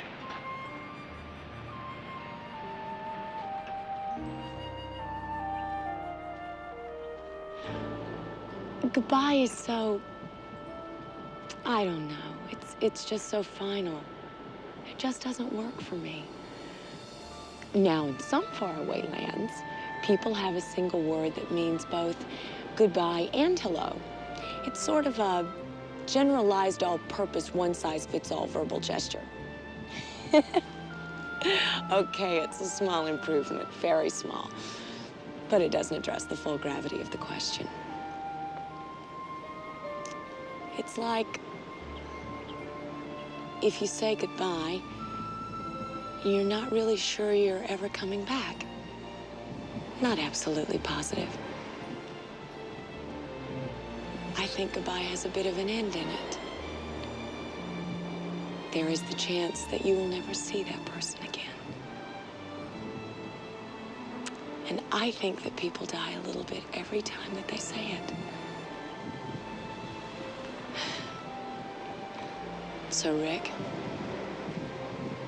promise me that you won't ever say goodbye. Not until it really is goodbye. Then you can. Then I won't mind.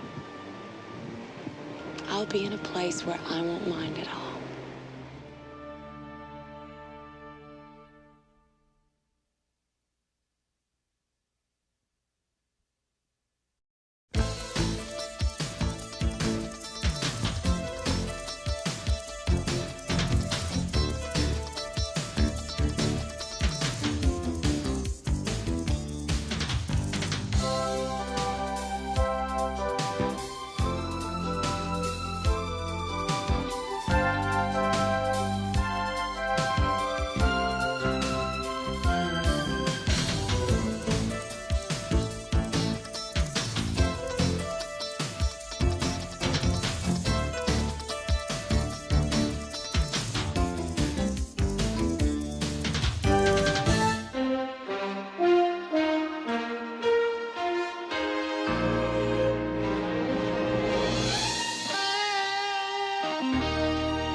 What's going on? Bobby! Gets his mother shot to save his own skin. Stuck a gun in their faces and took off the entire load. Relax. There's plenty more with that kid. Man, if Paco finds out you ripped him off, you're dead. I want him to tell me who the men were that shot my wife. And I'll be there looking through that little window to see how long you can hold your breath.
Bobby!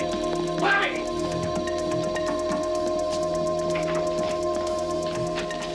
Hey, what are you doing? Hey! Get out! Get out! Oh,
Send an ambulance to 7865 Loop, and my wife's been shot. So the guy takes the duck, he puts it on top of the bar, and he says to the bartender, hey, I don't care what you say about me, but nobody insults my duck.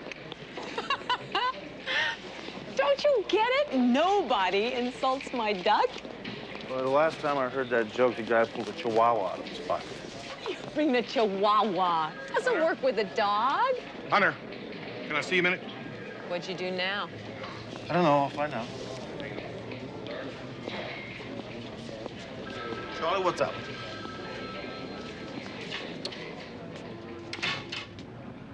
I had a report of a shooting at Frank Garriman's house. What? 2 men broke in and shot our niece. She's in surgery right now. Doesn't look good. Oh, my God. What happened to Frank? Well, he took a nasty blow on the head, but he's all right. I don't know all the details. Looks like they were after Frank's son. Now, look, I'm going to give you an option on this. Do you want this case, or should I give it to someone else? I want it. I want it. What hospital's our niece in? Wilshire Memorial. Thanks. Thanks, Johnny. She just got out of surgery. They don't know if she's gonna live or not. Any chance you can be assigned the investigation? I'm on the case, Frank. You feel like talking to me at all? No, but you need the information, so let's just do it. Yeah. I got a good look at him when I tried to stop him. You have any idea at all, Frank, why they were after Bobby? Some rotten mess he's got himself into. And then he tried to shake him off by running through the house and then getting away in one of our cars. That's a great kid I got there, huh, Hunter? Gets his mother shot to save his own skin? Frank, come on. Bobby didn't know that was gonna happen. He didn't give a damn what happened. I hope they find him and I hope they kill him. You don't mean that, Frank. Come on. The hell I don't, pal. Frank, the law will take care of Bobby. Understand that. I'm on this case, and I promise you on my friendship, I'll find him. Okay, just relax, huh?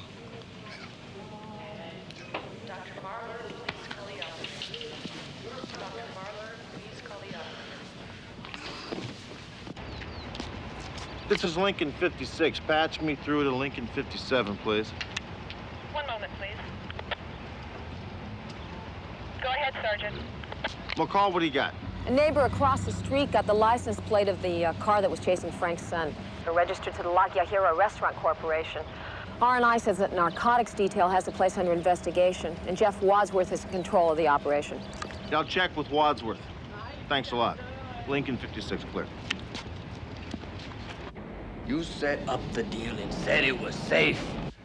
If I'd have shown up 2 minutes sooner, he'd have taken me for $5 million in cash. What is your problem? You come out of it clean. I came out of it with nothing. My houseman gotta have more than hair to stick up their customers' noses. There's plenty more where that came from, huh? You better hope so, Paco.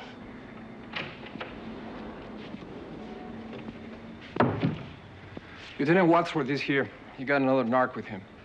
Take off, Roberto.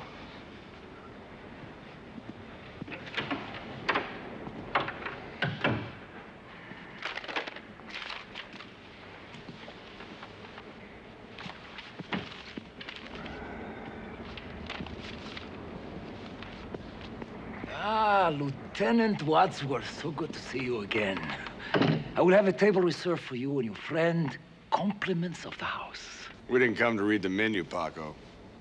This is Sergeant Hunter. He's from Homicide. I haven't seen you sweat for a while, so I thought I'd introduce you two. Homicide, huh? What do you want? A woman was shot this morning in her home by two men driving a black Chrysler registered to this joint. That car was stolen last night from behind my restaurant. Did you report it missing like I told you? No, I forgot, Jefe. Get on it. Now! Listen, Paco, your butt's in a sling on this one. We also have a witness and a description of the two killers. So? What are you bothering me for? I run a legitimate business. What would I know about a couple of car thieves? Paco, nothing about you is legitimate, and I'll just bet those two punks work for you. I don't have to listen to this. Come on, Paco. This isn't a drug bust you're facing. This is the big time. Homicide. The woman isn't expected to live. So give us some help. Two of your goons screwed up. Does that mean you have to take the fall? All we want are their names. Talk to my lawyer. I got nothing to say. Paco, if that woman dies, you're going right to the gas house. You understand that? Don't threaten me. And I'll be there looking through that little window to see how long you can hold your breath. Okay. Bust me or get the hell out of here. Now! Simmer down, Paco. Just tell it like it is. Think it over. If you change your mind, give me a call. Come on, Rick.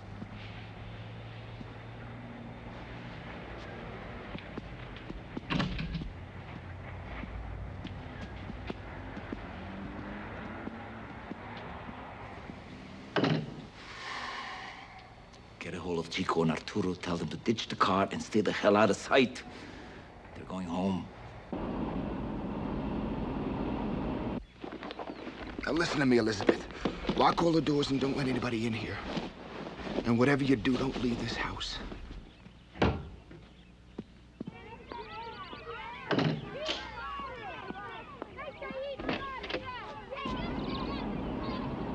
¡Párate! ¡Mira!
Frank? Yes, Sporty.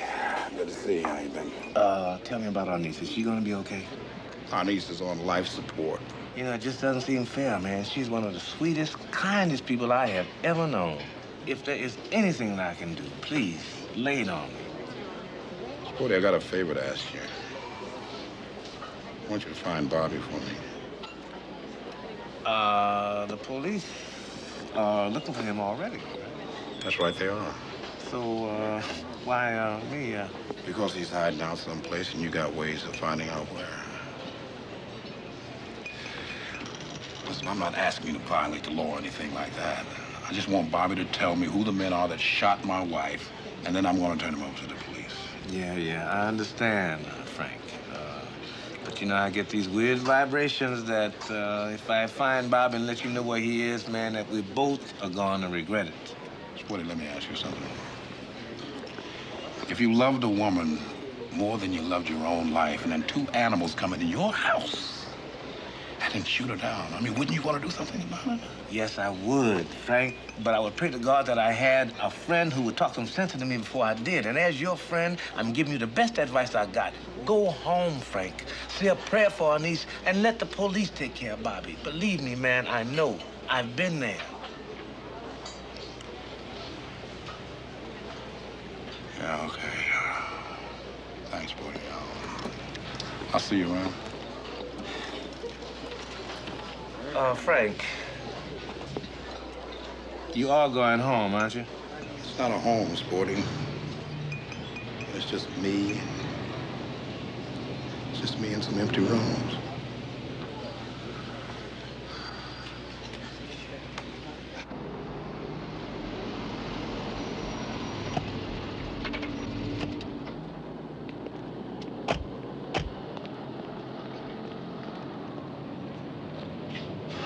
Mira atrás.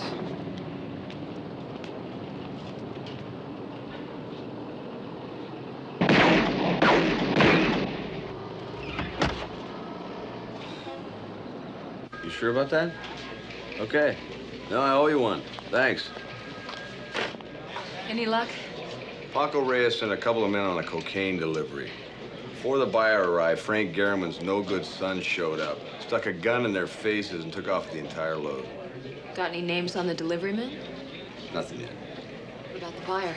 Roberto Sanchez, your friendly neighborhood cocaine distributor. Guy rakes in more bucks in a week than I'll make in a lifetime. Okay, I want to see everything that Narco's got on Reyes and Roberto Sanchez. Let's shake up the computer, see what falls out. Kirby, in 2 years flat, I'm gonna be reading about myself in this magazine. Hey. Hey, good to see you, Sergeant Hunter. Hi, Kirby. Looking mighty scuffed up today. Kirby, the sergeant and I have a high-level conference on the front burner, so why don't you take a little walk around the block? Yes, sir. A long block and a slow walk. See you later, Sergeant. See you, Kirby. What do you got? What I got is a whole lot of worries, what I got. I just had a visit with a mutual friend of ours, Frank Garriman.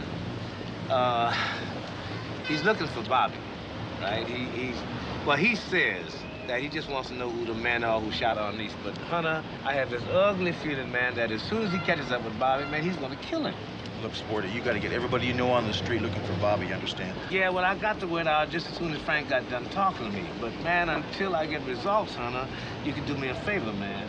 Please, talk to Frank, man. I mean, like, you were his partner, right? Right. He'll listen to you, right? I'll go by Frank's house. You let me know if you hear anything on Bobby at all. I mean, rumors, anything. You got it? Instantly, man. But please, talk to Frank and cool him out. Got it. Thanks.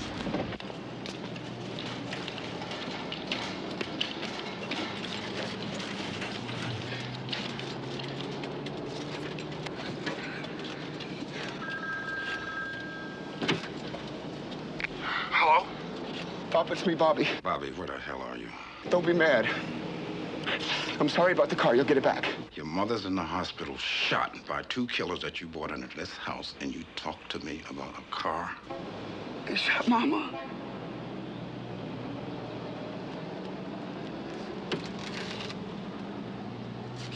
I didn't know. And of all the places you could have gone, you had to bring him here.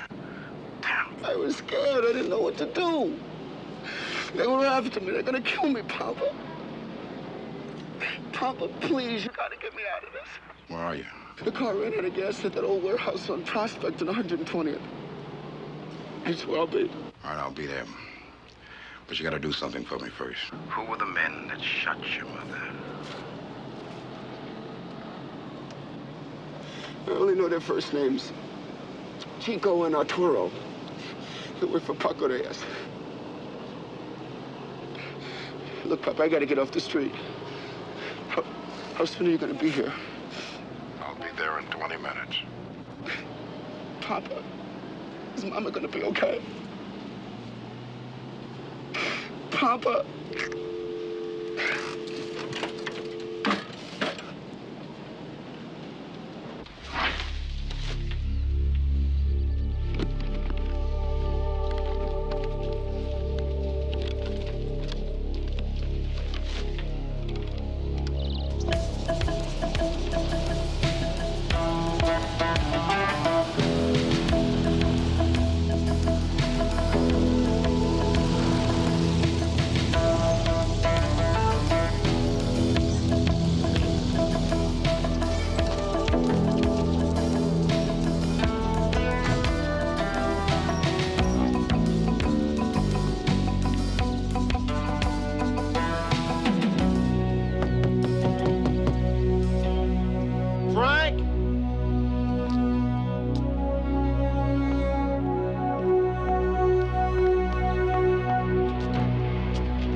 is Lincoln 56. Patch me through to McCall at headquarters. Stand by, L56. Homicide, McCall. Grab a writing utensil. I got one. Go. I want you to put out an APB stop and hold on Frank Garriman. He's probably driving a silver Volare, registered to either him or our niece. I don't know the license plate number. You have to find that. Okay, Mary? Got it. It's going out right now. What's happening? I'll tell you when I pick you up in about 10 minutes. Lincoln 56 out.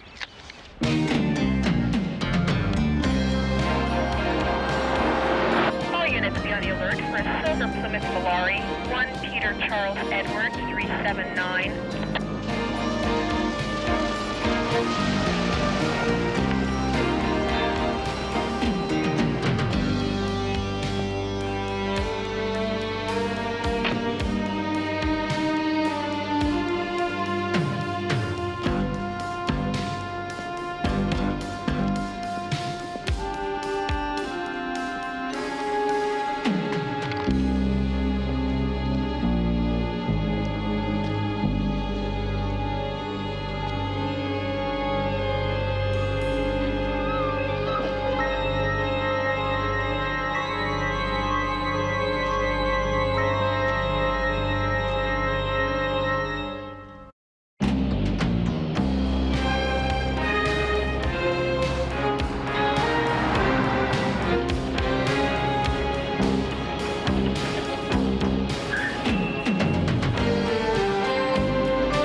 Deal on Frank's APB. Nothing. Dispatch will give us a call if they find anything. L56, come in, please. Lincoln 56, go. Regarding your warrant on the silver Plymouth Volare, a patrol unit has found the vehicle, no driver. They're code 6 at 23rd and Industry. Lincoln 56, we're rolling on it, clear?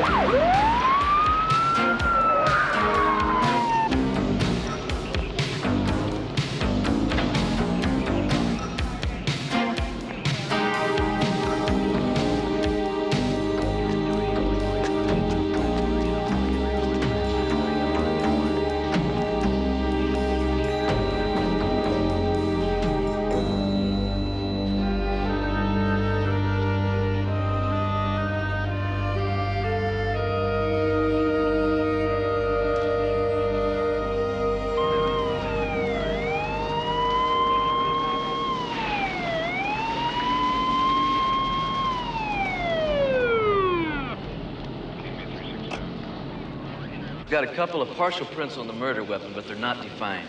I have to take it back to the lab, use the laser to see if it belongs to Frank. Okay, now look, Ruben, if they don't belong to Frank, I want you to hit the computer. I want you to find a match quick. Got it. Didi? See ya. We have to take Frank in, you know. Yeah, Let me talk.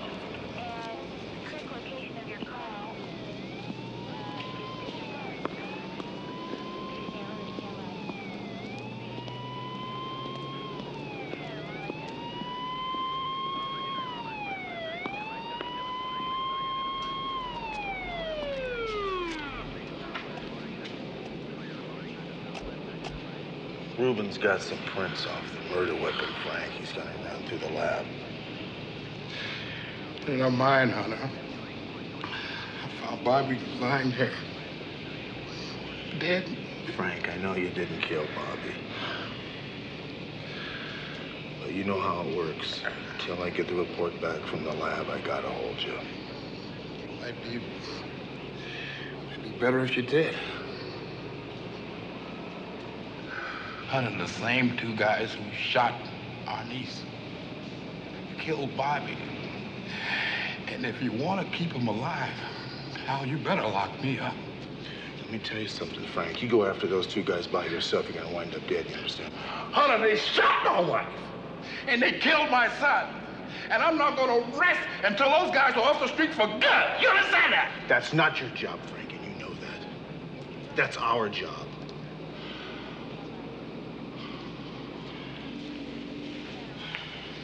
Why didn't you call me after you got the call from Bobby? I could have had a black and white out here in 2 minutes.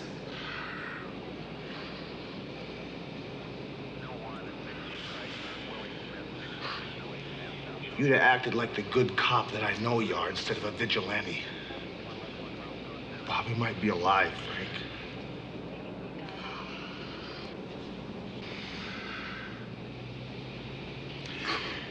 You gotta help me.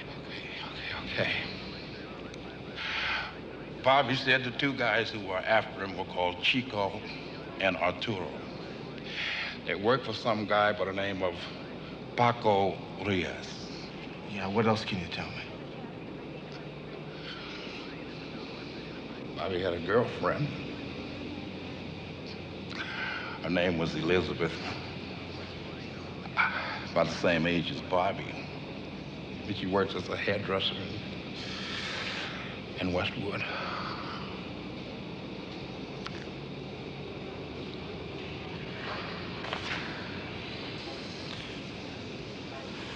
Have the vehicle taken to impound and have it checked for prints. L56 out. Thanks. A patrol unit found our suspect Chrysler abandoned.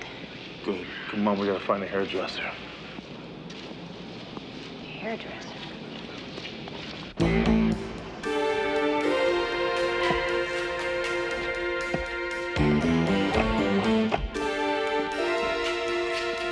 Puerta de atrás.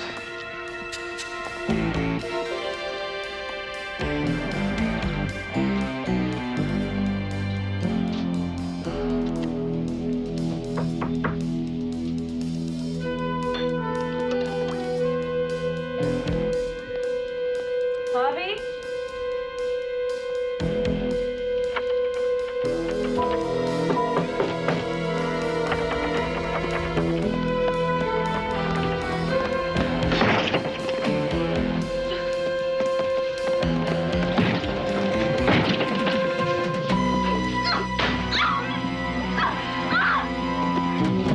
Now, where is it? Where's what? Now, you know what we're looking for. Where is it? No, I swear to God, I don't. Busca!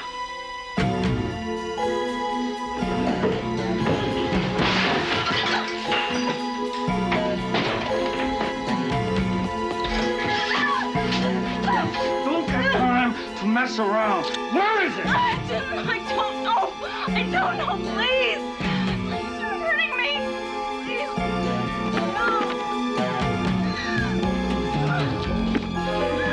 I'm looking for a hairdresser whose name is Elizabeth, black girl, about 19 or 20 years old.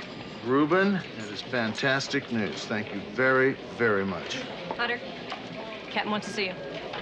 Any other suspect would have had a murder charge filed against him by now. Now, you're playing favorites, and I don't like it. Come in. Hunter, Commander Stone wants to know why we haven't filed a murder charge against Frank Garriman. He's not guilty. Oh, is that the case? Or is it because Garriman used to be your partner? No, we just don't have enough evidence on Frank. You have all the evidence you need, Sergeant. I'm not here for a debate. Now, file that charge, or I'm going to turn this little problem over to IA. If that's what you want, we'll do that. However, the district attorney is going to wonder why we're charging Frank when the fingerprints found on the murder weapon belonged to Chico Gomez. Now, Gomez is one of the prime suspects in the Garriman shooting. Why wasn't I informed of this? We just got the report. That's good news. That's great news. Well, the department doesn't have to worry about bad press on this one. Well, I guess it won't. Good work, Hunter. I'll be in touch. Frank's still in the lockup? Yeah. I'll kick him loose.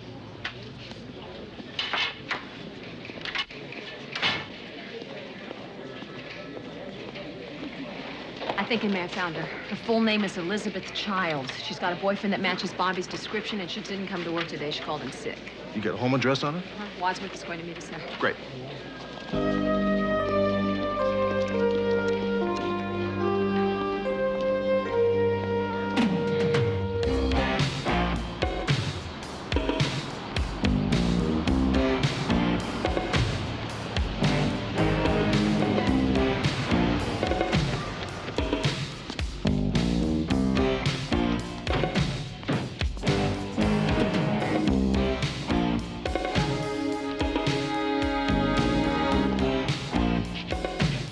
on the back. We'll take the front.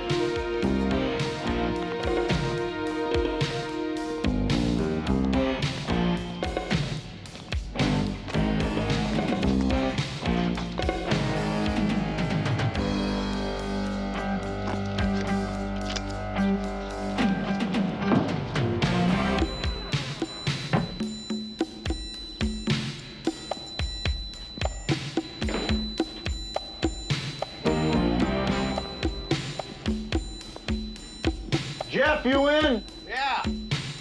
Nothing in back.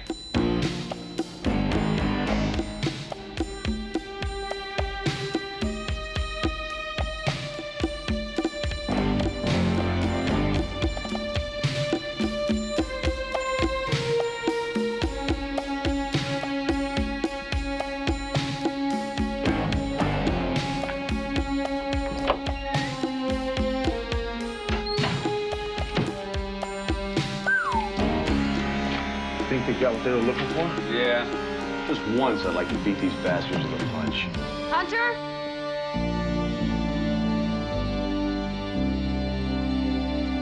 She's alive.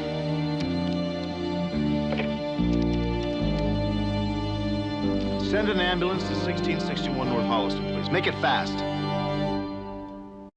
Not exactly gold medal winners in the brains department. They left prints all over Elizabeth Child's place. I got an ID on Chico Gomez's partner.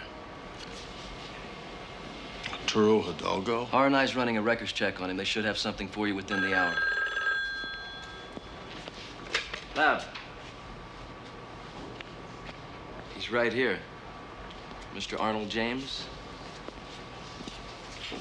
Go. Look, I'll give you the bad news first. I got nothing on the guys who work for Paco Reyes. Man, the people on the street don't want to know anything about those dudes. What's the good news? A couple of professional ladies of my acquaintance have been doing some specialized work for Senor Paco. And I do not mean cooking and cleaning. It seems that Senor Reyes has a party house up in the hills off Encinal Road in Malibu. Jeff, you know anything about a party house Reyes keeps out in Malibu Canyon? No.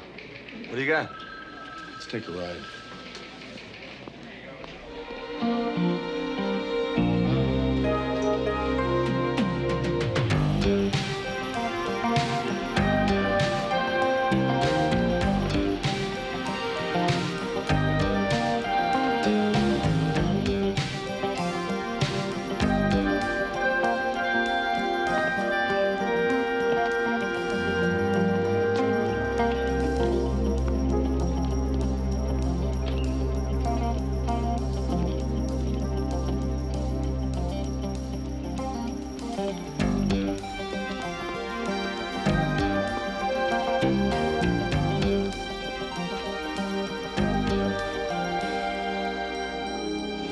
You walk around the side, I'll go around the back.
Hunter?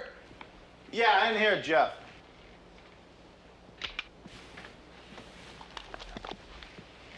Nice tight pattern. Shooter knows how to use a gun. Check this out.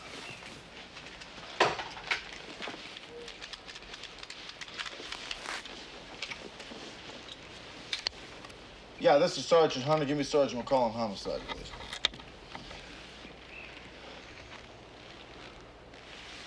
.38. Frank Garriman still carries his .38. Homicide, McCall. Yeah, McCall, when did Frank Garriman get kicked loose? A couple hours ago. Well, you better get Barney and Ruben over here to 809 Vista Mar Road, Malibu. We got 2 dead bodies for him. Also, I think you better put out an APB and a murder warrant on Frank Garriman. God, you don't think he did the killing, do you? I hope not. I'm about a half hour away. I'll pick you up. Go ahead. I'll wait for the lab boys.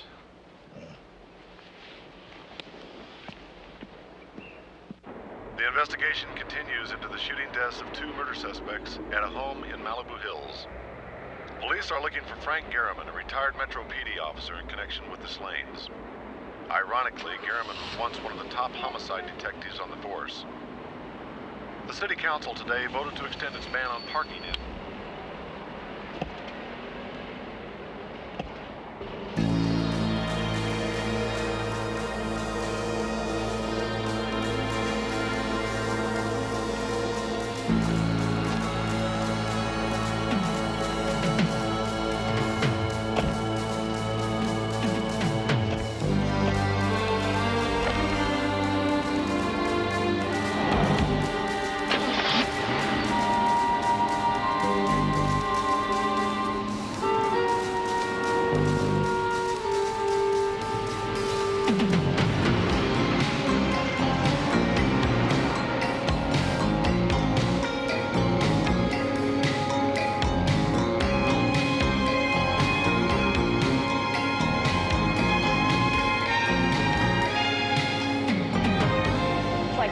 Saturday night. I'm standing there thinking, we'll pick it up later. What's the news on Frank's APB? Nothing. I put out an APB on Paco Reyes, too. I don't have anything on him yet, either. Well, if Frank finds Paco Reyes, he's gonna kill him.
Let's get out of here. I thought you wanted the deal. Put the guns away. Come on! So I can see you! Everybody relax. You're a stinking cop. This is entrapment. No way you can bust me. Did you bring the money? I don't know what you're talking about. I'm talking about the pure-grade coke Bobby Garriman ripped off. I took it from 2 of Paco Reyes' boys. They resisted arrest, so I blew them away. There I was in a house with 2 dead murder suspects and a suitcase full of coke. $5 million worth. So for the first time, I gave in to temptation. You gotta be loco. Man, if Paco finds out you ripped him off, you're dead. If Reyes comes after me, I'll kill him. Go ahead, give him a call. Tell him where we are. I'll take care of him right here. I looked for him after you called. He's hiding out. Then there's no reason to tell him about our little deal. Unless you're afraid of him. If I was scared of Reyes, I wouldn't be here. Good. Now all we have left is one little problem. If we're gonna do business, we can't do it pointing guns at each other. So either we put him away or I walk out and deal with someone else.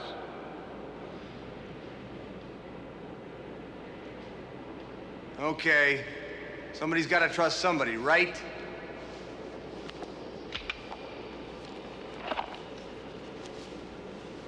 Now it's your move.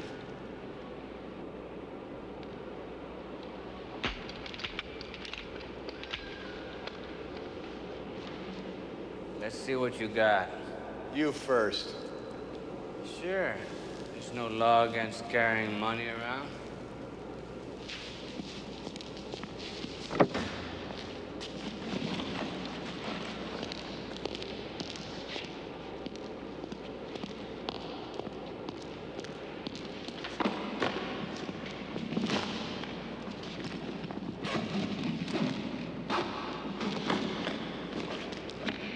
What do you got for me?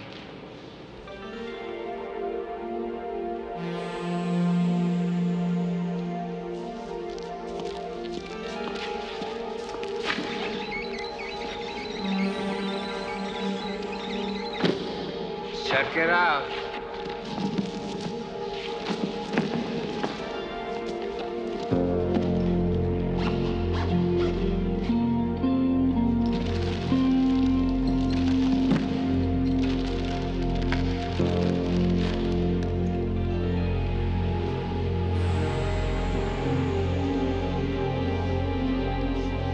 And all the time, I thought you was Mr. Law and Order. You know how many times I've found myself staring at a suitcase full of unmarked bills? They really get to you after a while. So I decided to shoot the moon. Hey, man. Welcome to the real world. Maybe we do business again. It's a one-time only deal, pal. Stay cool and everybody walks out of here alive. You'll be back when cops get a taste of big money. They always want more. Please, please!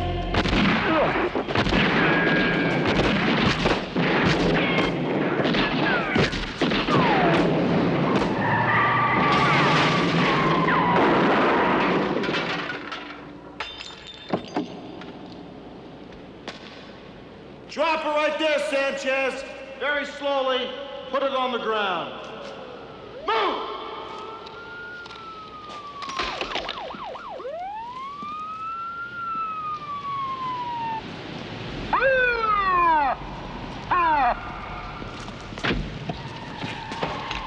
Call an ambulance. Cuff him, Ray. He's clean. You have the right to remain silent. If you give up the right to remain silent, anything you say can and will be used against you in a court of law. You have the right to speak with an attorney and to have the attorney present during questioning. If you so desire and cannot afford one, an attorney will be appointed for you. Take it easy, Jeff. You're gonna be all right. All that money.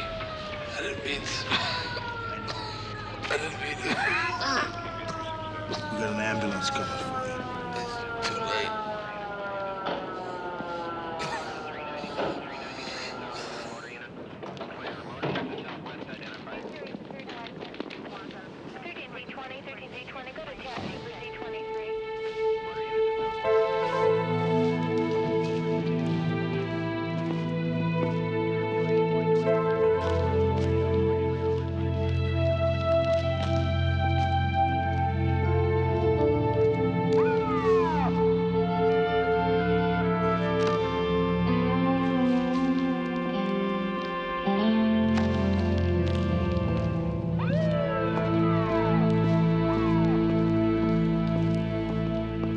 have me out in an hour.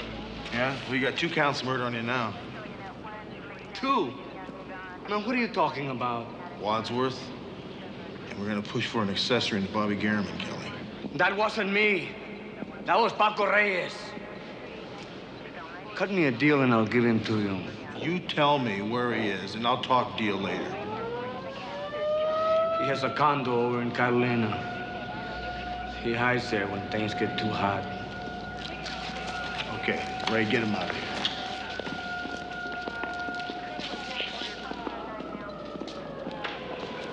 Frank, you've been a great help, thanks. Well, I think you could use some help, even though I'm a bit rusty. You still got the old moves. Yeah, thank you, pal. Okay, listen, I'm going to get up to the hospital. But call me if you get that Paco Reyes. Got it.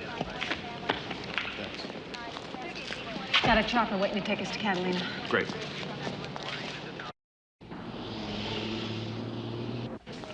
Volunteer to main lobby. Volunteer to main lobby. Excuse me? Looking for Arnice Garriman? Hunter! Frank! She recognized me. She came out of it about an hour ago, and she even called my name. The doc said that she's going to be all right, thank God. Wonderful. Good man. Listen, McCall and I brought Arnice some flowers. Well, this is mighty nice of you and McCall, but she can't have any flowers in her room just yet. ICU's got these special orders. Well, I'll tell you what, why don't you take her some good news instead? We got Reyes. He's going up on arraignment for murder 1 tomorrow. Well, why don't you get back in there and visit with Arnice? We'll come back and talk with you a little bit later. Thanks, and I'll tell her that you stopped around. Thanks to both of you. You're welcome, Frank.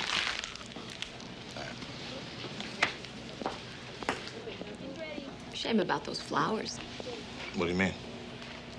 Well, it's just a shame that they have to go to waste, you know? What do you mean, go to waste? I mean, well, yeah, I guess it would. Well, I have a really nice cut crystal vase at home, and they would just be perfect in that. Yeah, they would. You're right. Okay, I'll follow you back to your house, pick up the vase. Thanks.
Elizabeth Short, the Black Dahlia, was different.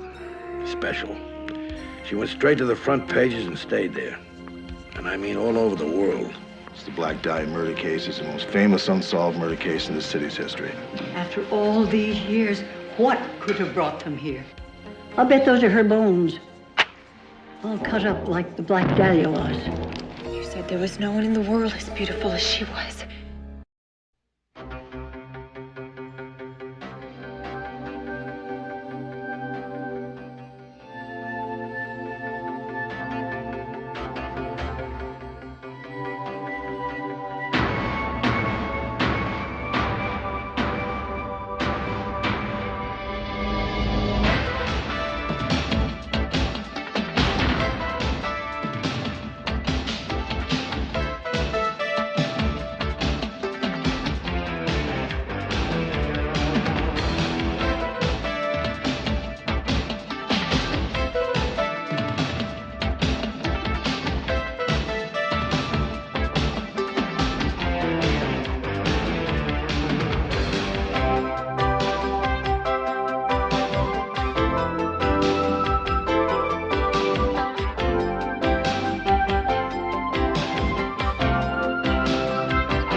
Terminelli! Get over here! Come on, get over here quick!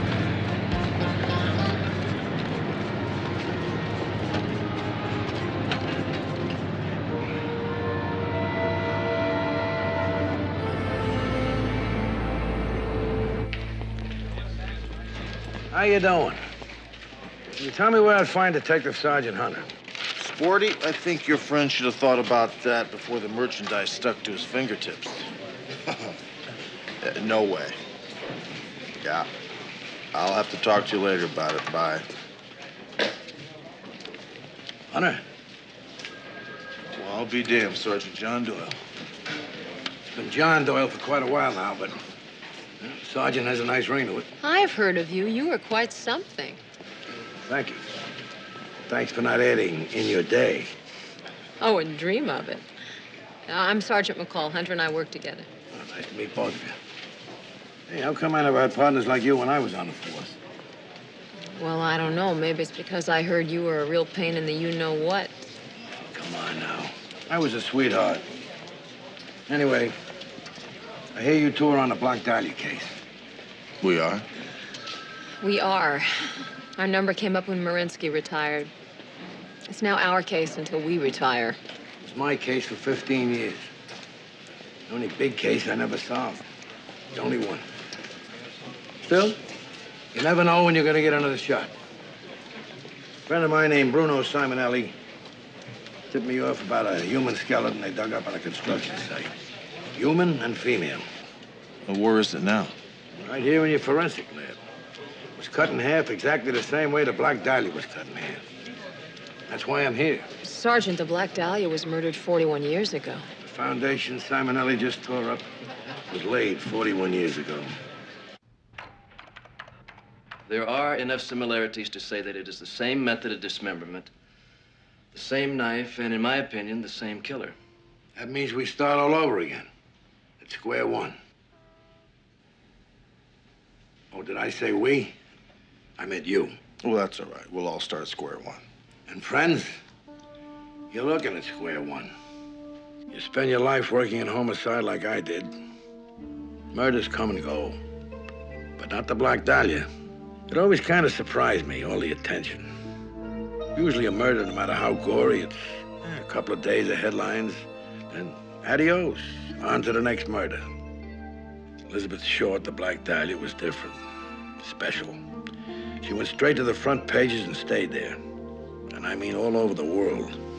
Day after day, week after week, year after year. And it's still going on. Now they rehash the story every 5 years. We close this case and we're in the history books. Black Dahlia, before.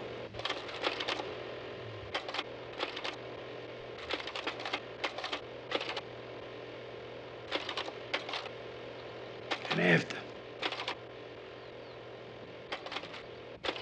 He was stabbed so many times we could hardly count the wounds. Her hands and ankles were bound. She was tortured for 2 or 3 days. And then finally killed. The body was found in a vacant lot downtown.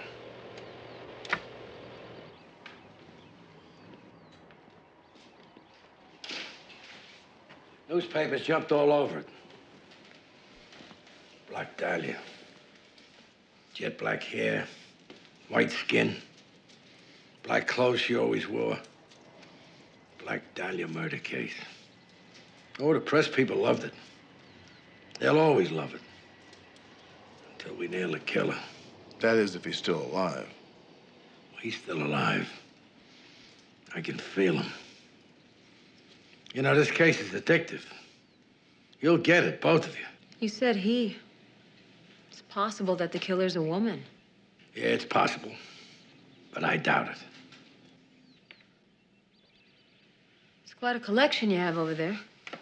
Oh, that's just the highlights. I got a ton of stuff down in storage.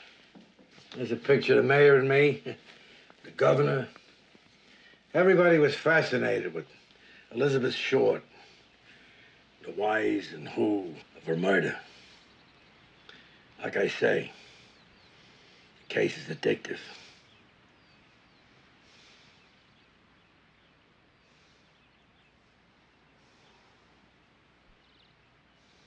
And these bones were cut up the same way? The same method, same knife, and we believe the same killer.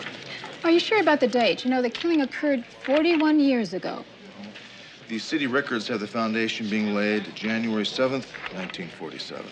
Then this new set of bones makes it a serial murder, right? Well, Ann, if 2 killings constitute a serial murder, then yes, you're right. Aren't you wasting time and money reopening a case that's 41 years old? The killer is probably dead by now. Well, there are no statutes of limitation on murder. This case has never been closed. The Black Dahlia murder case is the most famous unsolved murder case in the city's history. As a matter of fact, Metro detectives have been assigned this case every day for the last 41 years. Come on, Sergeant. You can't really believe there's a chance of finding new witnesses or new leads? Well, we won't know till we try, will we? You can try, but you won't find anything. Not a thing. It never changes. Pictures of young girls reported missing 40 years ago and pictures of young girls reported missing today. They've all got that same kind of sad, hopeful look. It's like they're all waiting to be discovered or something.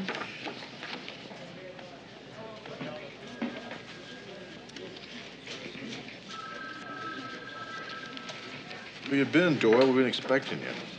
You mean you meant it? There's a chance I might look over your shoulder on this? Go on, tell him what you told me.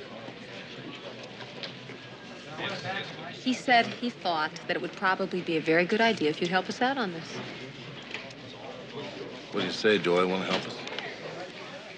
Hey, I'll give it some serious thought. Yes, ma'am. All right, I'll call you back after Jeopardy. Thank you very much. Yes, ma'am.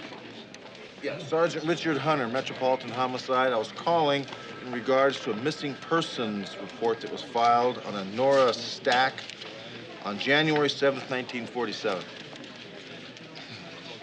Yes, ma'am. It was a long time ago. Okay, thank you. We're not after you, okay? All we want is a little information. Yeah. And don't hang up on me again. Oh, I see. Well, no, thanks very much. I appreciate your time. Thank you. That phone number now belongs to a dry cleaner. They thought I was calling to complain about my laundry. Too much starch in the shirts. You know, they didn't have cops like you when I was on the force. If they did, we'd never get any work done. Doyle, are you making a pass? I hope so. All right, 20 West 68th Street. Should be right about here.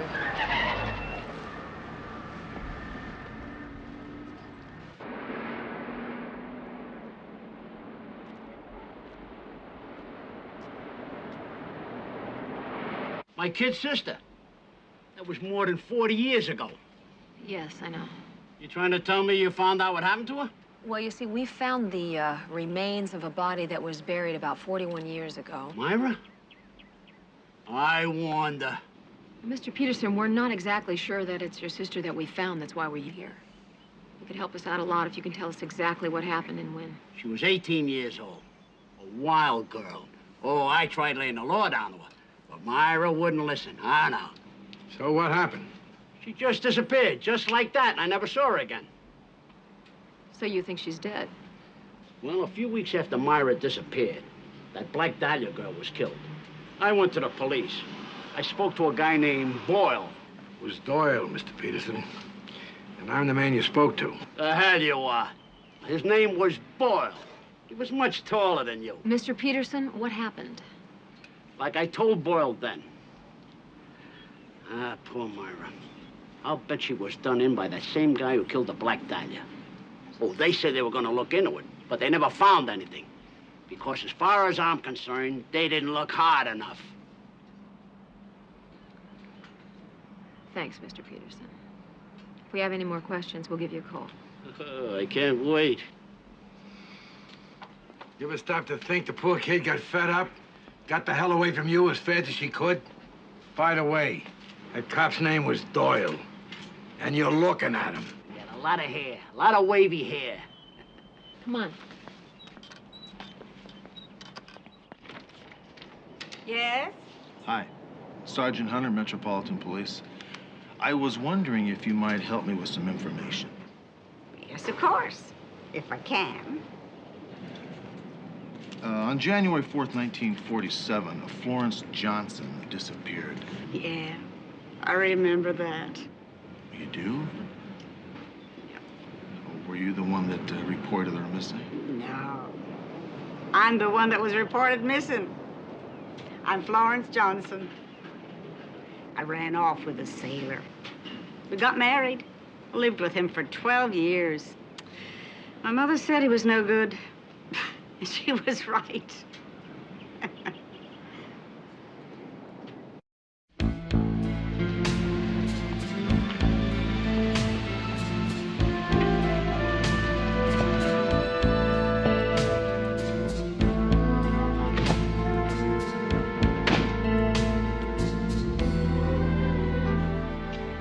You know, Hunter, this used to be a real fancy neighborhood. Not expensive fancy, but chic fancy, you know what I mean? Let me tell you something, Doyle. Chic it ain't. You bet, honey. We've all gone downhill. Marie Watson? In the flesh? I'm Sergeant Richard Hunter, Metropolitan Police Department. This is my colleague, Sergeant Doyle. It's a pleasure, Sergeant. We'd like to ask you some questions regarding something that happened many, many years ago. I'll be glad to help if I can. Good. February 3rd, 1947, you made a missing persons report on a Sally Beaumont. Sally? After all these years, you finally found her? I'd just like to know what you can tell us about her, lady. You're a little late, aren't you? Hey, I know you. You're that detective, right? On the Black Dahlia case? I never miss one of the shows they do about her. All the lurid details, the gory pictures they show up close. Great television. Glad you're a fan. Miss Watson, can you tell us about Sally's friends, maybe where she worked? I don't think she had any friends, except me, that is. She came from Oregon. She was a nice girl, pleasant, shy, good manners, very nice. Where did she work? She worked for the Latimers. The Latimers in Pasadena? You bet. The Latimers. What did she do for them? She was a maid. Hey, what's Sally got to do with the Black Dahlia murder? And don't you go telling me it's got nothing to do with it. You two coming around here asking me questions about Sally after 40 years? And you, the fellow on that Black Dahlia case? Hey, don't get carried away. This may have something to do with your friend, and it may not. That's what we're here to try to find out. Now, you going to help us or not? Well, great. Just what I need, the third degree. Look, Miss Watson, there's some evidence that's come up recently. We'd like to talk to you. Can we do that? Well, you can ask me questions, but not him. You want to come in? I've got some beer in the refrigerator. Yeah, no beer for me, thanks. Well, I want one. Good.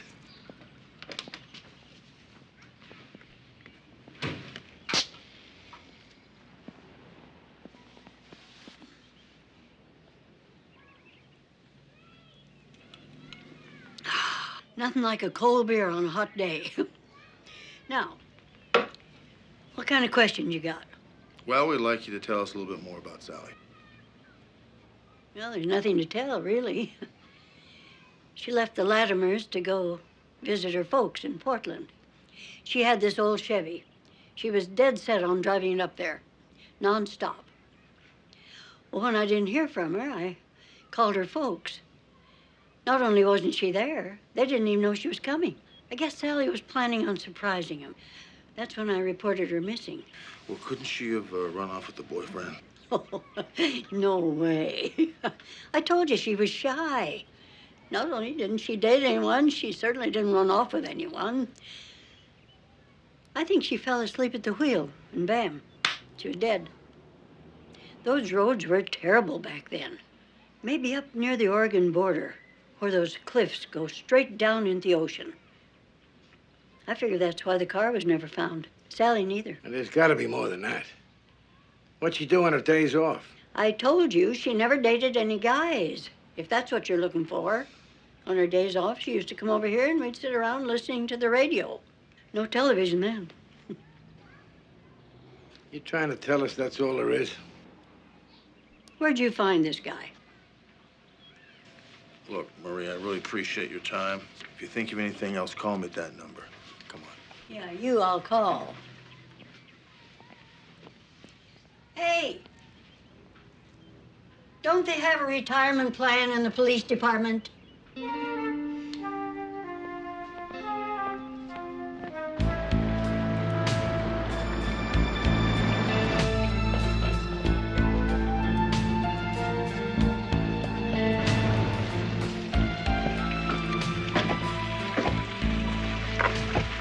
Nice place. Looks like we're really in a high rent district. Just behave yourself. Yeah, I always behave myself.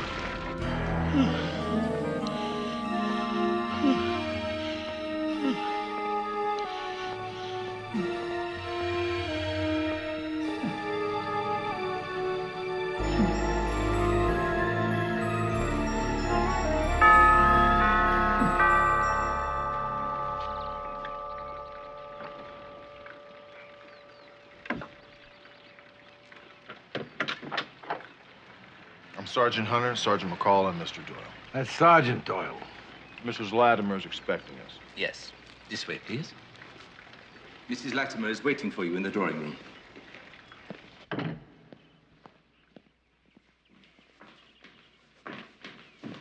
Hello. I'm Edith Latimer. This is my son, Wallace. Mrs. Latimer, Sergeant Hunter, Sergeant McCall, and Sergeant Doyle. Thanks very much for agreeing to see us. No trouble at all. Would you care for some tea? Nothing for myself, thank you. Anything at all? No, we're fine, thank you. Then please sit down. Thank you. That'll be all, George. Miss Latimer, we'd like to talk to you about a woman who worked for you many, many years ago. Sally Beaumont. Sally. Yes, I remember Sally. How long did she work for you? I think a year, perhaps 18 months. Why did she leave?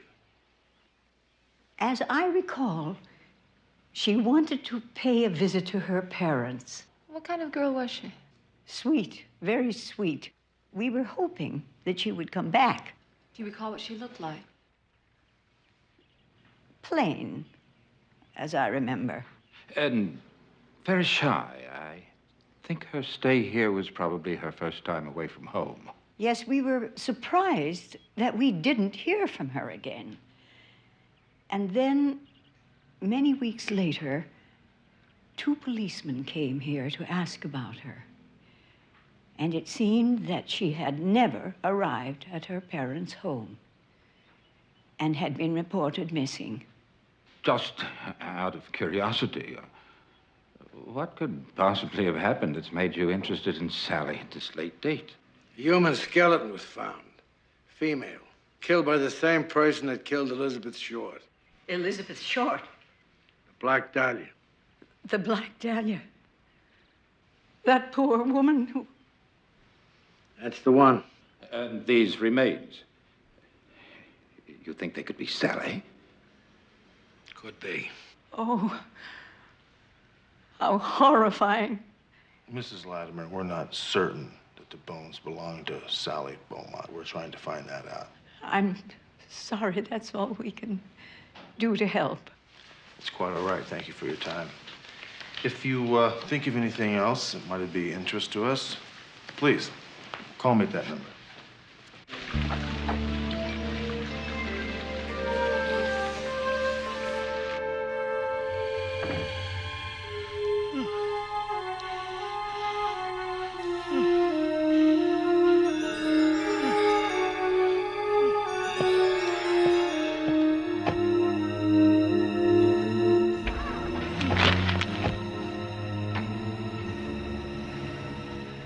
After all these years, what brought them here? I'll see what I can find out, Mother. They'll arrest Adrian. Take him away. We can't let that happen, Wallace. It won't happen. I promise you.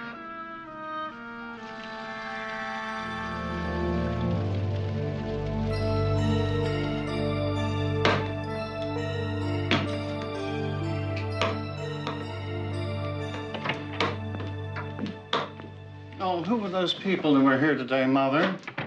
What people? Those people. That woman. Adrian, you know that you are not supposed to get upset. Who were they? They were police investigators. Police? What do they want? Adrian? Oh, Wallace, I didn't know you were here. Why didn't someone tell me Wallace was here? Wallace, what did those policemen want? It's all right, Adrian. It's all right. They've gone now, and they're not going to come back. Wallace is right. They're not coming back anymore. Oh, there's George. George has your dinner. See, Adrian, everything you like. Oh, yes. Thank you. There's this.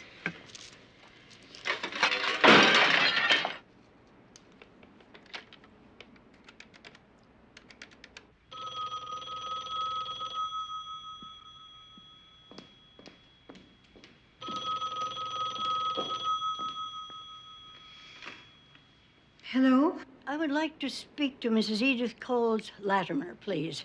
This is Edith Latimer. Mrs. Latimer, this is Marie Watson. Well, I'm afraid I don't know anyone by that name. Well, sure you do. We met a long time ago.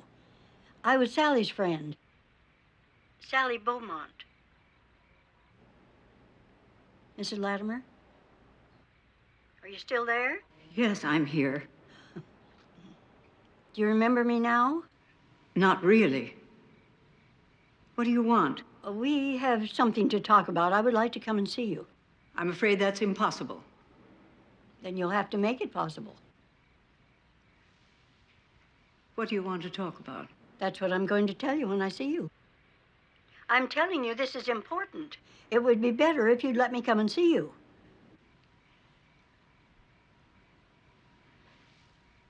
Maybe you can come tomorrow morning at 10 o'clock. Do you have the address? I know where it is.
May I help you? Yes. My name is Marie Watson. Mrs. Latimer is expecting me. This way, please.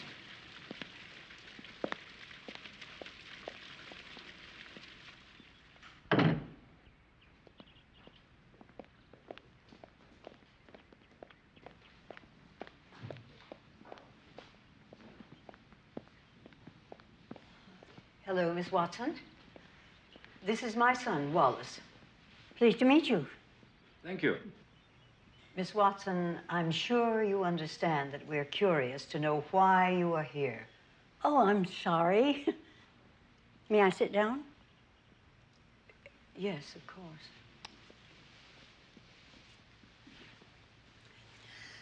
The police came to see me yesterday about Sally. I bet they came to see you, too. Yes, they were here. We told them what little we knew. I didn't. I didn't tell him what I think now. The real reason Sally left here. She left to visit her parents. That's what I always thought, too. Until the cops came to talk to me. Now I'll bet Sally never left L.A. I'll bet those are her bones. All cut up like the Black Dahlia was. I remember the things Sally used to tell me about that son of yours, Adrienne. How he scared her, tried to do dirty things to her. She told me how weird he was. And I figured even then, he might just have been weird enough to kill someone. That's not true. Well, maybe the police should come and ask him questions then and see for themselves. If Adrian was still alive, he certainly would have nothing to hide. He has been dead many years. Oh, I'll just bet. Miss Latimer, I got a habit. And I'll bet there are a lot of other people have that same habit.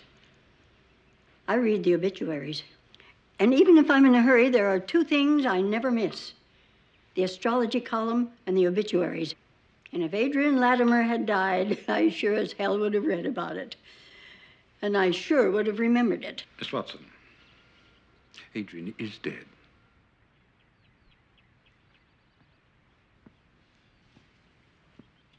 We have nothing more to say to you. Well, that's too bad.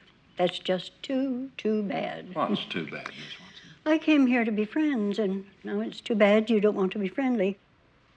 What do you want, Miss Watson? Something you Latimers won't miss one little bit. Money. Not a lot of money. $100,000. How absurd. Why should we give you money? So I won't tell the police what Sally told me about Adrienne, so they won't come around here asking him questions. Those are Sally's bones. I'll bet my life on that. And they'll prove it. And when they do, you can just bet they're going to be coming around here to ask Adrienne questions about the Black Dahlia, too. They say the same person killed them both. Well, the newspapers are going to have a great time with that. Miss Watson, you'd better leave. Okay, I'll go.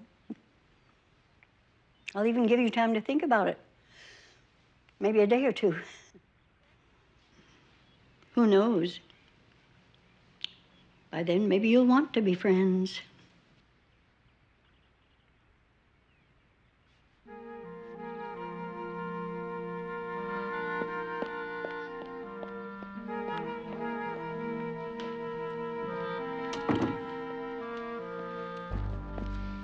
Wallace, what are we going to do? I don't know, Mother, but we can't give her any money.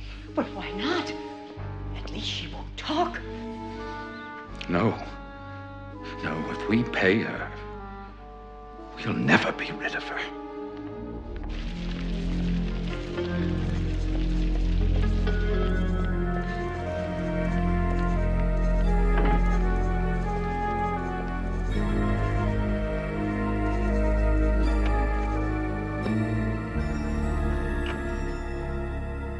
You told him what? I told him I thought you still loved me and he didn't think you did. Well, do you? Look, Tony, there's no sense in pretending about this thing. Yes, I did love you very much. I loved you more than any woman Then could ever why love did you any run man. away? Because I couldn't stand it any longer. I knew you wouldn't change. I did change. The moment you left me, I knew I'd never be able to live with anybody else. Stop it, Tony, please.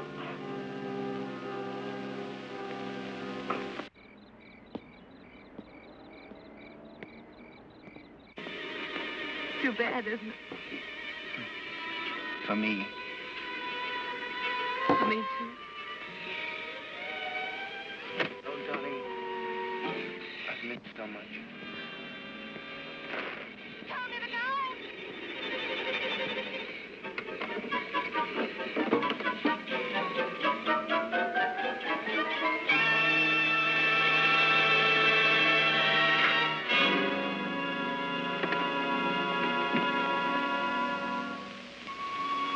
Stay with me 1 minute, please. Sit down.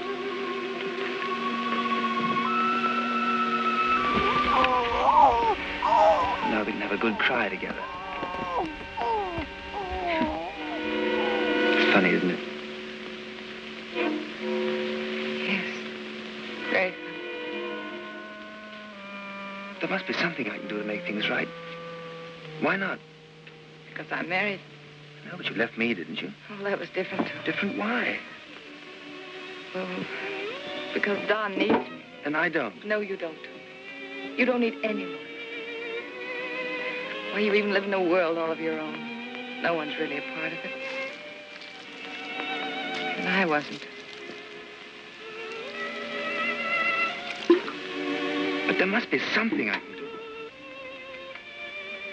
Nothing, Tom. No matter what? No matter what.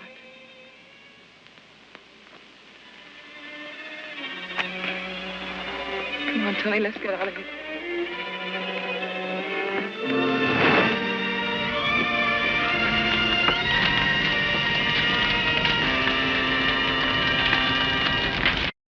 Met a wax doll. Something to protect. To relieve his guilt.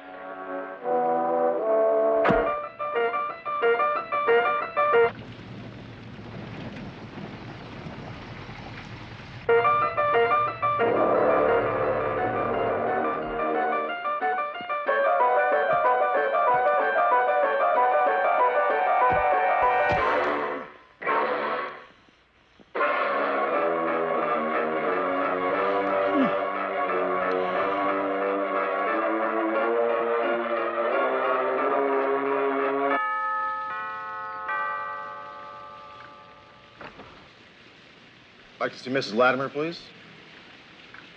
Is she expecting you? No, not this time. We will see her. I will see if Mrs. Latimer is in. Cheerful guy, huh? See, what do you want to do? Break the door down now? You've been hanging out with Doyle too much, haven't you? Mrs. Latimer will see you. This way.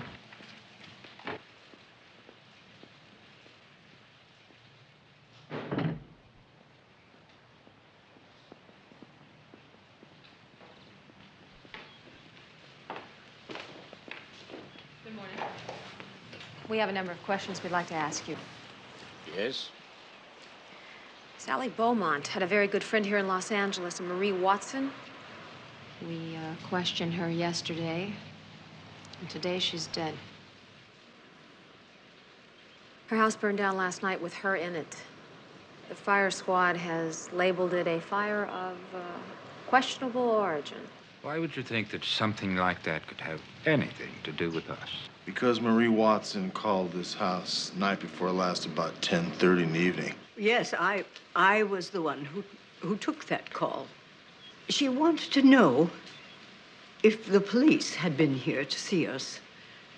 And she wanted to know what questions they had asked. That's it? I just couldn't imagine why she was calling us. But she did. This is twice you've come here to question us. I would really like to know why you think we're involved in this case you're investigating. I think we've already explained that, haven't we? George, please show our guests to the door. Thank you.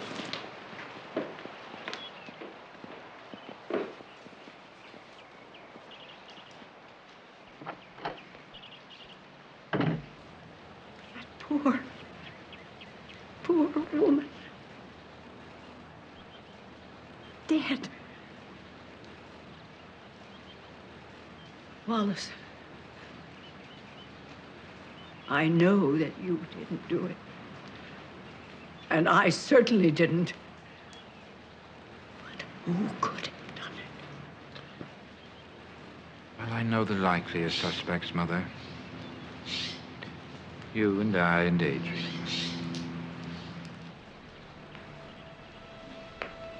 I didn't check on him last night. I didn't check on him last night. I didn't check on him.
L57, meet L56 on tack 2. Hey, Hunter, what are you doing? Still sitting around reading old newspapers? Yep, still plugging away. How's Doyle doing? He's checking something down in Venice. He's relentless.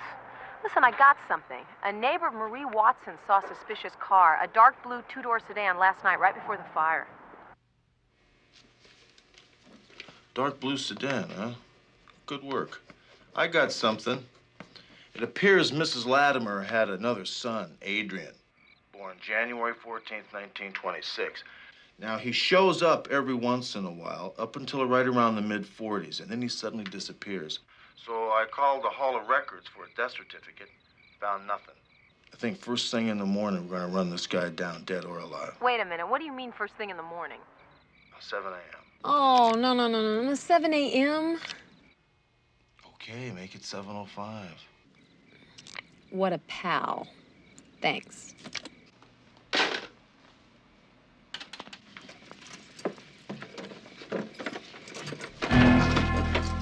Hello, Elizabeth. Let's go inside. Oh, Elizabeth, you are so beautiful. You're so very beautiful. I'm not Elizabeth. Now, don't you start that again. Don't you make fun of me. No, I knew you weren't dead. I knew it. All those terrible things that they were writing in the newspapers, I knew. They were lies. The lies are all over now. Everything's gonna be all right again. I know I hurt you. I didn't want to do it, not really, but you were laughing at me. Oh, I know how you are, how you tease, how you laugh, but no more. You're not gonna do that anymore. Please, look at me. Can't you see? I'm not Elizabeth. Elizabeth died a long time ago. There's only one Elizabeth. There's no one in this world more beautiful than you are. You know, you're more beautiful than Sally ever was. Oh, Sally never meant anything to me. Not really, but you mean everything to me. Adrian, listen to me, please. See, I knew you remembered me. I knew you did. Adrian, look at me. I'm not Elizabeth. She died a long time ago. Now, I told you not to start that again, because that's what got me mad in the first place, because you wouldn't understand. You thought I was crazy or something, didn't you? No, Adrian, I didn't. I swear I didn't. It was Elizabeth who treated you like that.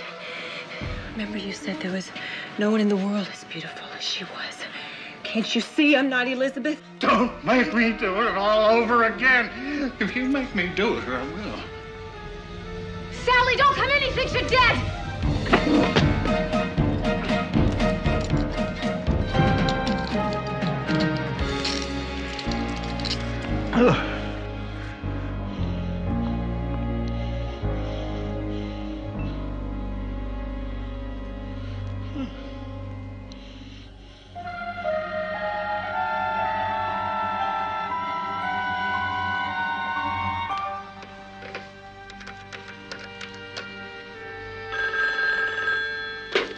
Hunter.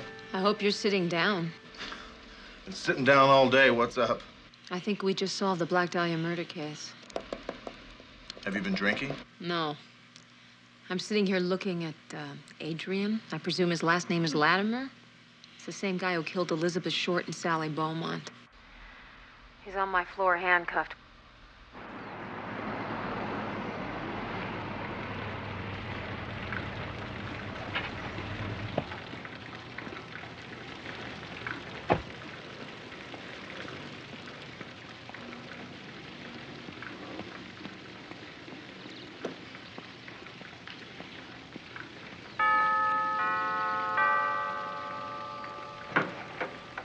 Hi, I need to see the Latimers, please.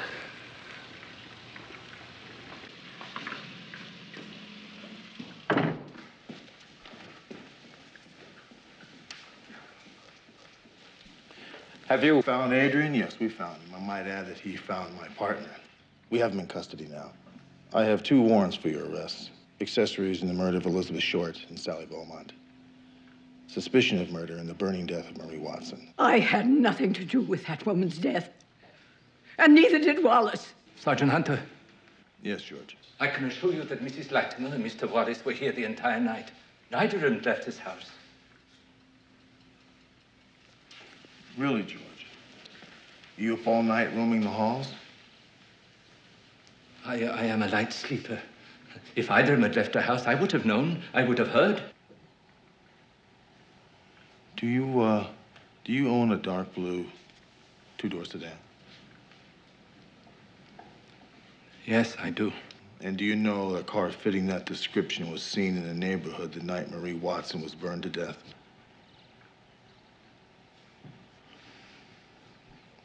George, you sure there's not something you want to talk to me about? Otherwise, I'm going to go ahead and arrest these 2 people.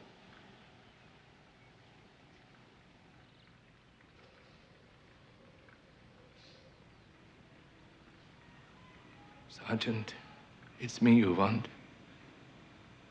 I've lived nearly all my life in this home. I have served this family for over 45 years. This is my family. I had to protect Adrian. I had to protect you. Don't say any more, George. Shouldn't you be reading him his rights? It's not necessary. I don't care about that. I'll go with you now. George, I'm ordering you to be quiet. Don't you say any more until we've gotten you a lawyer. I think an attorney would be best for all 3 of you. You have the right to remain silent, George. If you give up that right, anything you say can and will be used against you in a court of law. You have the right to an attorney. The following statement is from the district attorney's office. The district attorney has decided to file no charges against Edith Latimer and Wallace Latimer in exchange for their cooperation. George Cooper will be tried for the murder of Marie Watson. Adrian Latimer will plead not guilty in the murders of Elizabeth Short and Sally Beaumont by reason of insanity. Are you absolutely sure that Latimer is the killer of the Black Dahlia? Absolutely sure. I'll stake my reputation on that. Exactly what reputation are you referring to? I'm Sergeant John Doyle, police expert on the Black Dahlia cases before most of you people were born. This case is closed, thanks to some able-bodied teamwork and my own personal philosophy. And what is that philosophy?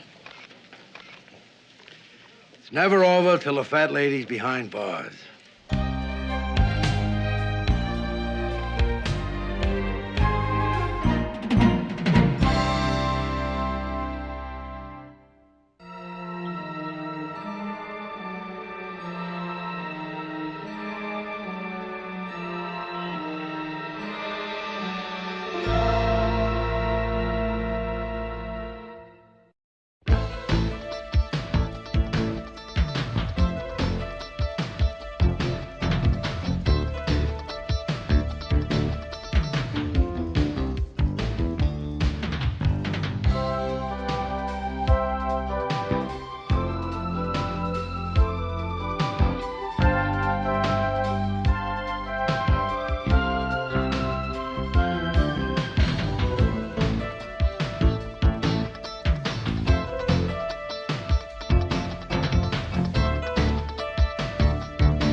Did you have any insurance on Shannon Richards? Don't point your badge at me. No one shoots a picture without insuring the star. So what's the call? Murder. L56, he's running your way. Hey, come back here. Hey, you can't go in there. It's just a matter of time before the cops show up with a lot of questions. Yes, that's very true.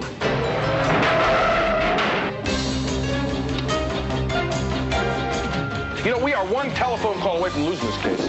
So, from illegal parking to murder, that's a giant step. Who is it this time? Who is it this time?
Promiscuous slut! Who is it this time? Who is it this time? Tell me who it is!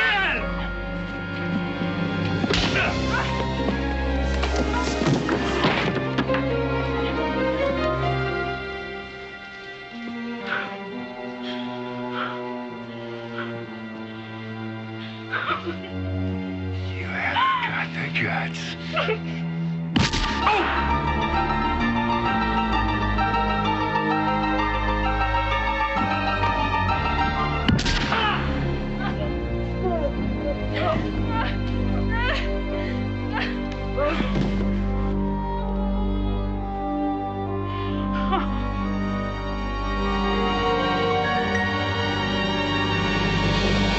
Cut and print it.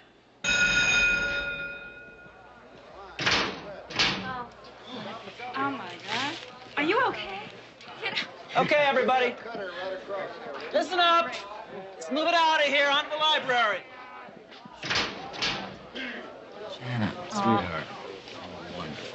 I can do without you walk. Oh. You're sweet. Nice weekend. You too. See you Monday? Mm-hmm.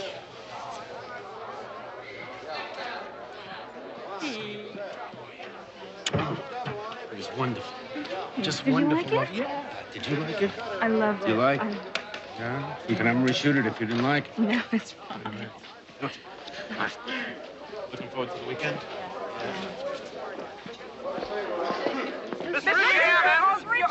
Interview for Entertainment Tonight is set for next Friday.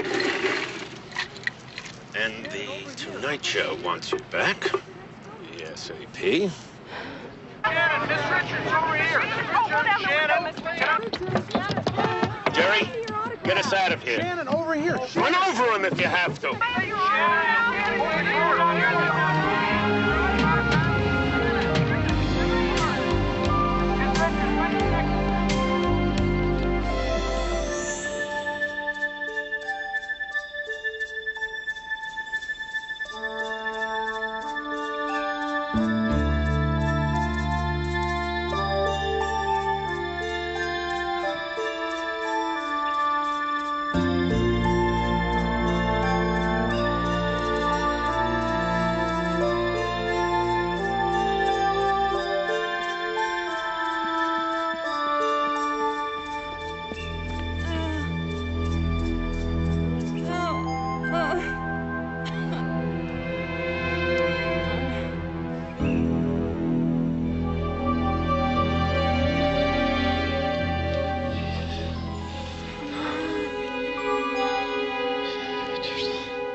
all right? Hello? Oh, God.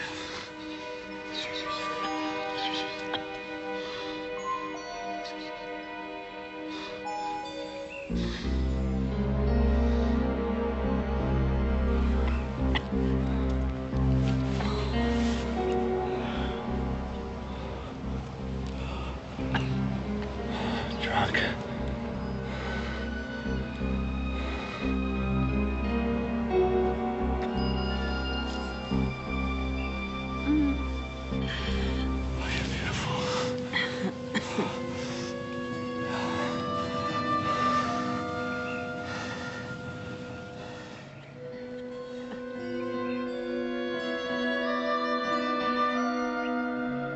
Hey, you!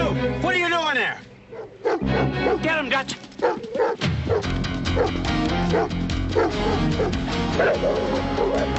right, Dutch, that's enough.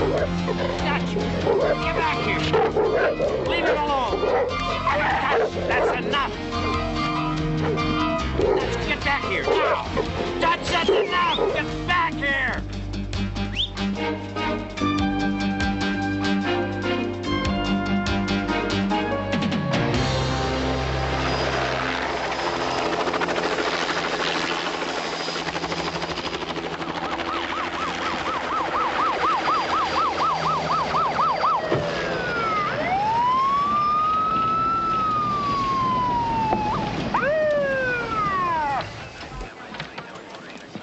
How you doing? Hey there. Hunter? McCall? Right. Keeping the log here? Just down here at the west end. My partner's over on the east side. There's a press all over the place. I look forward to seeing that. All right.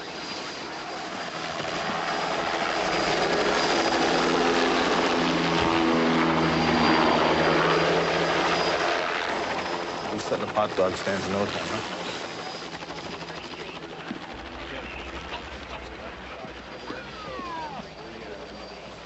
Got a good one for you, Hunter. I'll bet you do. Okay, Larson, I gotta talk to you. Come here.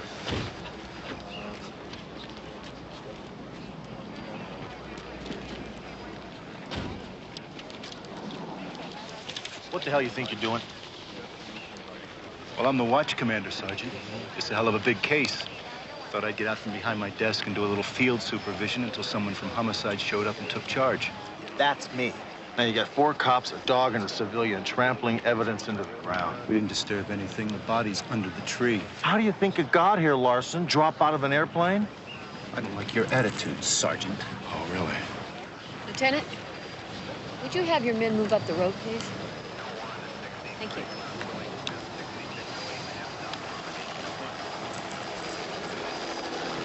Okay, men. Homicide's running the show now. Let's get out of their way. Give them a chance to solve one for a change.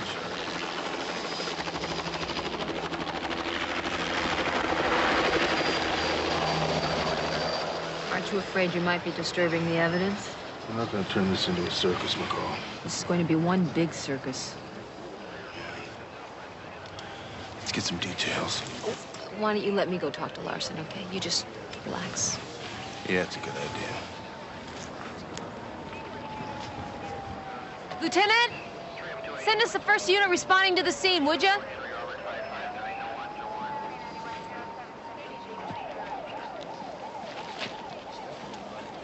Howdy, I'm Clint Parker. This is my partner, Len Flood. Let's start with this morning's call. Well, the witness led me here to the tree. I looked underneath and saw Shannon Richardson. Did you touch anything? Well, I checked for a pulse at her right wrist and on her neck. Was she warm? No, but not cold either. More cool, you know, like from being naked. Was she breathing? I didn't detect any breathing, no. Did you try CPR or anything? Well, Sergeant, I'm not a doctor, but I didn't think CPR would raise the dead. But I think I might have tried. Can it, Parker? Yes, sir. Which one of you called the watch commander? I did. Did you mention Shannon Richards' name? I may have, I'm not sure. Now, what the hell does that mean, Parker? You may have. Somebody did. Okay, yeah. I mentioned her name, I'm sorry. Did you stand by the scene to protect the body? Yes, sir. Then why didn't you do your job? When we got here, this place looked like Disneyland. Sergeant, do you see any bars on my collar? I'm just a frontline troop. When the lieutenant tells me to step aside, I step aside. He asked you to do that? Yes, and he did everything but sell tickets.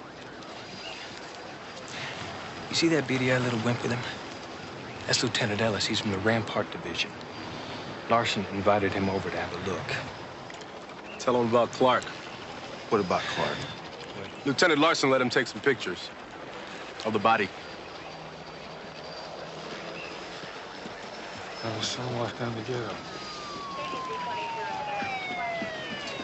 Larson, if I didn't have a full day's work, I'd kick your butt right now. Assuming you could. Get out of here, Russo. You're not a part of this. Sergeant, you stay right where you are. Get your camera, Clark. Brad, stay right here. Clark, this is a homicide investigation. I'm the ranking officer here. And if you open your mouth one more time, I'm gonna take 2 bars off your shirt and shove them down your throat for you. Lieutenant, don't make it any worse than it is already. Yeah, you do that. Regular Dirty Harry, aren't you, Hunter? I'm no Dirty Harry, Larson. Let me just tell you something. I'm hired by this city to protect the citizens of this city from jerks. Jerks like you. Does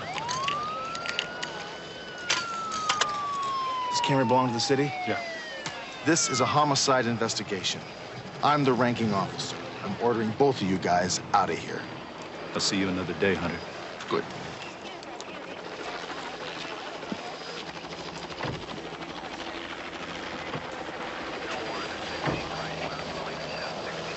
Certainly hasn't been a dull morning, has it?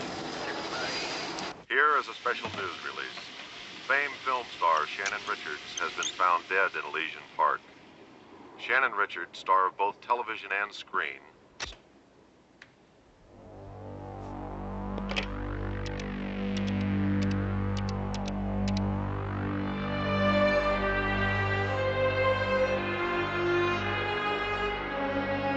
The remainder of the money is due now. Wire it to my account in London.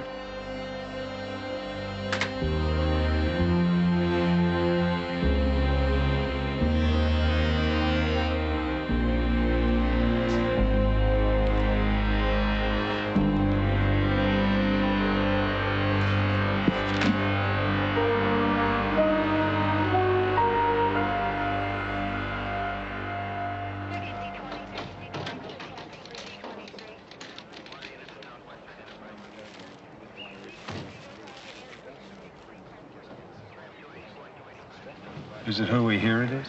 Yes, it is. Listen, we ran into Lieutenant Larson on the web. He flagged us down. Said you two had some sort of run-in. What's the problem? The jerk was taking scrapbook photographs of the dead body. He told me Clark was shooting those pictures because he wasn't sure when you two were going to show up. That's bull, Charlie. Calm down. I'll take care of it. If he stepped over the line, I'll handle it. So what do we got? Is it a homicide? Well, we're treating it like one, but there's no visible sign of trauma. There's no sign of struggle. You think maybe drugs? We'll know that after the autopsy.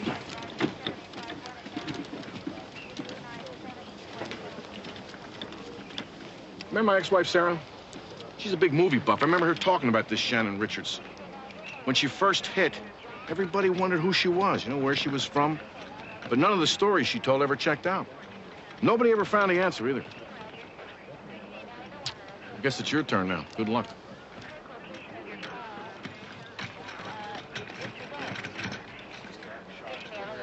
This is Inez Pedrosa for KXRX Action News. We're coming to you live from the Beverly Hills mansion of actress Shannon Richards, who was found dead earlier today in Elysian Park.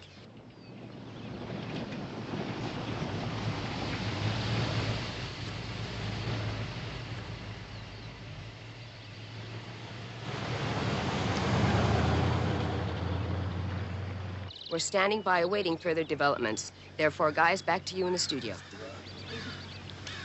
Listen, guys, we have probably another job, okay? Break down now and then afterwards in a half hour.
So you want to flip for who goes upstairs?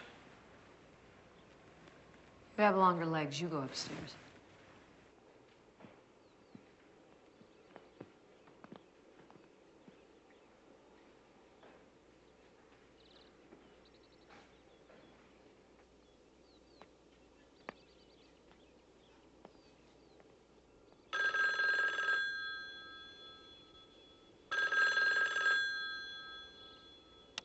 Hi. You're fortunate enough to have my number, but unfortunately, I'm not here. If you leave a message after the tone, maybe you'll be fortunate enough to have me call you back. Thanks.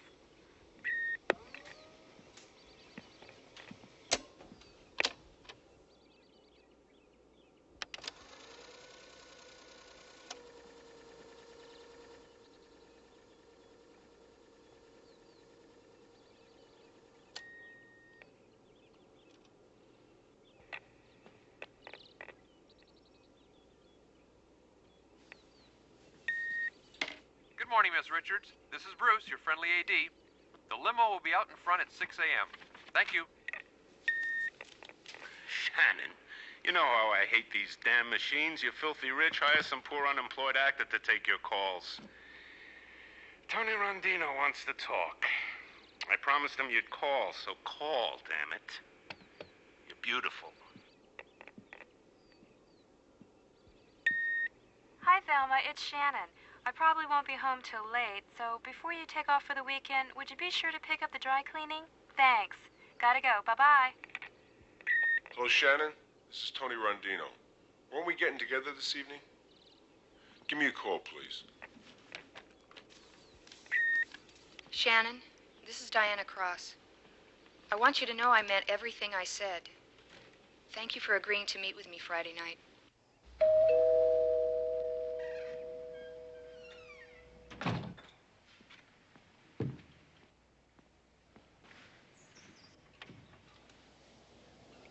Diana Cross? Yes?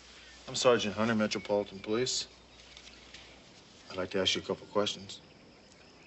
Well, yes, come in. Thanks. You recently wrote a letter to Shannon Richards. I'd like to talk to you about that. Well, that letter was private. You had no right to read it. Excuse me.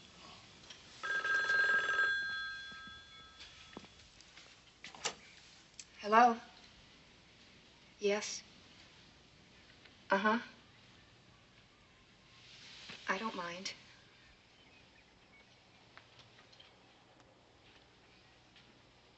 It's just a matter of time before the cops show up with a lot of questions. Yes, that's very true. They're already there. Exactly. I hope you haven't said anything to them. That's right. Because listen to me, babe. In this country, you don't have to. You have the right to remain silent. You tell them that. Thank you. I will. We're gonna get through this. You're just gonna have to trust me. All right? Yes, I will.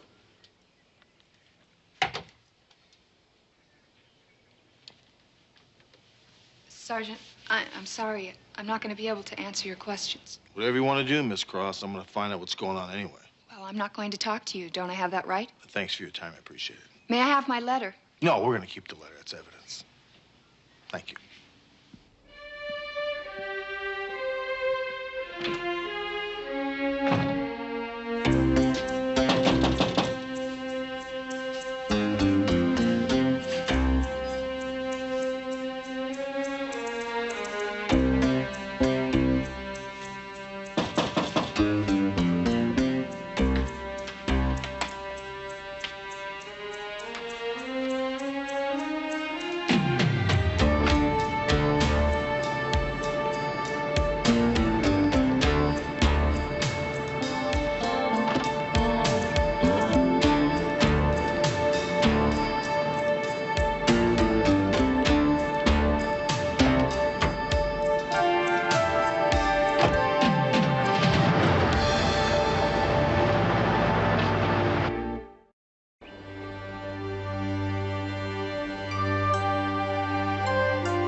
Howdy. What are you doing sneaking up on a fella like that? Hey, you're a cop, aren't you? Why aren't you out doing something for society, like writing parking tickets? You in the park this morning? No, I'm a neurosurgeon, and I was at the hospital doing a brain transplant. Came down here in my Rolls Royce just to get some fresh air. Were you in the park this morning? I knew one of you'd be back. I knew it the minute I saw him take her out of the car. He raped her, didn't he? What time was that? Sorry, my Rolex isn't working. It was after daybreak. What do you look like? Money? You drive a Jaguar, you got money. Color's the Jag.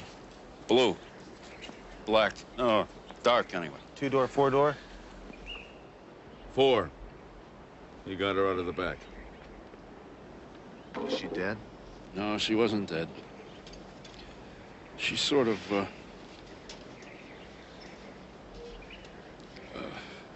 sighed a little when he walked off. Carrying her like a rag doll. Can you describe him for me? Tall, dark, an Arab, a Mexican, shiny black hair.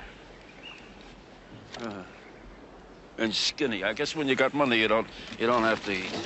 So you'd recognize him again if you saw him? I don't know, maybe. I misplaced my glasses a couple of years ago. Did you see him leave? No, I was, my collection business took me across the park. Where can I find you again if I want to talk to you? Well, I usually have dinner at the Polo Lounge, but on special occasions, I dine at the Mercy Mission, just to see how the other half lives.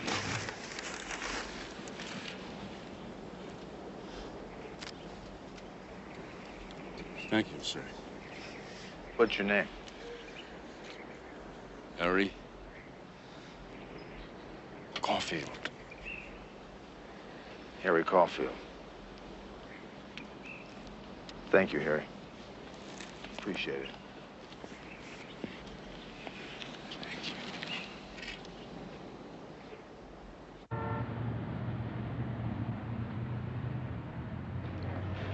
One, two. Yes, Carl, set up your camera over by the door. Come on, guys, let's go. Let's get this license back right away. No, and I'm not releasing any photographs. They're gonna drive me nuts. Hold, please. Kathy, screen my calls. No more press. Tell them Public Affairs is handling all inquiries.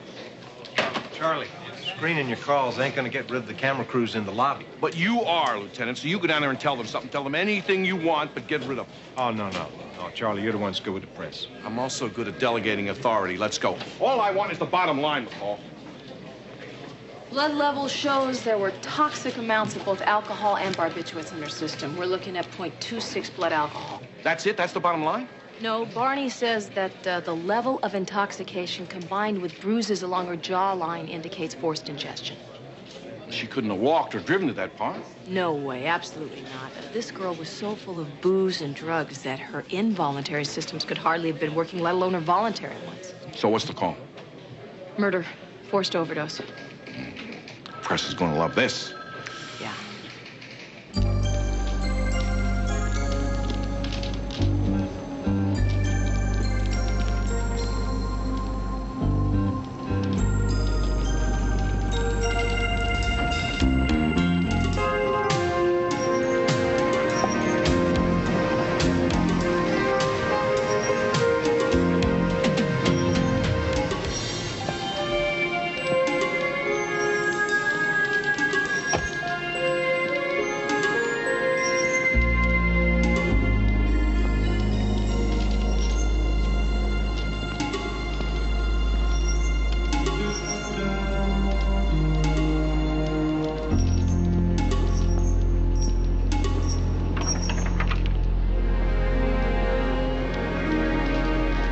I'm on top of it, babe.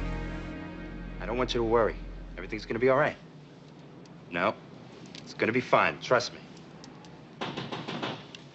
I gotta go. Someone's here.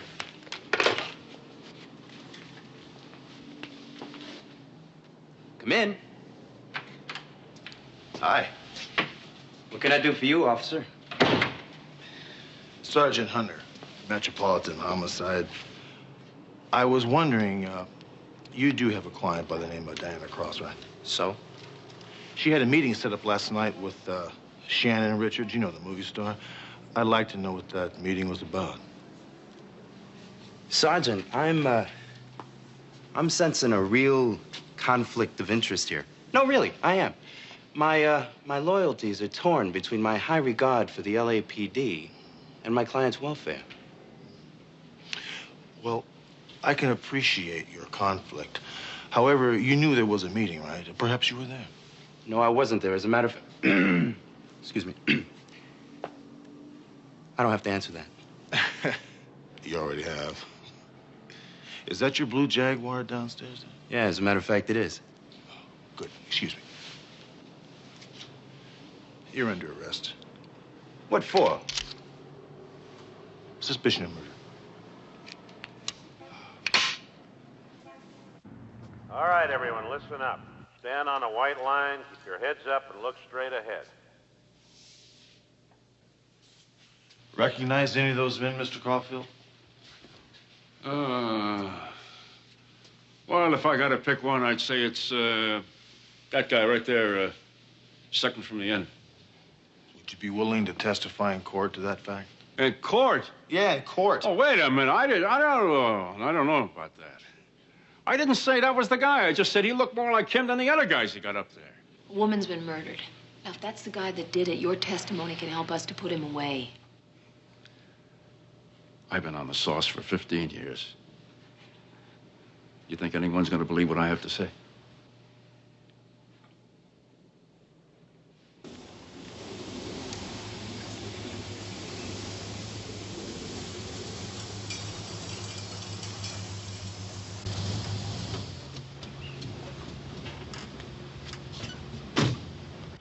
Never should have let her come near you bums. Monty, for the right price, you deliver your mother. Hey, your muscle tactics may work in Vegas and Atlantic City, but they're not going to work here. Work? What do you know about work, you know, talent leech? You're nothing but a high-paid Hollywood pimp.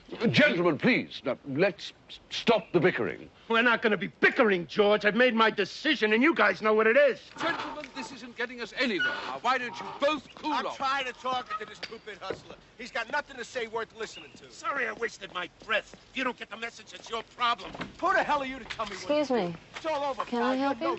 All right. Yes, I'm Sergeant Hunter, Metropolitan Police. This is Sergeant McCall. Yes, and what can I do for you? We're here to see Tony Rondino. That is, if he's not too busy. Would you just wait here for a second, please? No one comes to my house and threatens me, especially a cheap dime store. What is it? There are two police officers outside. They want to talk to you. All right, if they're standing out there, let them in. You can come in.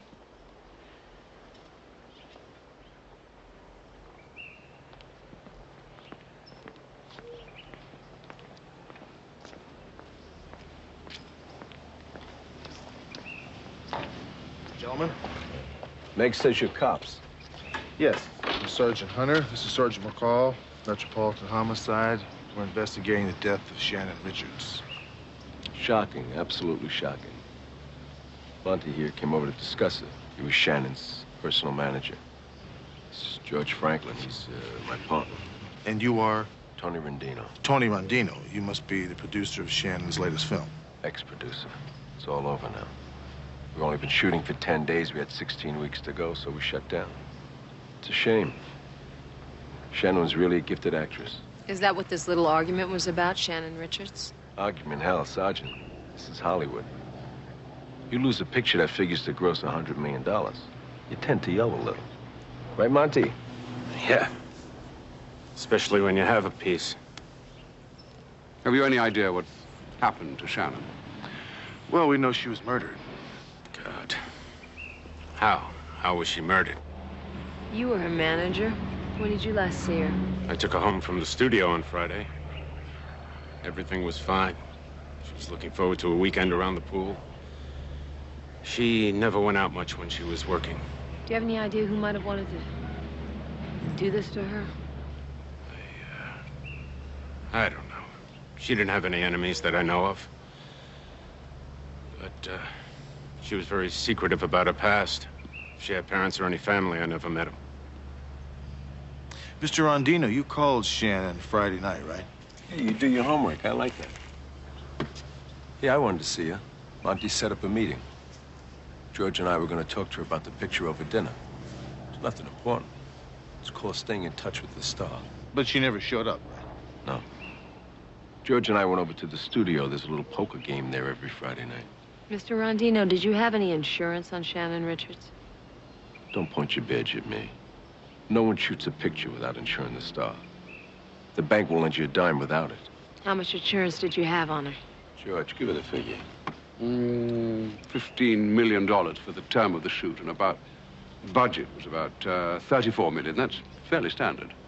And we would have made twice that in the first 10 weeks of release.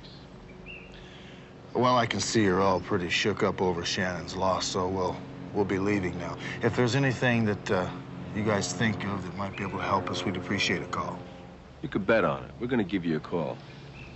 I'd appreciate it, officers, if you'd keep me informed about this. I may have been the only friend she had in the whole damn world. We'll be in touch.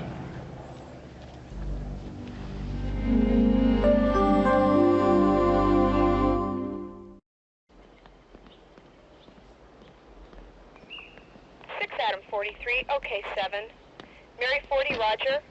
Lincoln 56, good attack 2. Lincoln 56, go. Hunter, this is Finn. Parker and Flood have checked the local hospitals for dog bites and... I've got an address on your jogger. 2713 South Lambert, apartment 106. Got a description of his car, a white VW. I got Parker and Flood staked at the south end of the block. Lincoln 56, we're on our way. Clear. Roger, 90 out. Hello? Hey, babe. It's me. How you doing? Jesse, where are you? I've been calling your office for hours.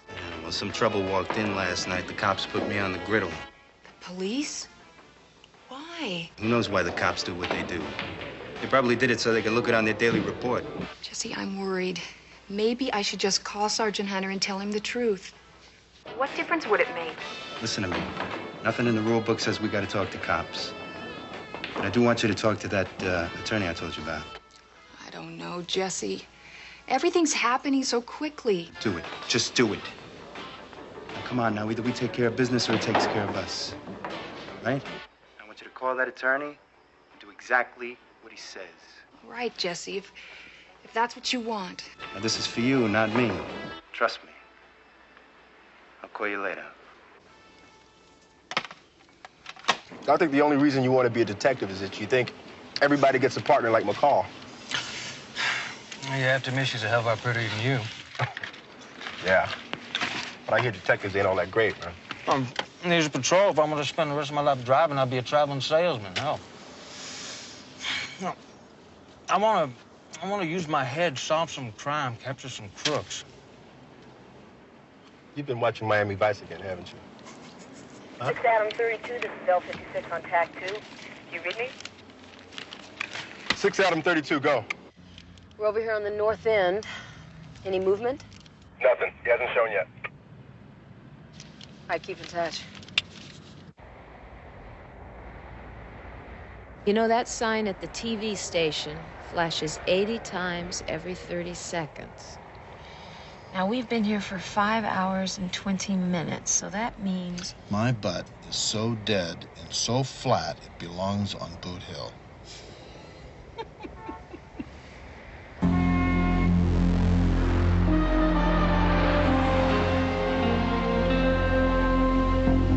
L56, it's him.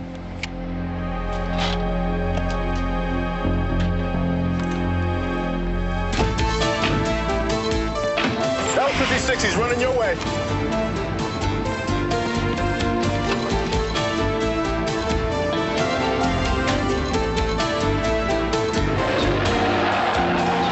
Hey, come back here! Hey, you can't go in there! Hey, stop! You can't go in there! Where do you think you're going?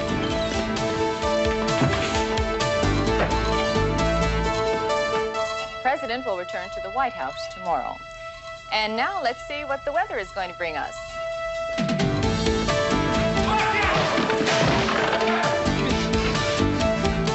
Gordy, how do you explain those thunderstorms that kept me awake all last night? Well, Pamela, this time of year in Southern California, it's always difficult to predict what's going to happen next.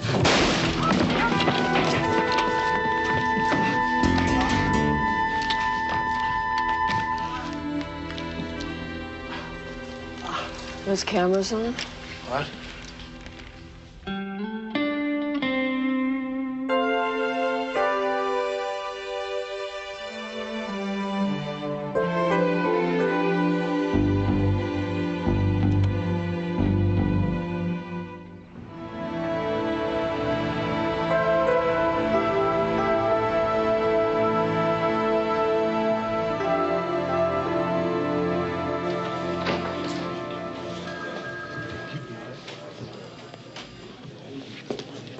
Okay, thank you very much for checking.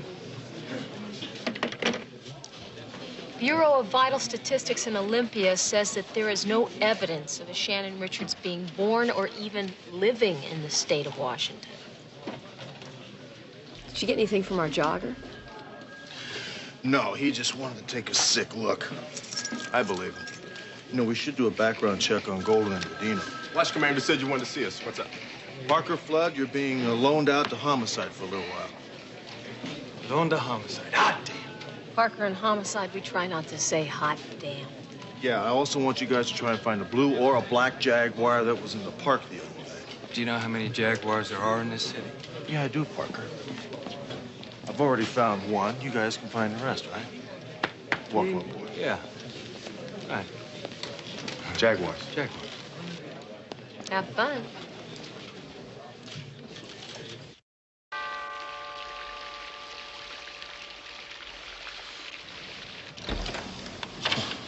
I sure hope you're who I think you are. No pictures and no interviews. And if you don't leave, I'm calling the police. Sergeant Hunter, Metropolitan Homicide. I would like to talk to you about the death of Shannon Richards. Come on in. Thank you. When's the last time you saw Miss Richards? I think it was Tuesday. I never saw much of her when she was working. She left early and came home late. And you go home every evening? That's the way Miss Richards wanted it. I did my work during the day. And even after you learned of Miss Richards' death, you still showed up to work. Why? I'm paid to take care of the house by Mr. Golden. He hired me. I figure when the job's over, he'll fire me. Do you know if Miss Richards had any family? Yes, she did. Well, what are you doing here? I own this house. Or at least I will when my sister's will is probated. I owe you an explanation. Let's go into the living room. Don't go away when I'm through. I'll be here. Miss Cross has asked me to stay on. Thanks very much. Shannon made me promise not to tell anyone about, well, that she was my sister. I was trying to keep that promise when I talked to you that first time. So today, it's okay? Well, yes. I've talked to an attorney. Did he tell you to move in here? I'm not sure what you're trying to imply, but yes, he did. My sister died intestate, and I'm her only heir. So this house and her entire estate is now yours, is that right? Well, that's what my attorney says. Why don't you sit down, Sergeant Hunter? I've also been advised to answer all police questions fully. Miss Cross, can you tell me who Shannon Richards was? Well, her real name was Suzanne Cross, and she was born and raised in Canada, British Columbia. British Columbia. She said she was born in Washington State, and why would she lie about that?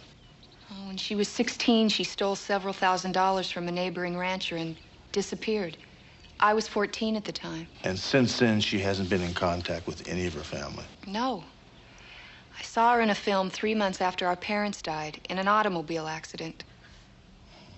So you moved down here, hired a private detective to find her? Oh, I tried writing to her first. I got a form letter and an autographed picture. I even bought one of those maps to movie stars' homes. She'd been gone from that address for over a year. Did you see her Friday night? No. Why? Because she said she'd call first. She never did. Mr. Hunter? Yes. Telephone. Thank you. Well, you can take it there if you'd like. Hello. Hunter, I just intercepted a call for you from Monty Golden. Says he has to see you. Says it's absolutely urgent.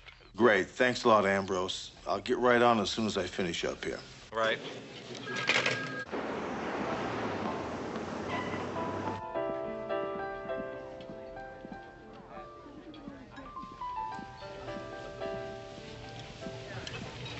Edie, you look lovely as usual. Thank you. You know, Brad, if I'd known we were coming to this restaurant, I would have brought more cash. Oh, well, we can talk about that later. Oh. So, what do you need from me this time? I need a records check on a British citizen, both foreign and domestic. Does this have anything to do with your investigation of the Shannon Richards murder? Yeah, it does. And the fact that she was a woman of mystery is not helping matters. You guys have anything on her? If we had anything on Shannon Richards, I would have used it a long time ago. Oh, Bradley. Well, I thought I was the only woman in your life. You could be. So, who do you need me to run a check on? His name is Philip DePaul. DOB is 10658. British driver's license number 717AMB. Address 916 Avenue of the Elms, apartment 4C, London. You have a description on him? He's slender, dark hair, kind of a swarthy complexion. Where did this stuff come from? Well, a Philip DePaul rented a Jaguar at the airport the night that Shannon Richards was murdered. That car parked illegally on Oakmont Place in Beverly Hills. And how did you get that? How well? It's nose to the grindstone police work, Brad. I mean, what else do I do, right? We were looking for a Jaguar. This one had been cited for illegal parking, so we checked it out. We went to the rental agency. They had all of the rental information. The clerk even remembered DePaul. From illegal parking to murder, that's a giant step. Yeah, I know it is, but it is not a giant step from where the Jaguar was parked to Shannon Richards' producer's house. The car was parked right across the street from Tony Rondino's house. I see. Another thing that would help us a lot is a photograph of DePaul. We have a witness that could probably ID him. Well, I'll certainly give it a try. The department would be very grateful. How about you? I'll pick up the check for dinner. Great.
Charlie, I think Jesse Cruz is a prime suspect anymore. Well, he's our only suspect. You know, we are one telephone call away from losing this case. Yeah, I know, but Monty Golden's death changes that. And the Jag parked in front of Rondino's house puts Rondino right in the middle of it. Charlie, Channel 7's got another film crew in the lobby. They're demanding a statement. What is so funny, Ambrose? I told you to handle the press, so go and handle them.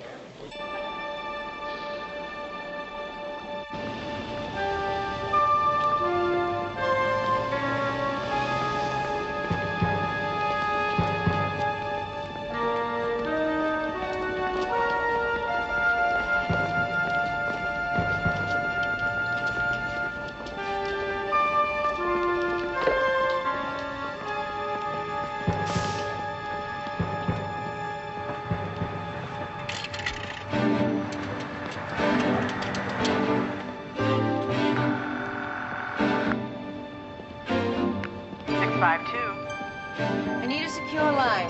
One moment, please. Who's calling, please? This is Desert Flower. Viking asked me to call if we had any inquiries on case 3704. Desert Flower, you've had an inquiry on 3704? Yes. What was the nature of the inquiry? Information on Philip DePaul.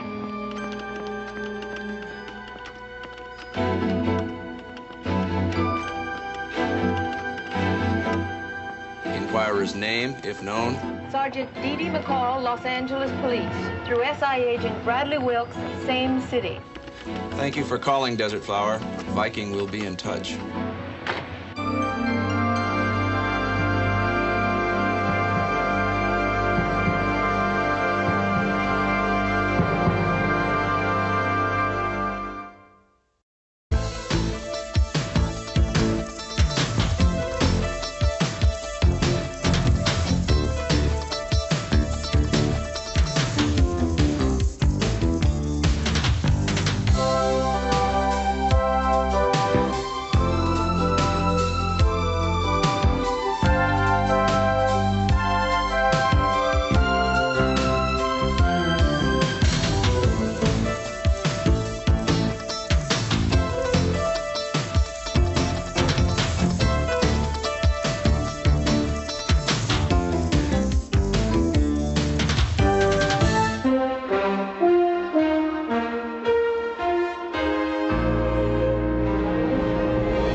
The department is being paralyzed by press demands for information on this case. I have friends in Washington who are just as anxious to find DePaul as you are.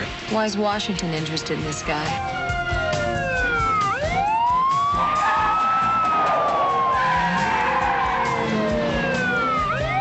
I think he never got what he wanted from her.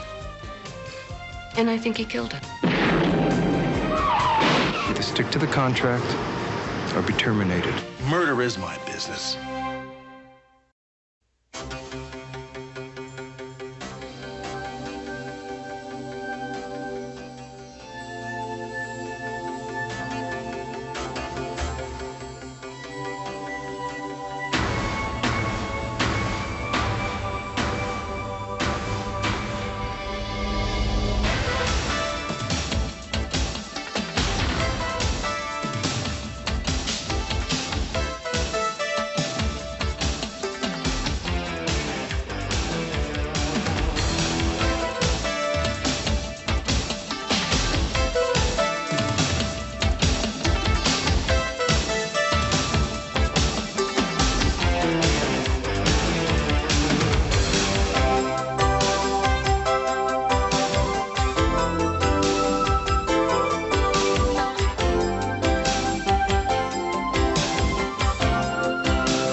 Print it! In part 1 of Naked Justice. Wonderful. I can do it without you want. Oh. You're sweet. Nice weekend. Me too. See you Monday? Mm-hmm. Here is a special news release. Famed film star Shannon Richards has been found dead in Elysian Park. Shannon Richards.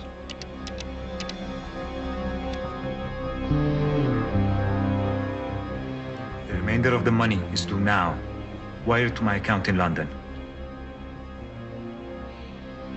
So what's the call? Murder. Forced overdose. Well, Philip DePaul rented a Jaguar at the airport the night that Shannon Richards was murdered. We later found that car parked illegally on Oakmont Place in Beverly Hills. So, from illegal parking to murder, that's a giant step.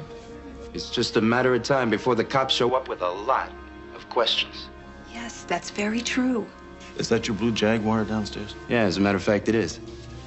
Well, if I gotta pick one, I'd say it's that guy right there, second from the end. No one comes to my house and threatens me, especially a cheap dime store. What is it? There are 2 police officers outside. They want to talk to you. Mr. Rondino, did you have any insurance on Shannon Richards? George, give her the figures. $15 million for the term of the shoot, and it's fairly standard. Do you know if Miss Richards had any family? Yes, she did. Oh, what are you doing here? I own this house. Or at least I will when my sister's will is probated. I need a secure line. You've had an inquiry on 3704? Yes. What was the nature of the inquiry? Information on Philip DePaul.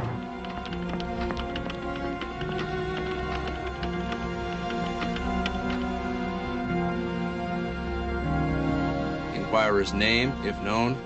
Sergeant Dee Dee McCall, Los Angeles Police. Through SI agent Bradley Wilkes, same city. Thank you for calling, Desert Flower. Viking will be in touch.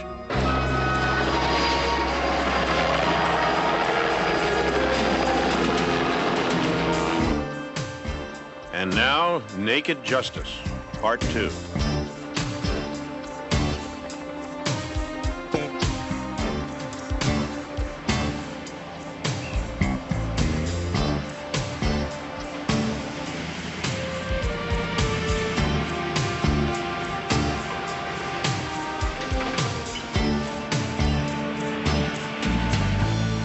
Sewer King, the primary has just turned south on Cannon Drive.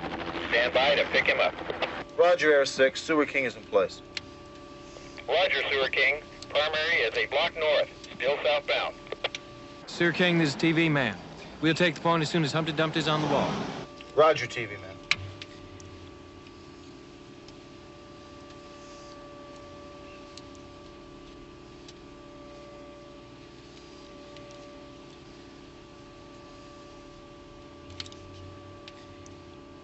Sewer King, this is Air 6. We're pulling off.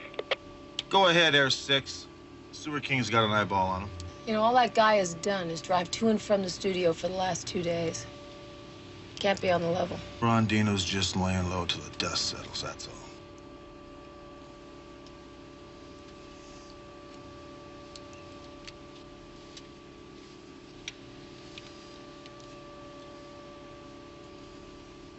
Okay, TV Man, Humpty Dumpty's on the wall. Roger, good buddy. Put the pedal to the metal and aim it at the barn. TV Man and Captain America are on the scene. I think Parker's been watching too many Saturday morning cartoons. Sewer King, this is home base. Go ahead, home base. I got a message for you from Miss Meg Siebert. She'd like to meet you sometime this evening. She left a number. Thanks, Ambrose. Call her back, get a place and time to meet her, and I'll get there as soon as I can. I'll bet you will.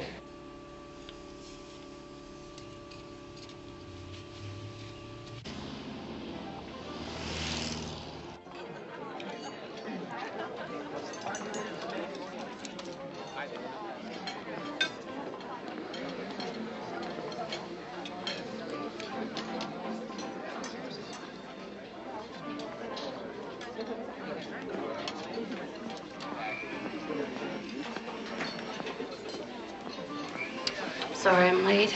I just didn't get here at all. Yeah? Why's that? You are looking at one angry woman, Sergeant Hunter. And I'm scared. For 6 years, I was Tony Rondino's secretary in the daytime and his whore at night. Then, he tells me, forget it. How long ago was that? 7 weeks. 7 weeks ago, and you're still working for the guy? Jobs aren't a dime a dozen. And I decided I'd just wait her out. Excuse me. Waitress, could I have a double vodka on the rocks, please? Yeah, wait who out? Shannon Richards. The minute she came on the scene, he started acting like a 16-year-old. He did everything but get acne. I think she never gave him what he wanted, and I think he killed her. And why do you think that? 5 days before she was murdered, Shannon came into the office for a meeting with Tony and George Franklin. It was about 7 o'clock. She'd just finished shooting. Hadn't even taken her makeup off yet. They went at it hot and heavy, Tony and Shannon, yelling at the top of their lungs. I couldn't tell what the argument was about. The walls to his office are really thick, but it went on for about an hour. Then Shannon stormed out and sailed past me without a word. Well, didn't you ask Rondino what the argument was about? No. Tony and George stayed in the office for about another hour. A couple of times, Tony yelled at George. Then they left together and told me I could go home. When Tony came in the next morning, I said to him, honeymoon's over, huh? He looked at me like he could kill me on the spot. And he said, if you ever open your mouth to anybody about last night's meeting, you're dead meat. You got that? 4 days later, Shannon Richards is dead. And you think Tony killed Shannon? I know he did. He got drunk one night and told me how he once beat a man to death when he worked for one of the casinos in Vegas. Wait a minute here, Meg. Why would Tony want Shannon dead? Doesn't he stand to lose a lot of money? What's the matter with you guys? You're always willing to jump on the theory of the woman scorned. Well, what about the man scorned? Tony probably never had a problem with a woman in his whole life till he met Shannon Richards. Do you know what he said to me? He told me I was history. The flame is out. Can you believe that? I gave him 6 of the best years I'll probably ever give anybody. And he tells me the flame is out. Is there anybody else that you can think of that can corroborate the fact that Tony was in love with Shannon Richards? I mean, this is all very new to me. Why don't you try talking with the other poor slob who couldn't make it with Shannon? Who's that? Walter Altiz? Promiscuous slut! Who is it this time? Who is it this time? Tell me who it is!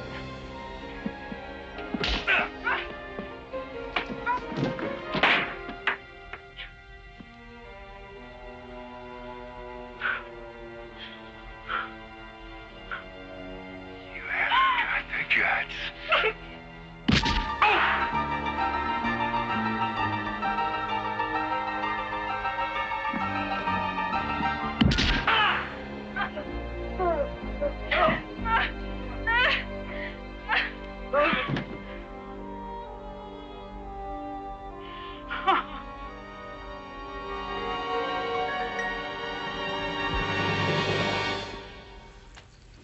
That's it. Last time I saw her, the last few feet of film I shot of her. I'll never be seen. Meg Siebert says you were in love with Shannon. I fall in love with all my leading ladies. Makes the job easier, a lot more fun and easier. Who killed her? How the hell would I know? I understand Tony Rondina was in love with Shannon as well. Meg Siebert again, right? Rondino. Maybe he had the hots for Shannon. What the hell did she want with him? I'll tell you something, and this is on the best possible authority, Shannon Richards herself. Absolutely nothing happened between them. Nothing. What about you? That's none of your damn business. Let me explain something to you. Murder is my business. Now, you want me to read you your rights? Okay. Okay. I was in love with her. I didn't kill her. Did you have a piece of this film? Yes, so? So what? You want to know what was in it for me? Is that what this is? Yeah. Is that what this is? Yeah. Okay. 3%. 3% up to break even, 6% after that. And I'm talking gross, not profit. Was this going to be a successful film? Yeah, it was going to be. 50 million, 100 million. The day Rondino signed Shannon, the picture was a guaranteed success. And what would prevent that?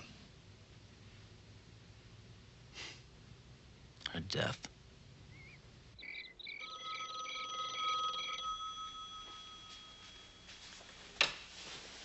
Hello? Hey, babe, it's me. I got some bad news. I won't be seeing you tonight. Why not? I just found out the cops are digging through every square inch of my life. What are they doing that for? They haven't found your sister's killer yet, and they're looking for somebody convenient to hang a murder rap on. But you haven't done anything. I know, but the cops are getting desperate. Listen, until this thing blows over, I think we should play it cool. How long will that be? I don't know. Let's play it one day at a time. Jesse, I miss seeing you. You think I don't feel the same way? I just don't want people to get the wrong idea about us, that's all. All right, Jesse. Whatever you think is best. Don't worry. Everything's gonna be fine. Trust me. I love you. I'll see you soon. I love you too.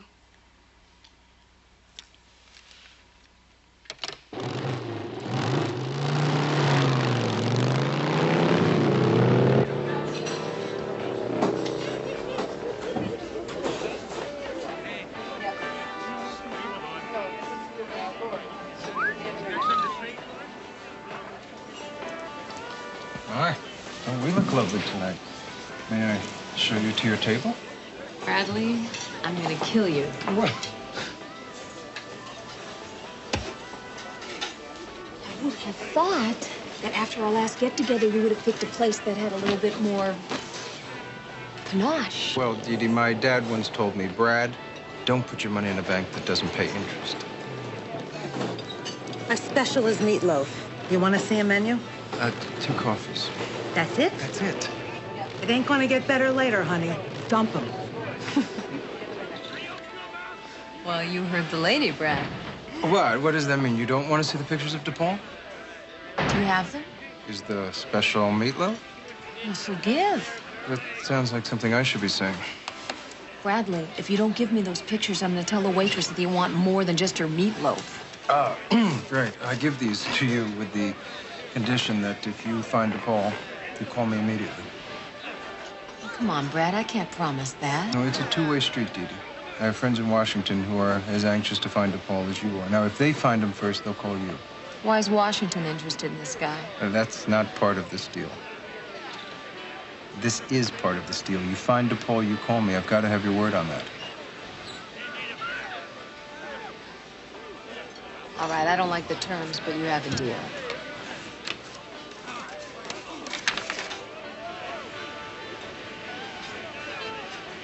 Yes.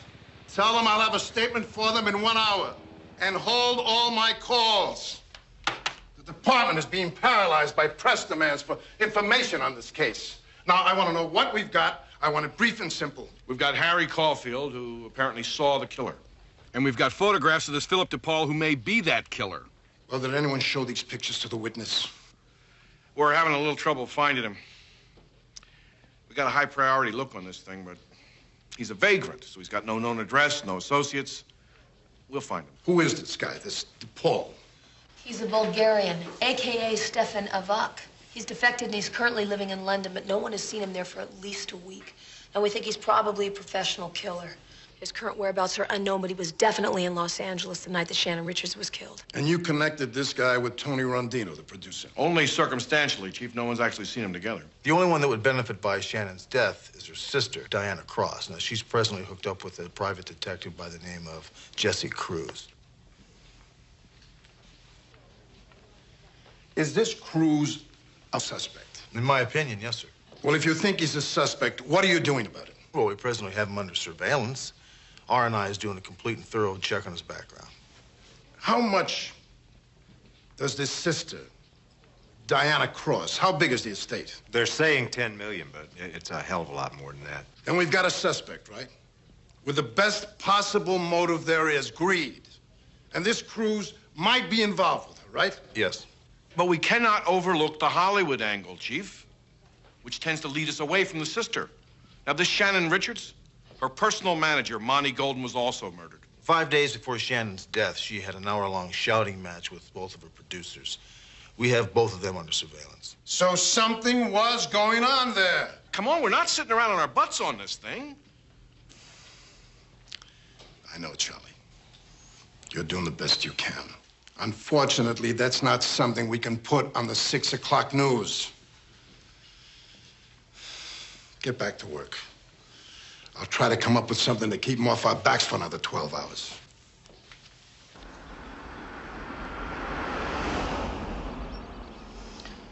Yeah, you know, if we took the number of southbound BMWs or Mercedes and divided them by the number of northbound Bentleys, we'd... Hey, check it out.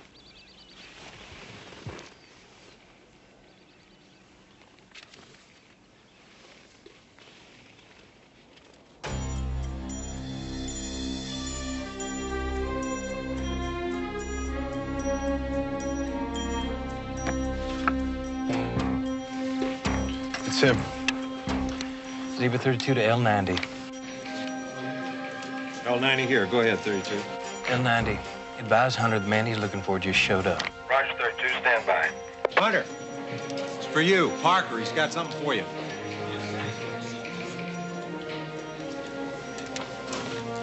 Talk to me, Parker. Philip DePaul just drove up. Now, he's left his car on the street and he's headed toward the back of the house. If he tries to move before I get there, nail him. I'm on my way. Thank you.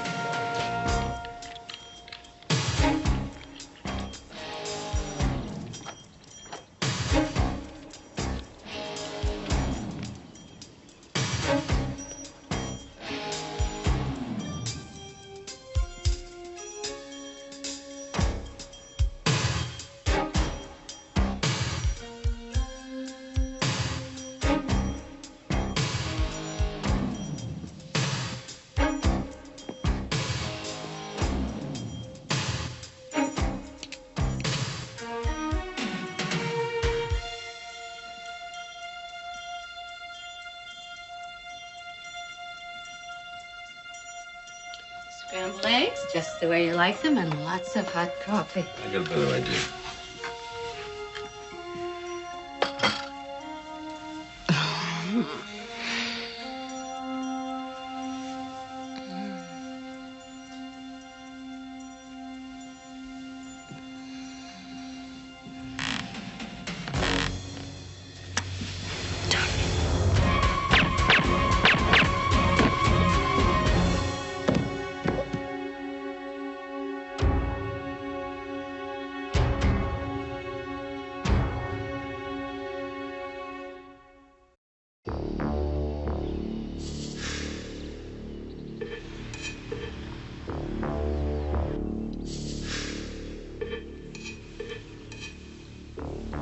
There he is. Let's take him down. The weight.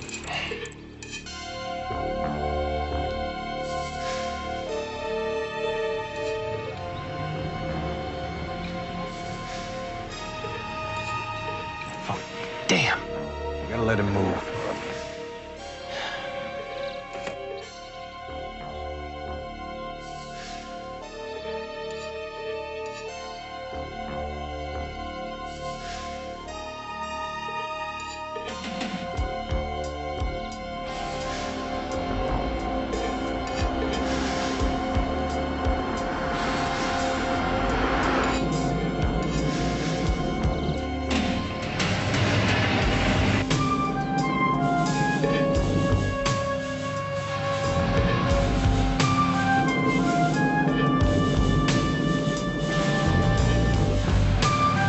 Red light up ahead. We'll take him there.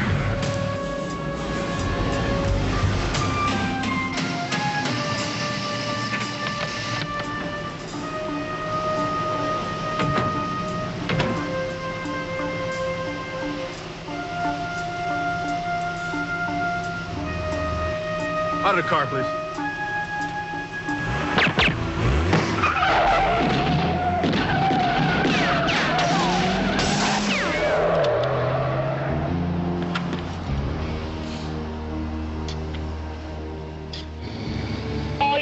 Officer down. Suspect last seen driving south on Las Flores Boulevard in a silver late model BMW, license 2 Adam Ocean 111.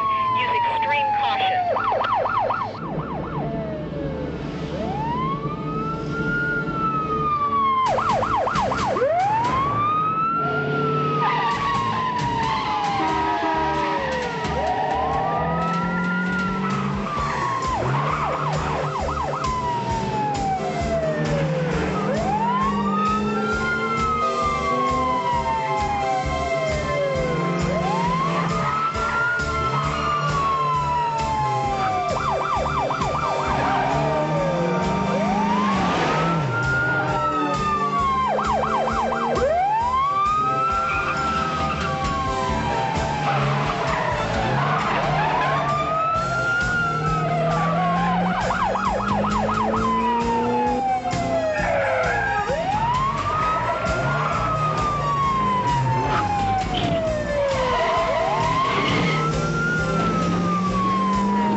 26 Adam 17. Lincoln 57 is en route.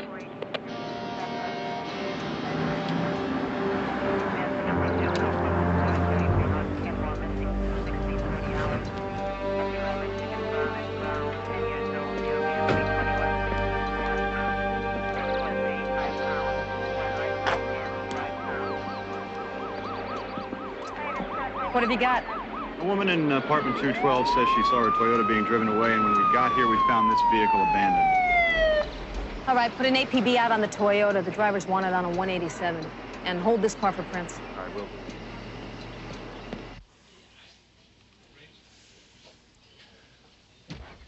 IV nurse to pediatric ward. IV nurse to pediatric ward.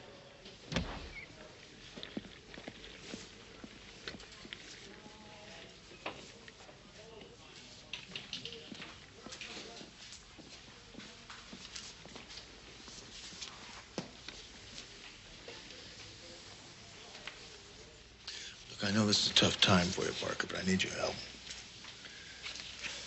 That the guy you saw?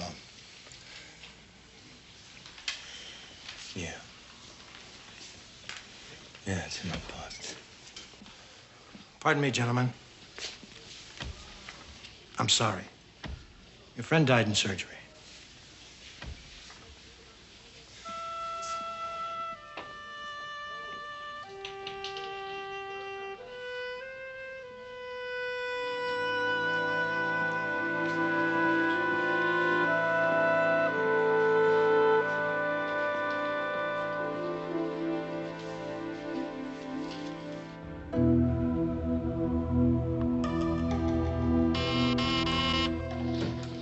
Yeah. Sir, the liaison officer has a priority intercept he feels you should see immediately. All right, send him in. This just came in. You want to see it? DePaul's killed a police officer. LAPD just put out a nationwide APB on him. They're pulling out all the stops on this one. Yeah, get me a secure line to Washington. Yo, Hunter, McCall, got something for you here. Air 6 spotted an abandoned car near the Robertson on-ramp to the Santa Monica Freeway. Patrol checked it out. Stolen Toyota. What about DePaul? A man matching DePaul's description rented a late 70s model dark blue Cadillac from Dash Rent-A-Car. That was 8 blocks from where the Toyota was found. He used a national credit card under the name of Miro Ganchov. And he had an accent. Here's the credit card number. Oh, where's Parker? Well, he's gone. What do you mean he's gone? He walked into Charlie's office and turned his badge in. I guess Flood's death hurt him pretty bad. I'll have National put a 310 priority on him. Where are you going?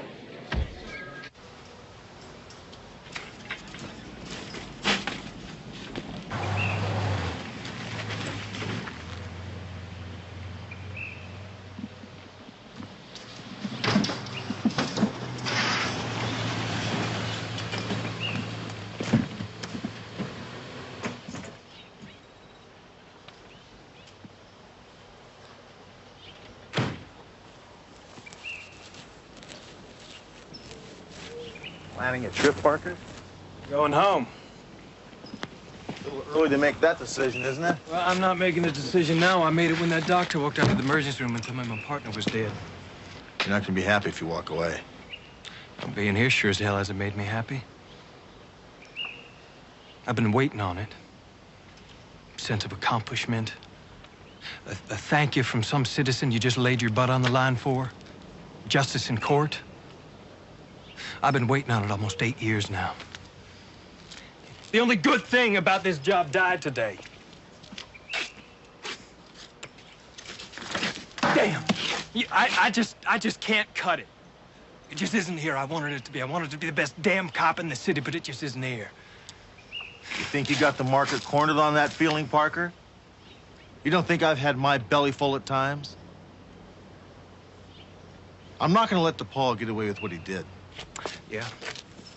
Well, are you the cop that was with Len when he was killed? No, I wasn't, Parker. That was you. I wonder if Flood would have quit had you been killed. I wonder if he'd have walked away or quit. You know, I think Flood was a pretty damn good cop. Maybe on his way to becoming a great cop. I feel that way about you, Parker. exactly that way about you.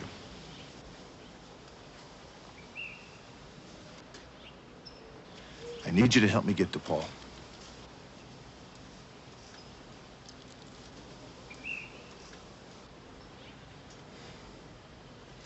Like, just till we're back to Paul. Just till we're back to Paul. Lincoln 56, I have Sergeant McCall on the line for you.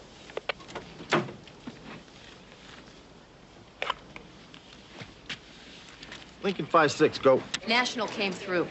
3 hours and 40 minutes after Miro Gonchev rented that Cadillac at 1:40 to be exact. Let's check into Estero Beach Resort in Ensenada, Mexico. Good work, McCall. I'll see you in a couple days. Don't go down there. Let the federales pick him up. I can't trust them to do the job, McCall. What about Harry Caulfield? No, nothing. Okay, I think we better go ahead and pick up George Franklin. I'd like to have him in custody by the time I get back from Ensenada. What would you suggest I tell the captain? Not a thing. I'll see you in a couple days. Lincoln 56 out. Hunter, you want me to go with you? Nope. I want you to get suited up. Go down and give McCall a hand. She'll need all the help she can get. Right.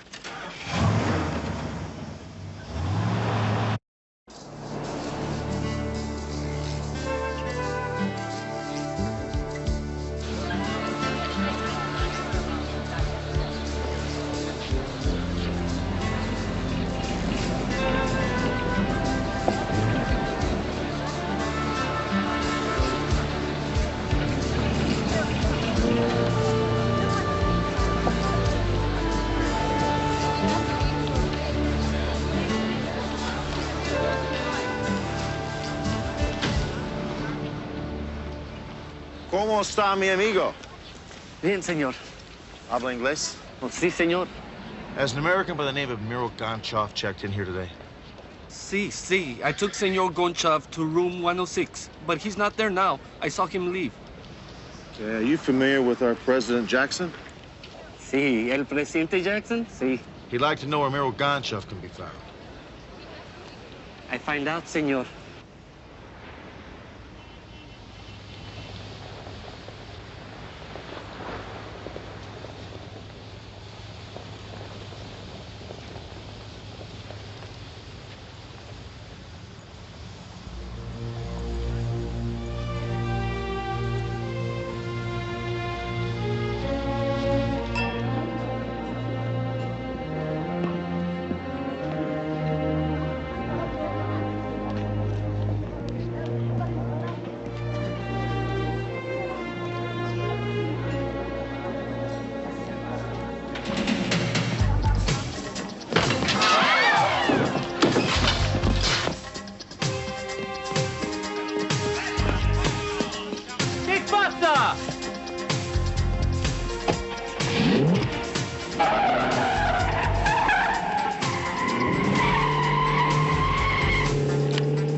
Freeze, police!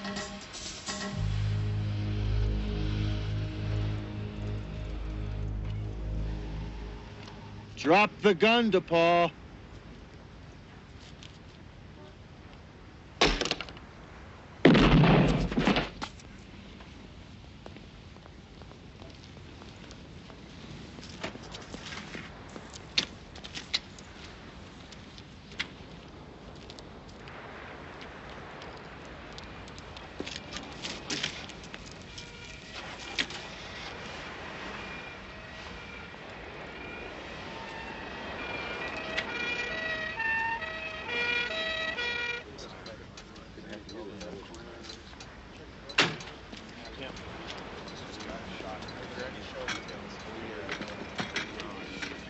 Very impressive credentials, Senor Anderson. You're a very important man. But these do not explain what the witnesses saw. You see, according to them, it is you who fired at and killed Senor DePaul. You bet I did. It's obvious this man DePaul was about to shoot Mr. Hunter. Just seconds before that, he was driving right at him with full intent to kill. And in self-defense, Mr. Hunter fired at the car to stop him. And you have never met Senor Hunter? Never. I just did what I thought I had to do. It's obvious DePaul was a madman or a killer. Pues, I cannot make a decision on this matter. We will go to Secretary Diaz's office. Only he has the authority to dispose of this. If you will get into my car.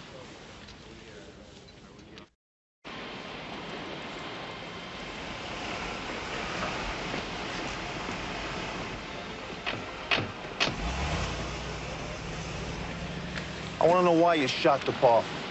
The man had a gun in his hand. So did I, Anderson. It was aimed right at him. Help me out here, Brad. Excuse me, Jim. Jim, you want to get in the car? Hunter? Give the guy a break. He can't answer these questions, and you don't need to know. DePaul is a suspect in a murder in Los Angeles, Brad. I came down here to bring him back alive. You're in my life again, aren't you? Okay, whatever I tell you, you don't repeat to anybody. Yeah. DePaul defected from the Bulgarian secret police. He was recruited by a certain U.S. agency. He was trained to do special duties. A couple of years ago, he started doing freelance work. The agency found out about it. They offered him a choice. Either stick to the contract or be terminated. This is another one of those cases, isn't it? In my opinion, Anderson had ample reason to believe that you were in danger of being blown away. The guy had already tried to run you down.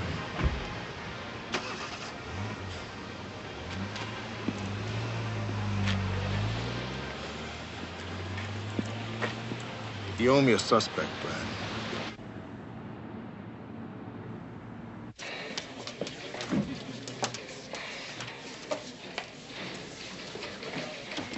Just got a report that DePaul's dead. Is that true? Yeah, that's true.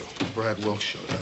Oh, what is this, another cloak and dagger special? Looks that way. We got Franklin? Yeah, Charlie has him in interrogation room C. Now, look, Mr. Franklin. You agreed to make a statement in this case. Now, are you going to make it or not? I'm glad to see the two of you. Mr. Franklin here can't make up his mind whether he wants to help us or not. Maybe you got a couple of questions you can ask him. I got a couple for you, Mr. Franklin. 5 days before Shannon Richards was murdered, she had a argument with you and Tony Rondino. You want to tell me what that was about? I'm not going to answer that. I believe your First Amendment gives me that right. Fifth. The Fifth Amendment gives you that right, Mr. Franklin.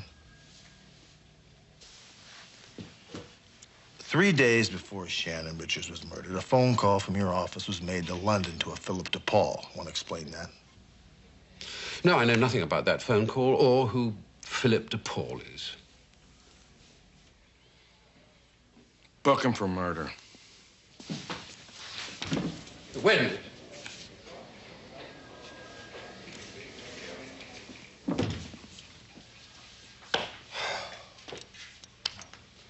Shannon Richards agreed to make a film for us based on a script that required her to be nude or partially nude in 7 key scenes. Now, that night, she told us that there was nothing about nudity in her contract and that she had decided not to do any nude or semi-nude scenes. What would have happened if she hadn't done the nudity? We'd have been bankrupt. She couldn't get it through her head that without nudity, she was nothing. What happened after Shannon left your office? Tony Rondino started calling her a deadbeat. He started screaming that he knew how to handle deadbeats. Meaning what?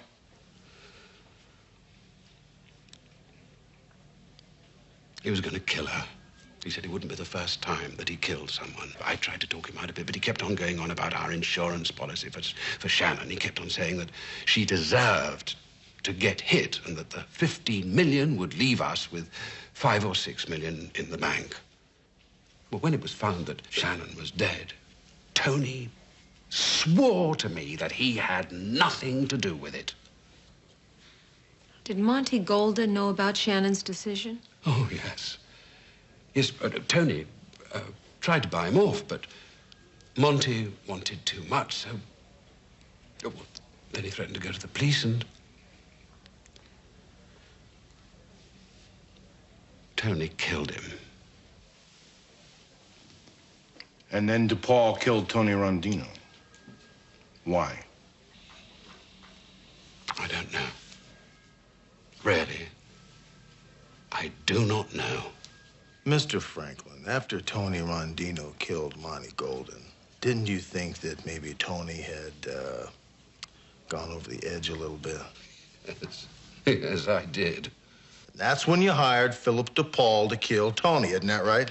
Of course I didn't. I don't kill people or have them killed. All I'm guilty of is not reporting that Tony killed Monty Golden.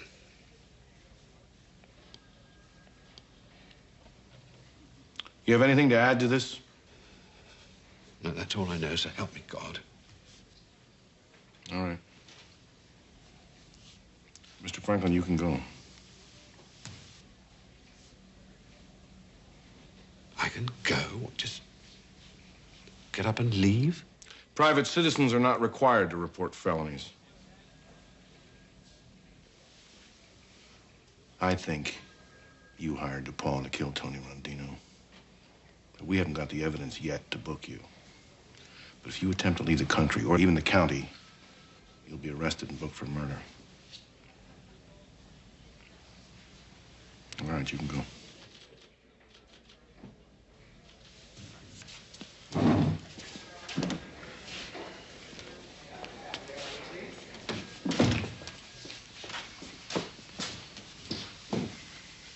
Well, now we know the whys and wherefores, but we're going to have a hell of a time proving any of this.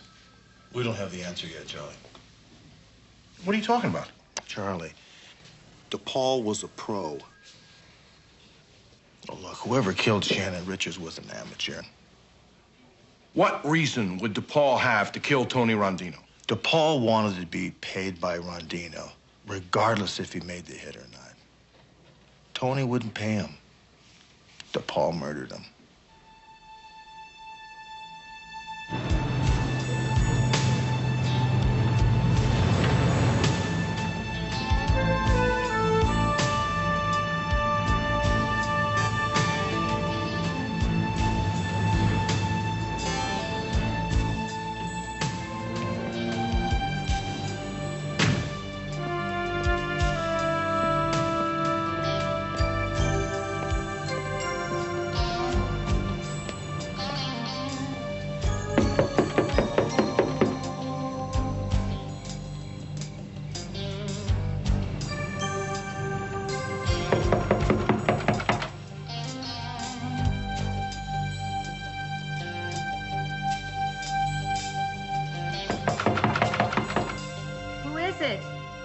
Sergeant Hunter. I'm sorry to disturb you at this hour of the evening, but I need to talk to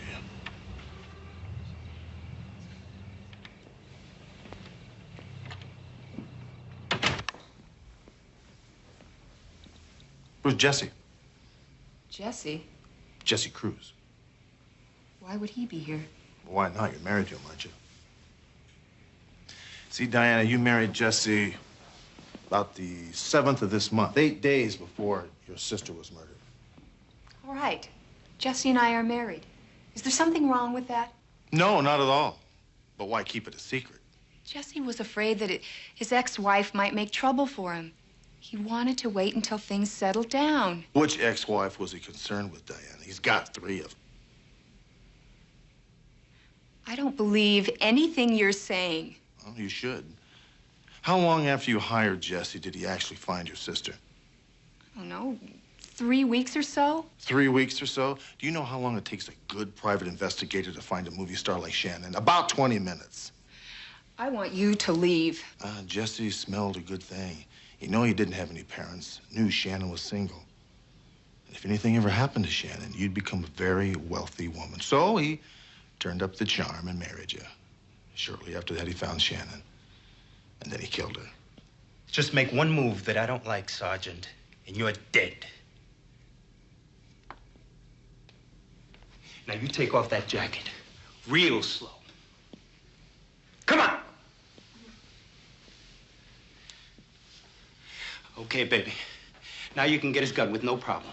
Just don't get too close to him. Diana, he murdered your sister. Shut up! Now, come on, baby. Do it. Come on, don't blow this thing for us now. Come on.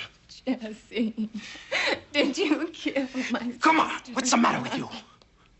You remember what you said to me yesterday? You were the happiest, luckiest woman in the whole wide world. Do you remember that? You want to keep it that way? Do what I'm telling you. Trust me!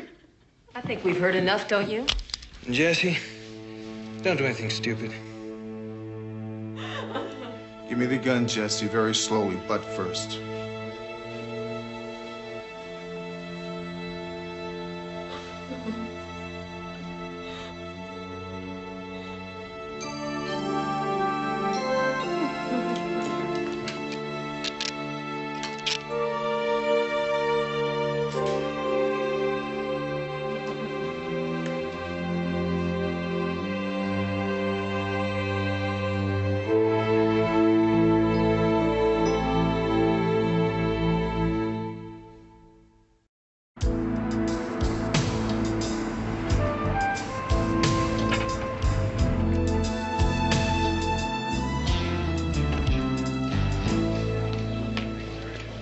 You haven't seen Parker, have you? No, I haven't. I thought you said that you talked him into staying around.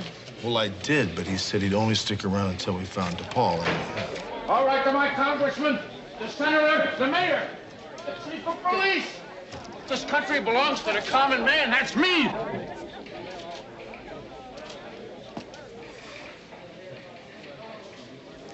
I knew the minute I laid eyes on you, I'd be sorry. Harry, where you been? Been looking for you. I've been hiding, that's where I've been. I heard you were looking for me. I have been, all over the place. Good work, Parker. Why don't you identify this picture for me? Was this the guy you saw pulling the body out of the Jaguar in the park? Nah, never saw him in my life. Oh, good. That's it. That's all? That's all. You know, Harry, you look like you could use a good meal. Why don't you join us for lunch? What do you say? I think I could fit that into my schedule. Parker, I assume you'll be sticking around. Well, under one condition, Sergeant. What's that? That you let me pick up the tab for lunch. What do you say, huh? We'll get a little Italian food? With a steak? With a steak? Okay, with a steak is good. Some red wine?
Little freak!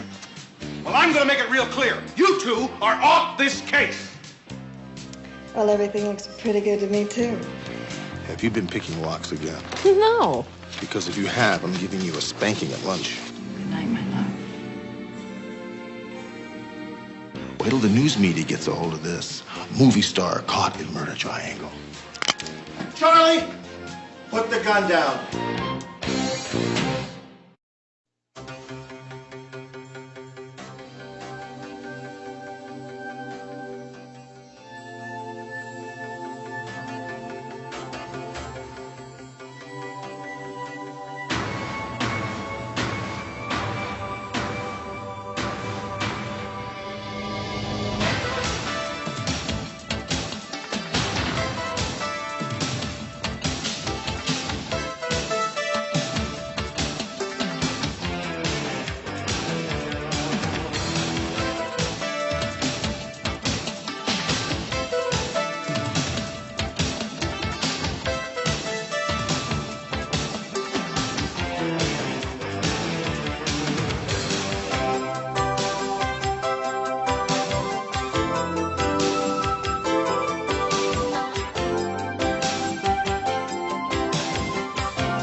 Hello?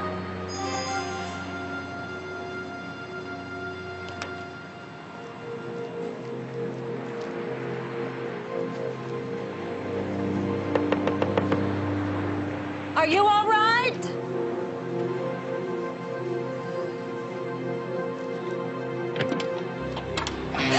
Oh, no. Oh, my God.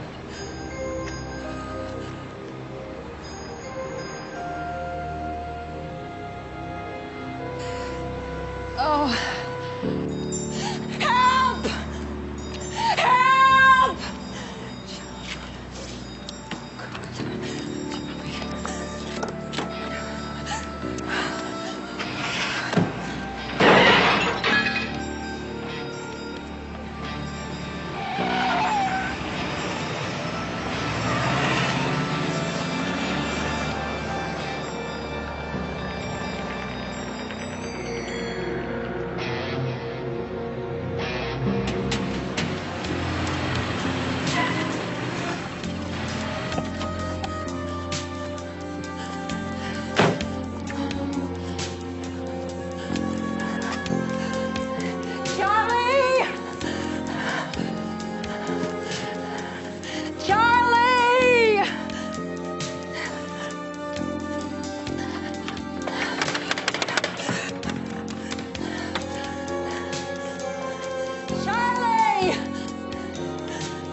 Charlie, I really did it this time. I really did it. What happened? Sorry, I didn't know where else to go. I couldn't think. Yeah, I can't help you unless you tell me what happened. Now, what happened?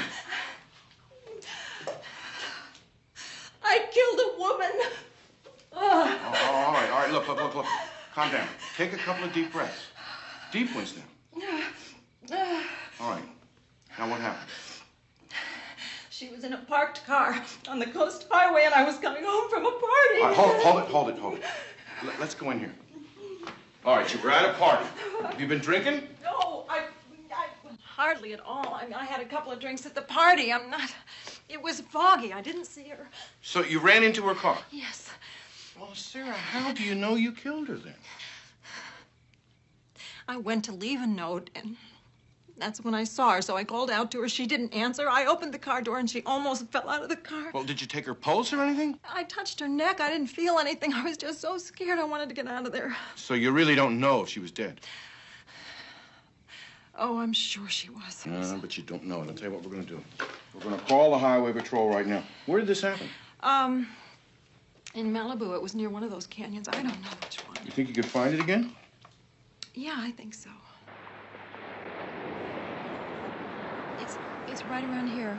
I think it's close. It's coming up. This is it. Yes, this is it. This is it.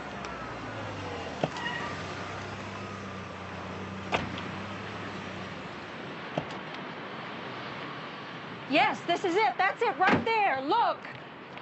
That's my headlight. This is where it happened. All right, so where's the car? I don't know. Well, this is the place, all right, but she must have woke up and drove away. Oh, Charlie, that woman was dead. Sarah, I've heard of bodies with toe tags on them sitting up and asking for their trousers, and that's after they were pronounced dead by a doctor. Charlie, you didn't see her. I will never forget the way she looked. That red hair and the... Oh. Listen, maybe she was knocked cold by the jolt you gave her. Maybe she was drunk or high on dope. You don't know. Maybe she was sleeping it off, which is what you should have been doing. Charlie. Anyway, she woke up and she drove away, which is what we're going to do right now. Come on. Charlie, that woman was dead. Sarah, come here. Come on. The highway patrol didn't have a thing. And the front of your car just isn't that badly damaged. You didn't kill anyone. Oh, God, I wish I could believe that. Look, you did the right thing. You left a note and your number. You're going to get a call about the damages soon enough, believe me. Listen, why don't you just leave your car at my place and pick it up tomorrow? I'll take you home. Okay. I got a better idea. Let's stop over at Wiley's and get a bowl of clam chowder. Oh, that would be great. Okay, that's what we'll do then. I don't get it. Oh, take your mind off it. Believe me, it's all right. Oh, what a night. I wish I could say it's been a wonderful evening. Me too.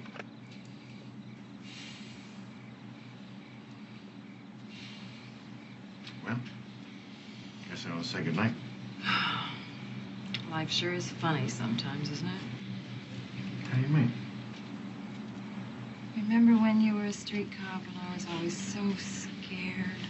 I think I stayed awake every night, thinking that phone was going to ring any second and the voice on the other end was going to say you were never coming home again. Yeah. It was a rough time for both of us. I loved you so much and I was so afraid of losing you. And then I realized when you were home, I didn't have you anyway. You were so preoccupied all the time. So I had to leave.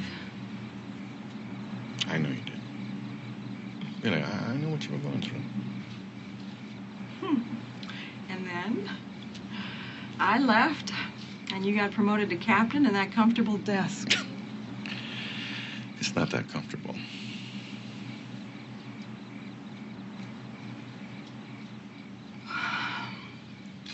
I'm a little spooked tonight. Stay with me. I'm afraid if I did, I'm not so sure I'd be able to leave. I'm not so sure I'd want you to.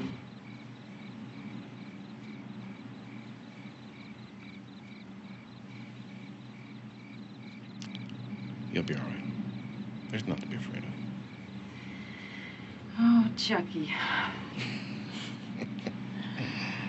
Maybe we made a mistake. Maybe we should try again. I'll tell you what. Let's have dinner tomorrow night and talk about it. I'd like that. So would I. Stay with me.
only been in the water a few hours. Can't really tell if she drowned until I get a closer look.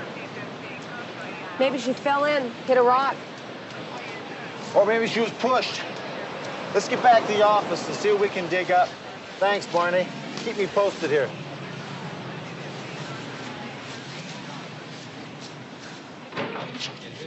Hunter, McCall. See you, man. Have you been picking locks again? No.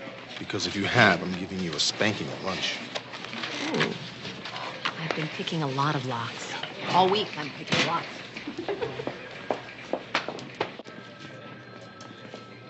Have a seat.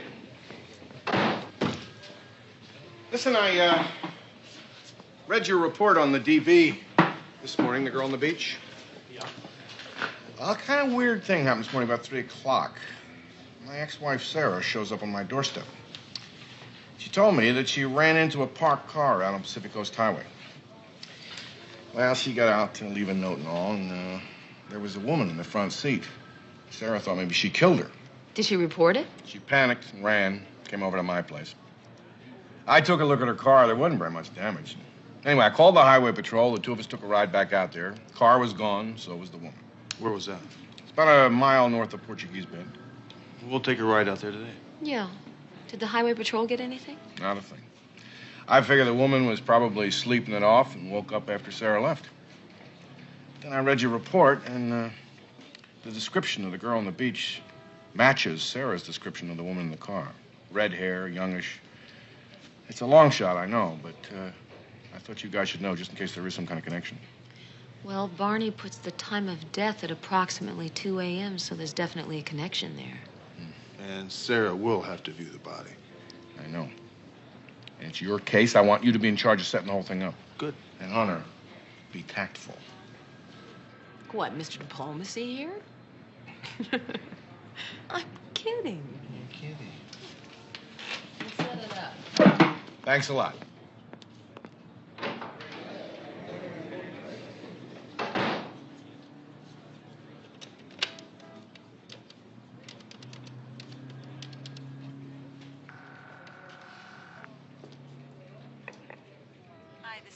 I can't answer the phone at the moment, but leave your name and number. I'll call you back.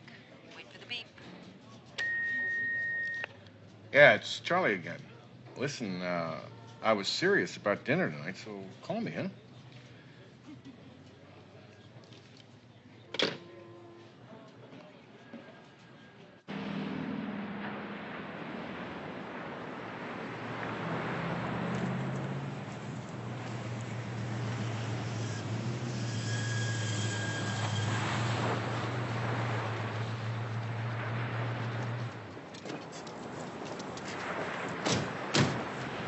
Well, this must be the place. Here's the broken taillights. Well, if the killer was out here when Sarah ran into the car, I wonder what he was doing. Probably looking for a place to dump the body over here. Not a very deserted stretch. Why don't we go check out some of the businesses up and down the road? Yeah, that's a good idea. Let's start with that gas station up around the bend on the highway. Yeah. L56, come in, please.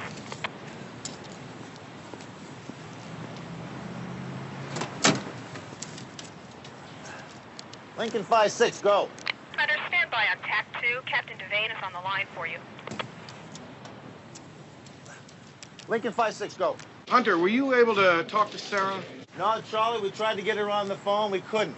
So we went over her house about 3 o'clock, knocked on the door, and got no answer. You know, I haven't been able to reach her either. We were supposed to have dinner tonight. I know she would have called me. Look, can you two guys meet me over at her place right now? We're on our way, Charlie. L56 out.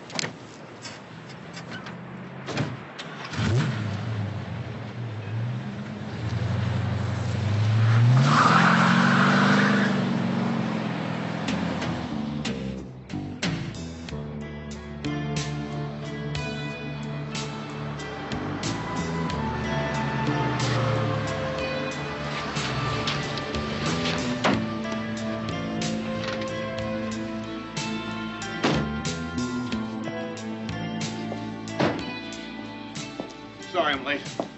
She used to keep a key right up here under the flower pots.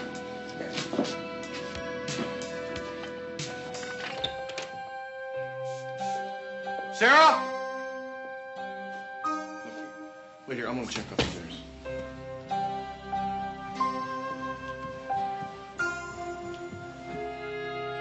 Sarah?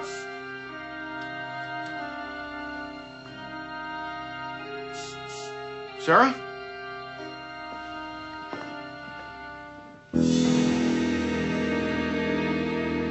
Hunter! McCall!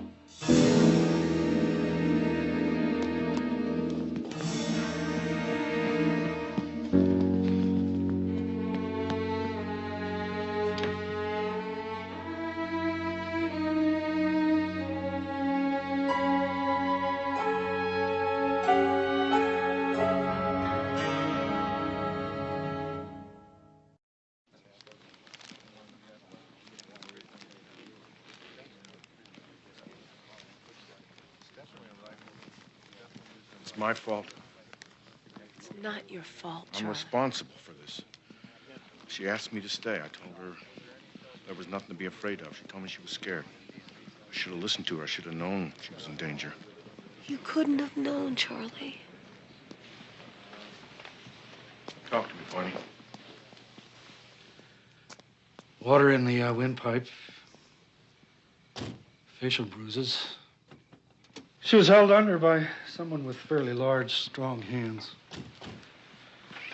Appears she put up quite a fight. Sliced into an artery near her ankle when she kicked the faucet. That accounts for the blood. When? 24 hours at the outside. I can't be more specific until I get her downtown. But possibly within hours of that girl on the beach this morning? Yeah, it's possible, Charlie.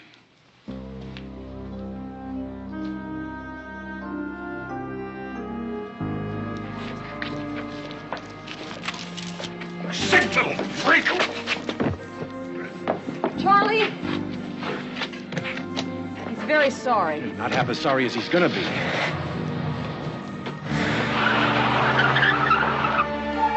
Charlie?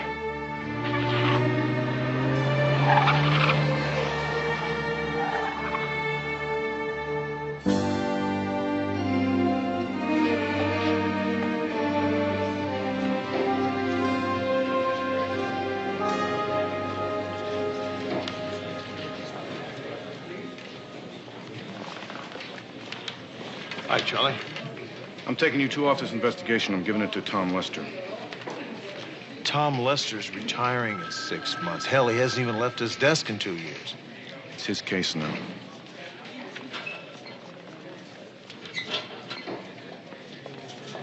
You want this case for yourself, don't you, Charlie? That is enough, Hunter.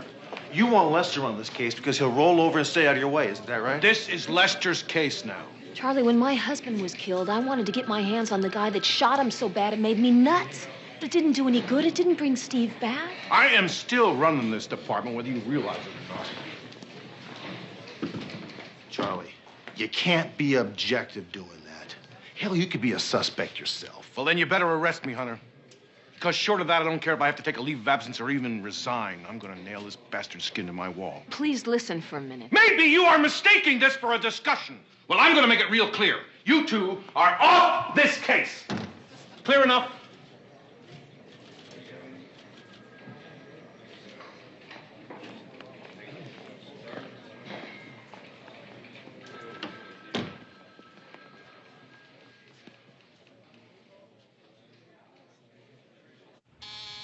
Yes. Captain Devane is here to see you, sir. Send him in. Come on in, Charlie. I want you to know how sorry I am about Sarah. Thank you, Chief. Sit down, Charlie. I got a call a while ago from a Bennett Kurgo. Name doesn't mean anything to me. Mr. Kurgo happens to be a photographer for the LA News, or to use your words, a sick little freak. Right. Well, he caught me at a very bad time. That doesn't justify your behavior, Chief. I know that, Chief. Fortunately, Mr. Kurgo is a very understanding man. He accepted my apology on behalf of the department. He would like to hear it from you. Well, I'm afraid that's impossible, sir. Why is that? I don't apologize to sick little freaks. Anything else? Yes, there's something else. There's a rumor that you pulled Hunter McCall off this investigation. That's not a rumor, sir. I'm going to run it myself. I owe it to Sarah. I understand.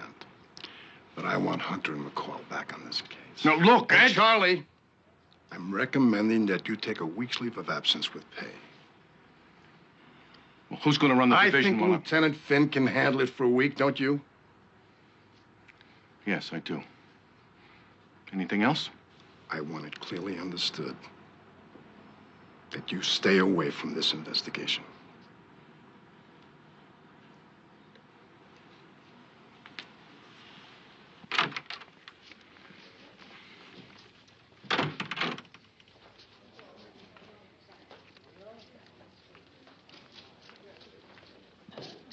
Yeah. You know, a couple of nights ago, I was just closing this place up, and there was a guy who was in a hurry to use the phone over there. And it looked like somebody plowed into the back of his car. What kind of car was it? It was a red sedan. Matter of fact, when I asked him who smacked him in the back, he told me to mind my own business. The guy was a real jerk. What'd the guy look like? He was about as tall as me, wearing a suit, maybe a jacket and pants. He looked sharp, though. Of course, he wasn't as handsome as myself. Would you recognize him if you saw him again? Sure, I would in a minute. Did he do something wrong? Thanks for the information. We'll get back to you, all right? Yeah, thanks. Oh, hey, isn't there a reward or something for this guy? No, that was a one-week offer only. Thanks.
Homicide, Captain Devine. Captain, it's Rockland. I was looking for Hunter McCall. They're not here right now. What's up? Well, CII just called about those prints. We got an ID on the girl at the beach. Fire away. Name's Kim Parker. Last known address, 24 Ridge Road, Wells Canyon, California. 24 Ridge Road, Wells, California. Got it. Okay, I'll pass it along. Thanks. Okay, thanks, Captain.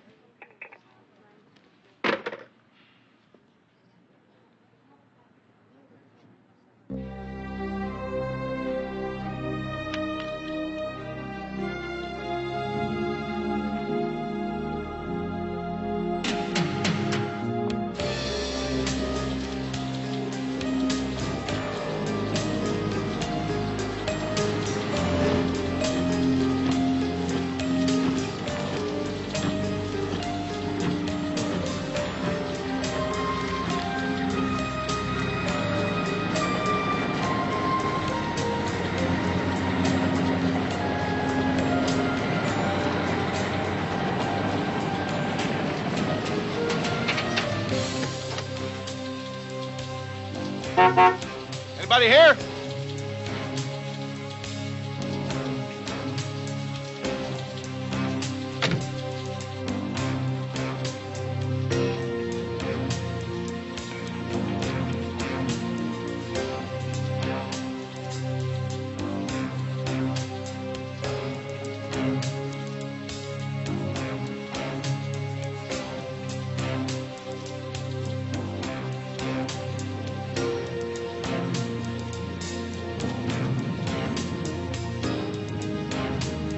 Anybody home?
Howdy.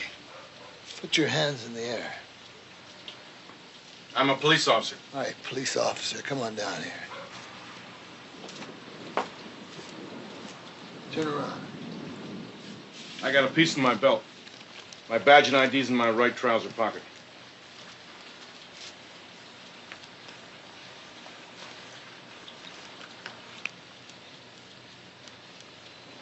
All right, turn around.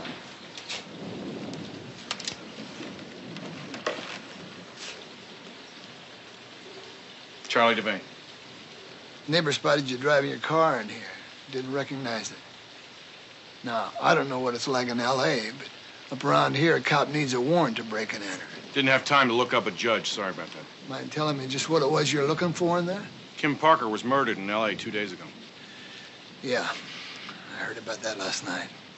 I was looking for her husband. I thought maybe he was hiding inside. Billy, forget it. He hasn't been here in 18 months or so. Divorced? Not really. What then? Let's take this out of the wet. There's some sodas in the icebox. How do you know that? I put him there.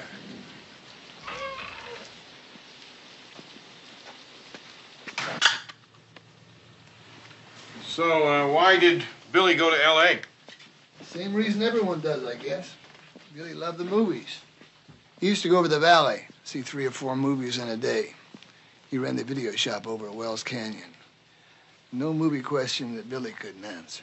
So what, he decided to try his luck? About 2 years ago, a movie company came into town to shoot some stuff. I worked security for them. How about Billy? Well, he was all over the place. He did everything that they would let him do. The Hollywood people liked him. They even gave him a little part. The part was cut out, but this one guy gave Billy a card and said if he ever came to Hollywood to look him up. Who was this guy? He must have been pretty important. All I ever saw him do is sit around and talk to the actors. So, Billy just took off, left Kim flat. He promised to send for her when he could and to send money until then. Did he ever say what he was doing? No. After about a year, the money stopped coming. And Kim didn't hear from him until just a few days ago. What do you mean? Kim just dropped everything and lit out for L.A. like she was a fire. Didn't give me any details. Now she's dead. Poor Kim. Did Billy Parker kill his wife? Not the Billy Parker I know. I never liked the guy in the first place, but he's no killer. Well, they say that Hollywood changes some people. Tell me something. How old's that photograph? Make yourself at home. I'm about 6 years old. Want to see something interesting?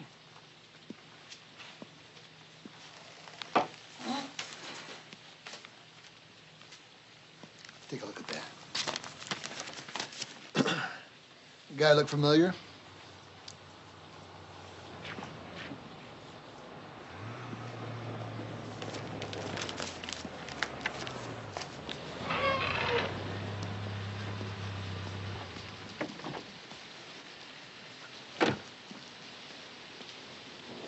Strange place to spend your leave of absence, Charlie.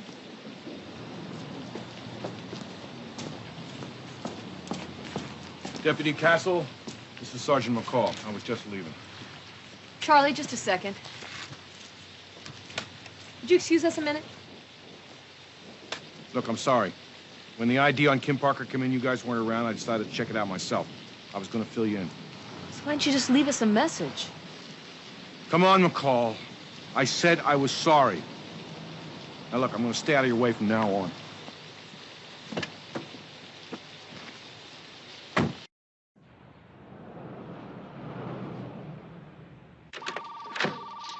Sergeant Hunter, Yes. Mr. Michaels will be with you in just a moment. Terrific.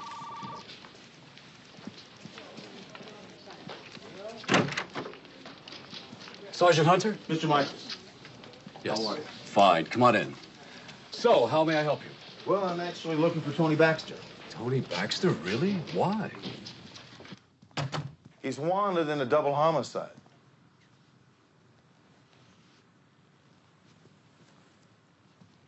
Tony Baxter?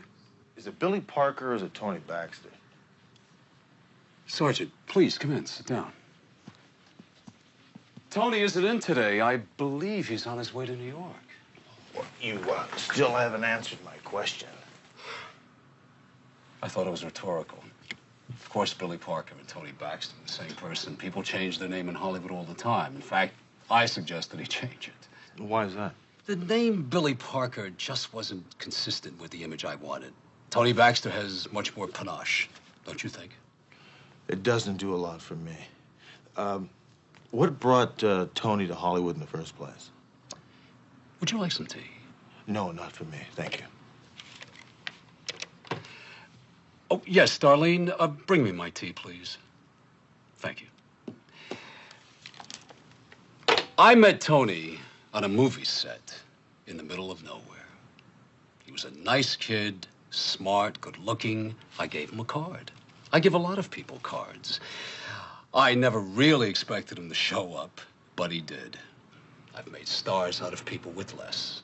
I thought Tony might have a chance as an actor, so I took him around. I introduced him to the right people. Everybody liked him. Only one problem. What's that? Tony can't act. Oh, well. And by the time all the votes were in, I liked him too much to just throw him away, so I gave him a job here at my agency. Would that job consist of marrying Rhonda Stark? Miss Stark is a client of mine. I arranged for Tony to escort Rhonda to a few social functions, and the tabloids have turned it into the romance of the decade. No, Sergeant, I'd say you have as good a chance of marrying Rhonda Stark as Tony Baxter does. Maybe better. I'm not a murder suspect. When did these murders happen? Wednesday morning, about 2 a.m. Well, then there's no way that Tony's the killer. He was with me Wednesday night till after 3 a.m. Doing what? Working on a publicity campaign for Rhonda Stark. Where were you? On my boat in Paradise Cove. Was anybody else there with you, Mr. Michaels? Rhonda was there. Here's your tea, Mr. Michaels. Thank you, darling. I'll be downstairs in the telex room. Fine. Well, I appreciate your time. Thanks very much. My pleasure. And if you need any further help, please don't hesitate to call. I'll be in touch for your statement. My statement? Yeah, you know, you, Tony, and Rhonda on the boat. We'll need that in writing. Of course. Thanks a lot.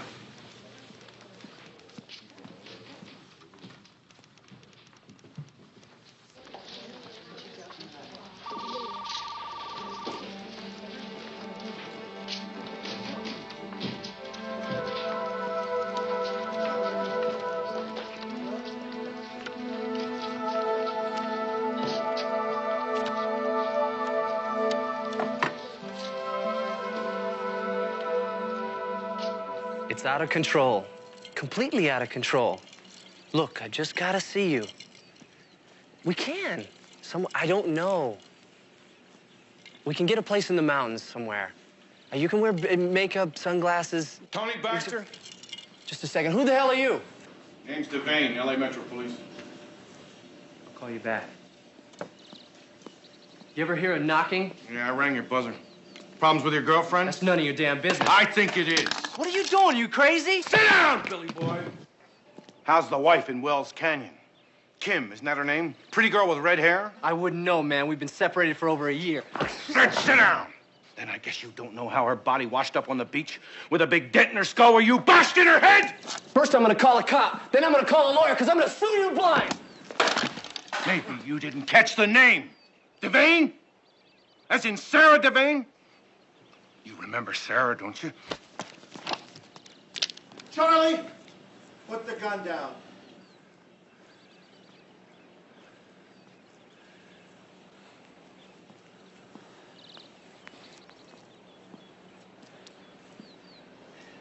Give me the gun, Charlie.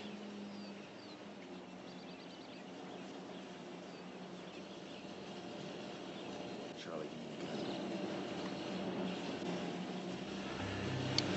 What the hell are you doing?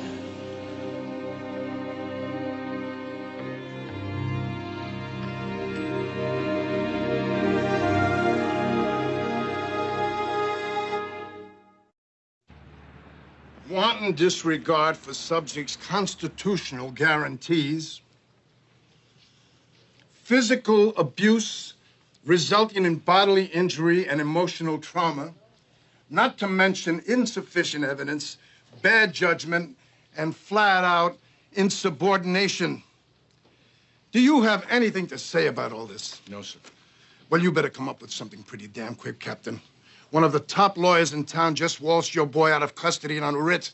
They're gonna suck you and everybody in this department dry. The creep murdered his wife and mine. We have a sworn statement that Tony Baxter was on a boat half-mile offshore the night of the murders. The statement is false. How the hell can you know that?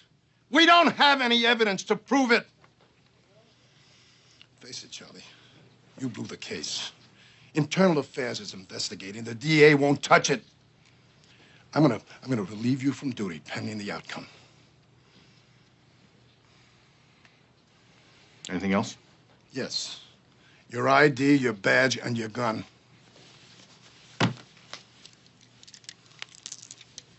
The bullets are mine.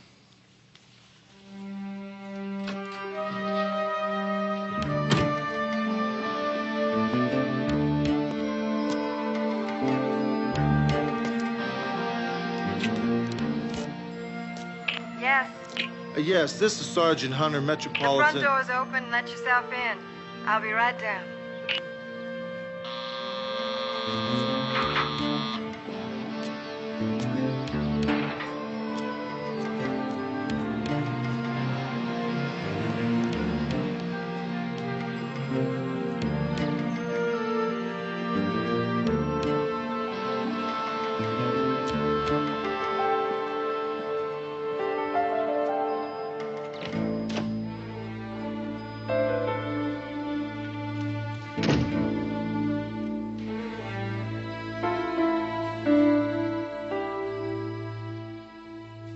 Excuse the mess. It's the maid's day off. Everything looks fine to me. Well, everything looks pretty good to me, too. I was expecting a shabby little man in a raincoat. You got the wrong TV show. I think I know the answer to this question before I even ask it. You can't drink while on duty, right? Right.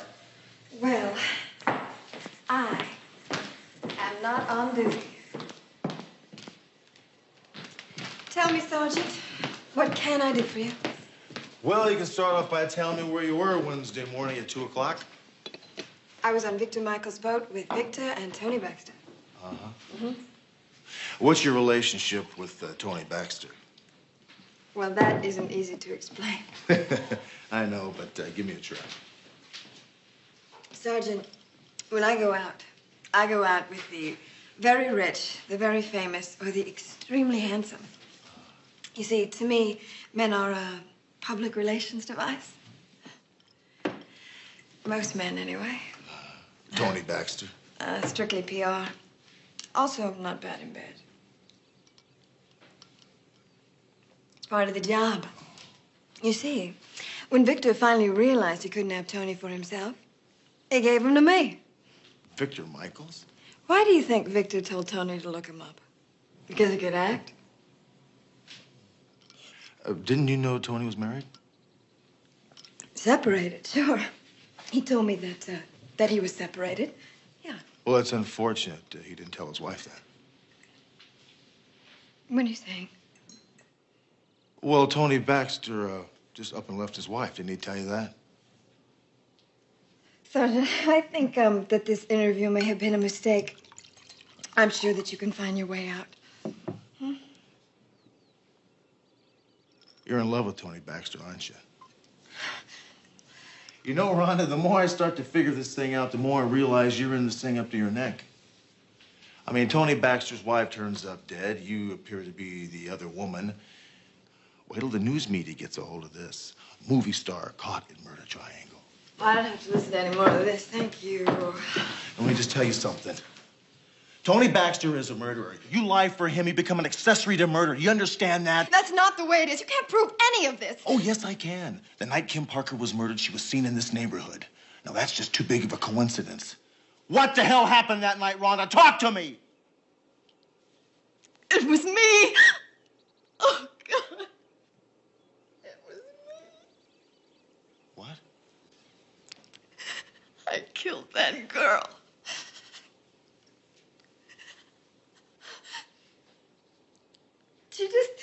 She showed up here and she was screaming at Tony. She called me a whore. And she came at me. So I shoved her. I just shoved her away. And she fell over the coffee table and hit her head on the fireplace. And she was dead. She was just lying there, dead. It was an accident. Oh, you see that, don't you? I mean, it was an accident. Well, Victor was here, and he just told Tony. He told Tony to take her down to the beach to dump the body, didn't he? No. And when Tony got back, he saw the car was dented, the door was open, and Kim's body was hanging out. Oh, God. Sarah Devane's name and address was on the window. Rhonda, did Tony Baxter kill Sarah, or was it? Very nice, Sergeant Hunter. Truly remarkable. It was you that Tony called from the beach that night, wasn't it, Victor? Tony, take his gun.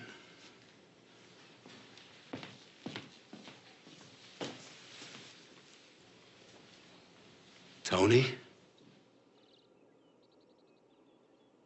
You couldn't get Tony to commit murder, could you, Victor?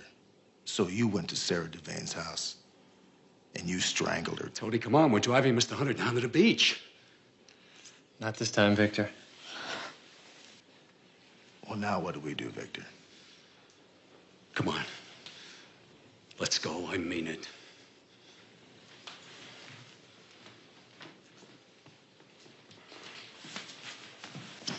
Victor, you're making a big mistake. You've already killed one human being. Well, one more won't make that much difference, will it? Now, open that door very carefully.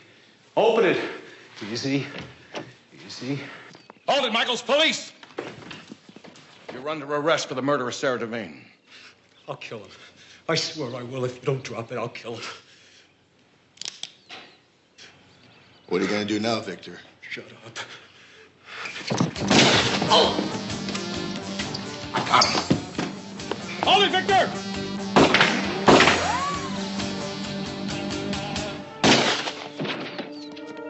Stay right here.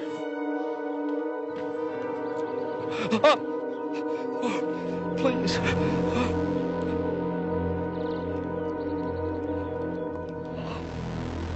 You're lucky.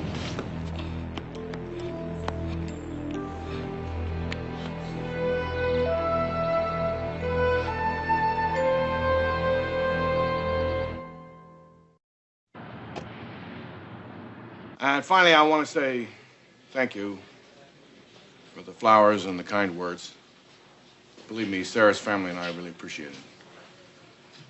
You're a terrific bunch of people, and I'm glad that the IA is going to allow me to continue to be your boss.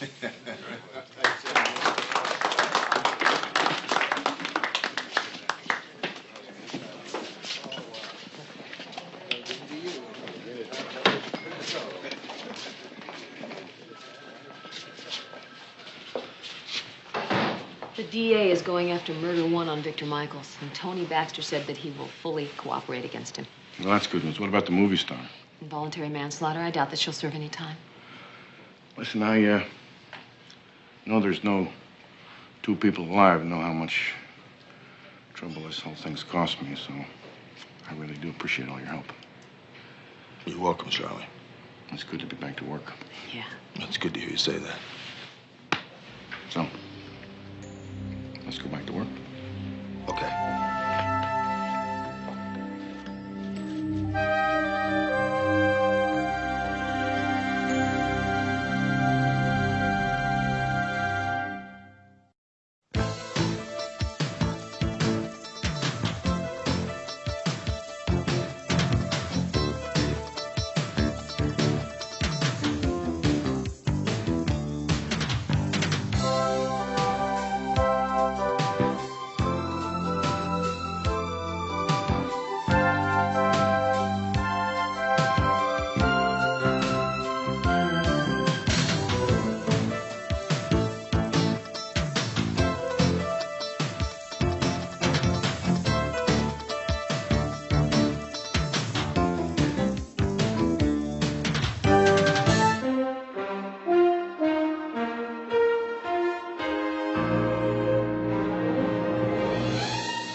I think it's about time we send them a message. And here's the way it's going to read.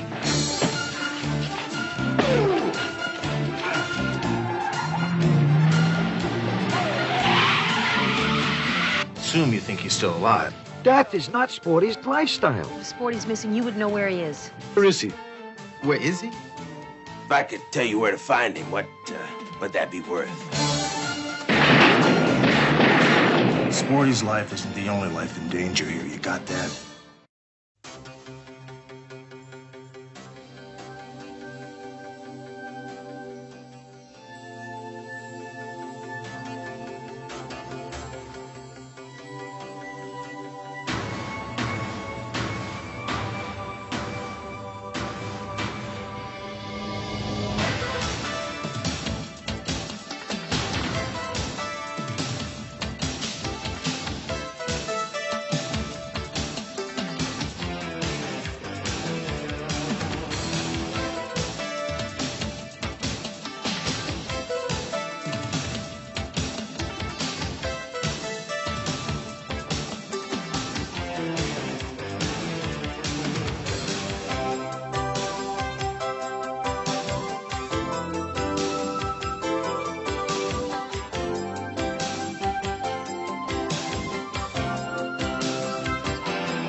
Barney, what's happening?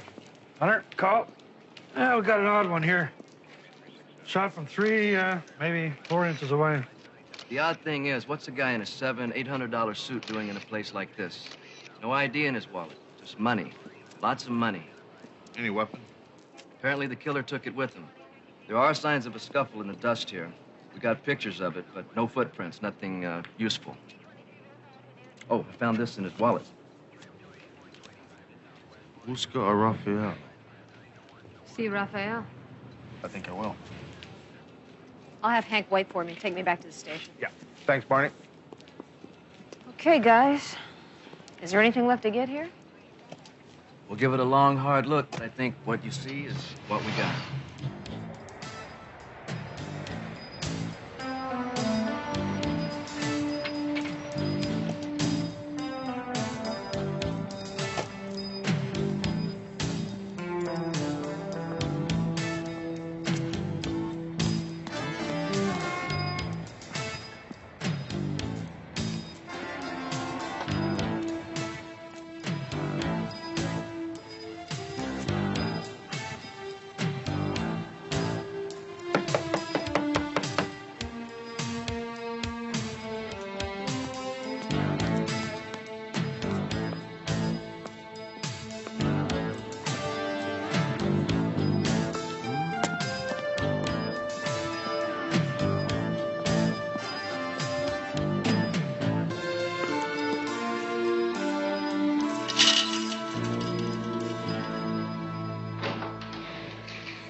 You know anything about this place?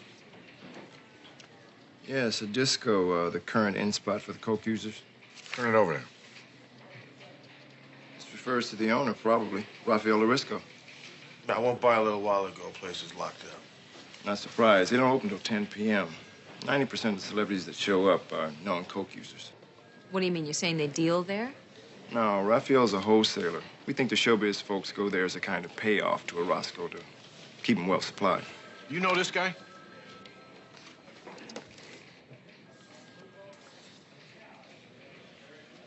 I'm sorry I don't. Where'd this hit go down? Oh, in a building about 2 miles from the disco. Has narcotics got a case on Orozco? Yeah, but it's very low-key because the DEA is all over him, and they're very nervous. They don't want to spook him. Maybe I should run by and see Mike Stevens, huh? Good idea. Thanks, Nick. Anybody checking the area around the warehouse for witnesses? Yeah, Dinley and Roswell. Those two. Somebody's got to do it. There's probably no connection whatsoever between your dead body and Rafael Orozco. You hope so, Mike. Look, we've got an action underway called Operation Scorpio. Orozco is the top Colombian boss on the West Coast. If we can nail him, we can do some real damage. So please, don't go near him. He's not involved in some low-rent shootout on Venice Boulevard. It's not his style. Yes. It's for you, McCall. Go. Great. Hold on to her. I'll be right there. Yeah. Thanks. Look, Mike, relax. If we have to deal with Orozco, we'll talk to you first now.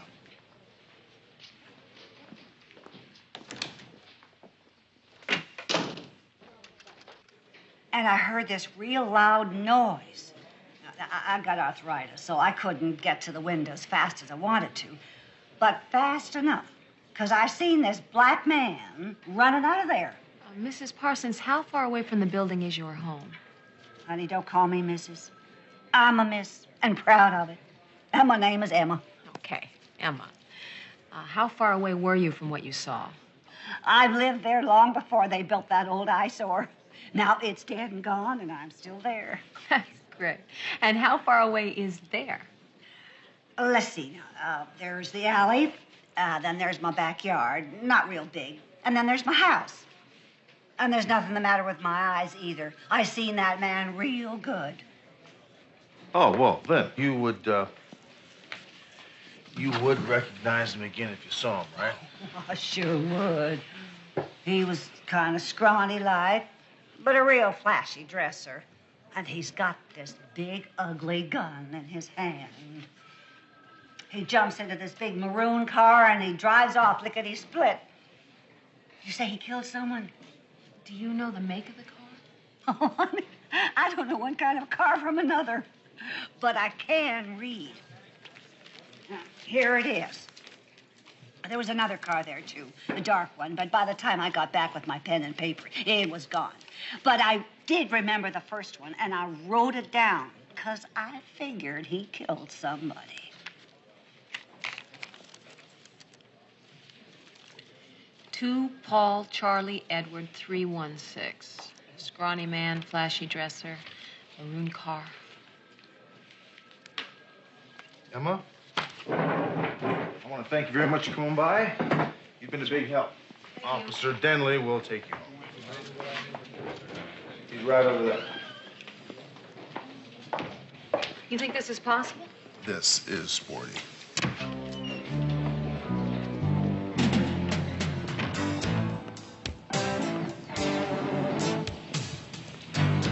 His car's here. Why doesn't he answer the phone?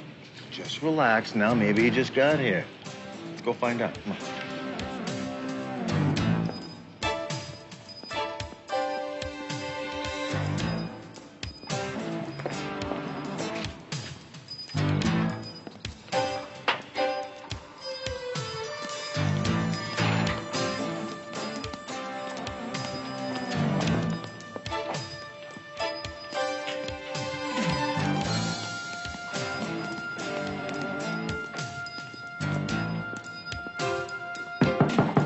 Sporty!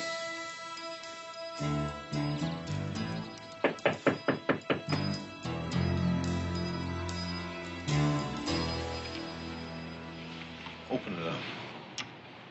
I don't want to open it up. Look, they have a thing called a search warrant to keep cops like you and I out of trouble, so I'll go pick one up, okay? It's no big deal. I want you to get your two little prongs out of there and jam it in the door. Come on. Why do I always have to do this? Sporty's a friend of ours. Besides, you got the purse. Come on. great. There you go.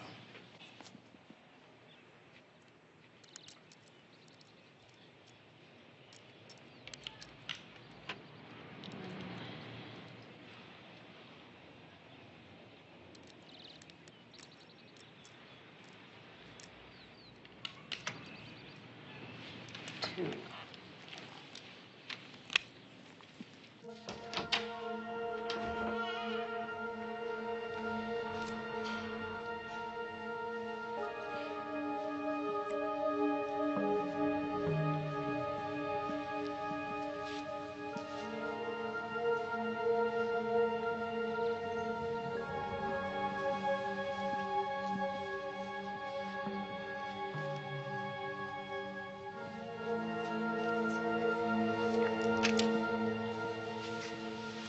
I think they got him. But you told me Bogata's men got that $1 million. It was in the report. Charlie, Sporty didn't have it, we didn't find it, and that's the way it looked to us at the time. We had to believe Sporty, Captain. He didn't suddenly start to change his spending habits or anything. Well, it's pretty damn obvious now that he did have it, isn't it? And that Bogata's people want it back. Okay. You got any idea where he is? No. Car's in the basement of his condo, but he's not there. How do you know that? We knocked. And then you let yourselves in, right? Well, we were worried about him, Captain. So you broke and entered and he wasn't there. Then what? We went in, looked around, the place was clean, but Sporty was gone, so we left. Well, Sporty may be dead, you know that? Maybe. I mean, it's obvious they want the money back. But they're liable to kill him just to send us a message that no one steals from them and gets away with it. Now, we still got no ID on this dead body. There is no ID on the guy's face or his prints. He's probably a newly arrived Colombian. Well, I'll tell you something, troops. I think it's about time we send them a message. And here's the way it's going to read. Nobody comes up here and executes an American citizen and gets away with it. You read me on this one? Loud and clear. We'll get it out.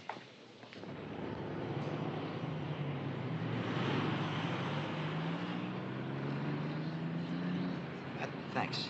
Hunter, I could live another 30 years. I would still owe the guy. He helps people who don't even know he's doing it. He's like the Frank Sinatra of Central Avenue. You don't appear to be in mourning, Kenny, so I assume you think he's still alive. Sporty dead? Hunter, I thought you knew him. That is not Sporty's lifestyle. No. There's absolutely no way he could be dead. You sure about that? Well, if you mean, do I know where he is right now? No. But he's around. That, I believe, without question. And alive and well. Well, he won't be if we don't find him first. Is it that bad? Look, Hunter, I was doing a little time up at the college there when this whole Bogata thing came down. I don't... cool me in a bit, will you? Two of Bogata's thugs killed a man in an alley. Sporty saw that, and when they came looking for him, they couldn't find him, so they went looking for Sporty's girlfriend, Marguerite. Remember her? Oh, yeah, right. Sporty really loved that girl. Yeah. Now, when she wouldn't talk, they killed her. I remember that. A couple days later, Bogata was killed in a police shootout. Over $1 million of drug money disappeared. Sporty got it?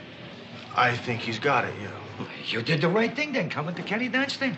Because you came to the legend, I will definitely get back to you real soon. Make it sooner, Kenny.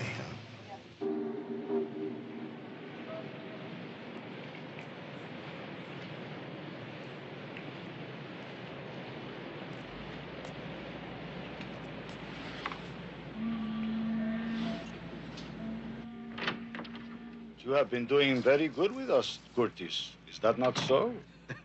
I got no complaints, Mr. Roscoe, and you don't have any against me. Or do you? Well, I have heard nothing but good things about you, amigo. The ounceman you work with trust you. That's why you're here.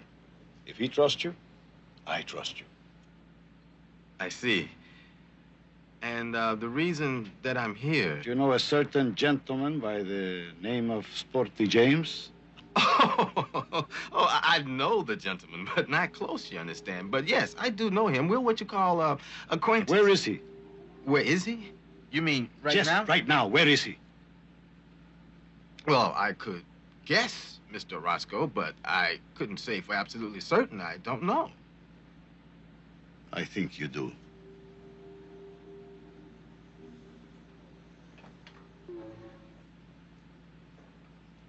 Mr. Orozco, you are probably looking at the one man who could find out where this gentleman might be. Now, I do not know at this particular time, but if you give me a day or two, maybe 3, I will locate him. I guarantee it.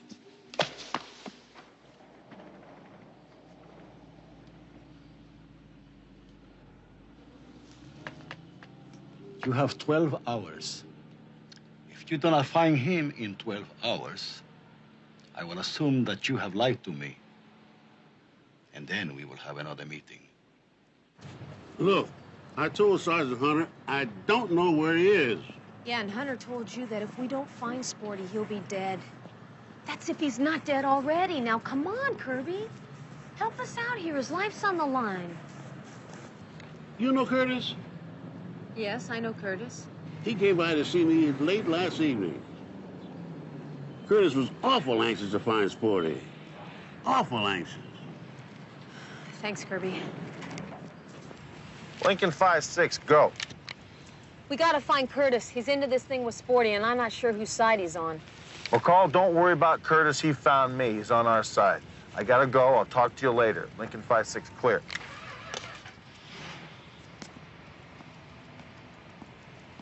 Yeah, that's right. West End Hotel.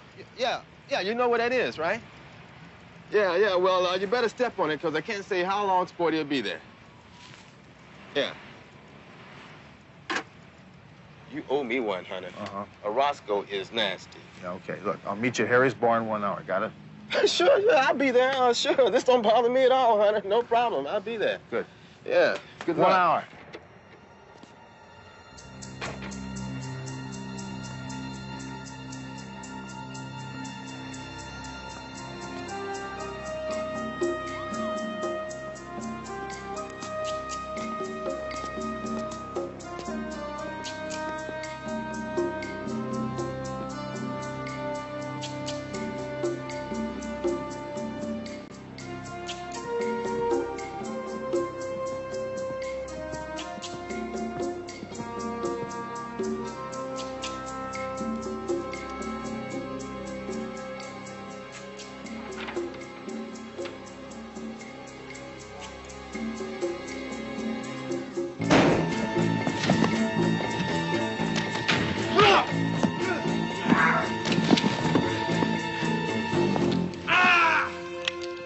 Don't move. Excuse me. Get up.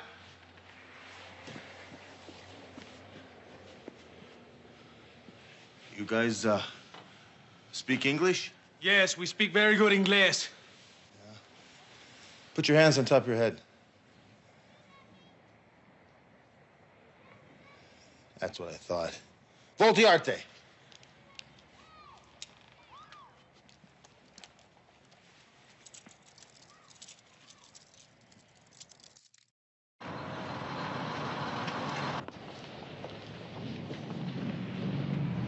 Bus 304 for San Francisco, Portland, and Seattle now boarding.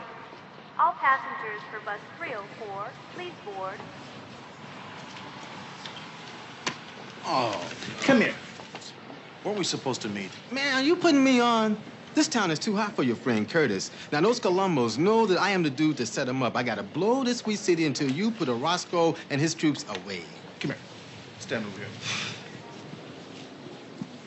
I think you know where Sporty is. I've got a bus to catch, Hunter. I thought you and Sporty were pals. Hey, I just put myself on a death list of some real mean people for Sporty.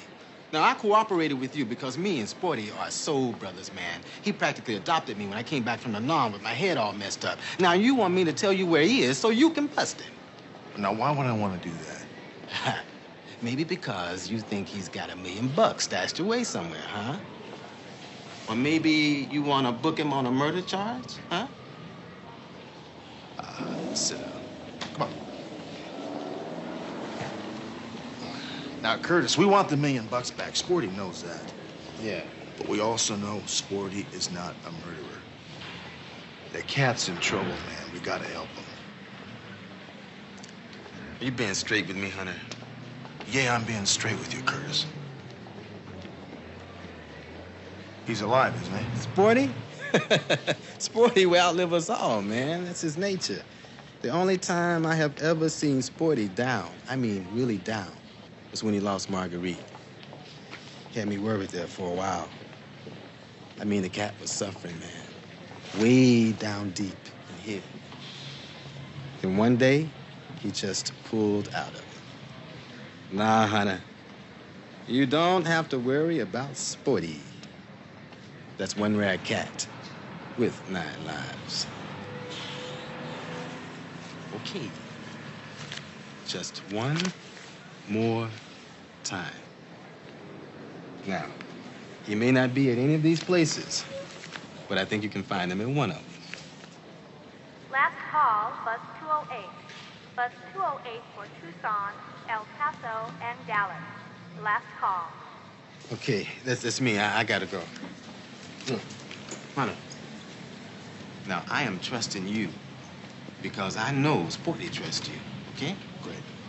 Now, as Kenny Dunstan would say, hey, don't call me baby. I'll call you, right? Thanks, Curtis. Hey, pen. Oh, yeah, right. Nice pen.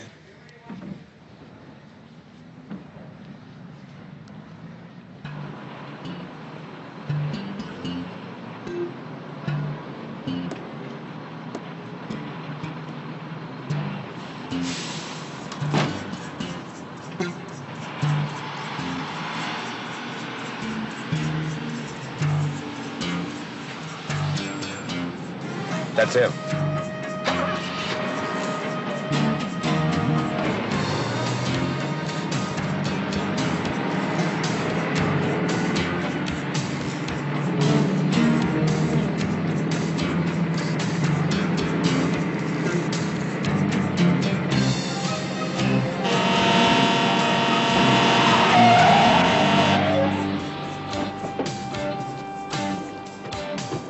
Hey, what the hell kind of driving is that? I got kids on this bus.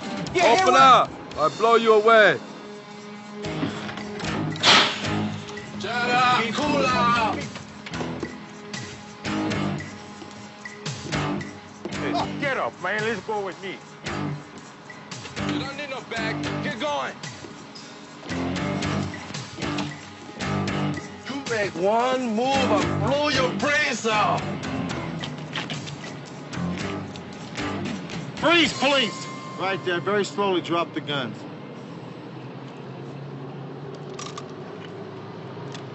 Curtis, get back on the bus. I'm gonna send you the most wonderful postcard ever. Shut the door. Put this on your left wrist. You okay, son? All right. Hallelujah! The forces of law and order are on our side! Lincoln 5-6 request a 990 for 2 CCW suspects at the southeast corner of 3rd and Carver, ASAP.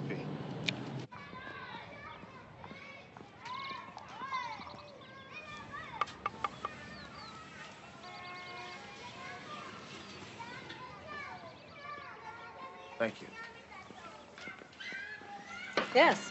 Sergeant Hunter, Metropolitan Police. What can I do for you? I have a warrant to search your premises for an Arnold James. Mr. James sometimes brings us toys for the children, sometimes takes a small group of them fishing or to Disneyland, but he has no official connection with the center. He wouldn't be here. Some friends of Mr. James said this might be one of the places I could find him. I really would appreciate your help. May I see the search warrant? Certainly. Thank you.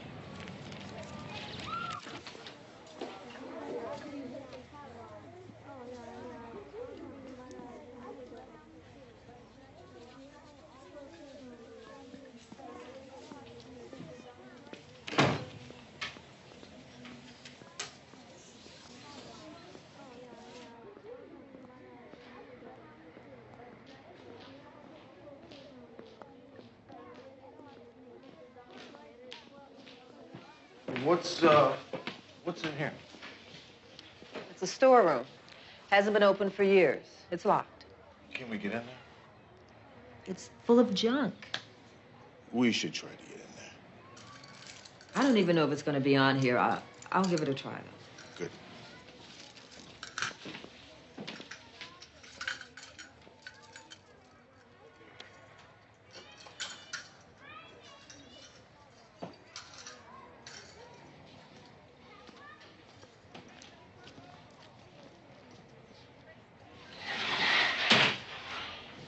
How you doing, Sporty? Good afternoon, Sergeant. To what do I owe this delightful surprise?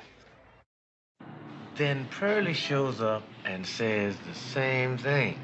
That two dudes in expensive suits and south-of-the-border accents are handing out cash money for any information about my whereabouts.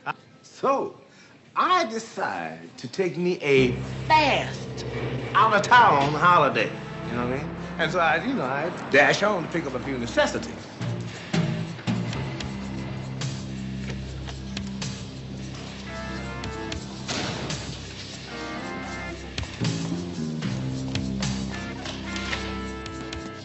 Now, I always stick a hair in the door jamb. A long, thick hair from a lucky racehorse belonging to a friend of mine.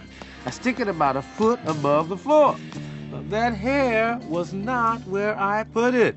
And that tells me that somebody has messed with my door, or worse yet, is waiting inside. I do not hang around to find out which.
Turns later, and I'm finding myself boxed in with no place to go but that old building.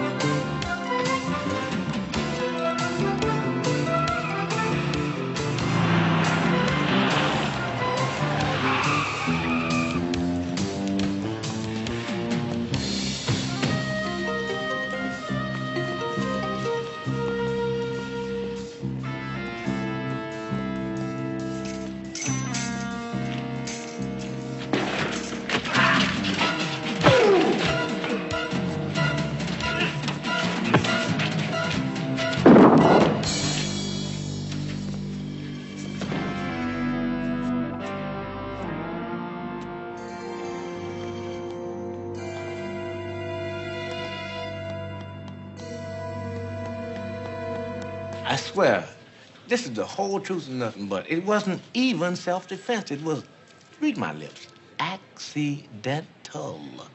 Yeah, well, all of the evidence points to a struggle. And the DA is not going to file charges, even if we wanted him to.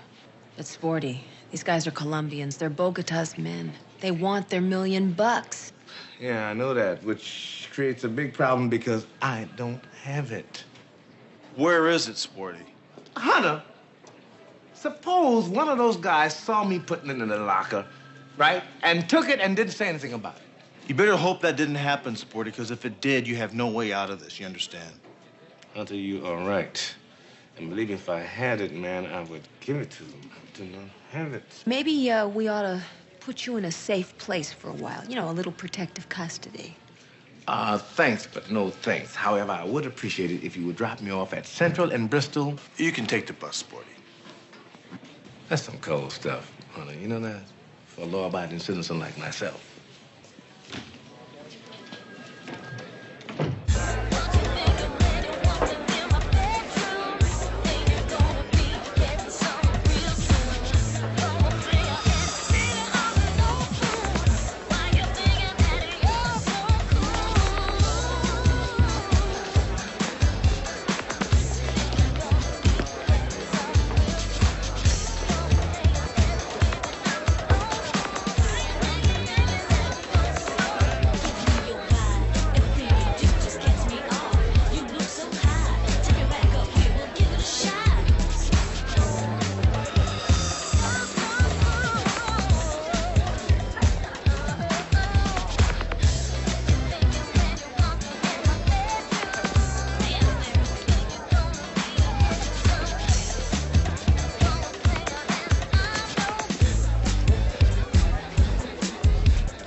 French. That's right, Mr. Orozco, but you can call me Frenchie. Everybody does.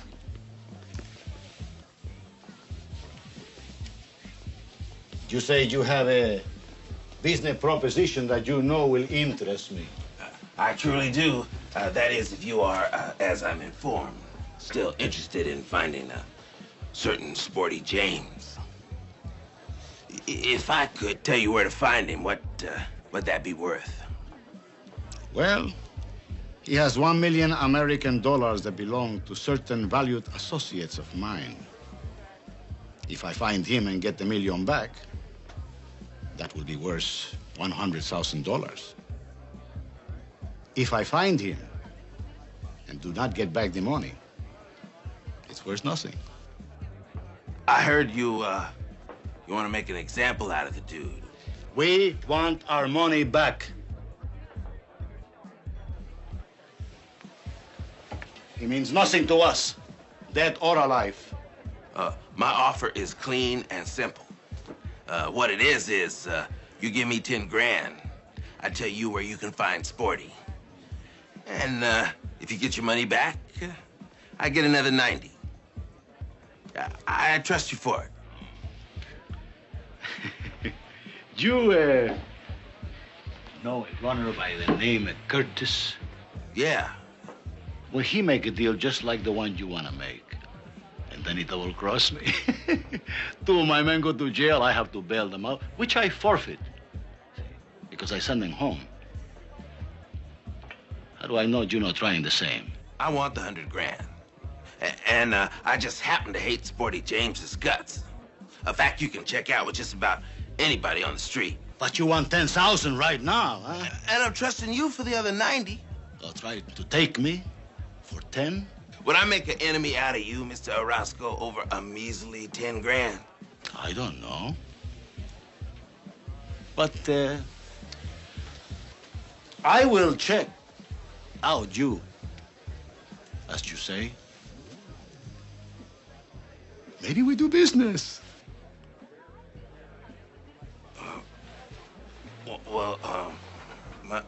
My office is the Midtown Athletic Club.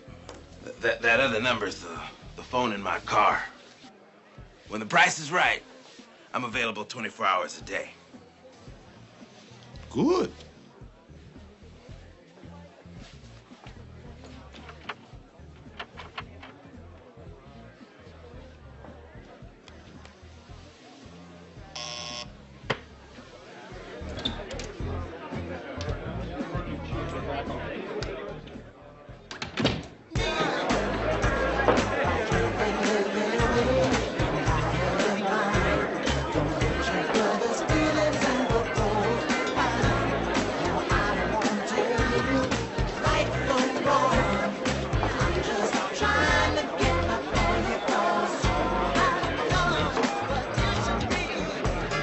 Sweetheart, I don't think you should make the call from here. You don't know what you're getting yourself into.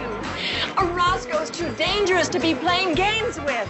Sharon, the phones here are not tapped. Besides, time is of the essence. Sit over here, please, will you? I gotta go to work, darling.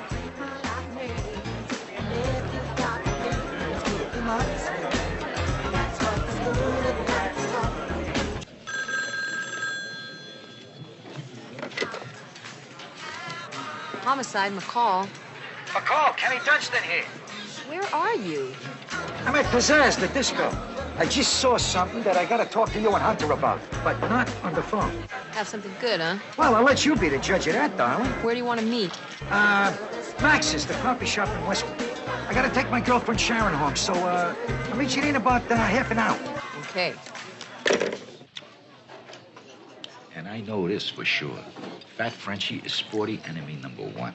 And Frenchie met with Orozco for a reason. If there's anyone in this town who could find where Sporty's hiding, it's going to be Frenchie. Take my word for it, McCall. Get on this guy. Yeah, I think we definitely ought to put Frenchie under surveillance. Okay. Thanks, Kitty. Oh, McCall, darling. If, by any chance, a large sum of money comes into the department's hands, would a reasonable amount be set aside for my personal and professional services in this matter, or what? The legend speaks. Sure. 10% maybe? I'll check it out. Listen, since you're so into making a profit, I'll let you pick up the check. A pleasure. I wouldn't think of letting a lady pay. Of course not. Good night. Good night, darling.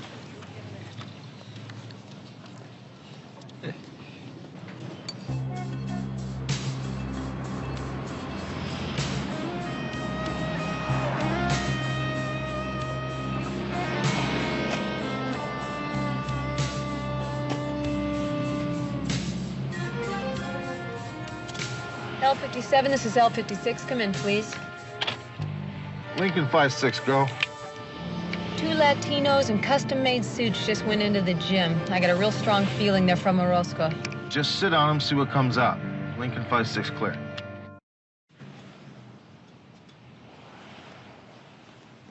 Hello. They just came out and they're in a big hurry. Something's going on here. You stay with them. They may be headed back to Orozco's discotheque. I think I'll go inside and have a little chat with Frenchie.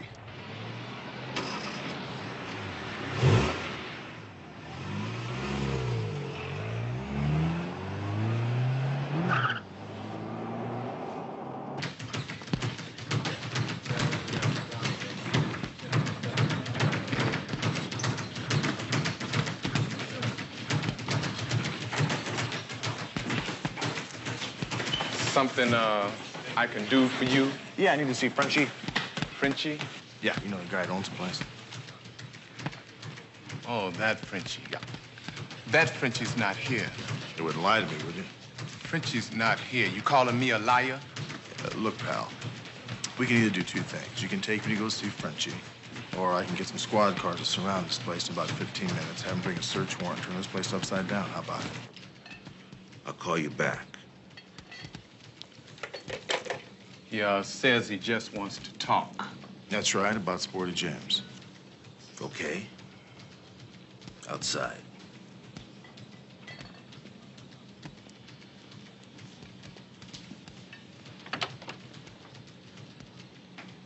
I understand you and Rafael Orozco had a nice little chat at his discotheque last night.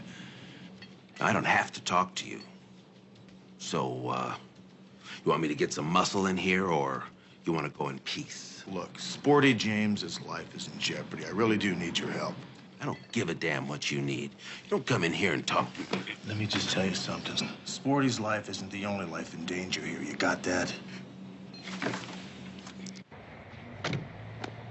Lincoln 5-6, request 2 backups at 4010 Mulholland Drive. Permission to respond code 3. Radial 56, code 3 permission granted.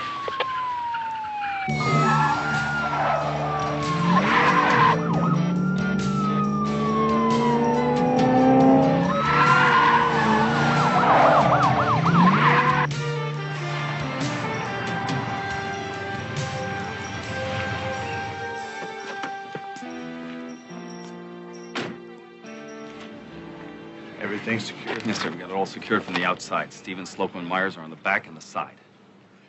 Have How about Skyfox? You been here? Helicopter checked the roof in the area. No sign of anything unusual. Tell you guys I'm going in. You got it. Plainclothes officer coming in. Watch your sectors.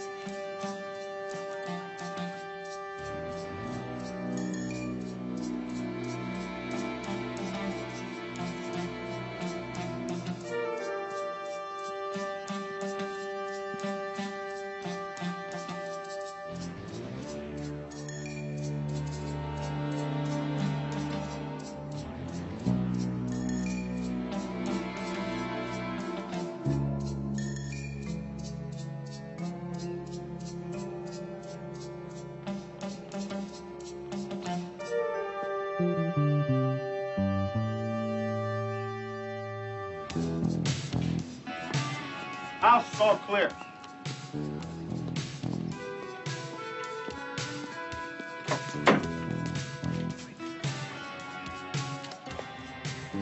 Lincoln 56 to Lincoln 57. Come in, please.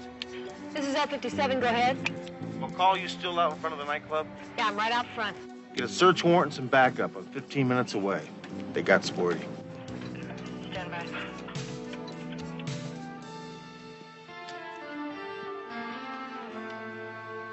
Haven't found him yet. Sergeant, no Sporty James. You've looked everywhere. Searched the entire building. He's not here. No sign of him. No, sir. I think it's time to talk to our friend.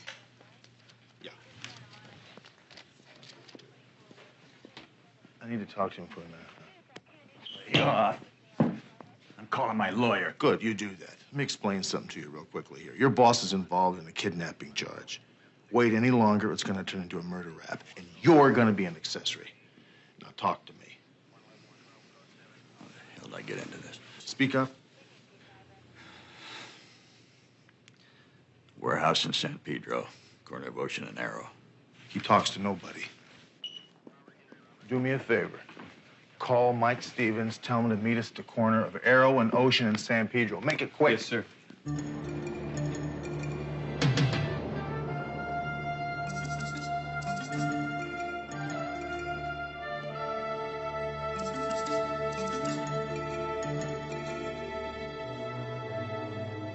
You can get blood out of me, Senor Orozco, but you cannot get blood out of a turnip, which is what I am at this present time. So I repeat, I do not have your $1 million. It is not my $1 million. It belongs to countrymen of mine who want their money or you. Now, they tell me if a man gives you all the money, well, let him go like nothing ever happened. See? But if he do not give you the money, then we kill him. And we forget the money. Tu comprende? I repeat, man, look, if I had the money, don't you think I would give it to you? Nobody wants to be a dead millionaire. Take him out of here and kill him. Elimínalo, por favor.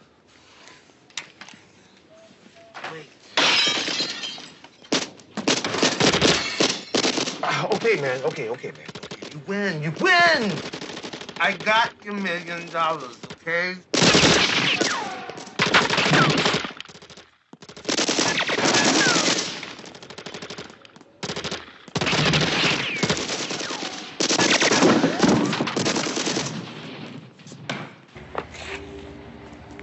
Hold it right there, Roscoe! Drop your guns! I demand to call my attorney. You're under arrest for kidnapping, assault, and attempted murder. Get him out of here. You all right? I'm fine, McCall. But while he's calling his attorney, do you mind if I call my dentist?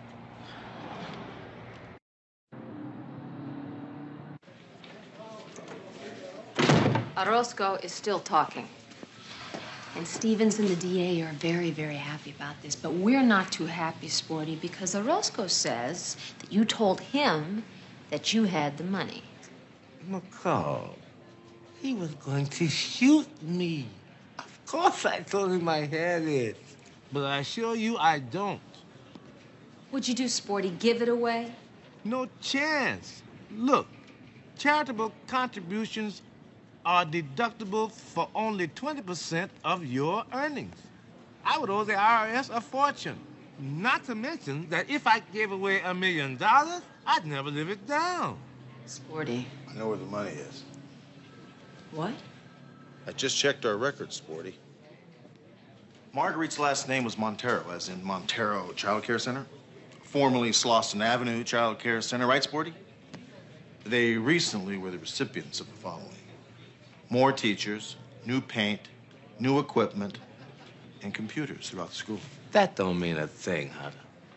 Matty Skipper told me that an anonymous donor had, through the good offices of a tax attorney, donated $1 million to the center.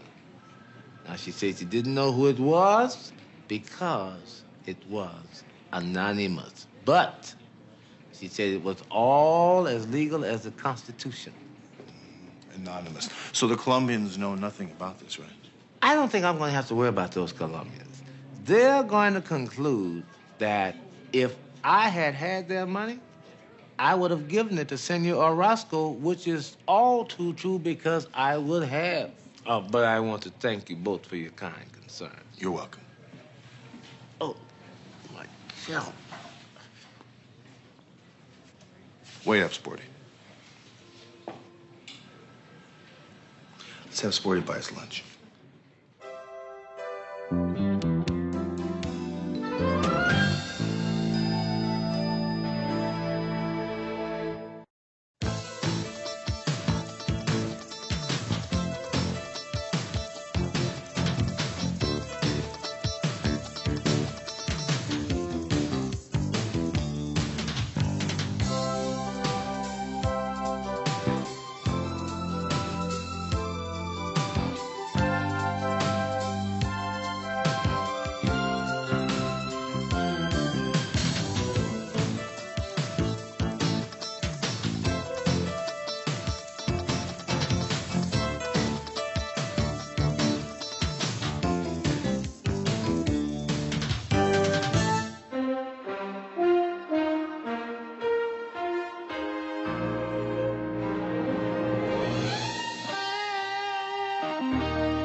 You lied to me last night.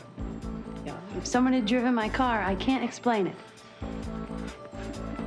I'll talk with the deaf policeman if you can find one. But I'm finished talking with this stupid hearing cop. Stay right where you are, little lady, or I'm gonna cut your pretty little throat and leave you to bleed to death all over the floor. Help. Call 911, give the address, and tell them an officer needs help. Nasty business. Well, it's my lunch hour.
They lost their mittens, and they began to cry.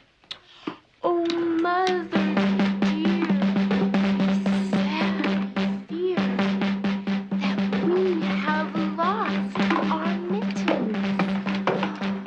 What? Lost your mittens? Trevor, look at me. Ah. So, This word? little kittens. That's right, but I didn't hear you speak the word help. Can you say it? Help. That's right. Good. I help you, you help me. Help. Katie, could I see you out in the hall a moment, please? It's an emergency. Sure. I'll be right back.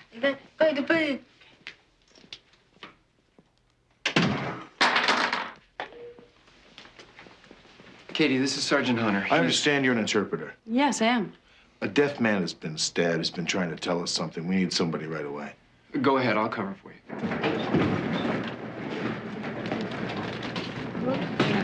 Dr. Clark to emergency room. He's ready. Dr. Clark to emergency room. Sit down. Hey, get the hell out of here. I'm a police officer, miss. This woman is an interpreter. Oh. Sir, someone's here to talk to you now. Just a moment. House burned down. No Iron Man. Vitals? There. Move back, please. BP's 90/60 and dropping. His pulse is 120 and his respiration is Ask him to 28 step. shallow. Please get out of here now.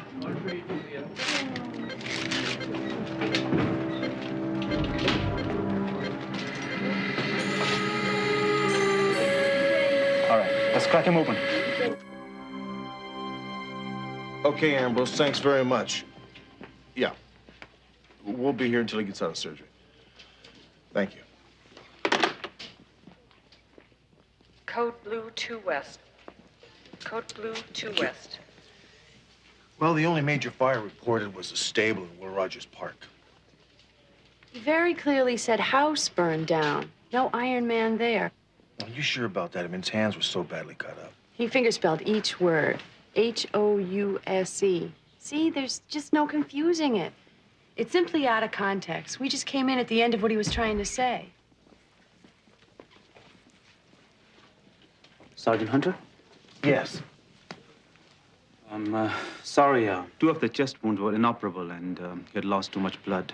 Now, judging from the size of the wound, it was a big knife, a hunting knife, maybe. I'm surprised he hung on as long as he did. Thanks very much. I appreciate it. Thank you. You all right? Yeah, I'm fine. Let's get back to the scene. There'll be a patrolman there to take you back to your school. You were good in there. I appreciate that. Thanks. A little young for a school teacher, aren't you? Oh, yeah? Yeah. Code Blue 2 West. How old are you? 19. And I'm not a teacher yet. I'm an assistant. I'm still in school. Be a couple years before I get my credential. How'd you learn about signing? I grew up with it. My mother and father are deaf. So how old are you? Old. We found him over there, but considering the severity of his wounds, there's not enough blood for that to be the site of the murder. Body was probably thrown from the car. Probably. Nasty business.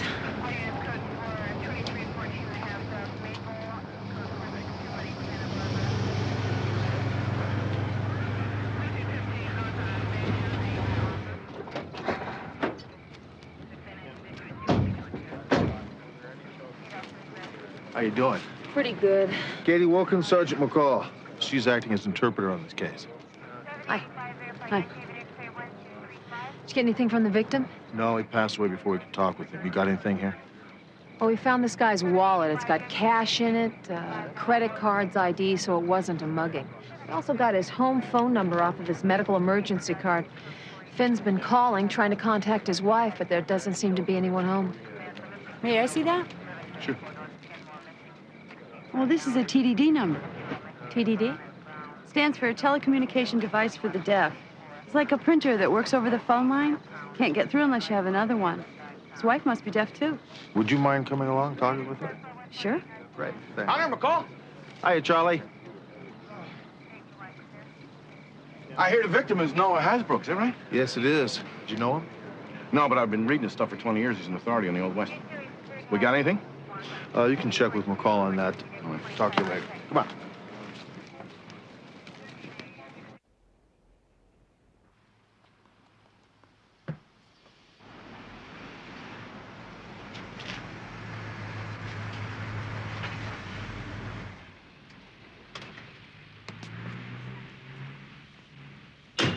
I don't know why, but somehow this isn't what I expected.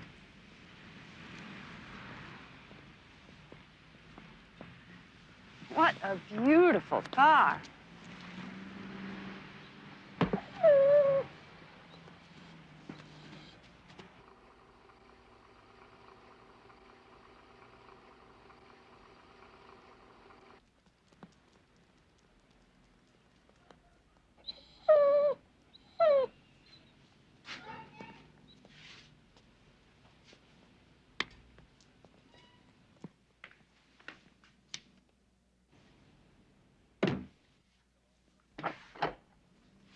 Hello, I'm Sergeant Hunter, Metropolitan Police. Is Miss Hasbrook in?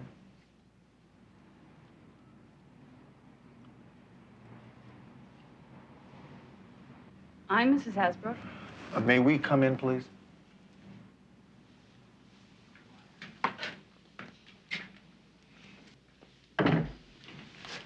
Something wrong? Is Noah all right?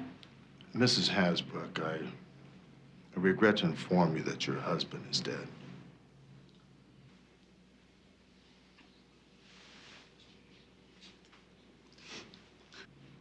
How? He was stabbed.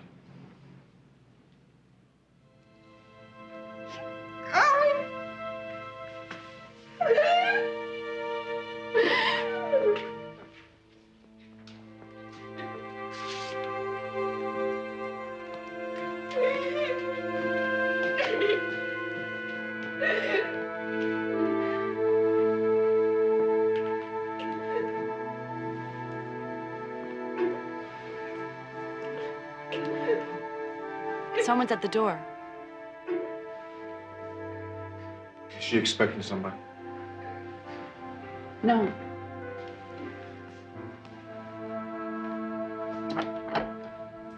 Hello? I'm Sergeant Hunter, Metropolitan Homicide. What's wrong? Where's Noah? Who are you? I'm Brad Lindquist. I'm Noah's tax attorney. I'm afraid Noah's dead. What? We were gonna go over his portfolio tonight. Where's Mrs. Hasbrook? She's in the living room. Come on in.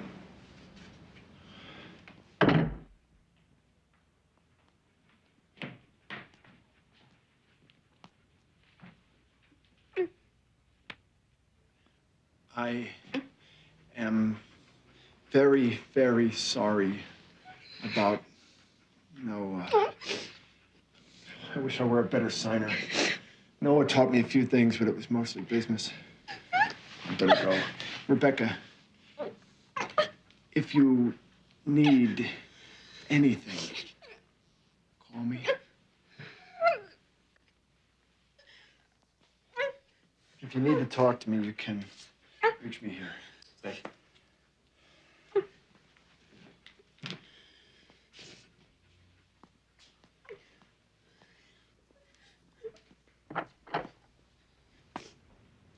Ask her if she feels like answering your questions.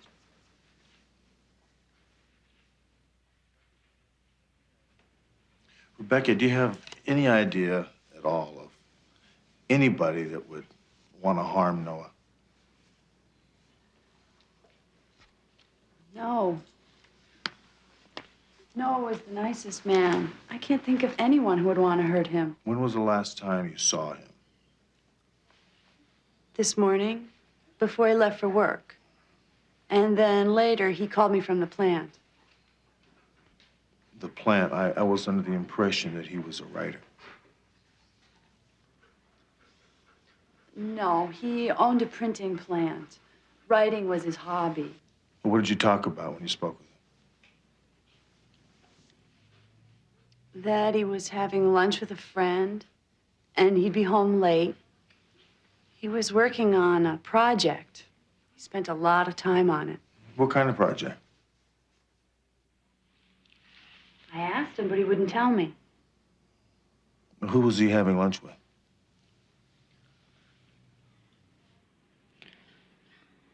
Todd Montgomery. He's also hearing impaired. He's been a good friend of Noah since they were kids. He has a gallery on Melrose. Is anybody else called here today?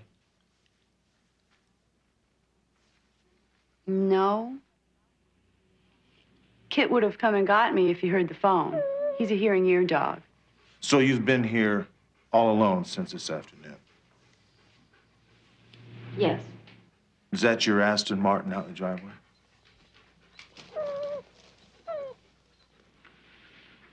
Yes.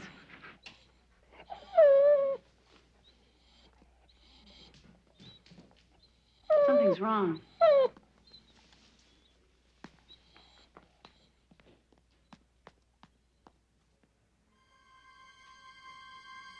Call 911, give the address, and tell them an officer needs help.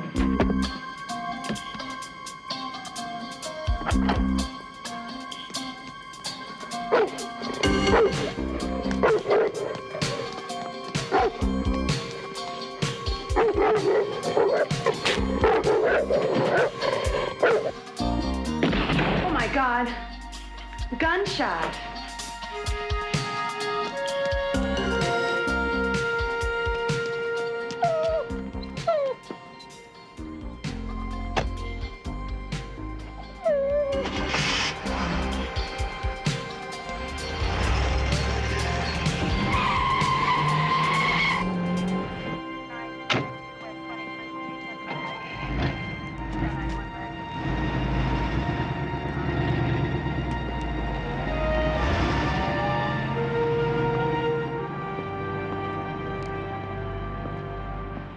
Dog's gonna be just fine. Rebecca, your husband said something to us in the hospital that we didn't quite understand. Maybe you can help us with it. He said, house burned down, no Iron Man there.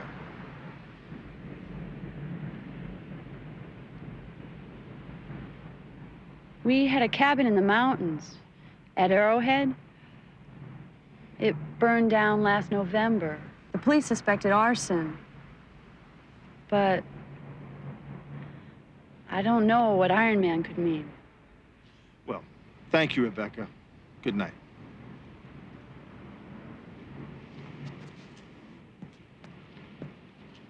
Maybe somebody should stay with her. No, she'll be all right. I think she's lying to us. What? Well, she said she spent the entire day here by herself, alone. But when we got here, the hood of her car was warm. Why didn't you ask her about it? See what she does. I can't believe she would do that. She also said that Noah wasn't due home till late in the evening. When Lindquist got here, he was here to help him work on his taxes. Now, I wonder who's lying about that. Let's get going. You free tomorrow? Well, yeah. I mean, tomorrow's Saturday. Uh-huh, good.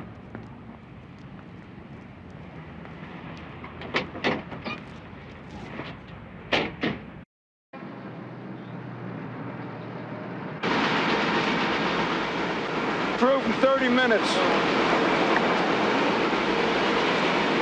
Noah and I ran this place together for 26 years. I just can't believe it. You think Rebecca's gonna inherit his side of the business? Yeah, but I've got an option to buy it from her. It's a normal partnership agreement. But don't worry about Rebecca. She'll do just fine. The house, the cash, very nice portfolio of securities. She won't have to worry about paying the bills. Gary, tell Martin I want to see him in my office. You don't like Rebecca very much, do you? Nope. I never trusted her motives. A very attractive woman, 22, 23 years old. Noah was 61.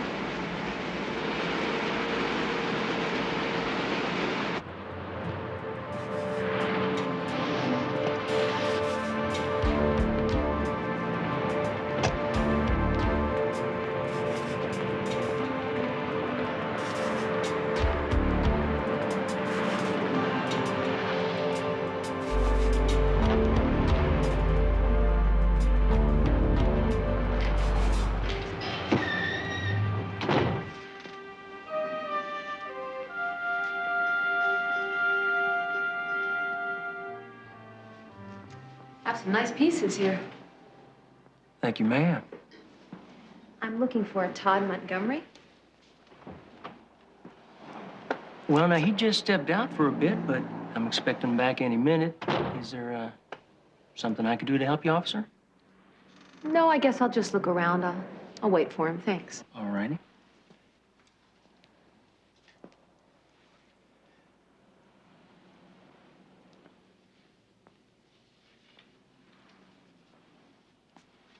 Powerful, ain't it? Name's Travis Becker. I'm keeping an eye out front for Todd. And you are? Dee Dee McCall. Yeah, it's very dramatic. Ain't that the truth? I got a couple of paintings hanging in the gallery myself. Of course, they're nothing like these Cantrells. These are Cantrells? That's a fact. The lost Cantrells. These are the first Cantrells found painted before 1880. Some old codger found them in his attic. So nailed them up to his living room wall. For about 30 years, he's eaten pork and beans out of tin cans, using paintings worth about $1 million each just to keep the wind out of the cracks. Are you kidding? These are worth $1 million apiece? That's a fact. You care to go on a little tour? Yeah. Mr. Cole, do you have any idea at all who might want to kill Noah? You mean, besides Rebecca?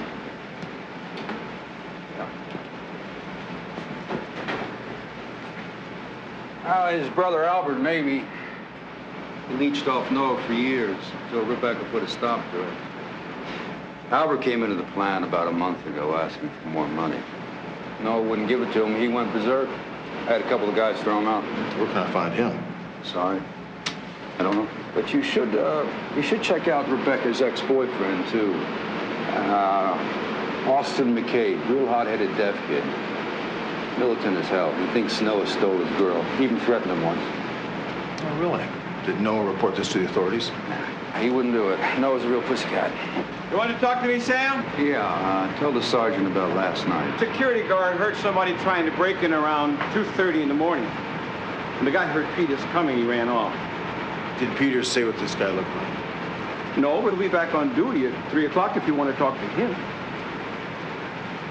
Yeah, maybe I'll do that, thanks. Is that all for now, Sergeant? No, actually. Where were you yesterday between 2 and 3? Very good, Sergeant. Go ahead, Martin. Well, he was around here all afternoon. Out on the floor. Oh, out on the floor.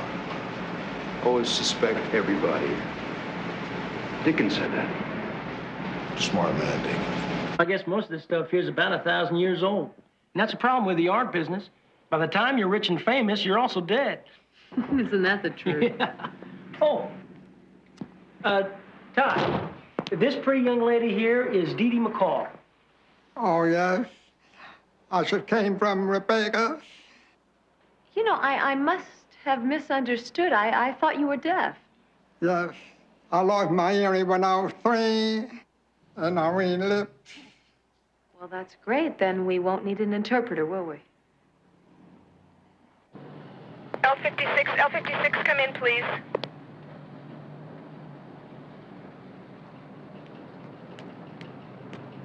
L56, come in, please. Lincoln 5-6, go. I have Sergeant McCall on TAC 2.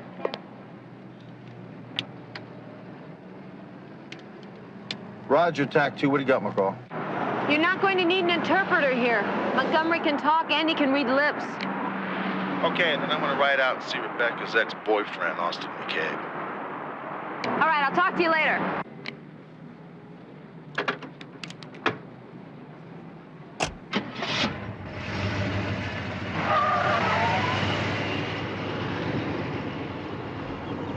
I wish that someday I could tell you. Nora was here yesterday. We had lunch across the street, and he left. Did he happen to mention a special project that he was working on? Yes, he did. I wanted him to tell me about it, but he wouldn't. It was strange. He acted. It was something he dared not to talk about it. Do you have any idea who may have wanted him dead? There might be someone, but there's no one. I have to ask you where you were yesterday between 2 and 3. I was with Travis Baker. I get some of his paintings for the opening tomorrow night. Before Hasbrook died, he said house burned down, no Iron Man there. Do you have any idea what that might have meant? House burned down, no one there. No Iron Man there. Can he say anything else? Well, yes, he signed a lot, but unfortunately, my partner didn't get there in time.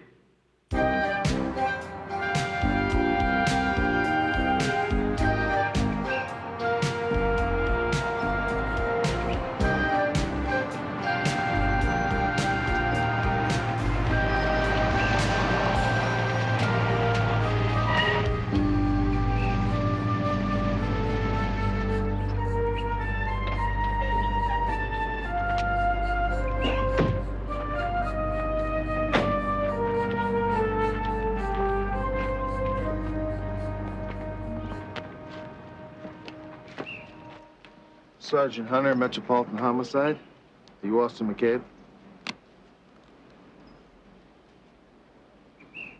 Like to ask you a couple of questions, if that's okay with you. I'm busy. I'm expecting someone. Maybe another time.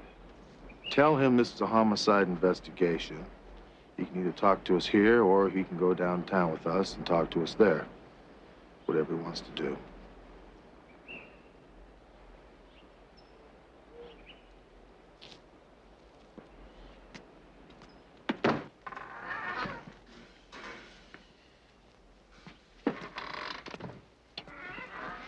Hi there.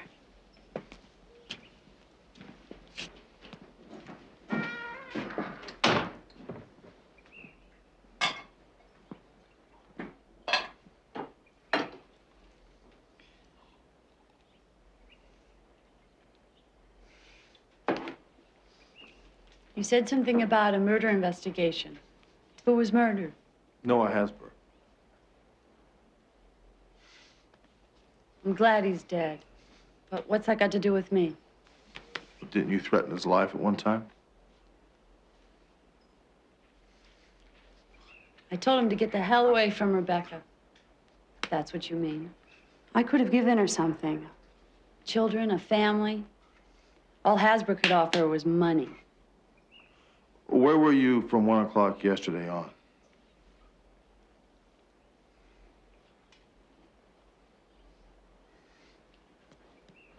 He forgets. He forgets, huh?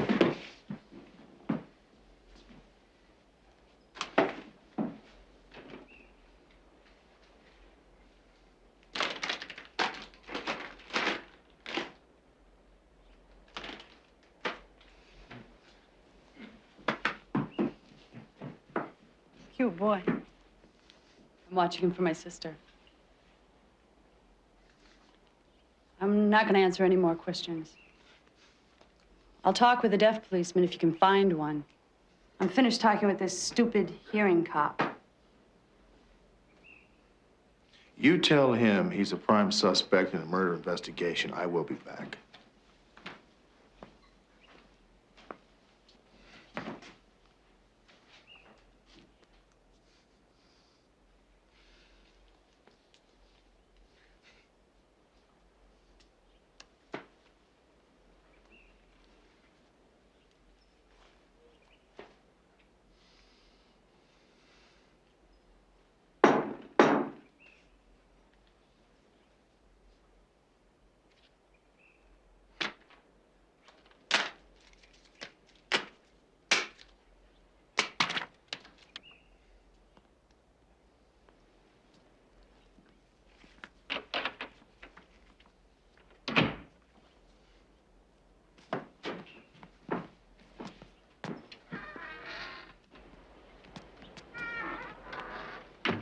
What happened to all the signing? He didn't want to talk to you. If he had seen me voicing the words, he would have stopped. So what did he say? That he was here all day yesterday, painting, alone? Why didn't he just tell me that? Why all the hostility? Maybe he resents hearing people, feels discriminated against. My father's kind of like that. It's a tough thing to live with sometimes.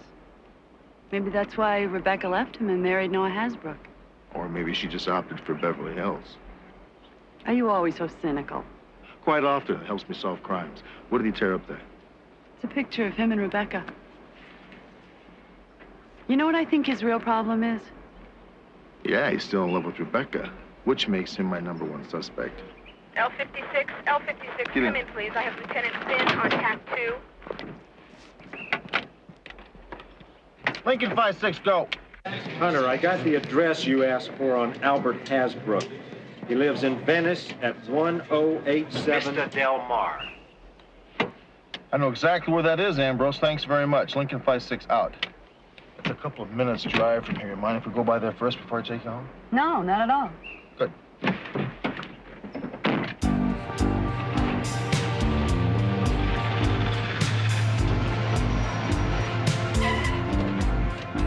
Wait a minute, just a second.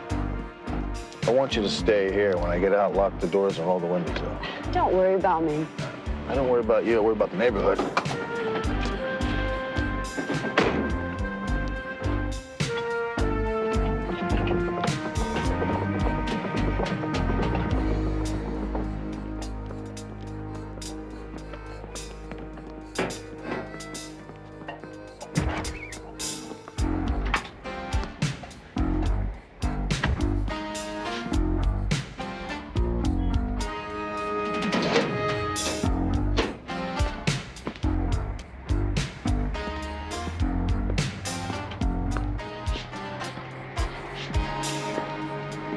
Hi, fellas.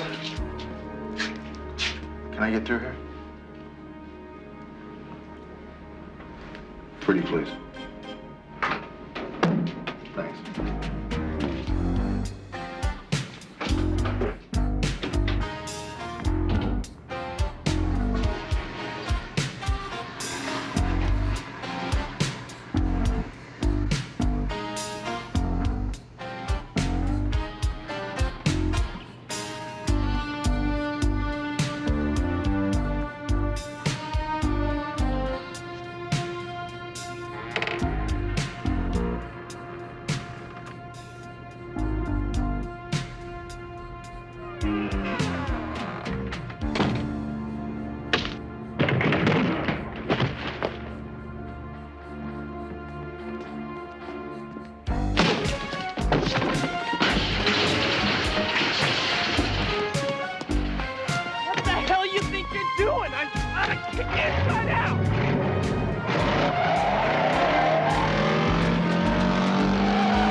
Sergeant Hunter?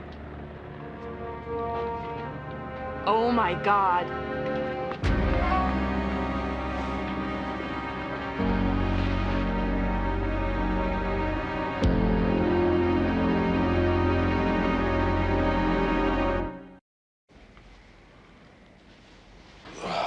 Thank God you're alive. I thought I told you to wait in the car. We've got to get you to a hospital. Forget about that. Did you see a man running out of here? Yeah, fat man with gray hair. Jumped in a car and took off. He wouldn't happen to remember his license. It's 1 PEO 318. Good girl. I'm giving you full responsibility of remembering that number.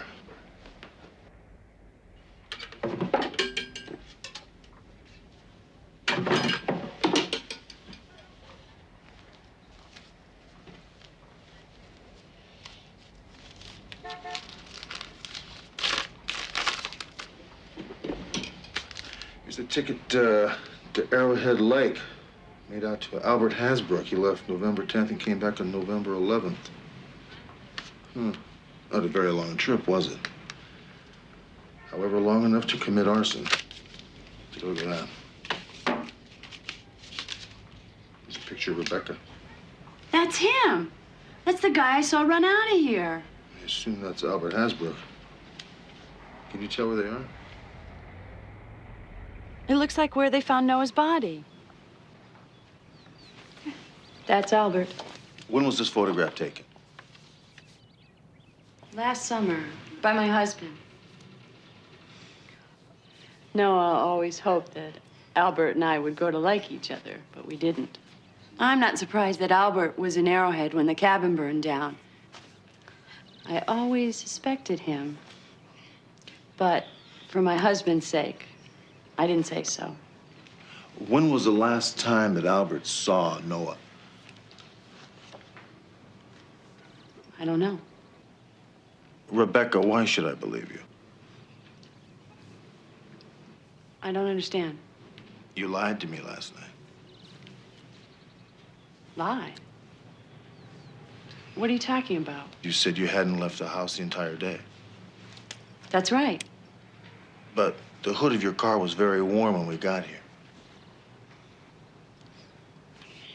You must be mistaken. I'm not mistaken. As I told you yesterday, I was out back in my studio. If someone had driven my car, I can't explain it.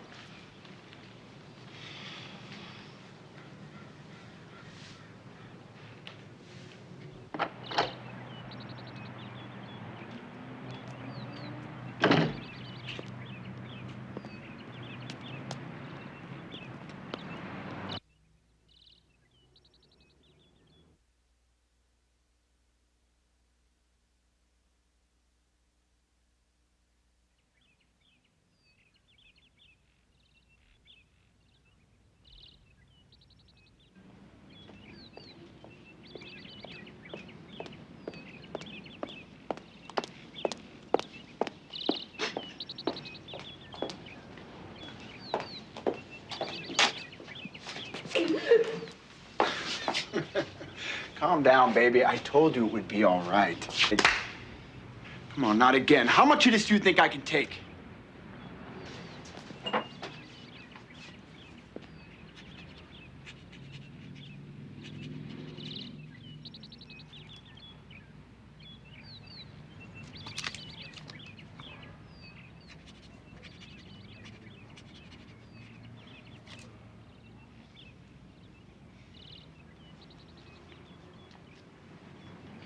So you were just playing with my head, is that it?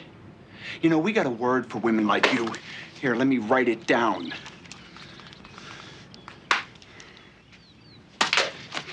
Look, you're still in love with that loser, Austin McCabe, huh? You can understand me. You can read my lips. I'll tell you what, let me help you forget McCabe.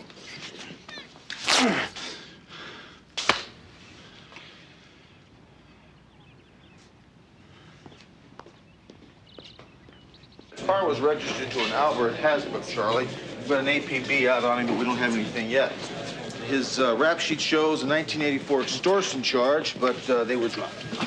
What about the break-in at that printing plant? You got anything on that? The security guard is a dead end. He didn't even get a good look at the guy's face. I mean, he couldn't even give me a general description. But Herb was definitely trying to break into Hasbrook's office. So I went in and I found these notes in a locked drawer.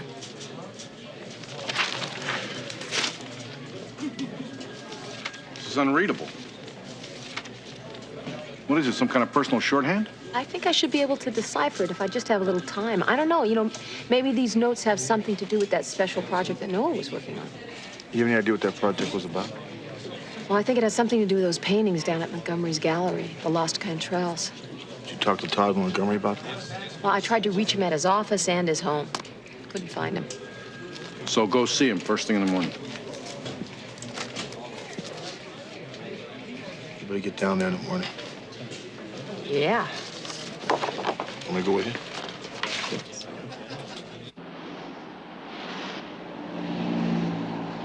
Sergeant McCall, I have Lieutenant Finn on the line for you. Go ahead. We need a search warrant for 740 Melrose and a locksmith at the same address. You got cause? Yeah, Montgomery's missing. He hasn't been seen at his home or his gallery since yesterday. Okay, McCall. Thanks, Ambrose. Morning, folks. How we doing today? Well, not so good, Travis. Travis is my partner, Sergeant Hunter. Howdy. How you doing? Okay. We're looking for Montgomery. He hasn't been seen. You have any idea where he is? Ain't he inside? No, he's not at home either. Huh. Well, that ain't like old Todd to be late. That boy usually gets up as the cock crows. Let's take a look.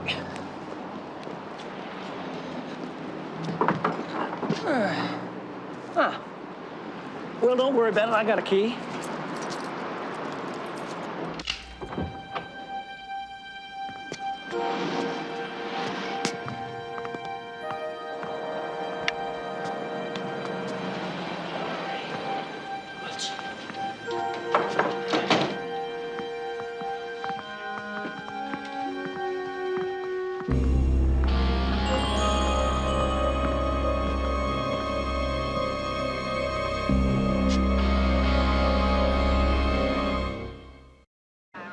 I was just helping Todd out until my opening tonight. And I was gonna head on back to Albuquerque. When's the last time you saw Todd? Yesterday afternoon when he was locking up. He seemed real depressed. I just figured it was about his friend and all. Yeah. Did you ever meet Noah Hasbrook? Yeah, sure. He used to come around all the time. He and Todd were real close. Noah Hasbrook had been acting strange lately. Apparently, he was working on some sort of a secret project or something. Have any idea what that might have been? I don't know. Like what? Well, we don't know for sure, but we think that it might have something to do with these Cantrell paintings. Well, I tell you, those Cantrells are the biggest thing to come along here since I can remember. Wouldn't surprise me at all if Hasbrook was writing something about it. Excuse me. Barney seems to think Montgomery was stabbed with the same knife he killed Hasbrook. I don't believe this has happened. You want to hold the fort down here? I'm going to go talk to Miss Hasbrook.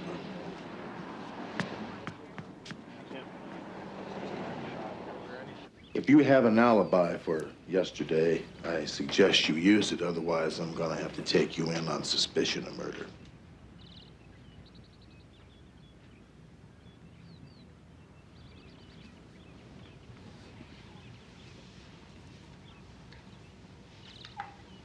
I was with Brad Lindquist. Where? The Beverly Palms Motel. Nothing happened. I couldn't go through with it. It was the first time I ever did anything like that. My husband was the kindest man I ever met. He loved me. But What time was that meeting with Lindquist?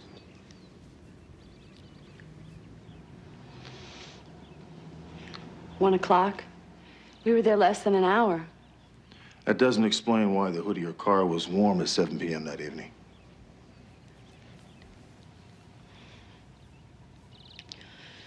A few minutes after I got home, Albert called me. He insisted I meet him at a coffee shop on Wilshire. He said we had business to discuss. What kind of business? He'd followed me to the motel. He demanded money, or he would tell Noah what happened. How did you respond to that? I told him that I would tell Noah myself, and I'd call the police and have him arrested for trying to blackmail me.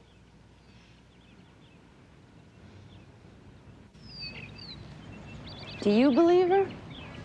Yes, it kind of explains why Albert Hasbrook hit me and took off. Yeah, but if Rebecca and Brad Lindquist were at a motel together, and Albert was watching them, well, it seems like just about all of your suspects have an alibi for the time that Noah was killed. Except for Austin McCabe. Why would he want to kill Todd Montgomery? I don't know that yet. Get in. I gotta get a hold of McCall.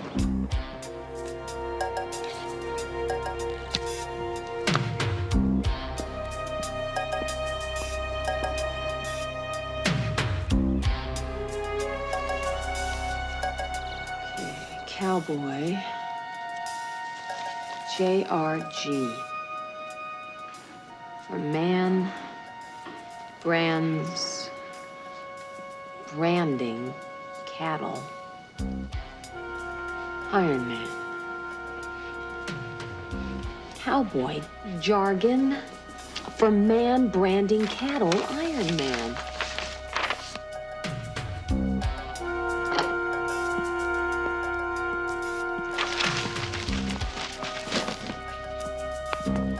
Stay right where you are, little lady. And if you're thinking of going for that gun, don't bother. At this distance, I could plant this knife through a toothpick.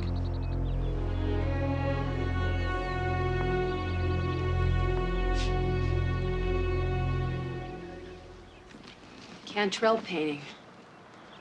One in the gallery with the man with the branding iron. It's called Iron Man, isn't it? It's a fake. You painted it, didn't you? Where'd you get an idea like that?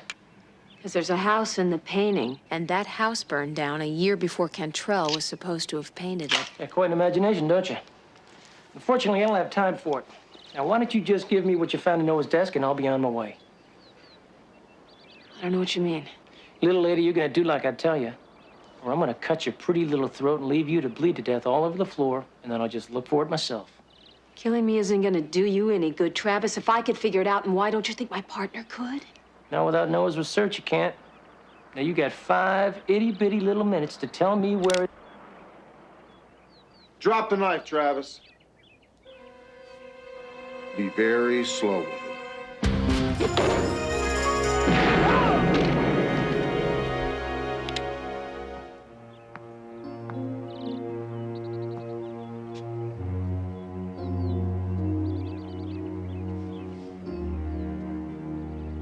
He's dead. How'd you know I was in trouble? Process of elimination. Besides, your phone was dead. Was Todd Montgomery in this thing with Travis Becker, or they just figure it out, like Noah has been? He was involved. What makes you so sure of that? Because he supplied Becker's alibi. And Travis would have needed a respected dealer like Montgomery to make his scheme work. Well, I guess it doesn't matter. Montgomery's dead. We know Travis killed him. Good job, you two. Thanks. Now get out of here. Finn's got another one for you.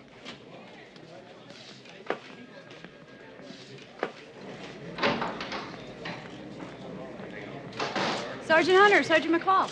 Hi, how you doing? I just stopped by to pick up my check. You guys sure do pay well. And she's worth every cent. Yeah?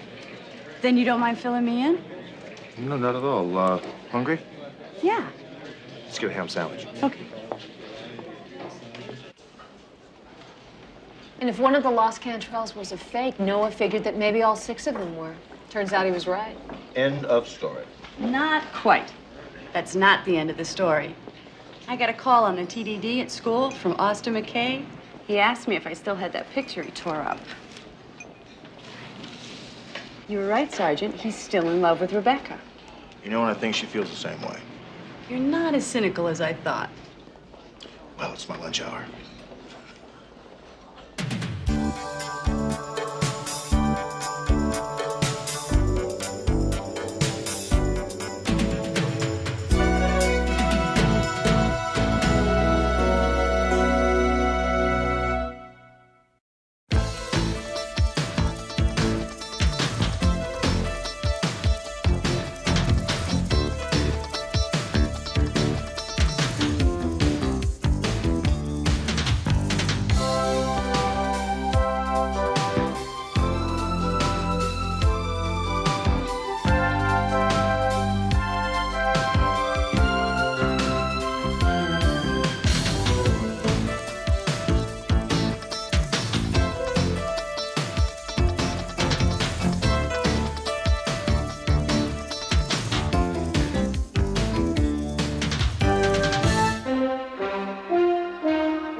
Are all your clients innocent, Mike?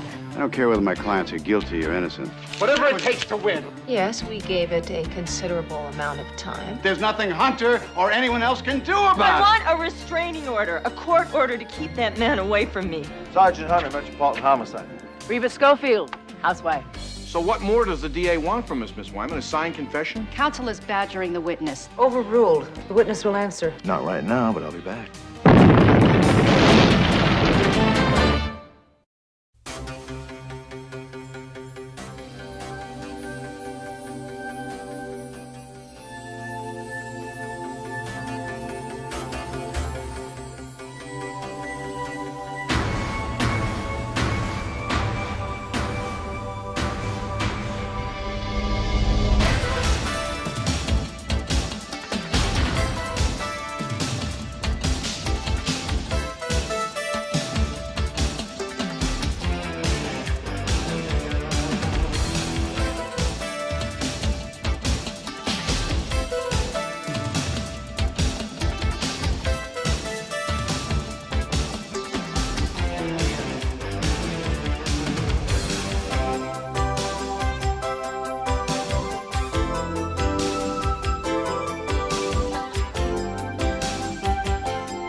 Watch your head.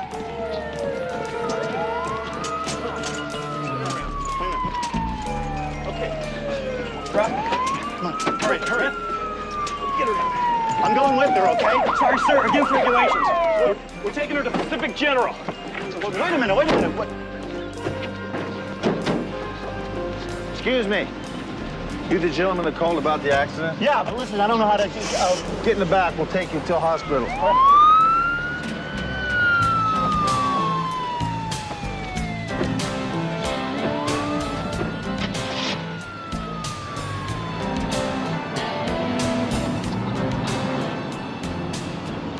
So what happened?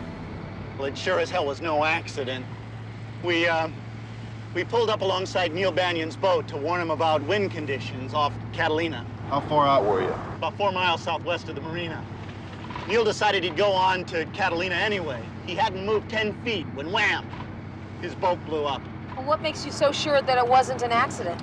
Diesel doesn't explode like that. And the explosion was forward. It was nowhere near the fuel tank. That explosion was man-made. Now, was Neil on this boat by himself? Looked like it. My wife asked where Paula was, and Neil said he guessed she was at home. He said it like he didn't give a damn where she was. Paula is Neil's wife. Well, so what happened to your wife? Our boats were only about 30 feet apart when Neil's boat blew up, and a piece of flying metal hit Dorothy on the side of her head. And she was unconscious up until a few minutes. Listen, can we talk about this later at the hospital? Yeah, sure.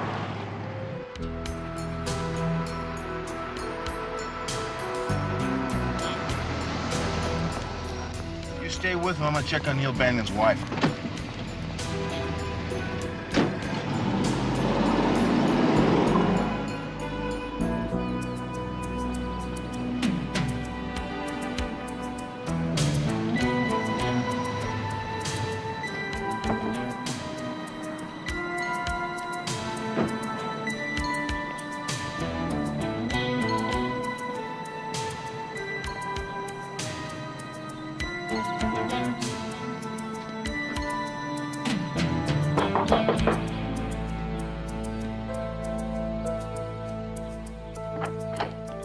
How do you do? Sergeant Hunter, Metropolitan Police Department. I'd like to see Paula Banion, please. Is she expecting you? No, she's not, but I think she'll see me. All right, come in. Thanks.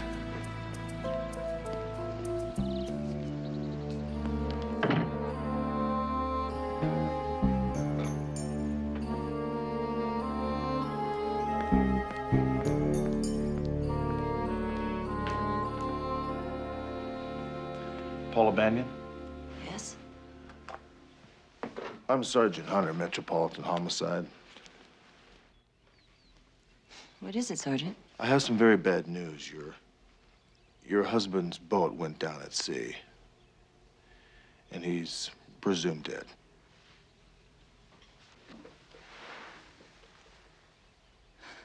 How? Well, according to a Steve Cardokas, whom I believe you know, Yes, I do. the boat exploded, and he feels as though it was not an accident.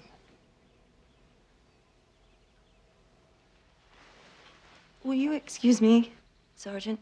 I'll be right back. Can I get you anything? Some coffee, a cold drink? No, thank you.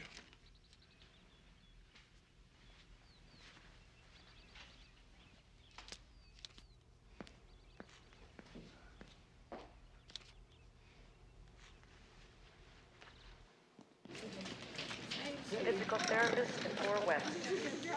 Physical therapist to 4 West. Sergeant, my wife's gonna be all right. She has a skull fracture, so she's gonna be in here for a while, but the doctors say she's out of danger. That's great. I'm glad to hear it. Thanks. If you have any more questions, go ahead, because I'm gonna be staying right here. As a matter of fact, I do. Assuming that this was not accidental, can you think of someone, anyone, that might have wanted to have killed Neil Banyan? No, but see, we weren't real close friends. We only saw them at the marina or out at Catalina. Well, did they seem like a close couple to you? Dr. McFadden's weekly discharge planner. Yeah. Yeah, I mean, we thought they were a great couple. They were really in love. We liked them.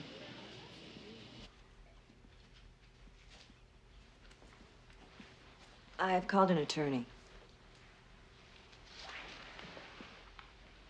Oh, why have you done that? Sorry, he was very clear about my not discussing it with you. He knows you. It's Mike Snow. He asked if you'd stay till he arrives. He wants to talk to you. Sure.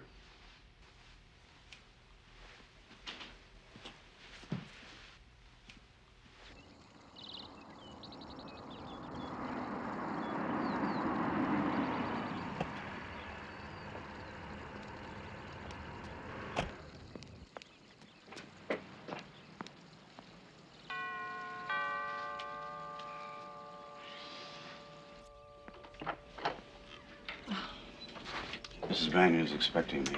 Please come in. Paula. Mike, thanks for coming so quickly. I'm so sorry. Are you okay?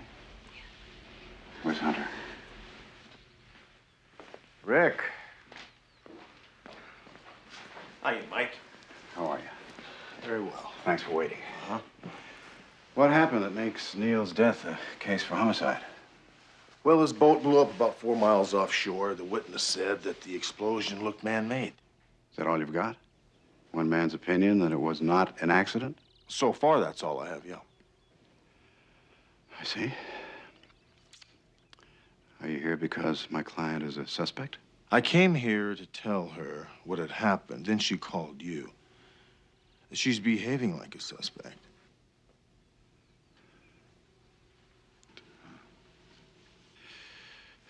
You think you can recover the boat? We have a team of divers working on it right now. I think we should be able to find it pretty soon. Good. Thanks again for waiting. Sure. Miss Banyan, I'll be seeing you again. Oh, no. Not if I can help it. See you. Bye.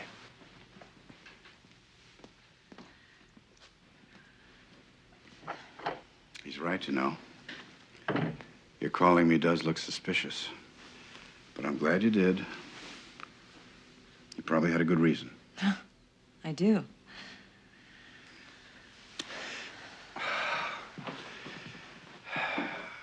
Paul, just listen to me and listen carefully, all right? Everything you tell me is privileged. And the worst thing you can do is lie to me or omit anything. Now, you do that, you'll only make it worse for yourself. I won't lie to you, Mike. If you don't mind, I'm gonna get us a drink first.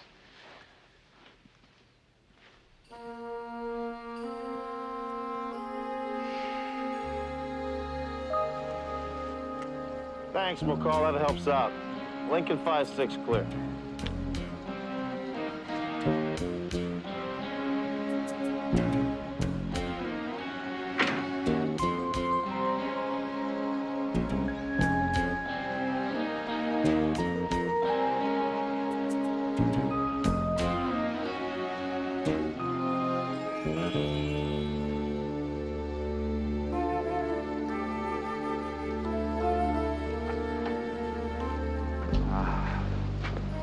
Now, look, don't worry. I'll take care of everything, all right? Okay. Thanks.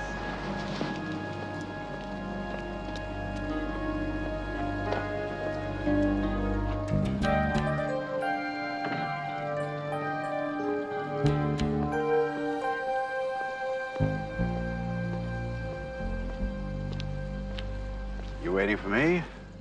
Or you want another shot at my client? Both. I got a surprise for you. You can talk to her anytime you want. Are all your clients innocent, Mike? Oh, no. But this one is. She called me because 3 weeks ago, he accused her of cheating on her. Said he was going to get a divorce. Now, when she asked him who she was supposed to be cheating with, he had nothing to say. I mean, it was just crazy suspicion. Now, she figured he'd realize he was wrong, and they'd kiss and make up. Then you come here, waving your homicide badge around and saying Neil's dead. Under those conditions, I'd call me myself. I just received a message from Sergeant McCall. They found the boat. And Neil's body? What was left of it, as well as a $4 alarm clock used in the explosive device. So it was no accident? Right. Was he alone on the boat? It seems that way.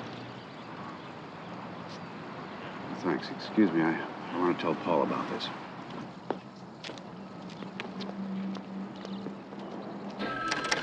I know, Mom. Yes, he is a very nice guy. He's just not my type, you know? Well, he reminded me of Uncle Donald, you know? No, Uncle Donald's a nice guy. This guy's just... Look. Sergeant McCall. Yeah, I gotta call you back, okay? Goodbye. I'm Clay Eastlake. I'm an attorney. Oh, how do you do? Can I help you? Just a short time ago, an hour and 20 minutes to be exact, I heard about the death of a client. And who might that be? Neil Banyan. I heard there was some suspicion of foul play. Yes, well, Mr. Eastlake, I would say that there is more than just suspicion. Neil Banyan was murdered. Oh, my God. Do you have any information that could help me in this case? I certainly do. I've been Neil Banyan's lawyer since he first went into business. 10 days ago, Neil came to me and asked me to rewrite his will. He wanted to change his beneficiary from Paula, his wife, to various charities. And he also wanted to make changes in his property arrangements to prevent Paula Banyan from enjoying any benefits should he predecease her. That's interesting. Did he tell you why he wanted to do that? Oh, yes. He was filing for a divorce. He discovered, he told me, that she had a lover. Mr. Eastlake, could you sit down and talk with me? No, thank you. I've really told you everything I know, and my time is extremely valuable. Although I won't be charging you for it. I will be available to appear in court and testify. Well, I appreciate that. I just have one more question. Did Mr. Banyan tell you who he thought his wife's lover was? No. And I didn't ask. I felt if Neil wanted to reveal that information to me, he would. There is one more thing, however. Neil was due to sign the new will Monday morning in my office.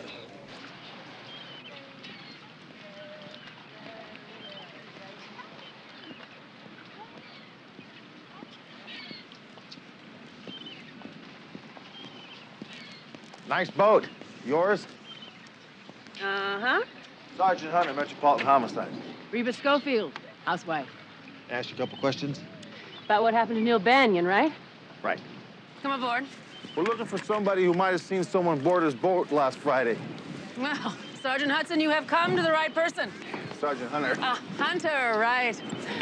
I was aboard Friday night from about 8 o'clock till 4 a.m. Let's go aft. We can keep this more private. Certainly. Can I fix you a drink? Not for me, thanks. Well, I'll fix a small one for myself. I'm a social drinker. That's why we call this boat the Swallow. I came up on deck about 2 a.m. Friday. Well, actually Saturday morning. And I saw someone coming from the direction of Neil Banion's boat. Did you tell who it was? No, not at first. She was wearing a dark sweater, dark pants, dark scarf around her head. Well, suddenly, I realized who it was. When she didn't see me, she just hurried on by and disappeared. Well, who was it? Paula Banion? Were you here that night by yourself? Yep. Do you often come here by yourself? Well, my husband and I had a spat. I wanted to worry him about where I was. Now, Reba, you sure it was Paula Banion you saw that night? Absolutely. There was a good moon that night. Almost full. Hey, who the hell are you? Sergeant Hunter, Metropolitan Police. I'm investigating the death of Neil Banion. Hey, did you tell him about Paula Banion coming down in the middle of the night? Yep. Did you know the Banions very well? We say hello. They're very friendly people, both of them. Are you sure there was nothing else unusual you saw that night? No. Chet came down and found me about 3:30. And, well, then we made up and went home. Okay. Well, I may need to come back and talk to you guys again, if that's okay. Oh, just fine. Thanks. Nice meeting you. Bye-bye. Point 1, we got motive. She was about to lose a hell of a lot of money. Point 2, the timing device, a cheap alarm clock, had a 12-hour limit, which means it had to be set sometime Friday, at the most 12 hours before the explosion, which was Saturday morning, 10 a.m. Number 3, Paula Banion seen leaving the Banion boat Saturday at 2 a.m. And 4, when she finds out there's been an explosion, does she act distraught? Does she cry? No, she calls Mike Snow. So what more does the DA want from us, Miss Wyman? A signed confession? Oh, Mr. Bendici would settle for the identity of Paula Banion's lover. So then he would prosecute, right? Well, actually, there is one more thing that worries him. What if Mike Snow makes a case for suicide? Oh, come on, guys. Banion was behaving a bit oddly, wouldn't you say? Since this lover hasn't been found, it might have been a figment of his imagination. I mean, what if the murder was just an elaborate suicide? It's not a chance. Neil Banion had been meeting with his estate lawyer for hours. He'd been meeting with him for days. They were drawing up a new will establishing property ownership. Now, the guy was all set to sign these papers on Monday, and you think he committed suicide on Saturday? No way. What do you think, Rick? Paula Banion murdered her husband. Okay. I'll recommend we go to trial on a charge of murder in the first degree.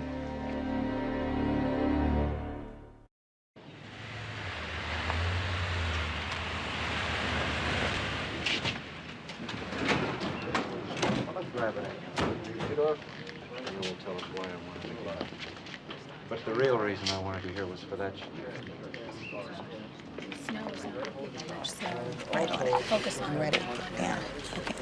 Yes, but what we're gonna have to do is actually. Here she comes. Representative comment. Have a prepared statement. Stop. Mr. Snow, how much is bail? Is it over $1 million? Mrs. Banion, did you kill your husband? No comment. Mrs. Banion, is it true your husband asked you for a divorce? No. Charge, Mrs. Banion. First degree murder. I want to talk to you. Wait a minute. I want to talk. I'll talk to him.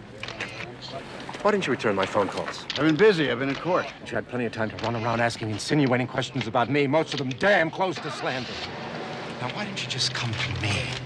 I've got nothing to hide. Good. I'll meet you in your office in about an hour.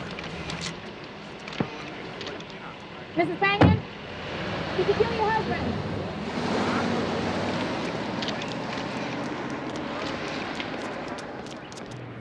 I'm sorry about that back there. Some jail lieutenant probably earned a fast $10, letting everybody know that you're being released on bail. It's all right. It's over. For now. I thought you and Whitney Ferris were friends. He ignored you completely back there. He and Elizabeth were my closest friends. till Neil told them that I was cheating on him. They haven't spoken to me since.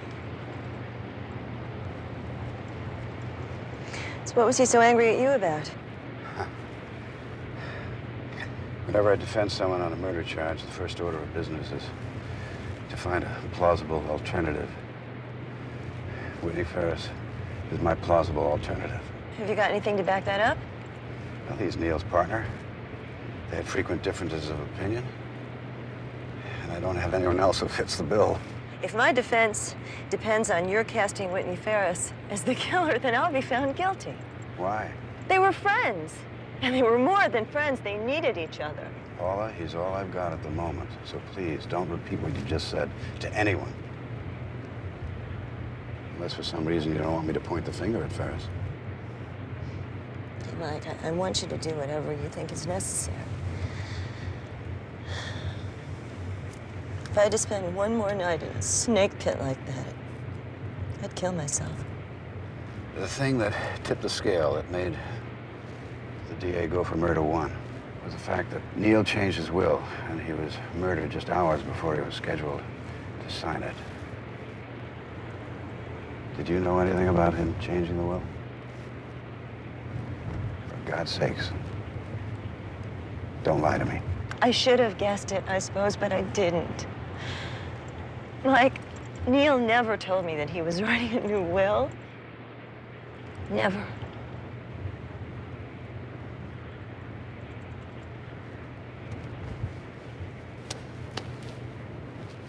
We're gonna win this case. You got my word on it. You may cross-examine the witness, Mr. Snow. Thank you, Your Honor.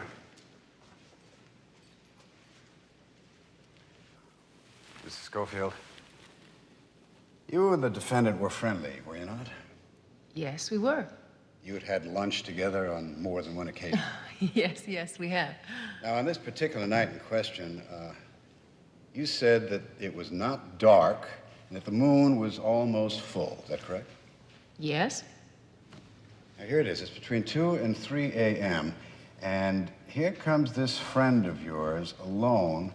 She's walking from the direction of her boat. Now, you recognized her. Isn't that your testimony? Yes. And yet, you didn't say a thing.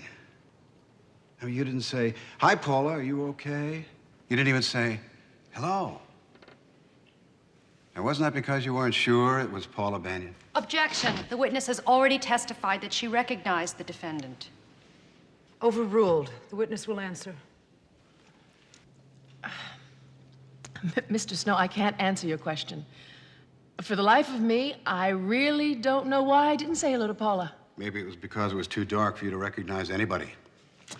Your Honor, I have here the Los Angeles Times. I'd like to submit it as Defense Exhibit A.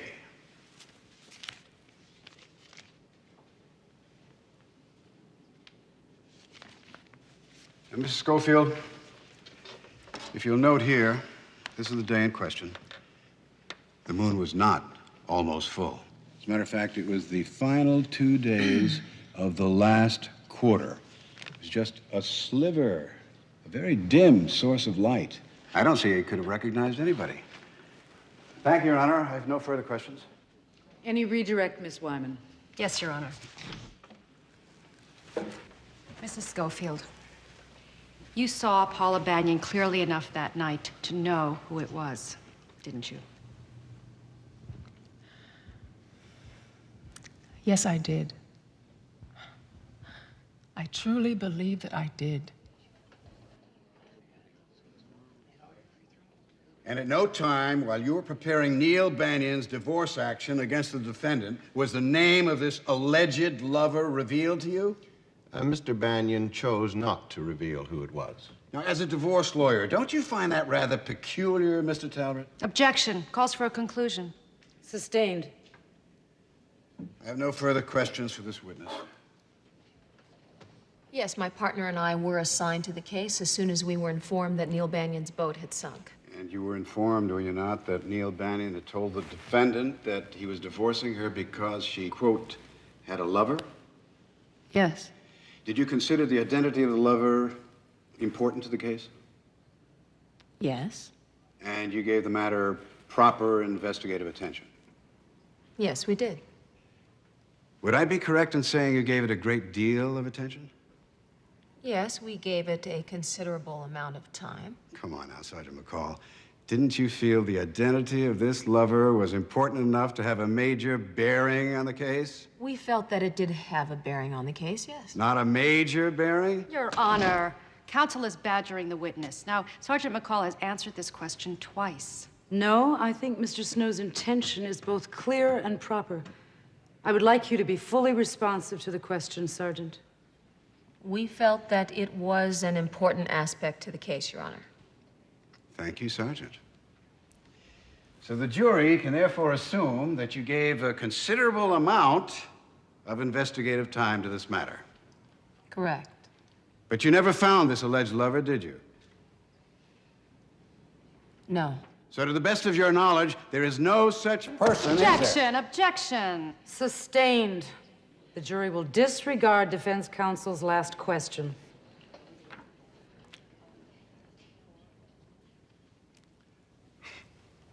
Thank you, Sergeant McCall. And then Neil broke down and cried. And when he got himself back in control again, he told me that he was divorcing Paula. Did you ask him why? Yes, he said that he found out that she was cheating on him. She had taken a lover. Did you ask him who this man was? Yes, but he shook his head and said, Whit, I don't want to talk to you about him, not even with you. So it was pretty clear to you then, wasn't it, that Neil Bannion knew who this man was? He Objection! simply didn't want to go in. Your Honor, she's putting words into her witness's mouth. Sustained. The jury will disregard the last question, and it will be stricken from the record. Thank you. You may cross-examine, Mr. Snow. Mr. Ferris, you stated that you were Neil Bannion's business partner in the firm of Bannion, Ferris and Company. Is that correct? Yes, that's correct. Were you also friends? We were friends long before we were partners, and we remained friends until the day someone killed him. Did you ever quarrel? Of course we quarreled. We were in business together, very successfully. Neil was very conservative, I was very ambitious and aggressive, and they made for very productive differences. These were verbal differences, heated discussions over policy? Yes, that's right. Do you recall a heated discussion that you had with Neil Bannion on the afternoon of January 4th of this year? No. I mean, the date doesn't ring a bell. Really? You don't recall a day in your office when you and Neil Bannion got into a knockdown, drag-out fist fight? Objection. The material not in evidence. Overruled. Did this event occur or not, Mr. Ferris? Answer the question. This was the one and only time that our differences went that far. Mr. Ferris, where were you on the weekend Neil Bannion was murdered? San Francisco. I arrived Friday morning and left Saturday noon. You stayed at a hotel? Yes. Alone? My wife had planned to come with me, but she came down with a sinus infection. She had to cancel, so I stayed only the one night. So you slept alone Friday night at a hotel? Yes. Do you have a license to fly a small plane? I object, Your Honor. This is pure obfuscation. Overruled. The witness will answer. Yes, I have a pilot's license. Were you in the Vietnam War? Yes. In ordnance? The department having to do with explosives? Your Honor, I really must object. This is unconscionable. Sustained. You've really gone far enough with this line of questioning, Counselor. Thank you, Your Honor. Getting back to your earlier testimony, you said under oath just a little while ago that you had verbal differences with Neil Bannion, and only verbal differences. I forgot, and that was the one and only time. That happened just a short while ago. It never happened before. I forgot. But you remember it now, don't you? Yes, I do. And we quarreled about two companies. No, don't volunteer any information. You answered my question.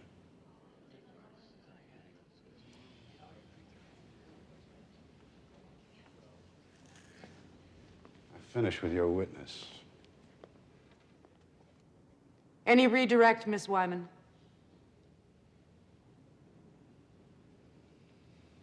No, Your Honor. The witness may step down. It's nearly 4 o'clock. We'll adjourn until 9 tomorrow. Oh, yeah.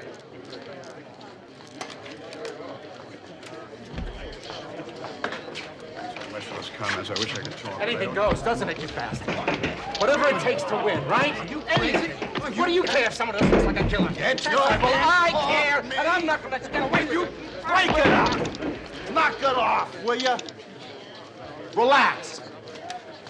You want to press charges on this guy? No, just let him go. It's all an act. An act! See you later. You gonna be a good boy if I let you go? Yes. Look, the man practically accuses me of killing my best friend. So I lost my head, all right? I'm sorry. Come on, Elizabeth, let's get out of here.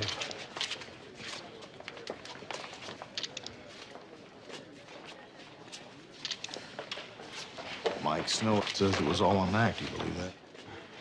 I wouldn't believe Mike Snow if he told me that Blue Jays were blue. Why didn't you ask for redirect on Ferris about that fight on January 4th? There's an old adage in trial law, Didi. Never ask a question unless you already know the answer. When you told me you guys didn't have anything for me on that fight, I had to drop the subject. I'll find out about the fight. For now, let's go get something to eat. Come on.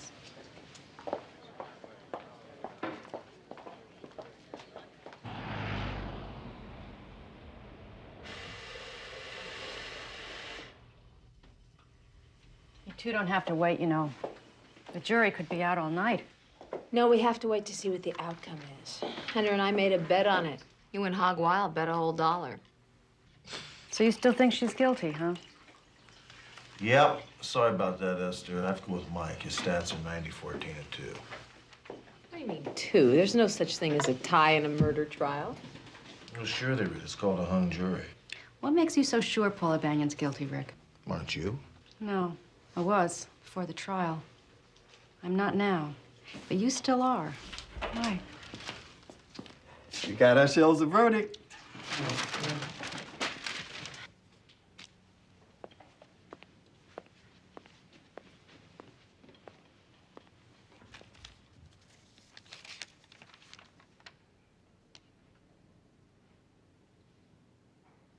The clerk will read the verdict. The defendant will please stand.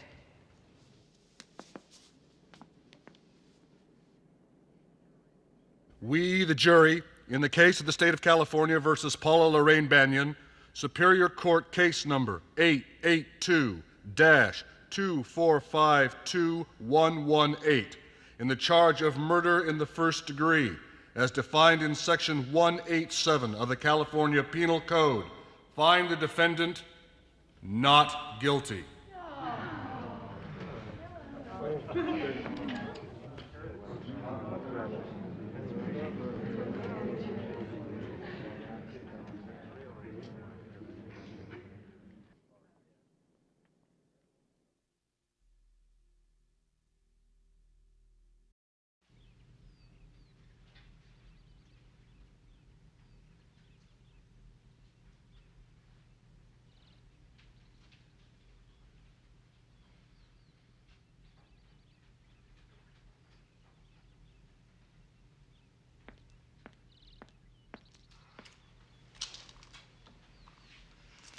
I was certain I'd never have to see you again, Sergeant Hunter. Why are you here? I know, it's pretty crazy, isn't it? I need to ask you a question. And why should I answer it? I'd like to forget the ordeal you put me through, and seeing your face only reminds me of it. Well, that really surprises me. I would think you'd do everything possible to help us find the person that murdered your husband. What do you want? Tell me about the fist fight your husband got into with Whitney Ferris. I don't know anything about it. Well, someone told Mike Snow about it. Oh, why don't you ask Mike Snow? Because I'm asking you. I have no idea. Oh, that's Mike Snow. I called him when I saw you drive up. Oh, great. Maybe I should talk to him about a carpool. What's the problem, Rick? What are you doing here?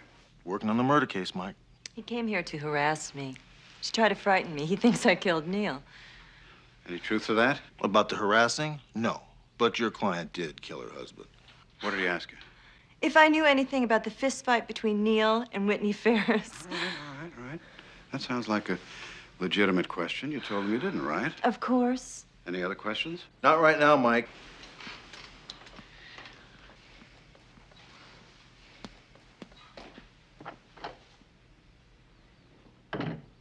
He's lying.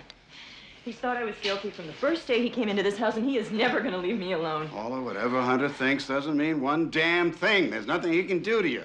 You've been tried and acquitted. You could go on television, tell the whole city that you killed your husband. There's nothing Hunter or anyone else can do about it. I want a restraining order, a court order to keep that man away from me. Paula, what is it? What's the matter? That man, that cop! Look, if you can't keep him away from me, I'll find someone who can.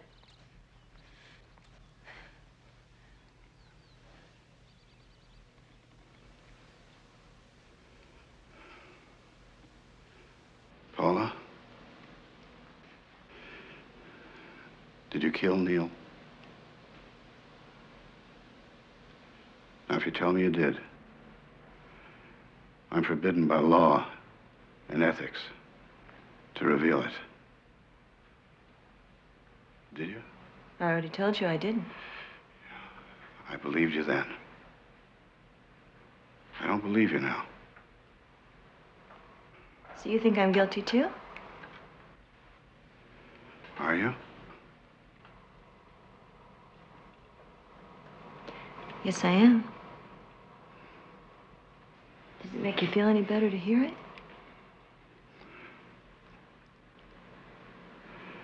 No. Make you feel any better to say it?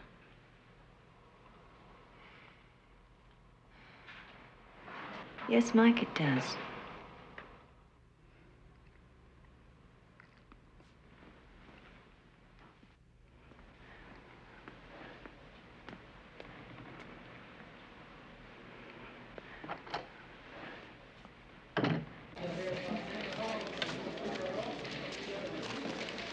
Charlie wants one of us to go to San Francisco to check on Whitney Ferris's movement on the night in question, so I'll need you to take him to the airport.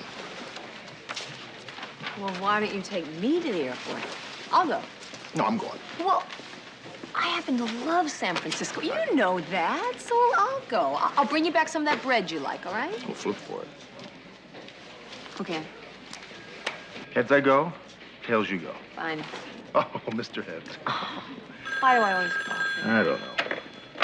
Hunter, homicide. Are you sure about that? Okay, I'll get right over there. Thanks very much. If you get to San Francisco, grab your purse. Why? I'll tell you in the car.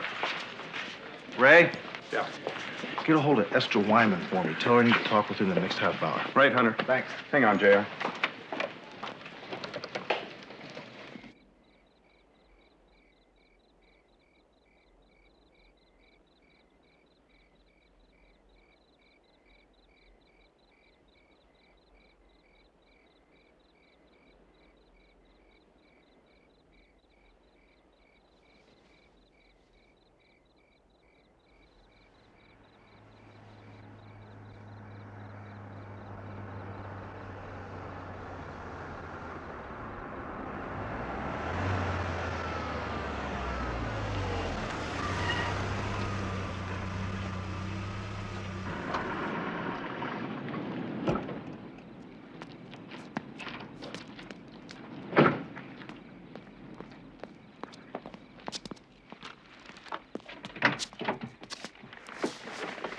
What are you doing here? I thought we agreed you'd go home and get some sleep. Yeah, that's right. We did agree on that, but instead, I have brought you coffee, homemade chicken soup. We're talking this is good. Nectarine, banana, and for me, chips. You need nourishment, you know. Soup smells great, thanks. You're welcome.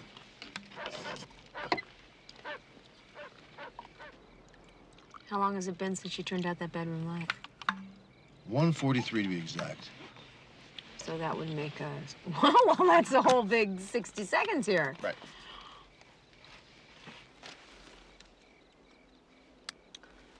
You know, while we are sitting here, she could be running out the back door as we speak.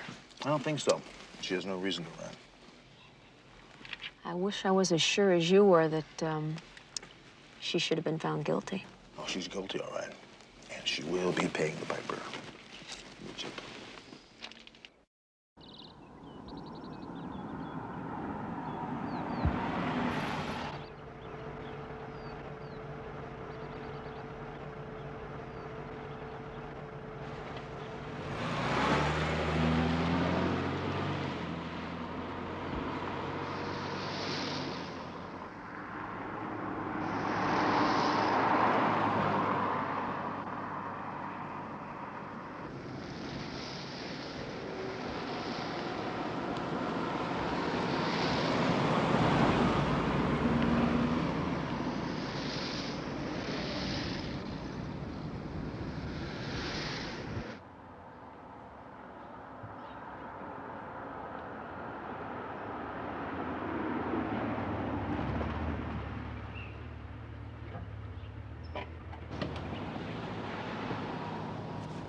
I was going crazy. So was I.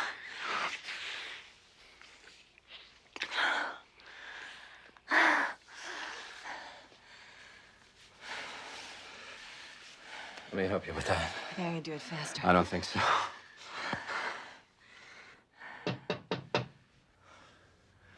You followed. No, why would anybody follow me? Who is it? Metropolitan Police, open up.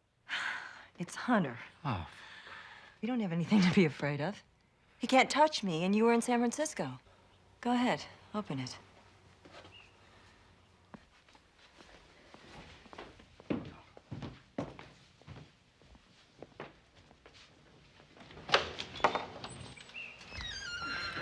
Hi, folks. What are you doing here? You've got no right to hound me like this. I'm not hounding you. I just have a warrant for your arrest. On what charge? Murder. Are you out of your mind? Why don't they teach you LA cops about double jeopardy? You have the right to remain silent, Mrs. Banyan. You too, Mr. Ferris. If you give up the right to remain silent, anything you say can and will be used against you in a court of law. This is police harassment. I am going to call my lawyer, and I will sue you and your entire damn department. You have the right to speak with an attorney and to have the attorney present during questioning. If you so desire and cannot afford one, an attorney will be appointed for you without charge before questioning.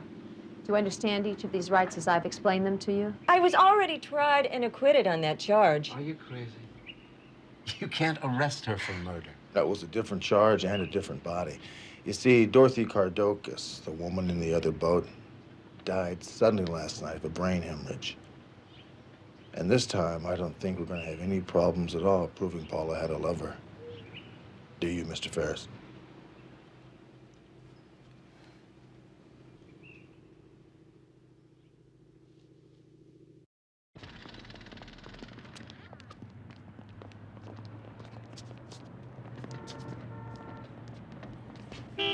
Uh-oh. You know, I knew we'd see this guy again. Yep.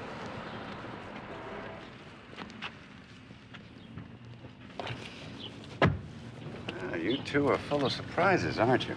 Yeah, always have, always will be. But, you aren't. You know, I kind of had a feeling we were going to run into you today. Oh? This time I'm betting against you. Well, then maybe I better tell you something first. I'm representing Whitney Ferris, not Paula Banyan. Why did you drop Paula? It's very simple. I don't care whether my clients are guilty or innocent. That goes with the job.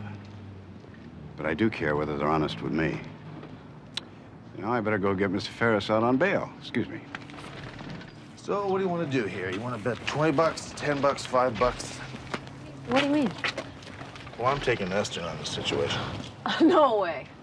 I'll take Esther, you take Mike. I'm giving you Mike. I don't want Mike. I want Esther. I'm not going to bet like that. What do you think? Being a novice bettor like you are, No. I'd take Mike if I were you. I'm not, I'll take Esther. It's good for your, all right. I'm taking Esther. Okay, we'll flip for it. I don't want to flip for it. I'm telling you.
Hey, Hunter, man, I got here as soon as I was able, man. Where is the fire? 3, maybe 4 cops might have gotten away with $4 million.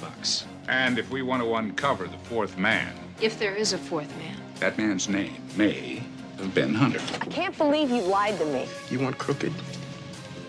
You look in the mirror. You know, I was 14 years old when all that happened. Old enough to see how they killed him with their rumors.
Next driveway. Right.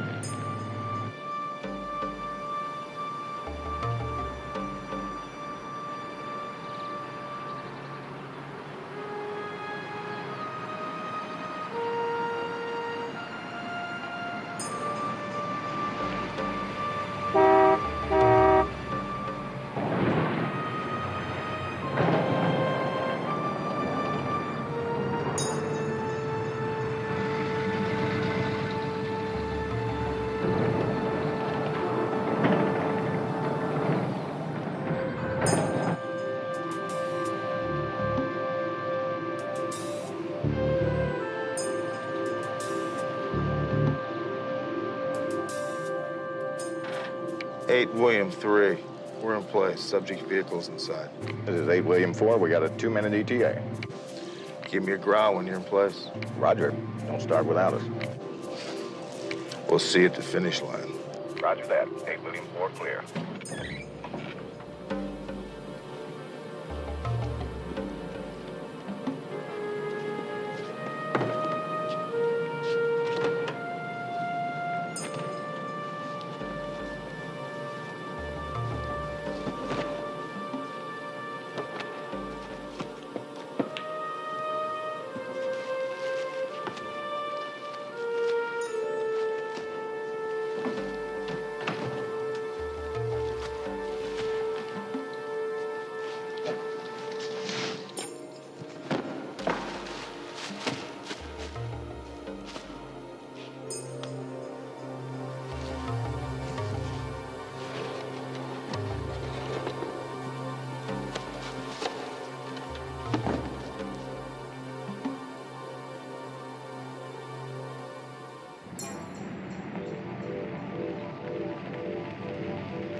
Hey, William 4, we're in position.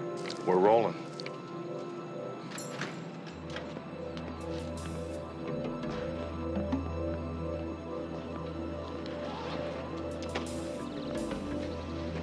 Why don't you take the small door on the right? I'll take the big sliding one. See you inside.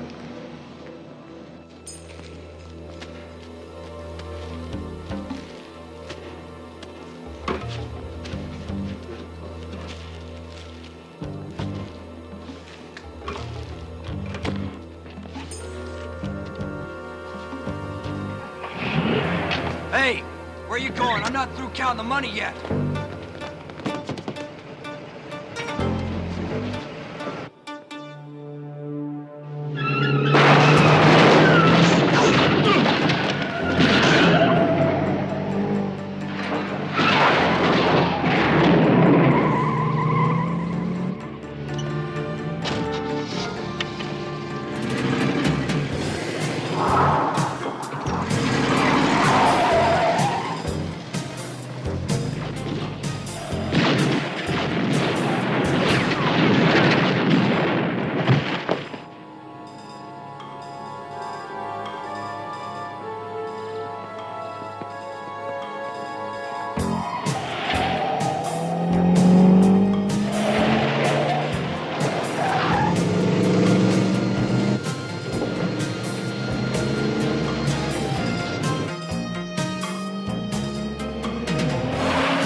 Hold your hands outside the window. 8 William 4. This is 8 William 4. Go ahead. How's Ackerman? He's gonna make it. Great. I got the dope. Good job. We got the bucks.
I've made up my mind. I'm going to put Hunter on the Ackerman case.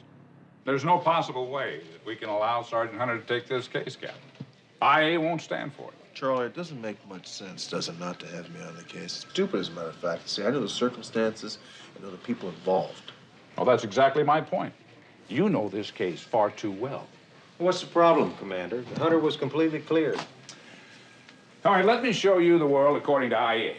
5 years ago, 4 cops make a drug bust.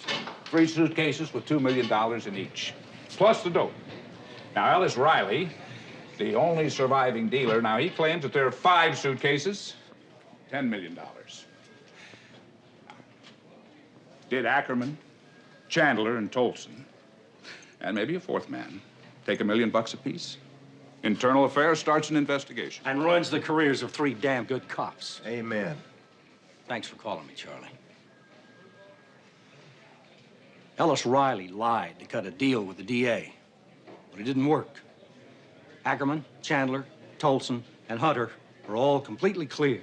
But Internal Affairs has a way of letting its unofficial opinions be known.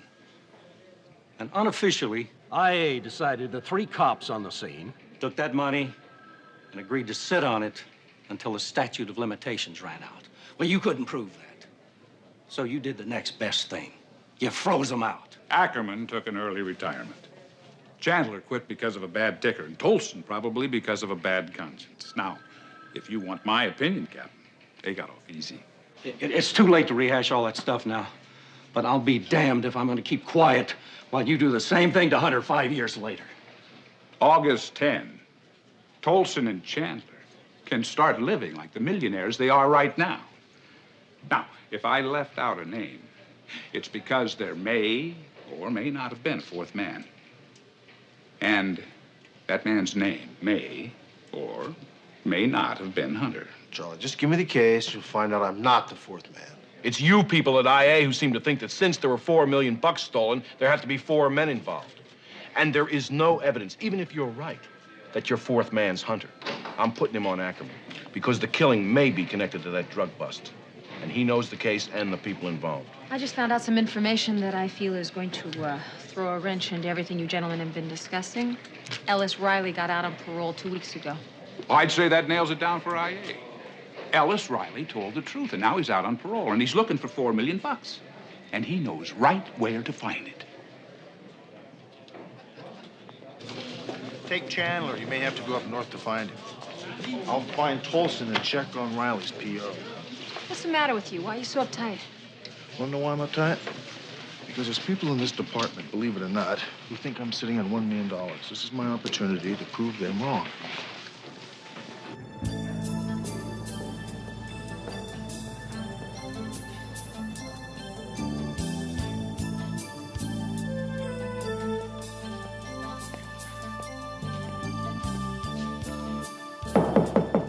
Come in. Well, well, Sergeant Hunter. Hi, Russ. Good God, don't tell me they put you on this case. What case is that? Oh, come off it. When I read Ackerman got killed, I knew they'd send somebody, but I sure as hell didn't think it'd be you. You know, whoever killed Ackerman ransacked his house. So what? So maybe he caught a prowler in the act and got bumped. Happens all the time. Or maybe one of the guys he punched out on the street decided to get even. Ackerman was a jerk on the job. He made enemies right and left. You know that. Ellis Riley got put out on parole as of 2 weeks ago. And that's supposed to mean that I got $1 million sewed into my mattress? Haven't you ever heard of coincidence? Oh, I've heard of coincidence, Russ, but this is evidence. Yeah, but not proof. Not now, not 5 years ago. Not that the department needed any. They hung us anyway. Trial by rumor. Look, I've worked my butt off these last 5 years just to make ends meet. I lost my house, my savings. I almost went bankrupt twice. You think I'd live like that if I had $1 million salted away? I think all 3 of you decided not to touch the money, Russ, until the statute of limitations ran out. And I think you're way the hell out of line. Well, if I am, then you have nothing to worry about, isn't that right? However, on the other hand, you and Chandler could be on Riley's hit list. That is assuming that you didn't kill Ackerman for his $1 million. By the way, where were you last night between 11 and 12? If you want to ask questions, you call my lawyer. Now, I've been saying that for 5 years, and I'm still saying that. Call my lawyer. Just leave me the hell alone. Take it easy, if you can.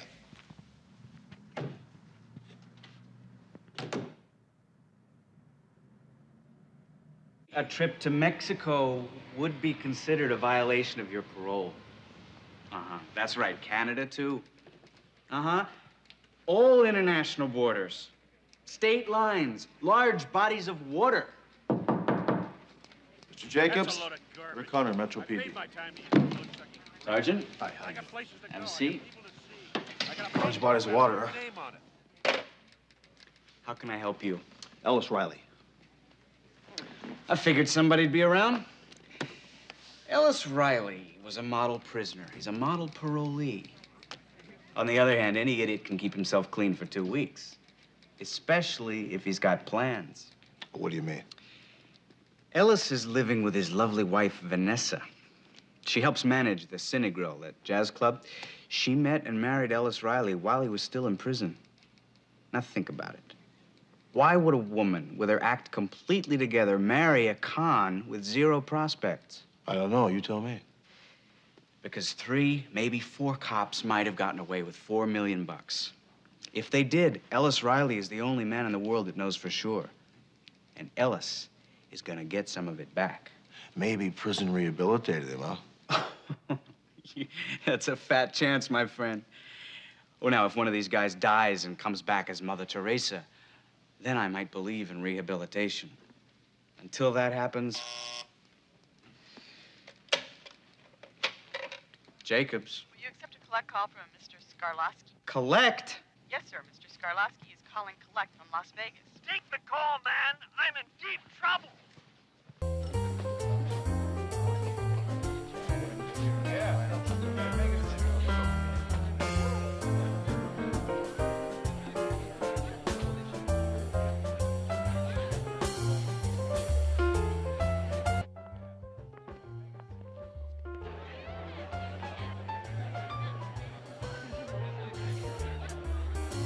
How you doing? I'm looking for Ellis Riley. Hello, Sergeant Hunter. I'm Vanessa Riley. Oh, hi. My husband is waiting for you. Thank you.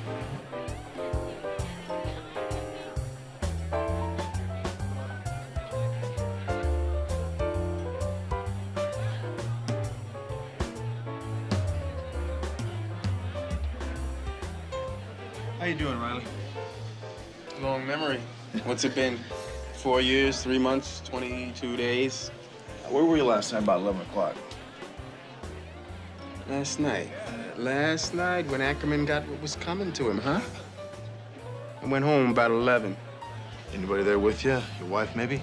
No, she was here. Ackerman was killed between 11 and 12 o'clock last night. Doesn't give you much of an alibi, does it? Alibi? Yeah, you know, alibi, you get out of jail, Ackerman winds up dead. Kind of a coincidence, don't you think? So what? So what? Let me tell you something, Ellis. It all points to you. Unless you want to change your story you told us 5 years ago. No. It was $10 million. You understand? Your buddy's only turned in 6. Oh, I get it. I bet everybody's been wondering about you the whole time, huh? Sure, you were out on the street busting me at the time, but that doesn't mean they didn't cut you in. See, how many cops know how to divide 4 into 3? You want to arrest me now, you go ahead. But I didn't kill Ackerman. I've got a good woman, and I'm gonna find a good job. I'll admit that I was a stupid kid, but I'm not a kid anymore, and I'm not a crook. You want crooked? You look in the mirror. I think they cut you in. Don't leave town.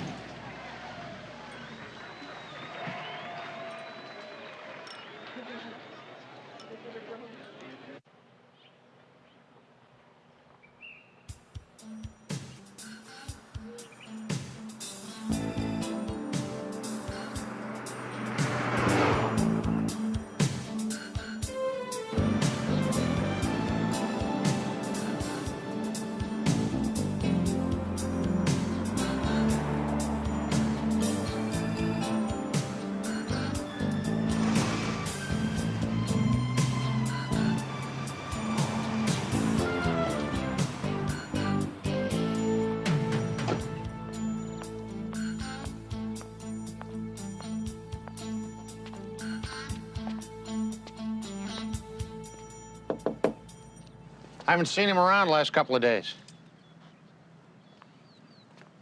You a friend of Walt's? Yeah, I'm from the police department where I used to work. Don't tell me you're a cop. Yes. Detective Sergeant Dee Dee McCall. Are you a neighbor of his or a friend? I'm the manager here. Oh. Well, we've been trying to find him. Well, like I said, I haven't seen him for a couple of days. Do you think we might be able to take a look inside? We're kind of worried about him. Let's take a look. Thanks.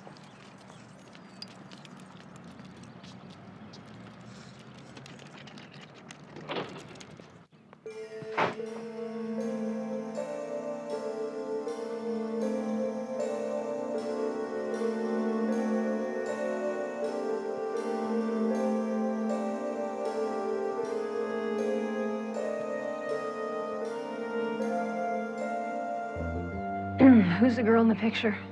That's his daughter. She's married. She lives in town. Do me a favor, will you? Go and call the sheriff. I don't want to put my prints on the phone in here.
I'm terribly sorry to have to bring you news like this.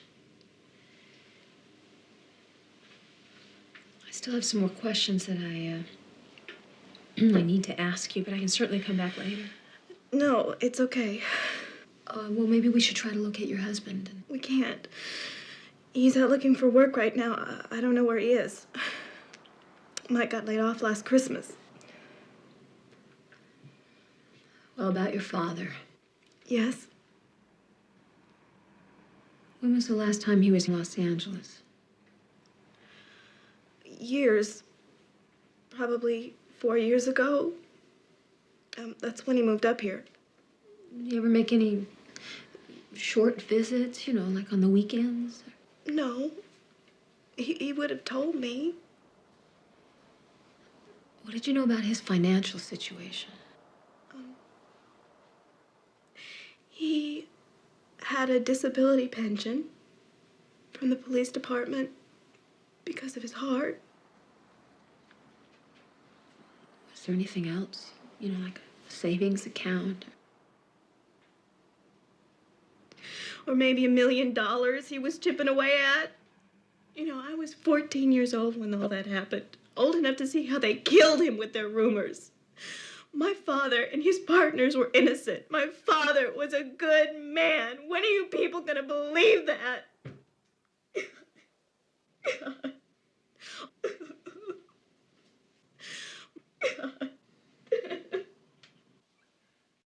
place was really torn up.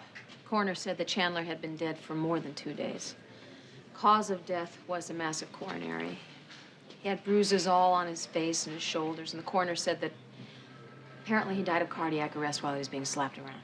For his $1 million, which means that Chandler and Ackerman, may they rest in peace, were both crooked. And so's Tolson. Now, I hate to say I told you so, but 20/20 hindsight, George. Let's stick to the situation at hand. All right. What about Tolson? Do we pick him up on a 5-year-old theft and conspiracy warrant? The DA would throw us out on our butts. If we want a case against Tolson, and if we want to uncover the fourth man, If there is a fourth man. if there is a fourth man, then you better hold off. All right, look. Check and see if Ellis Riley could have been in San Luis Obispo when Chandler was killed. Matchbook found in Chandler's apartment has Riley's fingerprints all over it. Pick him up now. Riley dropping that matchbook made it kind of convenient for us, don't you think? What are you getting at? Well, the only fingerprints that were found in Chandler's apartment were on that matchbook. Riley's fingerprints on the matchbook make it a pretty tight frame, don't you think? Yeah, let's find Ellis.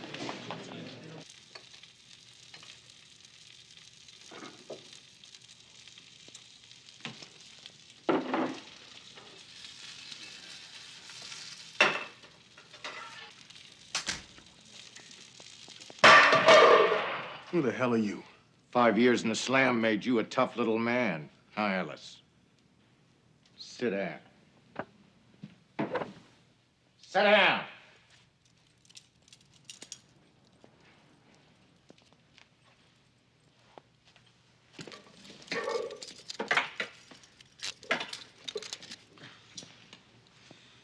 So you're one of those crooked cops, huh? We're gonna play 20 questions. 6 questions, actually. Because that's all the chances you got. Did you kill Ackerman? No. What did you do with Ackerman's $1 million? I don't have it. I didn't kill Ackerman, and I don't have his money. I didn't kill him! Oh, God. You got 4 left now. Where's the money? Man, if I had it, I would give it to you. Your odds are running real thin, Ellis. Now, all I want's the money, and then I'll go. Oh, please, man, I didn't kill him, and I don't have his money. I haven't got the money, man. Please, man. You got it. I don't have his money, I swear to God! You're running out of time, Ellis. Talk to me. I count 5. You're a real lucky man.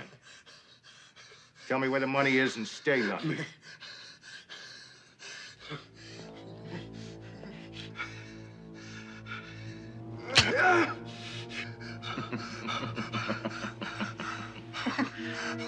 I got what I came for. It was either you or one of those cops that killed Ackerman.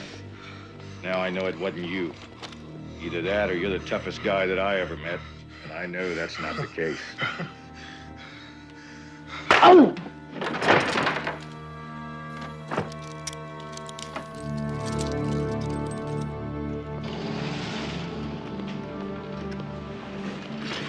Behind the bar at the far end down by the mirror, away from the door.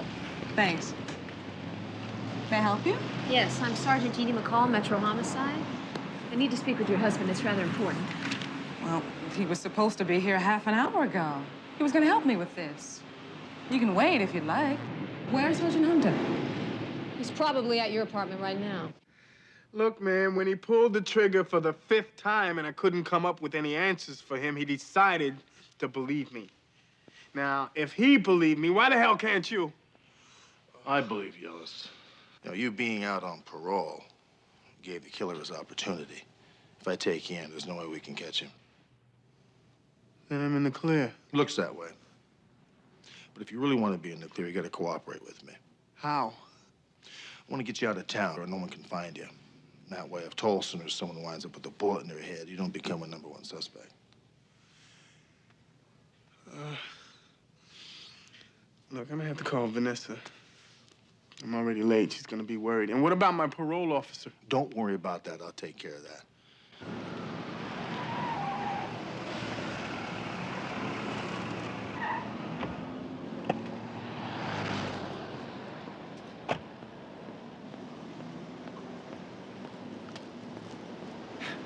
Hey, Hunter, man, I got here as soon as I was able, man. Where is the fire?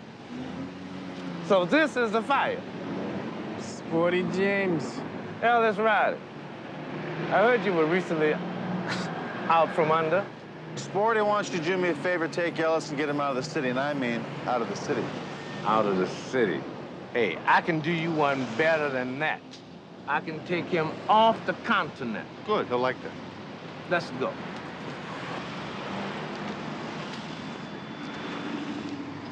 Go ahead.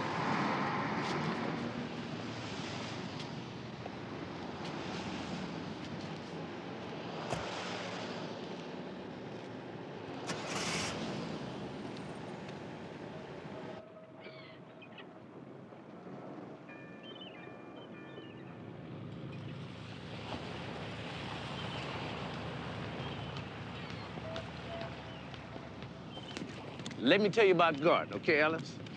Now, Gordon is a quiet sort of a guy, but he is absolutely, positively reliable, man. I called ahead and I told him what he needs to know. No more, no less, man. There's no safer place that you can be right now, man. I can guarantee that without qualification. Great, yeah. This is wonderful. Good thing you called me when you did. I was about to leave. That the job? It is indeed. Now, Gordon, Listen, you are gonna have to stay out there. Don't land unless it's Mexico or British Columbia. Don't have to land. Got enough supplies for a month. Hey, fabulous. I'll radio you when Hunter gives me the all clear. Now, Ellis, you're gonna have a lot of free time on your hand. I hope you can put it to some good use. I am a very big fan of barbecued salmon, or marlin, or shark, or squid. Hey, I can't swim. Great. We'll get along just fine.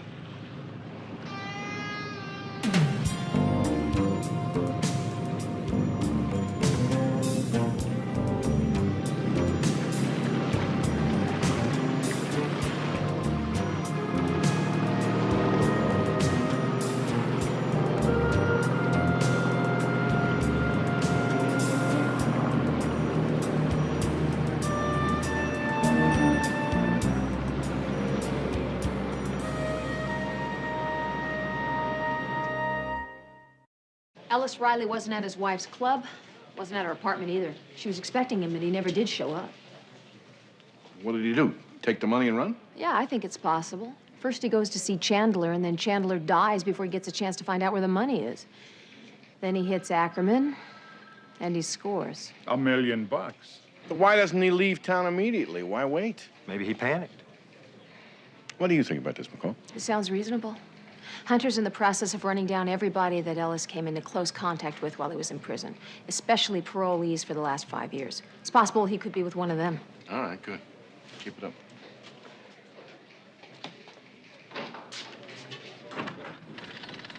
I can't believe you lied to me. I can't believe that. You told me you had not found Ellis. You let me go into Devane's office and pass it on to everybody. Look, I couldn't tell you that I found Ellis over the radio because there's dirty cops involved. We now know there's a fourth man. Yeah, you're right. And Tolson and the fourth man are all that's left. The odds are that Tolson and this fourth man are going to go after each other. Absolutely right. But first, we go get our scrambler for our cars. Come on. Good idea. Hunter? Yeah, I know. You're sorry you got upset with me, right? Right. How'd you guess? We're partners, aren't we?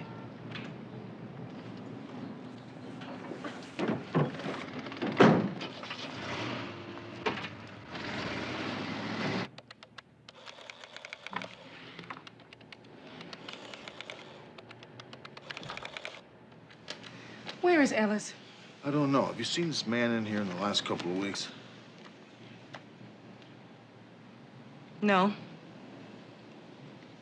I have a really good eye for faces. It's part of my job to remember people who come in here. Everybody who comes in here.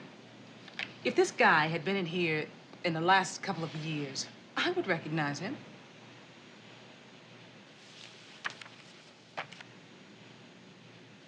Wait a minute, doctor. I'm confused. Now, is Sheila's condition terminal or is it not? All right, then is it operable? Doctor. Look, I've got to have an appointment with you. I want to be able to stand there in your office face to face with you and get some straight answers. Yeah, 8 o'clock will be fine. Yeah, I'll see you tomorrow morning. Sure, thanks.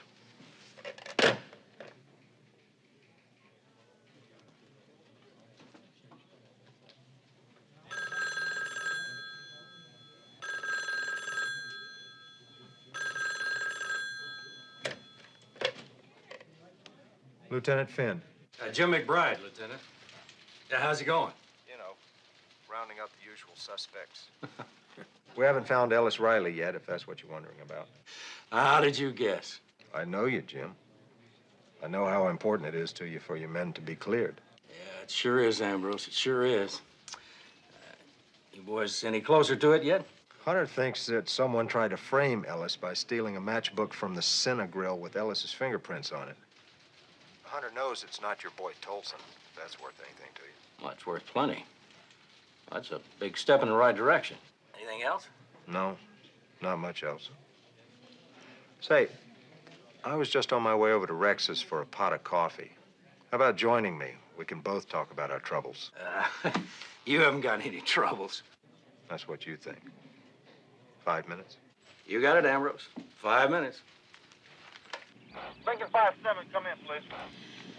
This is Lincoln 5-7. How you doing? What's the deal on Tolson? He has not budged. Hello, wait a minute. Correct that. He's moving.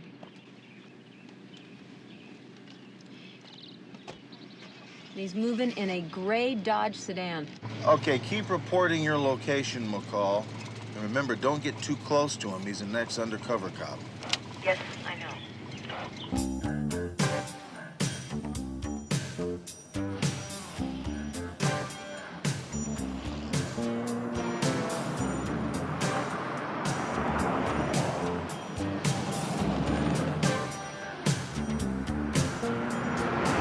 East on Clawson, just past Olympic. Okay, pull off.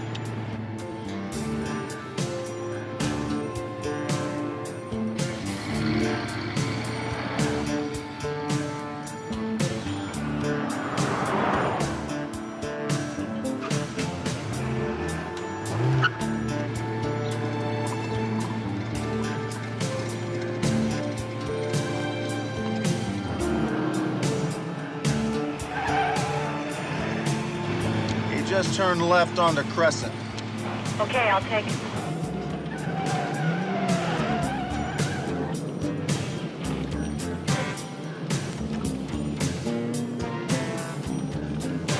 I got it.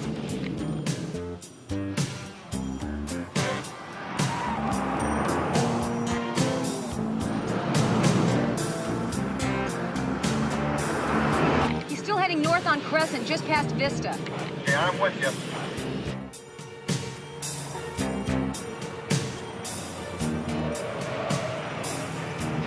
Hunter, he's heading south on Euclid. Do you want me to stay with him? No, go one block and then parallel him.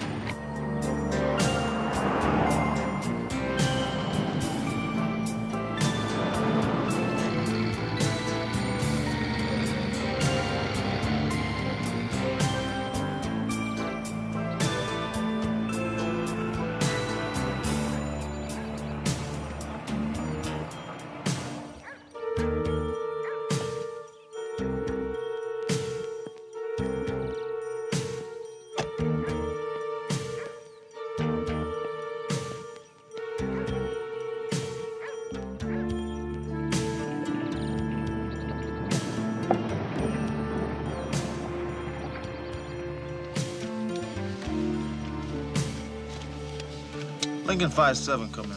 This is Lincoln 5-7. Go ahead. Well, call I'm parked on the 4700 block of Rockport Place. He's going into a house on the south side of the street. Bear with me a minute here.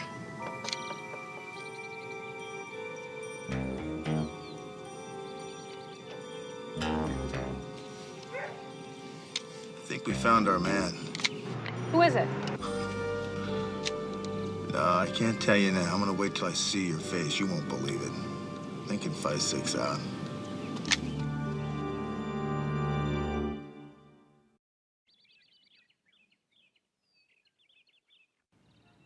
I don't know what you're talking about. Don't move. $1 million wasn't enough for you, was it? What did you do, Captain? Gamble it away? You're out of your mind. You're a compulsive gambler. We all knew that. That's why you talked us into grabbing the money in the first place. Yeah, all right. I bet a little. So what? Everybody does. Not like you, they don't. We kept our end of the bargain. 5 years and we didn't spend a dime. You probably blew yours in Vegas the first weekend. You killed Ackerman and Chandler. You took their money and I'm next. Ellis Riley killed Ackerman and Chandler. Isn't that obvious? He's waiting all those years to get out and get even. I had a little chat with Ellis, and I know he didn't kill anybody. You're the one that's been waiting all these years. Ellis Riley out on parole gave you the perfect opportunity.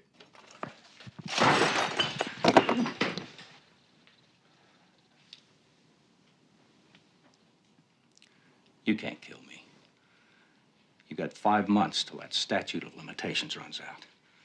You kill me now, and this whole investigation centers right on you. Don't worry, Captain. I've figured all this out. And you're right. I'm not gonna kill you, but you're not gonna kill me either. Because I've written it all down and put it in a nice, safe place. How we radioed you from the bust, how you told us to wait until you got there, Now, you suggested that we just turn in $6 million, keep 4 for ourselves? Make it sound like it was all my idea. It was your idea. You just had to have that money. Well, you're not getting mine. Because if anything happens to me now, the DA gets the whole rap.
Don't move.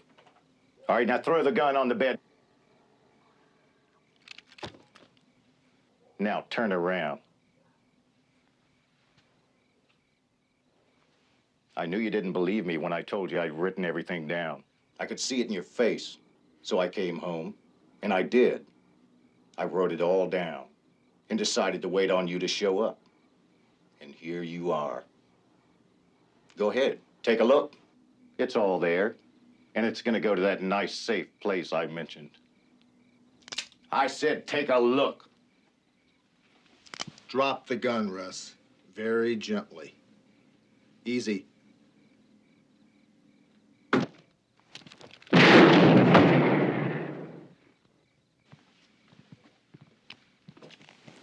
Get up.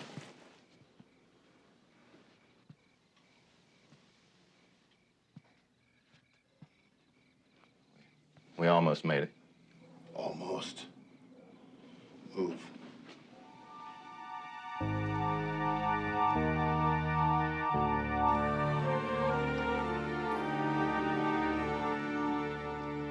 How's your vacation, Riley?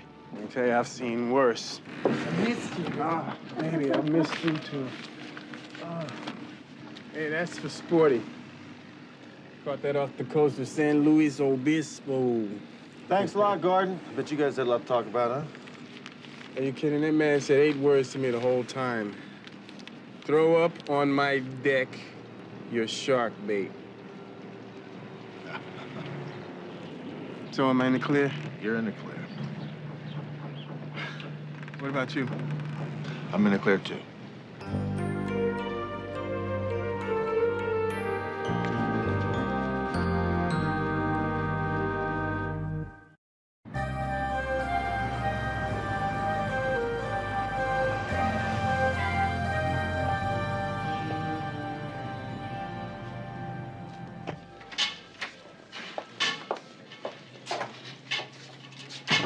Tolson has pleaded guilty to theft and conspiracy. He's cooperating fully with the DA because he sure doesn't want to risk being charged with the murder of Ackerman and Chandler. Yeah, Tolson's $1 million is in, and we found Ackerman's $1 million over at McBride's house. Well, that still leaves Chandler's $1 million unaccounted for, doesn't it? Yeah, we're looking for that.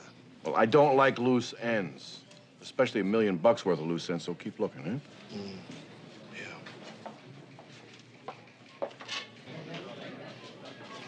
McCall, someone here to see you.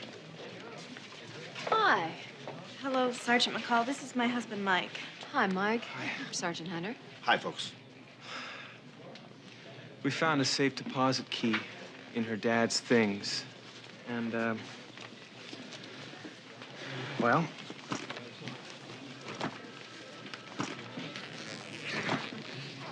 I never believed the rumors, that my father took that money. He was a good man, though. He really was. Yeah, well, even a good man can make mistakes, you know. You know, you guys will get a reward for turning this money in, though. Yeah, you will. 10%, $100,000. You can collect it back with the desk sergeant. He can take care of the paperwork. He's got the money on him. Thank you. Thank you. We'll talk to you. Thank you. You know, it sure is good to know that some good came out of all this. Yeah. $1 million. So what do you say we take a little quick hop to the island of Bali? I have this... What do you mean, we, Tonto?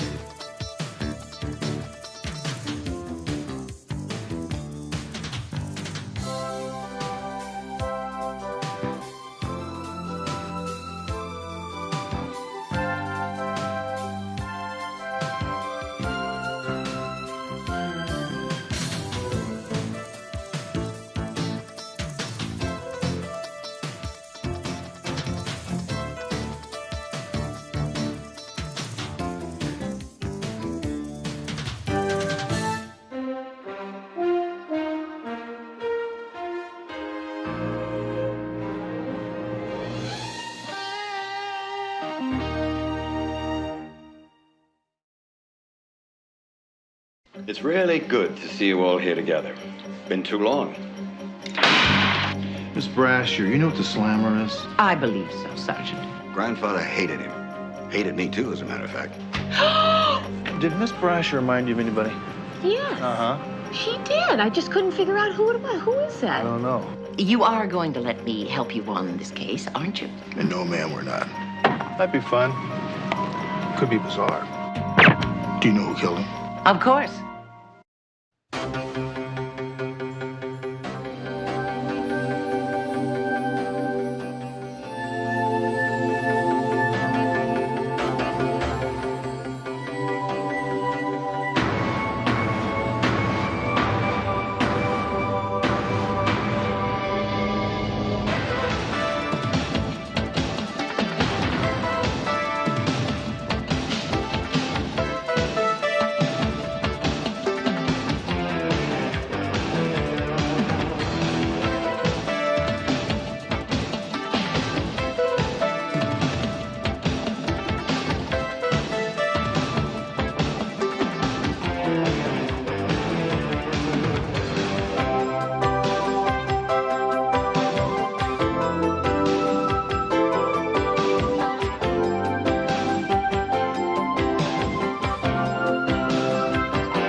You suppose it's broke?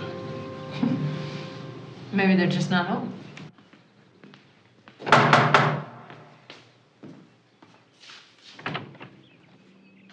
How do you do, Sergeant Hunter, Sergeant McCall, Metropolitan Homicide? You're the police? Yes. Answering the call about a homicide? Ah, yes, the homicide. Come with me, please.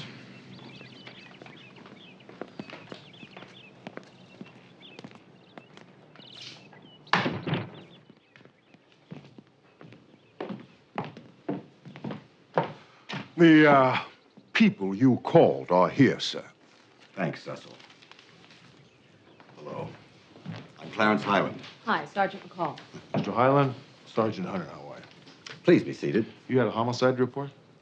Yes, I have, but won't you please sit down? May I offer you something? No, not for me, thank you. No, thanks. Now, about the homicide, it hasn't happened yet, which is why there are no bodies lying around. Oh, please don't conclude I'm a nutcase. I'm quite sane. Here, look at this. That's a brake hose. It's an essential part of the braking system in my car. As you can see, it's been neatly cut. It's nothing short of a miracle that Clarence wasn't killed. Jenny, I'm so glad you dropped by. Oh, dear. Police Sergeants McCall and Hunter, Jennifer Brasher. Oh, how do you do? Hello. Miss Brasher. How do you do? Hi, how are you? Jenny's my closest friend. I have no secrets from her. Oh, that's because I always pry them all out of him. Oh, sit. Mrs. Brasher. Brasher, I know that name. You're a writer, aren't you? Well, that's debatable. If you call writing screenplays writing, then I'm a writer. She's a writer and a darn good one. Did you see The Edge? No, missed that one. Well, what about Fatal Obsession? Oh, Clarence, those were not my best scripts. They were just the ones that made the most money. Mr. Highland, let's get back to the homicide. Considering the circumstances here, I think your best bet is the Traffic Investigation Department. Sergeant, whoever it was will certainly try again, probably in some more conventional way. And that person can only be one of 4 people. I'd like you to be my guests for dinner tonight so you can meet them. Well, it wouldn't have to be official. Clarence simply wants to invite you on your own time to be his guests. The other guests will be me, of course, his 3 nephews, and his niece, one of whom tried to kill him yesterday. Now, what makes you think one of the 4 tried to kill you? They all have a great deal to gain by Clarence's death, and a great deal to lose if he lives another 20 years, which his doctors assure him he will. Well, what are we expected to do at this dinner? Eat.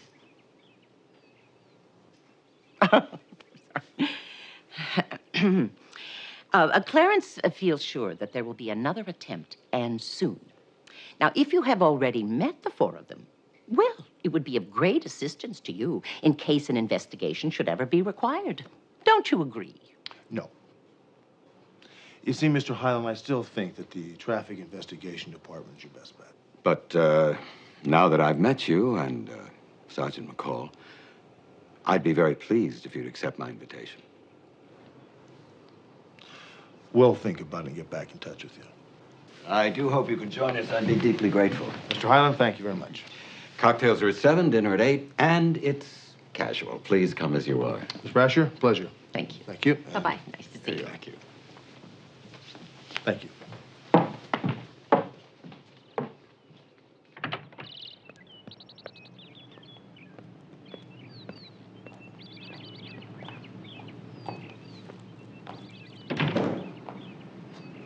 What's the matter? Did Miss Brasher remind you of anybody? Yes. Uh-huh. She did. I just couldn't figure out who it was. Who is I that? don't know, but I'll think of it. Isn't that weird? What do you think about this dinner? Oh, come on. Béarnaise sauce and snow peas, forget it. It'll probably be the best meal either one of us ever had. Yeah. Might be fun. Could be bizarre.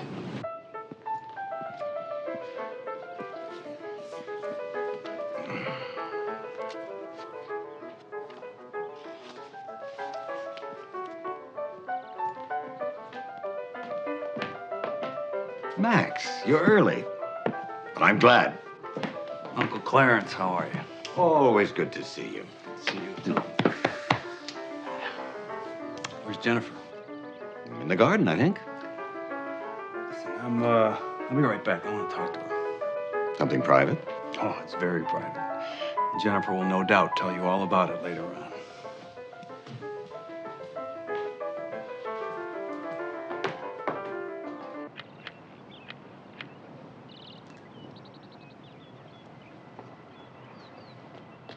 Jennifer. Oh, Max. Well, you look lovely as usual. You never said that before. What have you got on your mind? Problems, Jenny.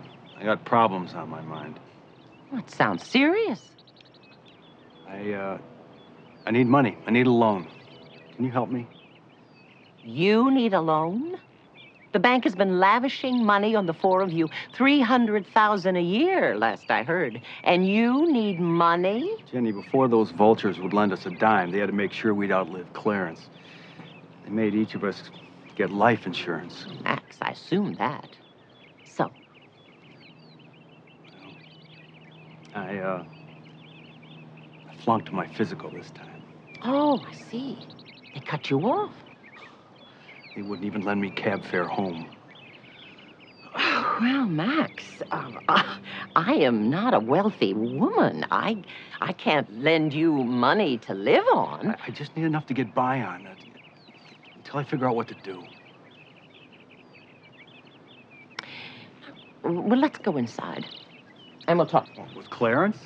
You know what he's gonna say. Not with Clarence.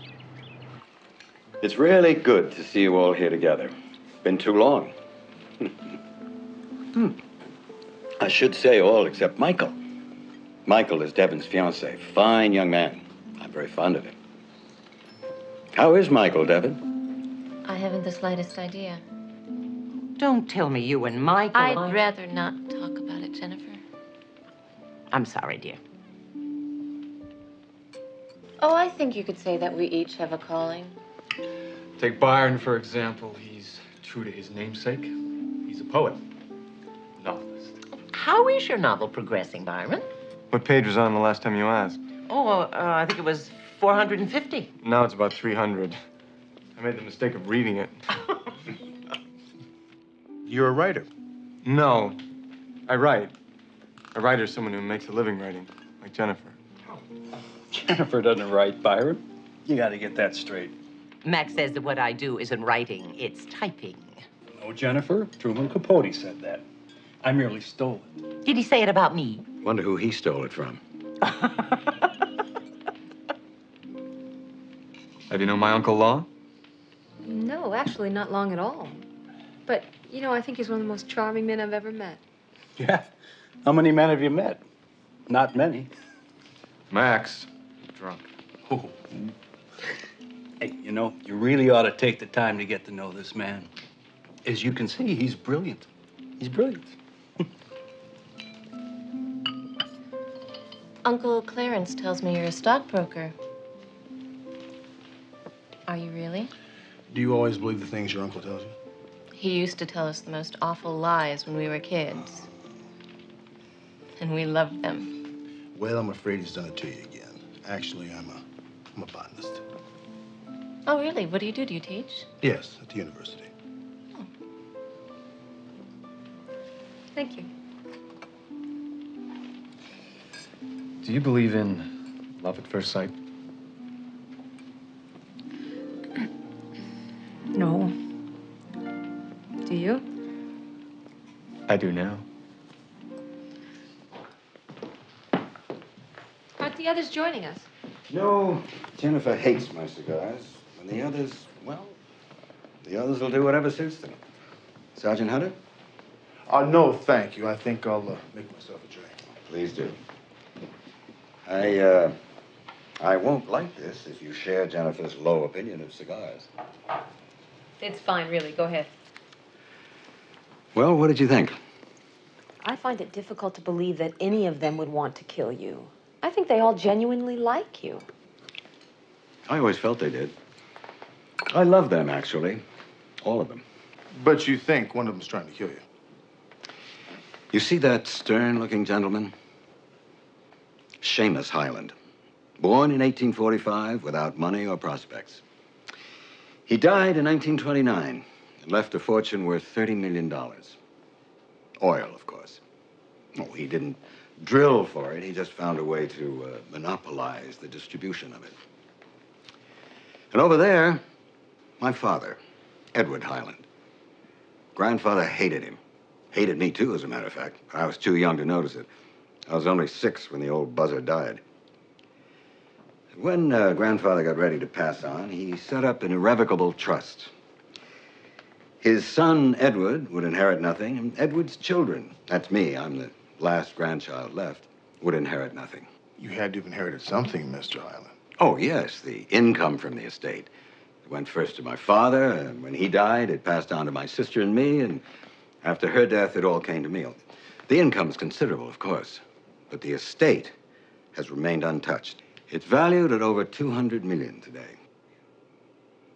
Well, then your nephews are brothers, and Devon is their sister? No. My dear sister married 7 times. They all had different fathers. But to get back to your question, Sergeant, when I die, the trust will be dissolved and the assets distributed among the 4 young people you met tonight. In the meantime, they haven't a cent to their names. I used to give them a generous allowance, but I stopped doing that over a year ago. Why is that? Not one of them has ever done an honest day's work in his life.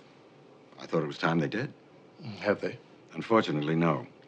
On the prospect of their eventual inheritance, every bank in town lined up to lend the money. Well, let me ask you a question, Mr. Highland. Have you ever done a day's work in your life? Of course not. Neither did my sister or my father. We didn't have to. But to get back to the problem I face, those 4 young people are paupers, living on borrowed money, and will till the day I die. And my grandfather lived to be 84. So you think one of the 4 is tired of waiting? Somebody tried to kill me yesterday. What else am I to think? Well, I believe the others are in the game room. Shall we join them?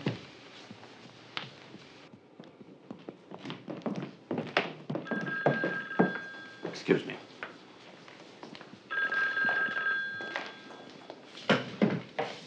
Hello? I'll take this in my study. Will you hold, please? Terribly sorry. I won't be long.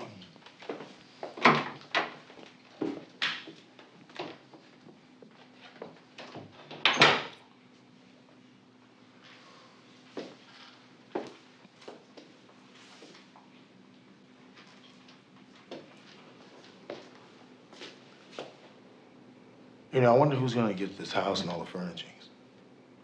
I don't know. Let's ask him when he comes out.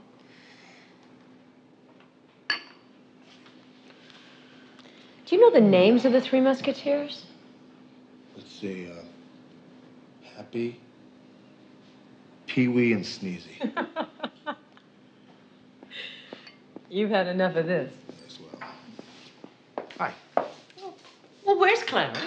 Clarence went into the study to take a phone call. Oh. How long has he been on that call? I don't know, about 10 minutes.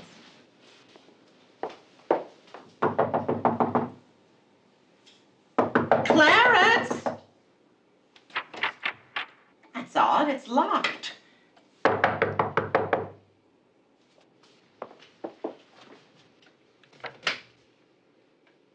Hello? Hello?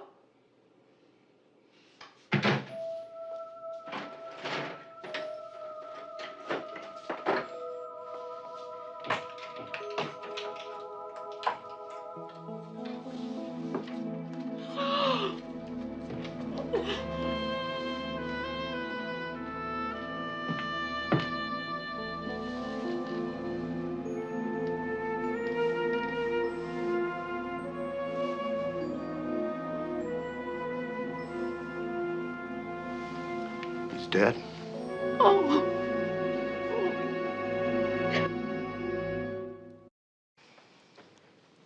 Hunter,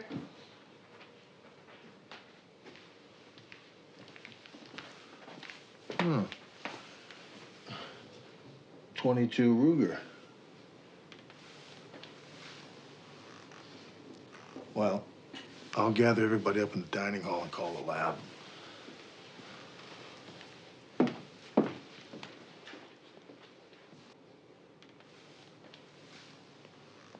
Behind this wall is the living room. Is there another way in or out of this room? No, just the door and those windows. Well, this window's locked from the inside. Did you or Sergeant Hunter leave the foyer even for a moment after Clarence came into this room? No, Mrs. Brasher, we didn't. Then nobody could have left this room. Which means the murderer must have already been in here. So he or she must still be in here, wouldn't you say? Well, it sounds logical, Mrs. Brasher, but I really don't think that there's anyone else in here.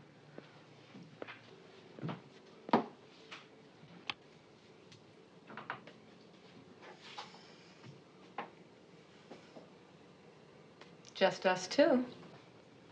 Well, it would appear then, Sergeant McCall, that we have a locked room puzzle, wouldn't you say? No, I would say that there is another way into this room. No, if there were any such thing, Clarence would have told me about it. And I'm very surprised that you haven't commented on another very significant clue. What's that? Well, the murderer left the gun behind. So he or she must have wanted it found, wouldn't you say? No, I wouldn't. The killer obviously knows that everyone in this house is going to be searched. I would doubt that there would be any prints left on that gun, and it's probably not traceable. Okay, lab's on its way. May I stay with you, Sergeant Hunter? I'd like that, yes. Oh, good. Perhaps I can help you look for clues. We'll actually see the technicians will look for the clues. Why don't you have a seat right here? Thank you. Tell me, Jennifer, it was about 10 or 15 minutes from the time everybody cleared out of the dining room to the time you came into the foyer. Where were you? Well, didn't you see me carrying fresh flowers in my hand when I came in? I picked them in the patio garden. Tell me, who stands to inherit Clarence's estate, this house, for instance? I haven't any idea. But I wouldn't be a bit surprised if I do. Do you know who killed him? Of course. One of those 4 idle, now very wealthy young people, or a combination of them. Maybe all 4 of them planned it together. And very cleverly, too. They're not stupid, they're not unimaginative, nor unmotivated. Could you tell me what's behind this wall here? Oh, guest study and stairs leading to the 2nd floor. You know, Sergeant Hunter, I'm a very serious student of crime, especially murder. And I do know a great deal about all those involved in this one. You are going to let me help you with this case, aren't you? No, ma'am, we're not. Oh.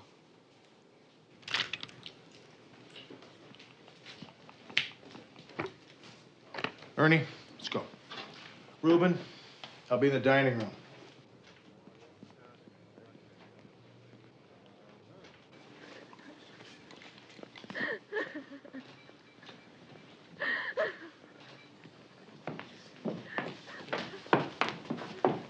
Jennifer, what's happening?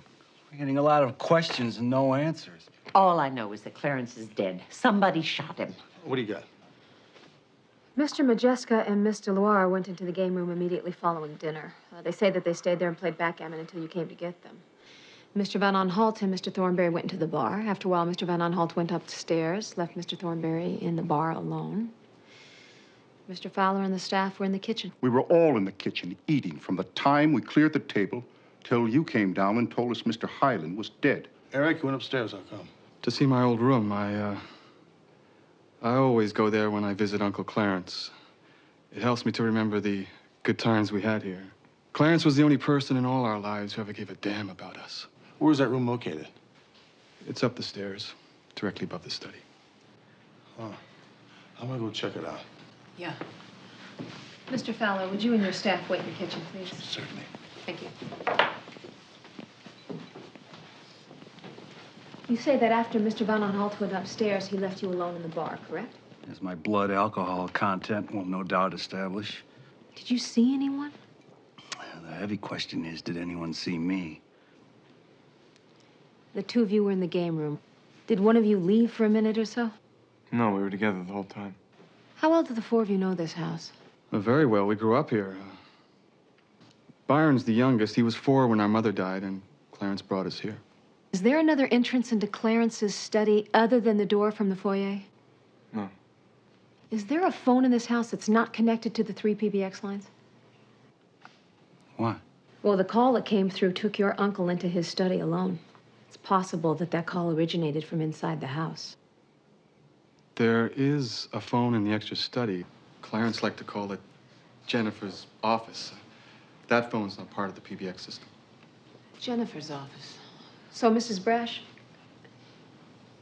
when did she leave? A minute ago.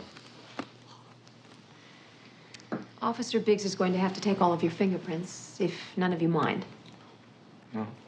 Thank you. I gave this lamp a twist. Boom, open sesame. Now, I used 2 fingers, so if there are any prints up there, we'll get them. But Hunter, this door hasn't been open in a long time. Months, maybe years. So, still appears we have a locked room puzzle, eh, Sergeant? How you doing, Jennifer? I see you're still on the case. Mrs. Brasher. Would you mind going back into the dining room, having Officer Biggs take your fingerprints? I'd be very happy to, Sergeant. Oh, Miss Brasher, before you leave, tell me, when did Clarence build this house? Oh, he didn't. When his sister died, he needed a place to raise her children, so he bought this house. Well, did he know about this panel here? I doubt it. I certainly didn't. Okay, yeah, thank you.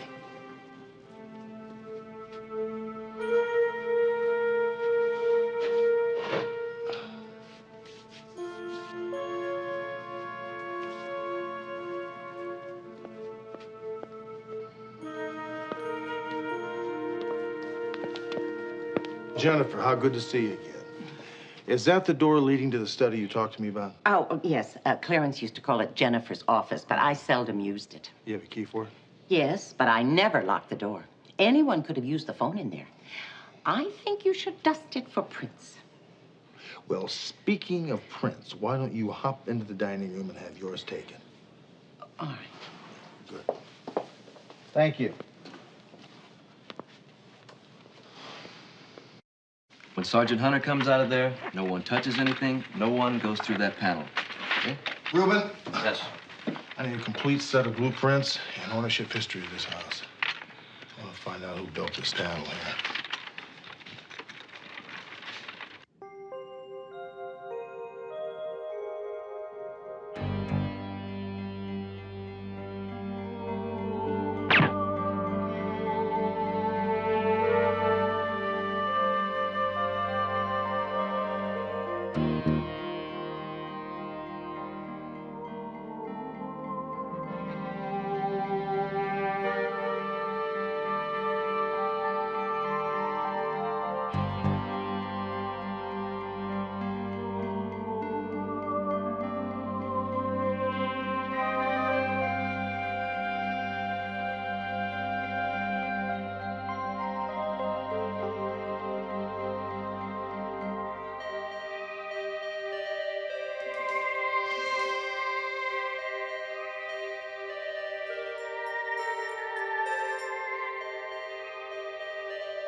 worried when I'd be seeing you again. Moving, huh? Yeah, the bank's cut off my credit. I can't afford to live here anymore. Hey, babe, who are you talking to? Michael, this is one of the police sergeants I told you about. Oh. Hi. Hey, what's up? Well, actually, I had something to discuss with you. Perhaps you'd prefer to do it in private. Michael and I got married yesterday. Nothing is private between us. Well, congratulations. Thanks. I guess I really owe it to this case you're on. Devin had some kind of crazy idea that I wanted her for her money. But when she found out that the trust executives were blocking the distribution of the estate, and I still wanted to marry her, she said yes. That's great. We're looking for your brothers, Max and Byron. Apparently, they've both moved, and neither one's left a forwarding address. Do you have any idea where we can find them? Byron's using a friend's house at Malibu. He'll either be writing or sleeping, so you'll find him there. I don't know where Max is. I'm very worried about him. Thanks. Devin, I have another question concerning the gun that was used to kill your uncle. The registration number on it had been filed off, and we had it restored. The gun is registered to you. That gun was stolen. I reported it stolen 6 months ago. Do you have any idea who may have stolen it? Devin told me that Eric took No, it because... Michael. I just happened to notice that it was gone the day after Eric and Mrs. Brasher had lunch with me here. Well, then why didn't you suspect Mrs. Brasher? I didn't suspect anyone. I see. Is your brother Eric still at this address? Yes, but I'm sure he didn't take the gun. The address on these boxes, is this where I'll be able to reach you in the future? Yeah. Oh, can I write it down for you? Yeah, thank you. And may I use your phone? Sure, it's right there. Thanks.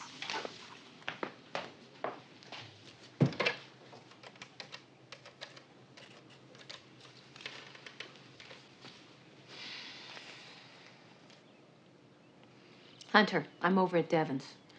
She has no idea where Max is, but I do have Byron's address. I'm going to head on over there right now.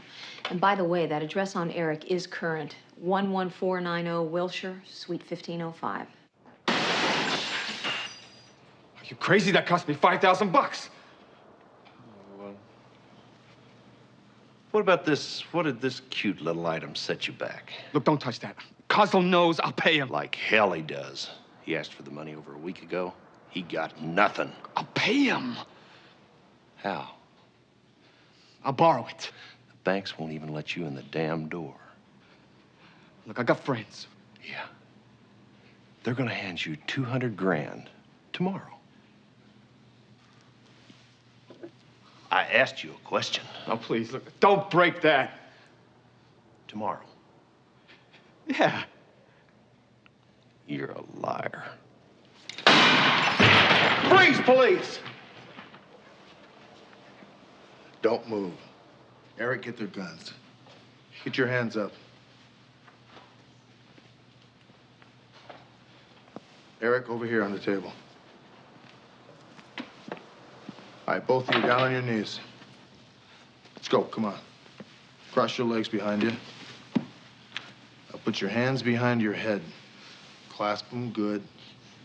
Now, both you idiots stare up at the cottage cheese on the ceiling. Come on. Don't move.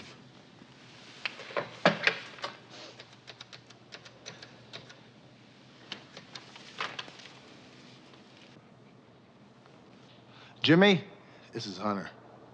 I want you to send a black and white out to 11490 Wilshire Boulevard, apartment 1505. Make it quick, will you? Yeah, thanks. Eric, I suggest you pay Coslow the money you owe him and get on with your life, huh? Yeah, I'm gonna do that. I passed the bar and I graduated from Stanford Law 6 years ago. The firm that's been representing me offered me a job. Start Monday. Good. Where's Max? I don't know. I've been trying to find him. He just vanished.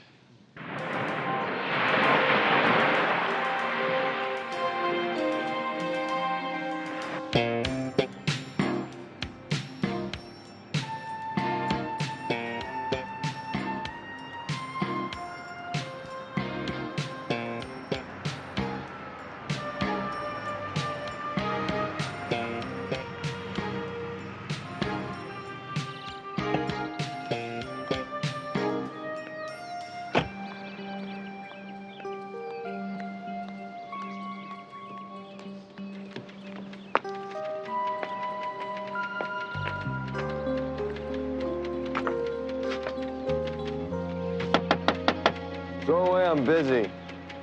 It's the police. Open up.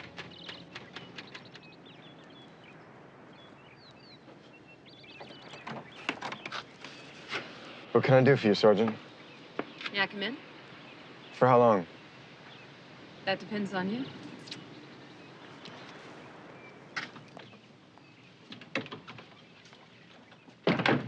Have a seat. Thanks.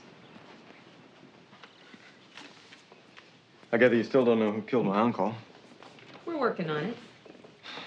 You and Devin alibied each other. I think you ought to know the gun that was used to kill your uncle was registered to Devin.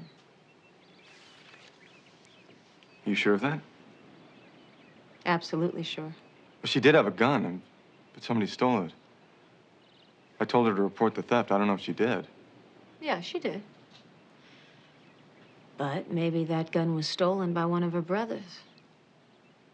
Like, maybe you? That's a lot of maybes. Look, can I save you some time? You can try. Neither Max, nor Eric, nor me, nor Devin is capable of killing anyone. But especially not Clarence. We loved him with all our hearts. Well, then that leaves Mrs. Brasher, doesn't it? Is that what you're trying to tell me? Jennifer killed him? I'm just saying that we didn't. I see. Your brother Max is missing. Do you have any idea where he is? Max is an alcoholic. He'll show up when he needs some money. Working on your novel, huh? Yeah. It should be finished in 2 or 3 months. What's it about?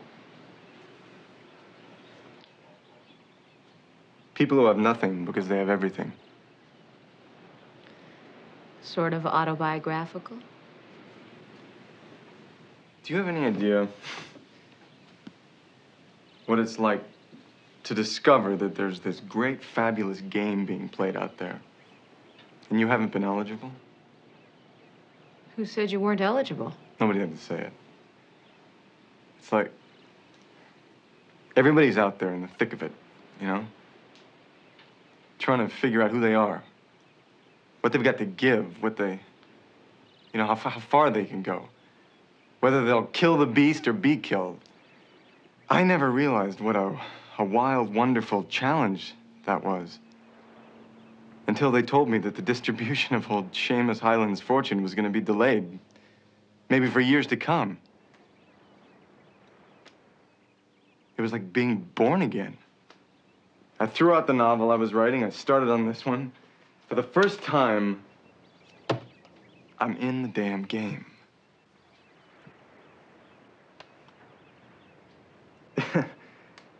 It's a great feeling to know that either I finish this thing or I starve to death. Well, good luck. Thanks. I'll need it.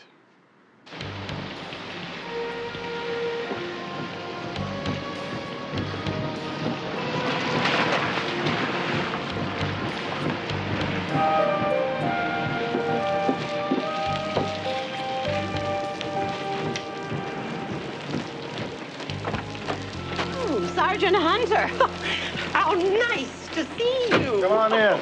Oh, my goodness.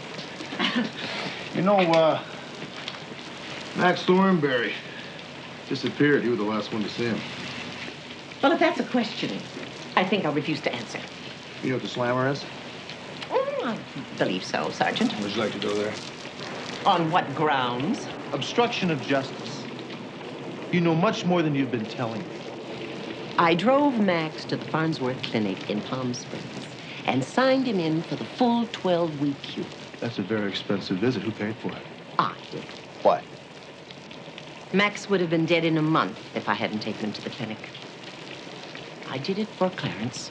You know, Max had a very good motive for killing Clarence. The bank stopped lending him money because he couldn't pass his insurance physical. Make up your mind, Sergeant. Am I the suspect or Max? Why not both of you? I wondered if you'd find out about Max's insurance difficulty. So you knew? Oh, yes. And you didn't tell me about it? Why don't we have some tea, Sergeant? I recognize the murder gun as Devon's. I also know that Eric is a compulsive gambler who owes a great deal of money to a bookmaker named Eddie Koslow. You could have told me that earlier and saved me a lot of problems.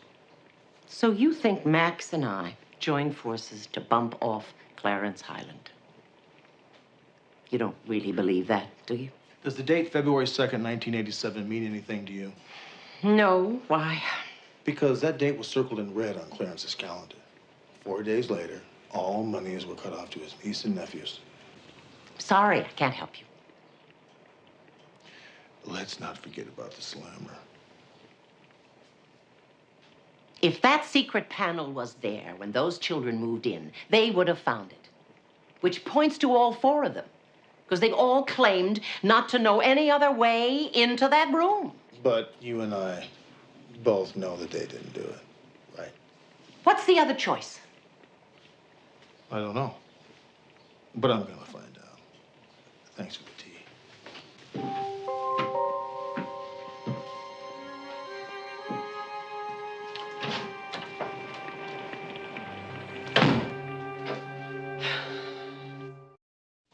McCall, Hunter, I'm at the morgue with Barney.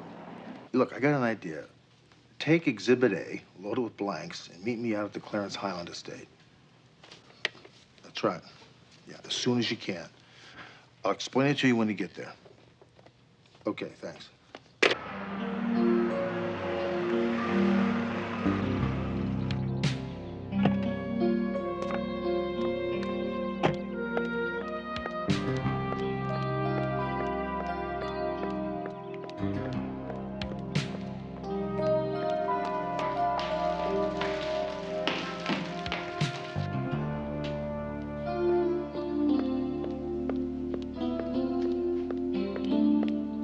Great. Thanks for coming.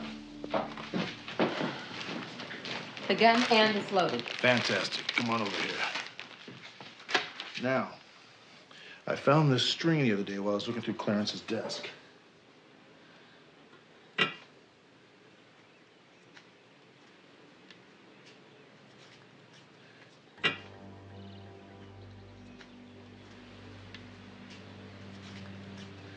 Little loop right around here. Tighten it down to keep it in place.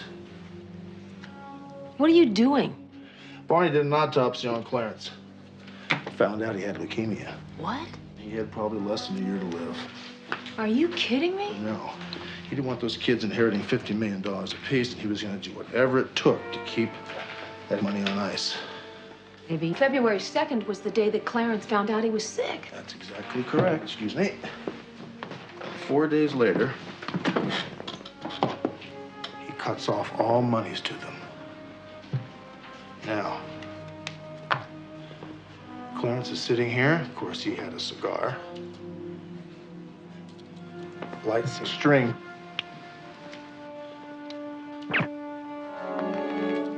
Pulls the trigger. As you can see, the string burns without a trace of ash.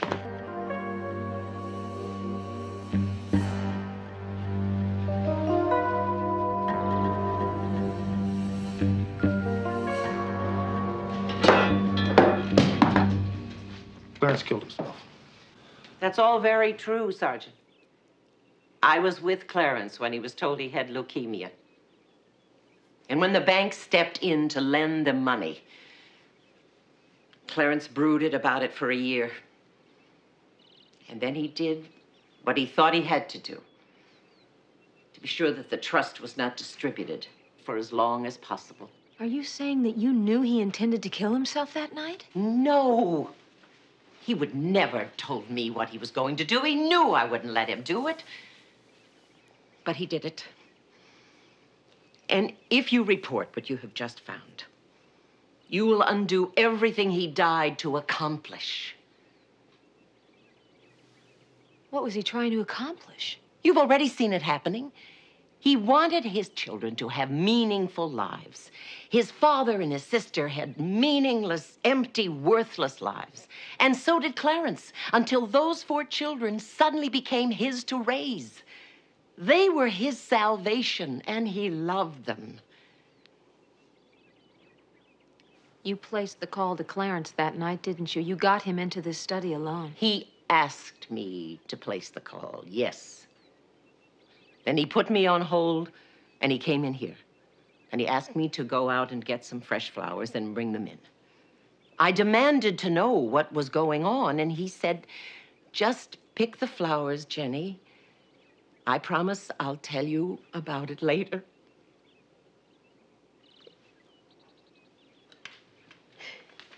I should have guessed. I'll never forgive myself that I didn't.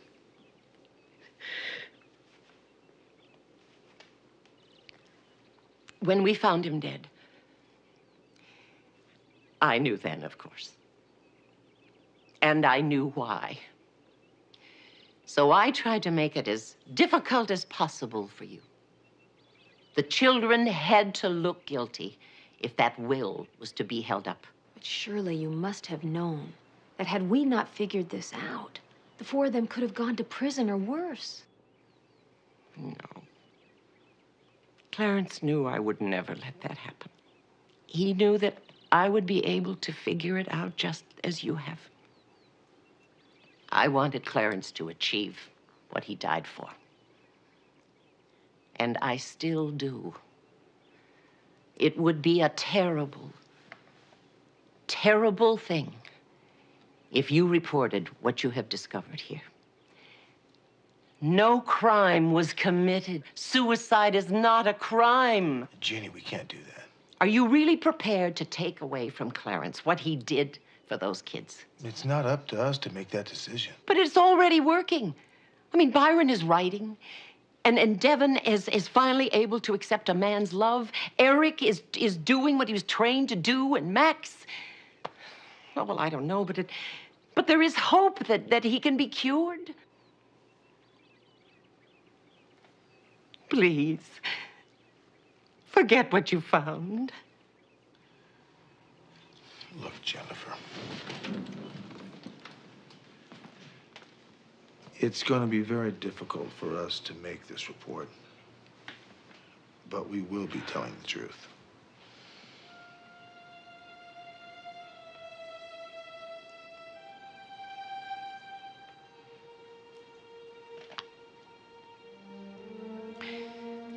For Clarence's sake, I had to ask, didn't I? Yes, you did. Thank you for understanding why.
Let me tell you something about Sam Beckman. Sam Beckman was once suspended for brutalizing a pimp. I'm doing my job.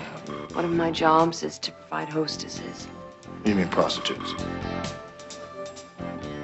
They get one look at her, and they're only going to think of one thing. If there was any way that I could trade places with you, I'd do it, baby. I wanted her to die, Charlie. You work with someone for a long time, you think you know all about their lives. Whoever is behind all this sure is eager to make us think it's a cop.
Thank you, Ira. Now,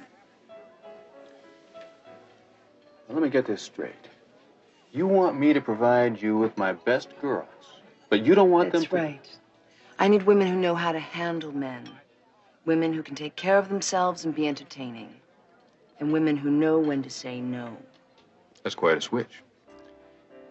But I understand your theory. It's real sharp. Thank you. Yeah, well, I think we can do business. Good.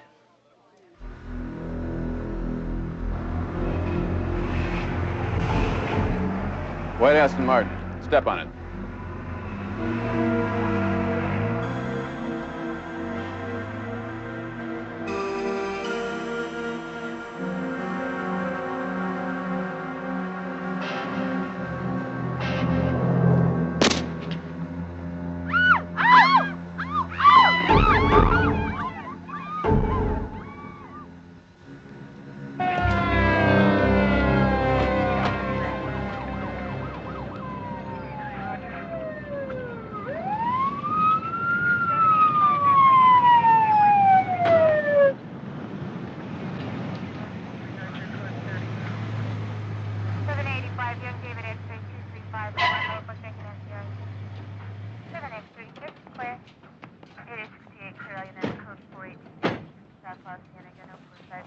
What's going on, Mitchell?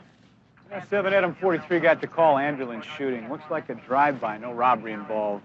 Any witnesses? There was a blonde here when 43 got here, but she was in shock. They couldn't get anything out of her. Where might I find her? Well, I had her taken to the hospital. From there, she's going to the station. Right, thanks. Barney, what's happening? Well, male Caucasian, 45, 46. Single gunshot to the head, entered the right eye, downward track. I'd say in the vicinity of 45 degrees. Likely penetrated the cervical vertebra and exited the upper right rear shoulder. Clean in and out, I'd say high velocity. Shag Russell. You know him? Yeah, we know him. He's a suspect in a homicide we're working on right now. He runs one of the biggest prostitution houses in L.A. One of his girls was found dead about 10 days ago with her pantyhose stuffed down her throat. This wasn't a drive-by shooting either. It looks like about 45 degrees. Let's go up there.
Hey, McCall.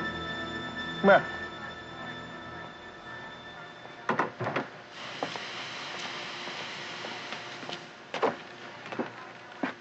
Look at that. That's a silver bullet. Yep.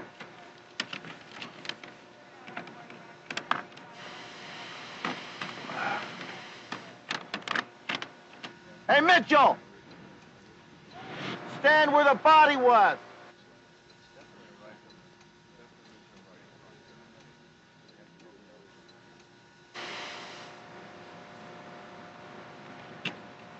Looks like a 45-degree angle to me. Yep.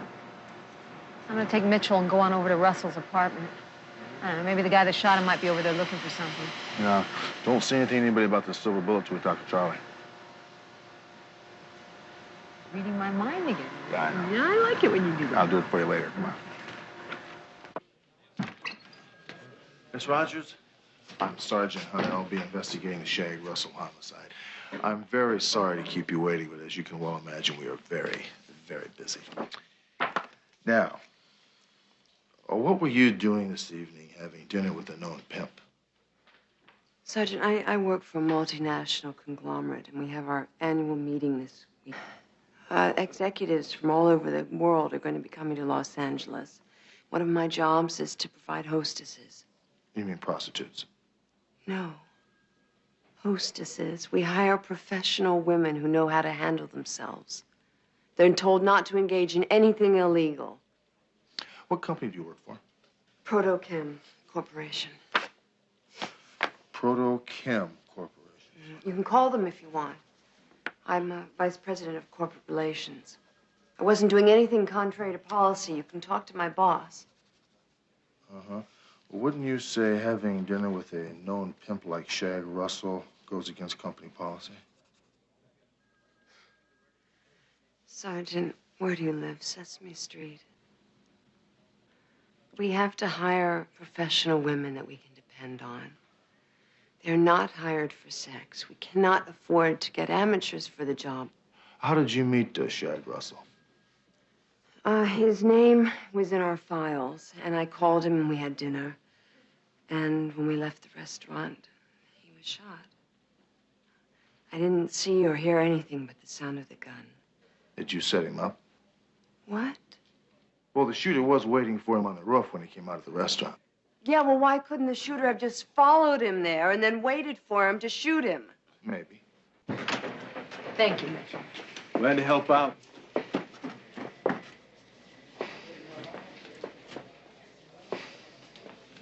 Hey, Ambrose. Call. How's Sheila doing? Oh, she's a fighter. She's hanging in. What's the doctor say? Stop listening. I'm sorry. Now, well, let's talk about something we got some control over. What'd you find out? Well, I stopped by Shag Russell's house on the way over. It looks like they had a 30-minute garage sale or something. The place is picked clean. Get SID over there? Yeah, they're there now. If you plan on leaving town, give me a call. I will. Here's my card in case you need to get a hold of me. And we can have a car take you any place you'd like to go. No, thanks. One ride in a police car a day is enough. I'll call a cab. I'll be in touch. I'm sure you will.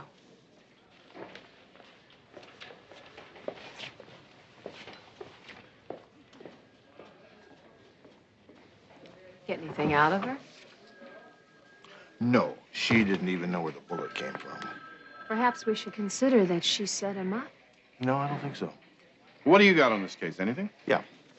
We found this up on the roof across the street from the restaurant. I thought he was shot with a rifle. He was. Well, this looks like a 158 grand standard police issue.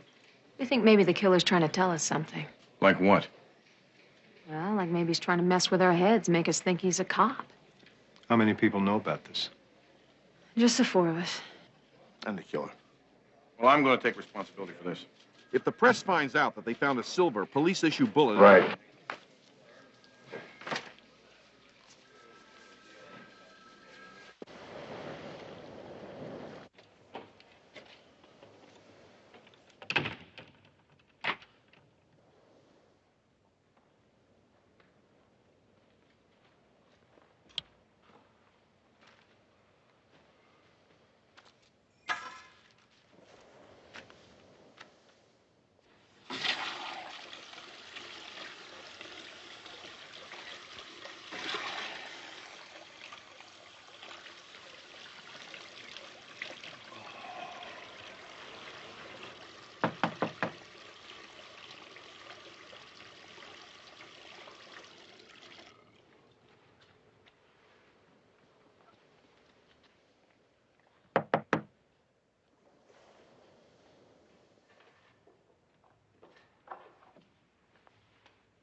Who is it?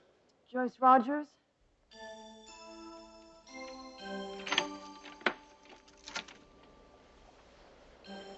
Hello, Miss Rogers. I need your help. Could I please come in? Yeah, come on in.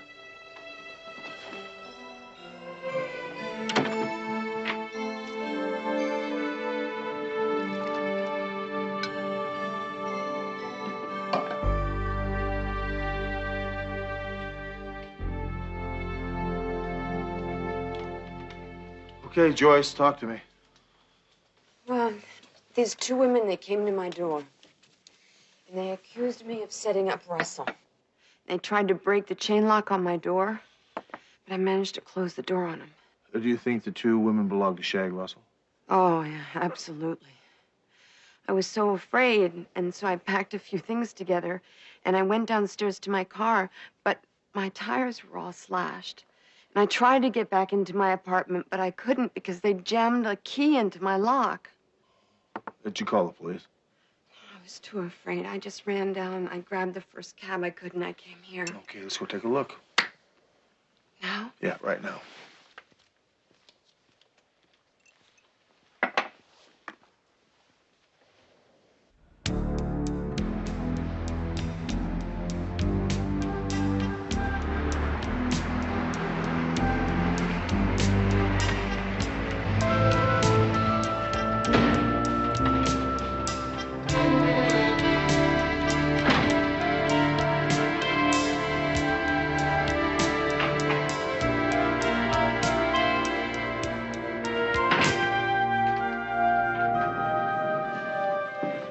Probably have to get a locksmith to open the door.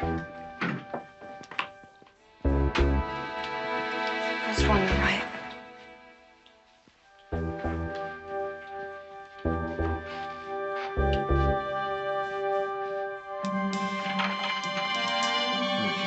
It's not gonna work. This one? Yeah. It's jammed. It was jammed before. I swear it was jammed.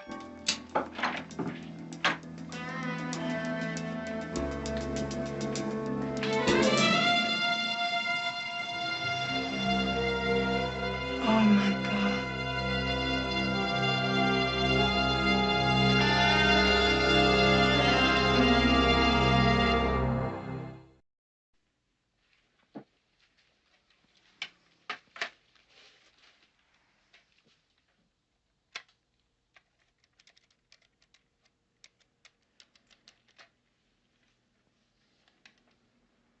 Yeah, Hunter, 13989 Metro Homicide. Why don't you send a lab crew to 4150 Stonegate Court. 4150 Stonegate Court, apartment 427. 427. Also, give me a black and white for a 459 report. Yeah, thanks.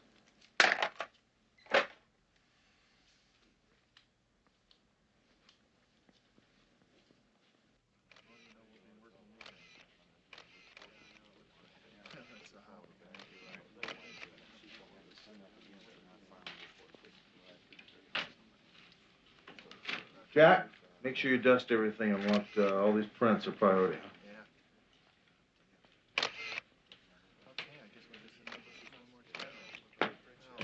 Let's go.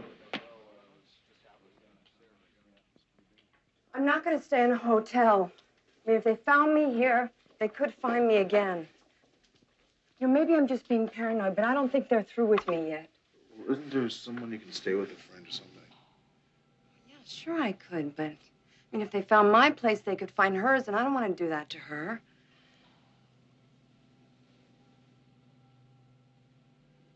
Can I stay with you? You're a witness in a homicide. I can't do that. Okay. You can't protect me, so lock me up then. I mean, at least I'd feel safe. Can you do that? Yeah, I can do that. There's a lot of paperwork. Okay, you can stay on the couch.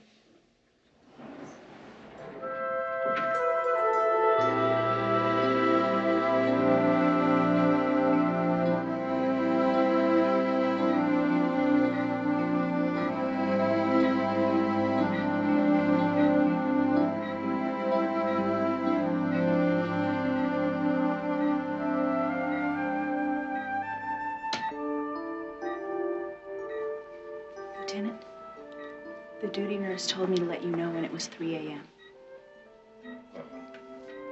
Yeah, thank you. Shouldn't you go home now? Yeah, I will. Yeah, I'll be going soon.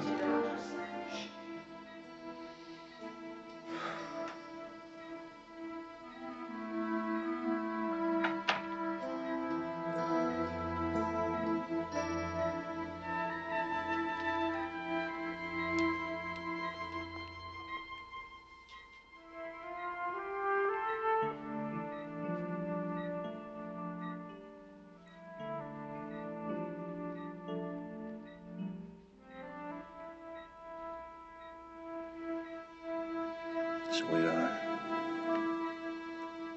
if there was any way in God's green earth that I could trade places with you, I'd do it, baby.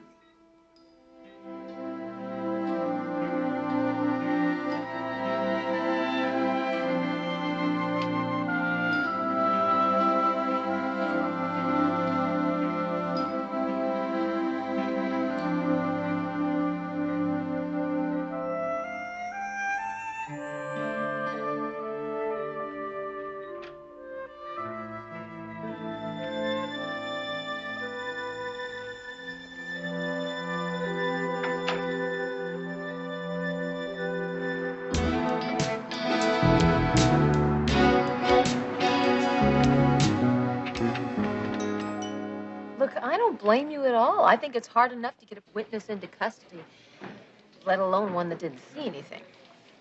But you know the boys at IA. They get one look at her, and they're only going to think of one thing. I'm glad you understand it because tonight she stays with you. Hello.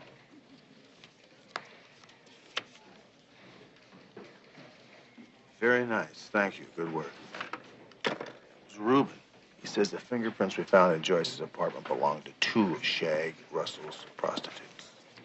Well, let's get Vice to pick him up. We've got work to do. I don't.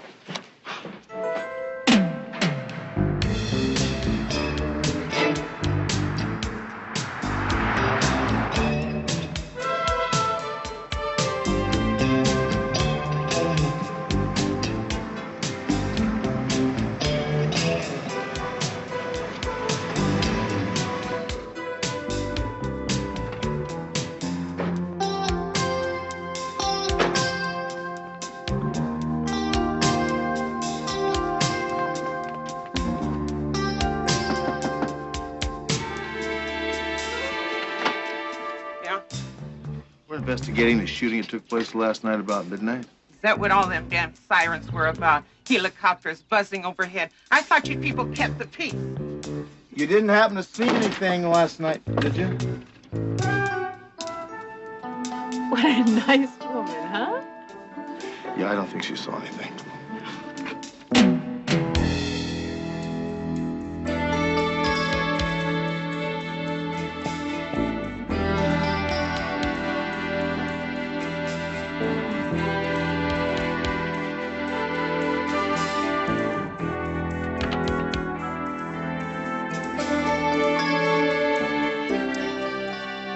Saw you working the other side of the street. I figured you'd get to me eventually.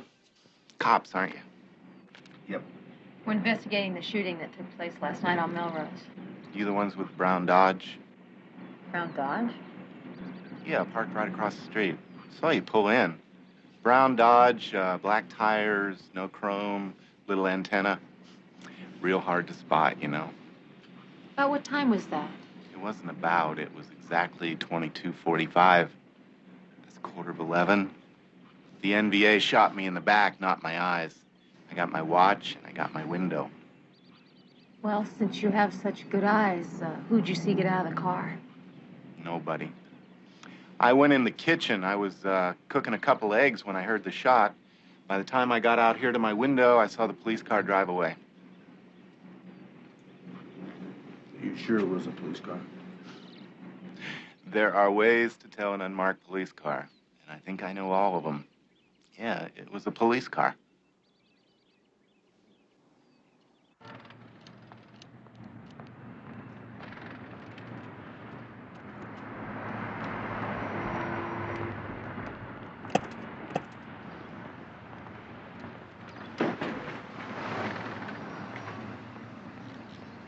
Hey, Sam. Big Sam, how you doing? Oh, if it ain't sweet cheeks and her help. Why is it every time I see you, I feel as though I should go lock my car? Well, it's a war out there, you know. You don't work Vice dressed like a recruiting poster. That's true. You heard about Shag Russell, did you? Do you know, it bugs the hell out of me when these guys get themselves killed before I get a chance to put them away. Takes all the fun out of police work.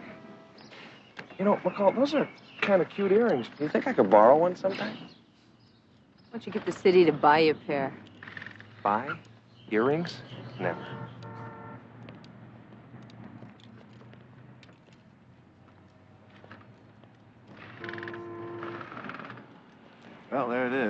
Brown Dodge, no chrome, black tires.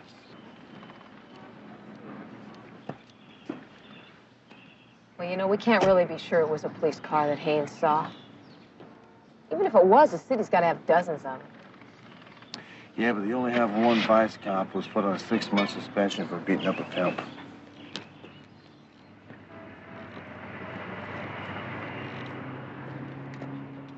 First, we got a police issue bullet that someone altered to make it look silver.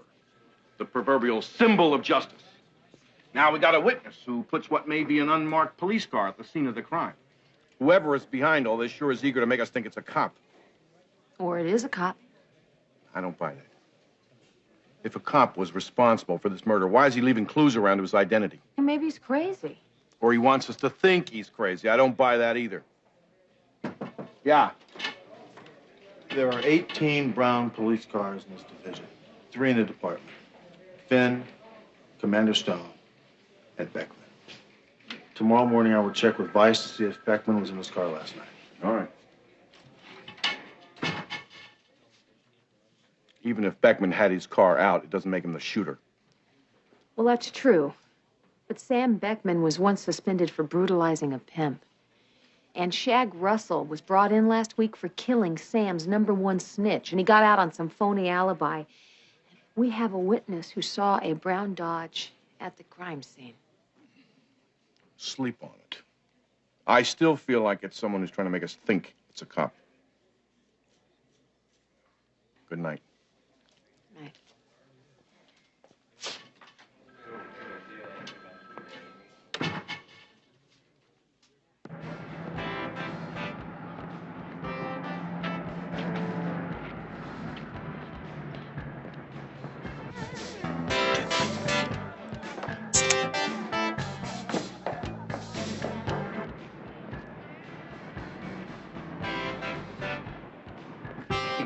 Say, man, it's great to see you. Hey, you got bail. That's Shut great. up! Where's Louis? I don't know, man. I couldn't find him. I want my cut. Luis has it. I could find him tomorrow. I'll be in Mexico tomorrow. I want my cut tonight. Where is he? I don't know, man. Where is he? He's at Angela's.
Got some good news for you. Oh, yeah? Vice knows who the 2 girls were that ransacked your apartment. They should have them in custody by tomorrow morning. Great. Also, I think it's best if you stay at my partner's house tonight. Oh, no, I made arrangements to stay at an old girlfriend's house from high school. It's okay. Here's the address. Oh, that's good, huh? Yeah. My taxi's outside. Well, I just wanted to tell you that I know you did more for me than you were supposed to do, and I'm very grateful. Oh, you're welcome. I just wish it had been under different circumstances.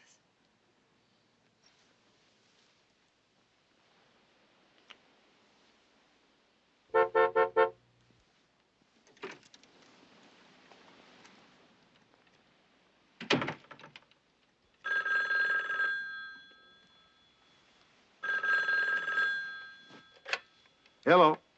I thought you were coming over here with your witness. That won't be necessary right now, McCall. Yeah, well, you can tell me about it later, because you're out of there. Devane just called, and we've got a DB at 1047 Southfield Road. We're already working on a murder case. This is the same case. The first officer on the scene found a silver police-issue bullet. Right there.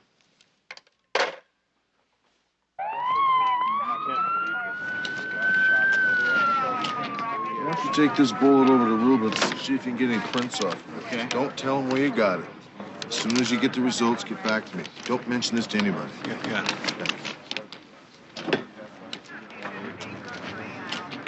Guy was killed by one gunshot right to the head. Looks like it was a .38 and was obviously shot at very close range. His name is Jose Rivera.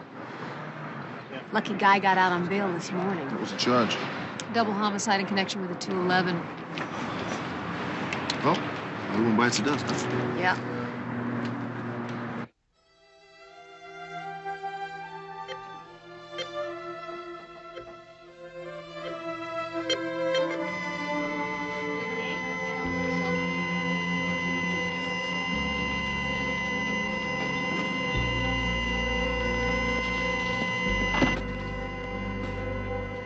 Something's wrong. I think she stopped breathing. Get the crash cart. Call the doctor.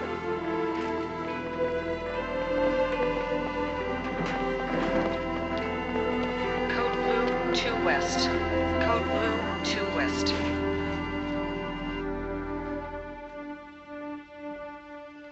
Where's Lieutenant Finn?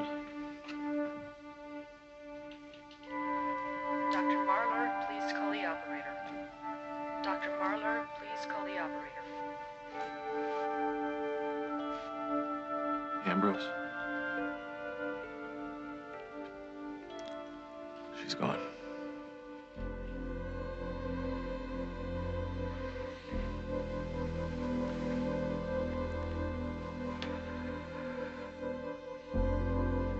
You gonna be okay? Yeah. Is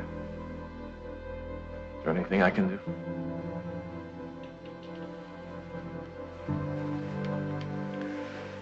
No, thank you.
I gotta talk to you.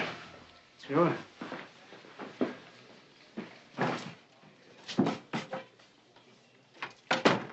What's on your mind? I need to know where Sam Beckman's been the last couple nights. We don't keep a log like the Blue Suits. We play it loose. Sam's been working streetwalkers and pimps. How's he been acting? Well, uptight since Ginger was killed. She was one of Sam's snitches. I think he felt responsible. Was Sam driving the Dodge night before last? Look, I don't want to know any details, but you sure you're on the right track? I've worked with Sam for 5 years. He's a good cop. Look, I know all about that ski. All I need to know is was Sam driving the brown Dodge the night before last? You mean the night Shag Russell was killed? Yeah. How about last night? Yeah.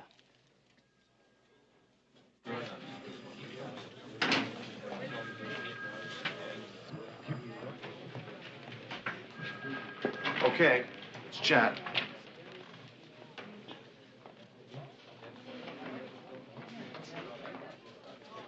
What do you got? Stokowski said Sam had the car out the last 2 nights. He also said if it was Sam we were looking for, we'd never catch him. I'm starting to agree with him. We don't have any witnesses, no prints, no leads. Right. So what I did was, I went through Sam's cases, all of them. Now, the judge in 103 threw out the big one this morning, the Judd Ross case. Sam's been after Judd Ross for the last 6 months, and the judge kicks it out of court. I say we start with that one.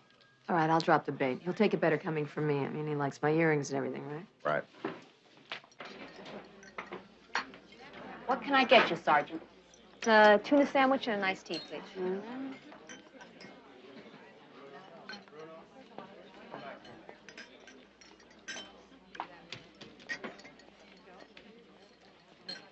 The cashier went out to lunch. That'll be $4.95. Really? Yeah. Have a good one. Thanks.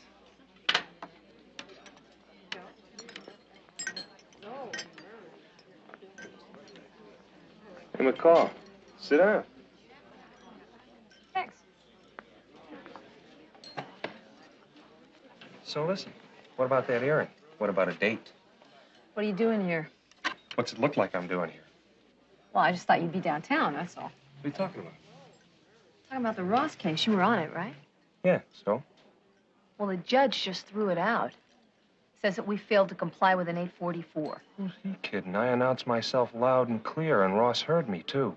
Yeah, well, the judge said that you didn't give Ross enough time to open up the door before you decided to kick it in.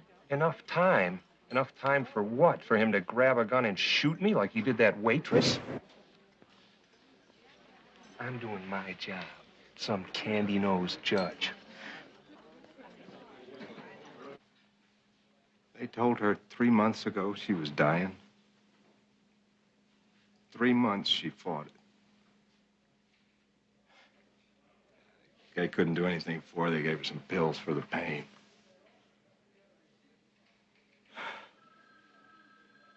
She was brave, Charlie. She was much braver than me.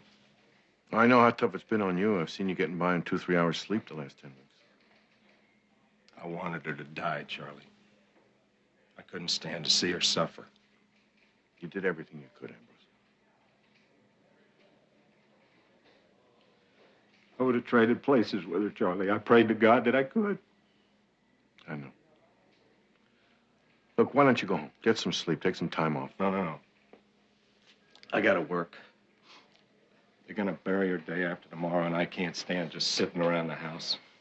Please, I gotta work. Okay. This is a summary follow-up on the Ross case. Judge in 103 kicked him loose this morning. They let him out? Yeah. Judge let him go on an 844. Okay.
L56, come in, please. This is L57. Lincoln 5-6, go. I'm waiting on Sam outside a little market over here. Do you have any sign of Ross yet? No, nothing yet. Sam's just coming out. I'll keep in touch.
Lincoln 57.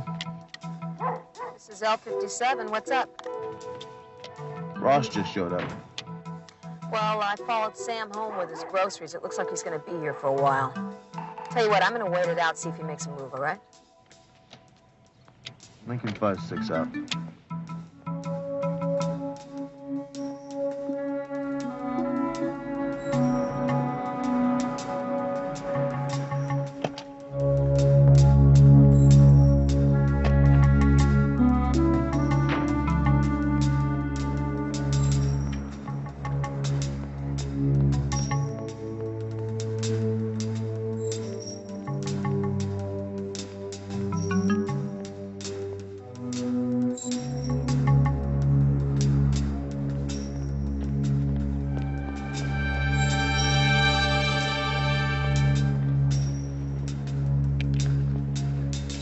Lincoln 56. Go ahead, L56. Send it back up to 2242 Clifford Street at once.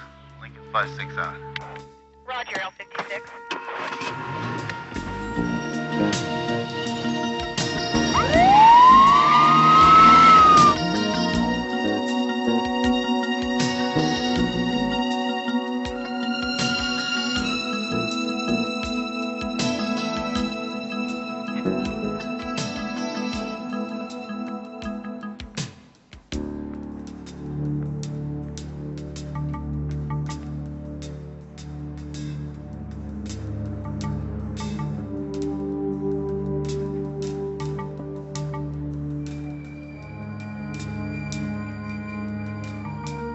Big deal lawyers in $600 suits now, are there? Huh?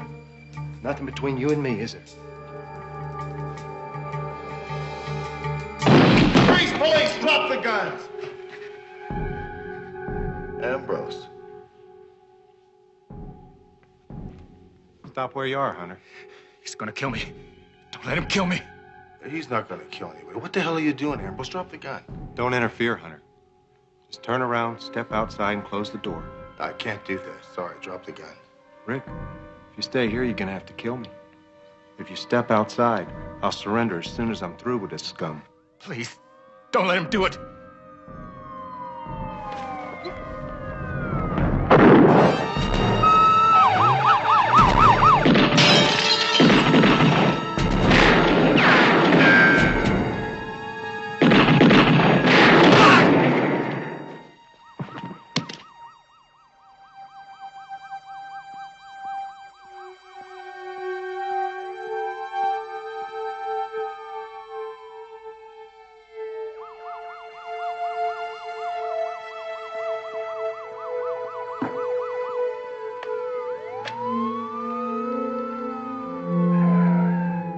Yes, this is Sergeant Hunter, Metropolitan Police. I'd like an ambulance sent to 2242 Clifford Street, apartment 10.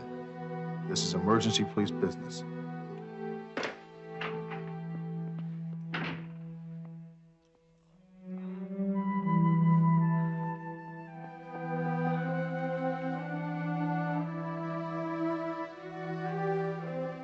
Ambulance on its way.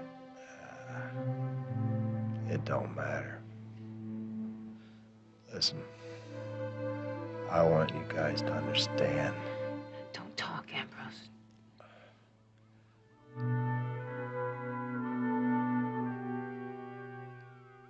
Sheila thought the world of us. We were all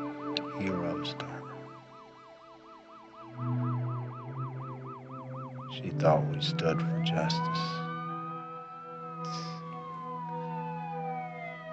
She didn't know how little justice there is.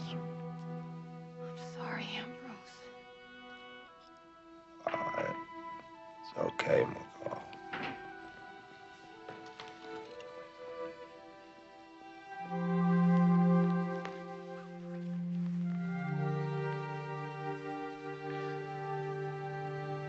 There.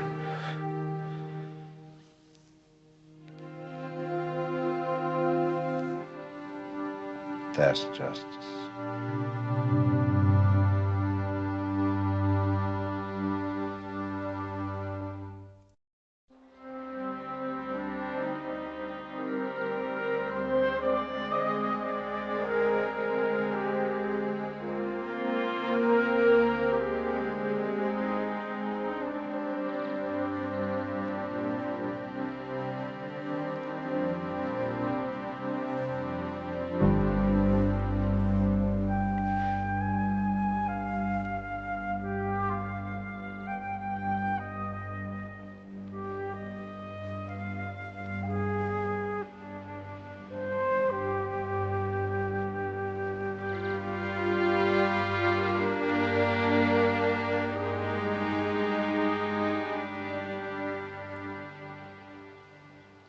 They really loved each other. I can understand how Ambrose must have felt when Sheila started to go. He just lost her. He was a good man. He's a good police officer, too.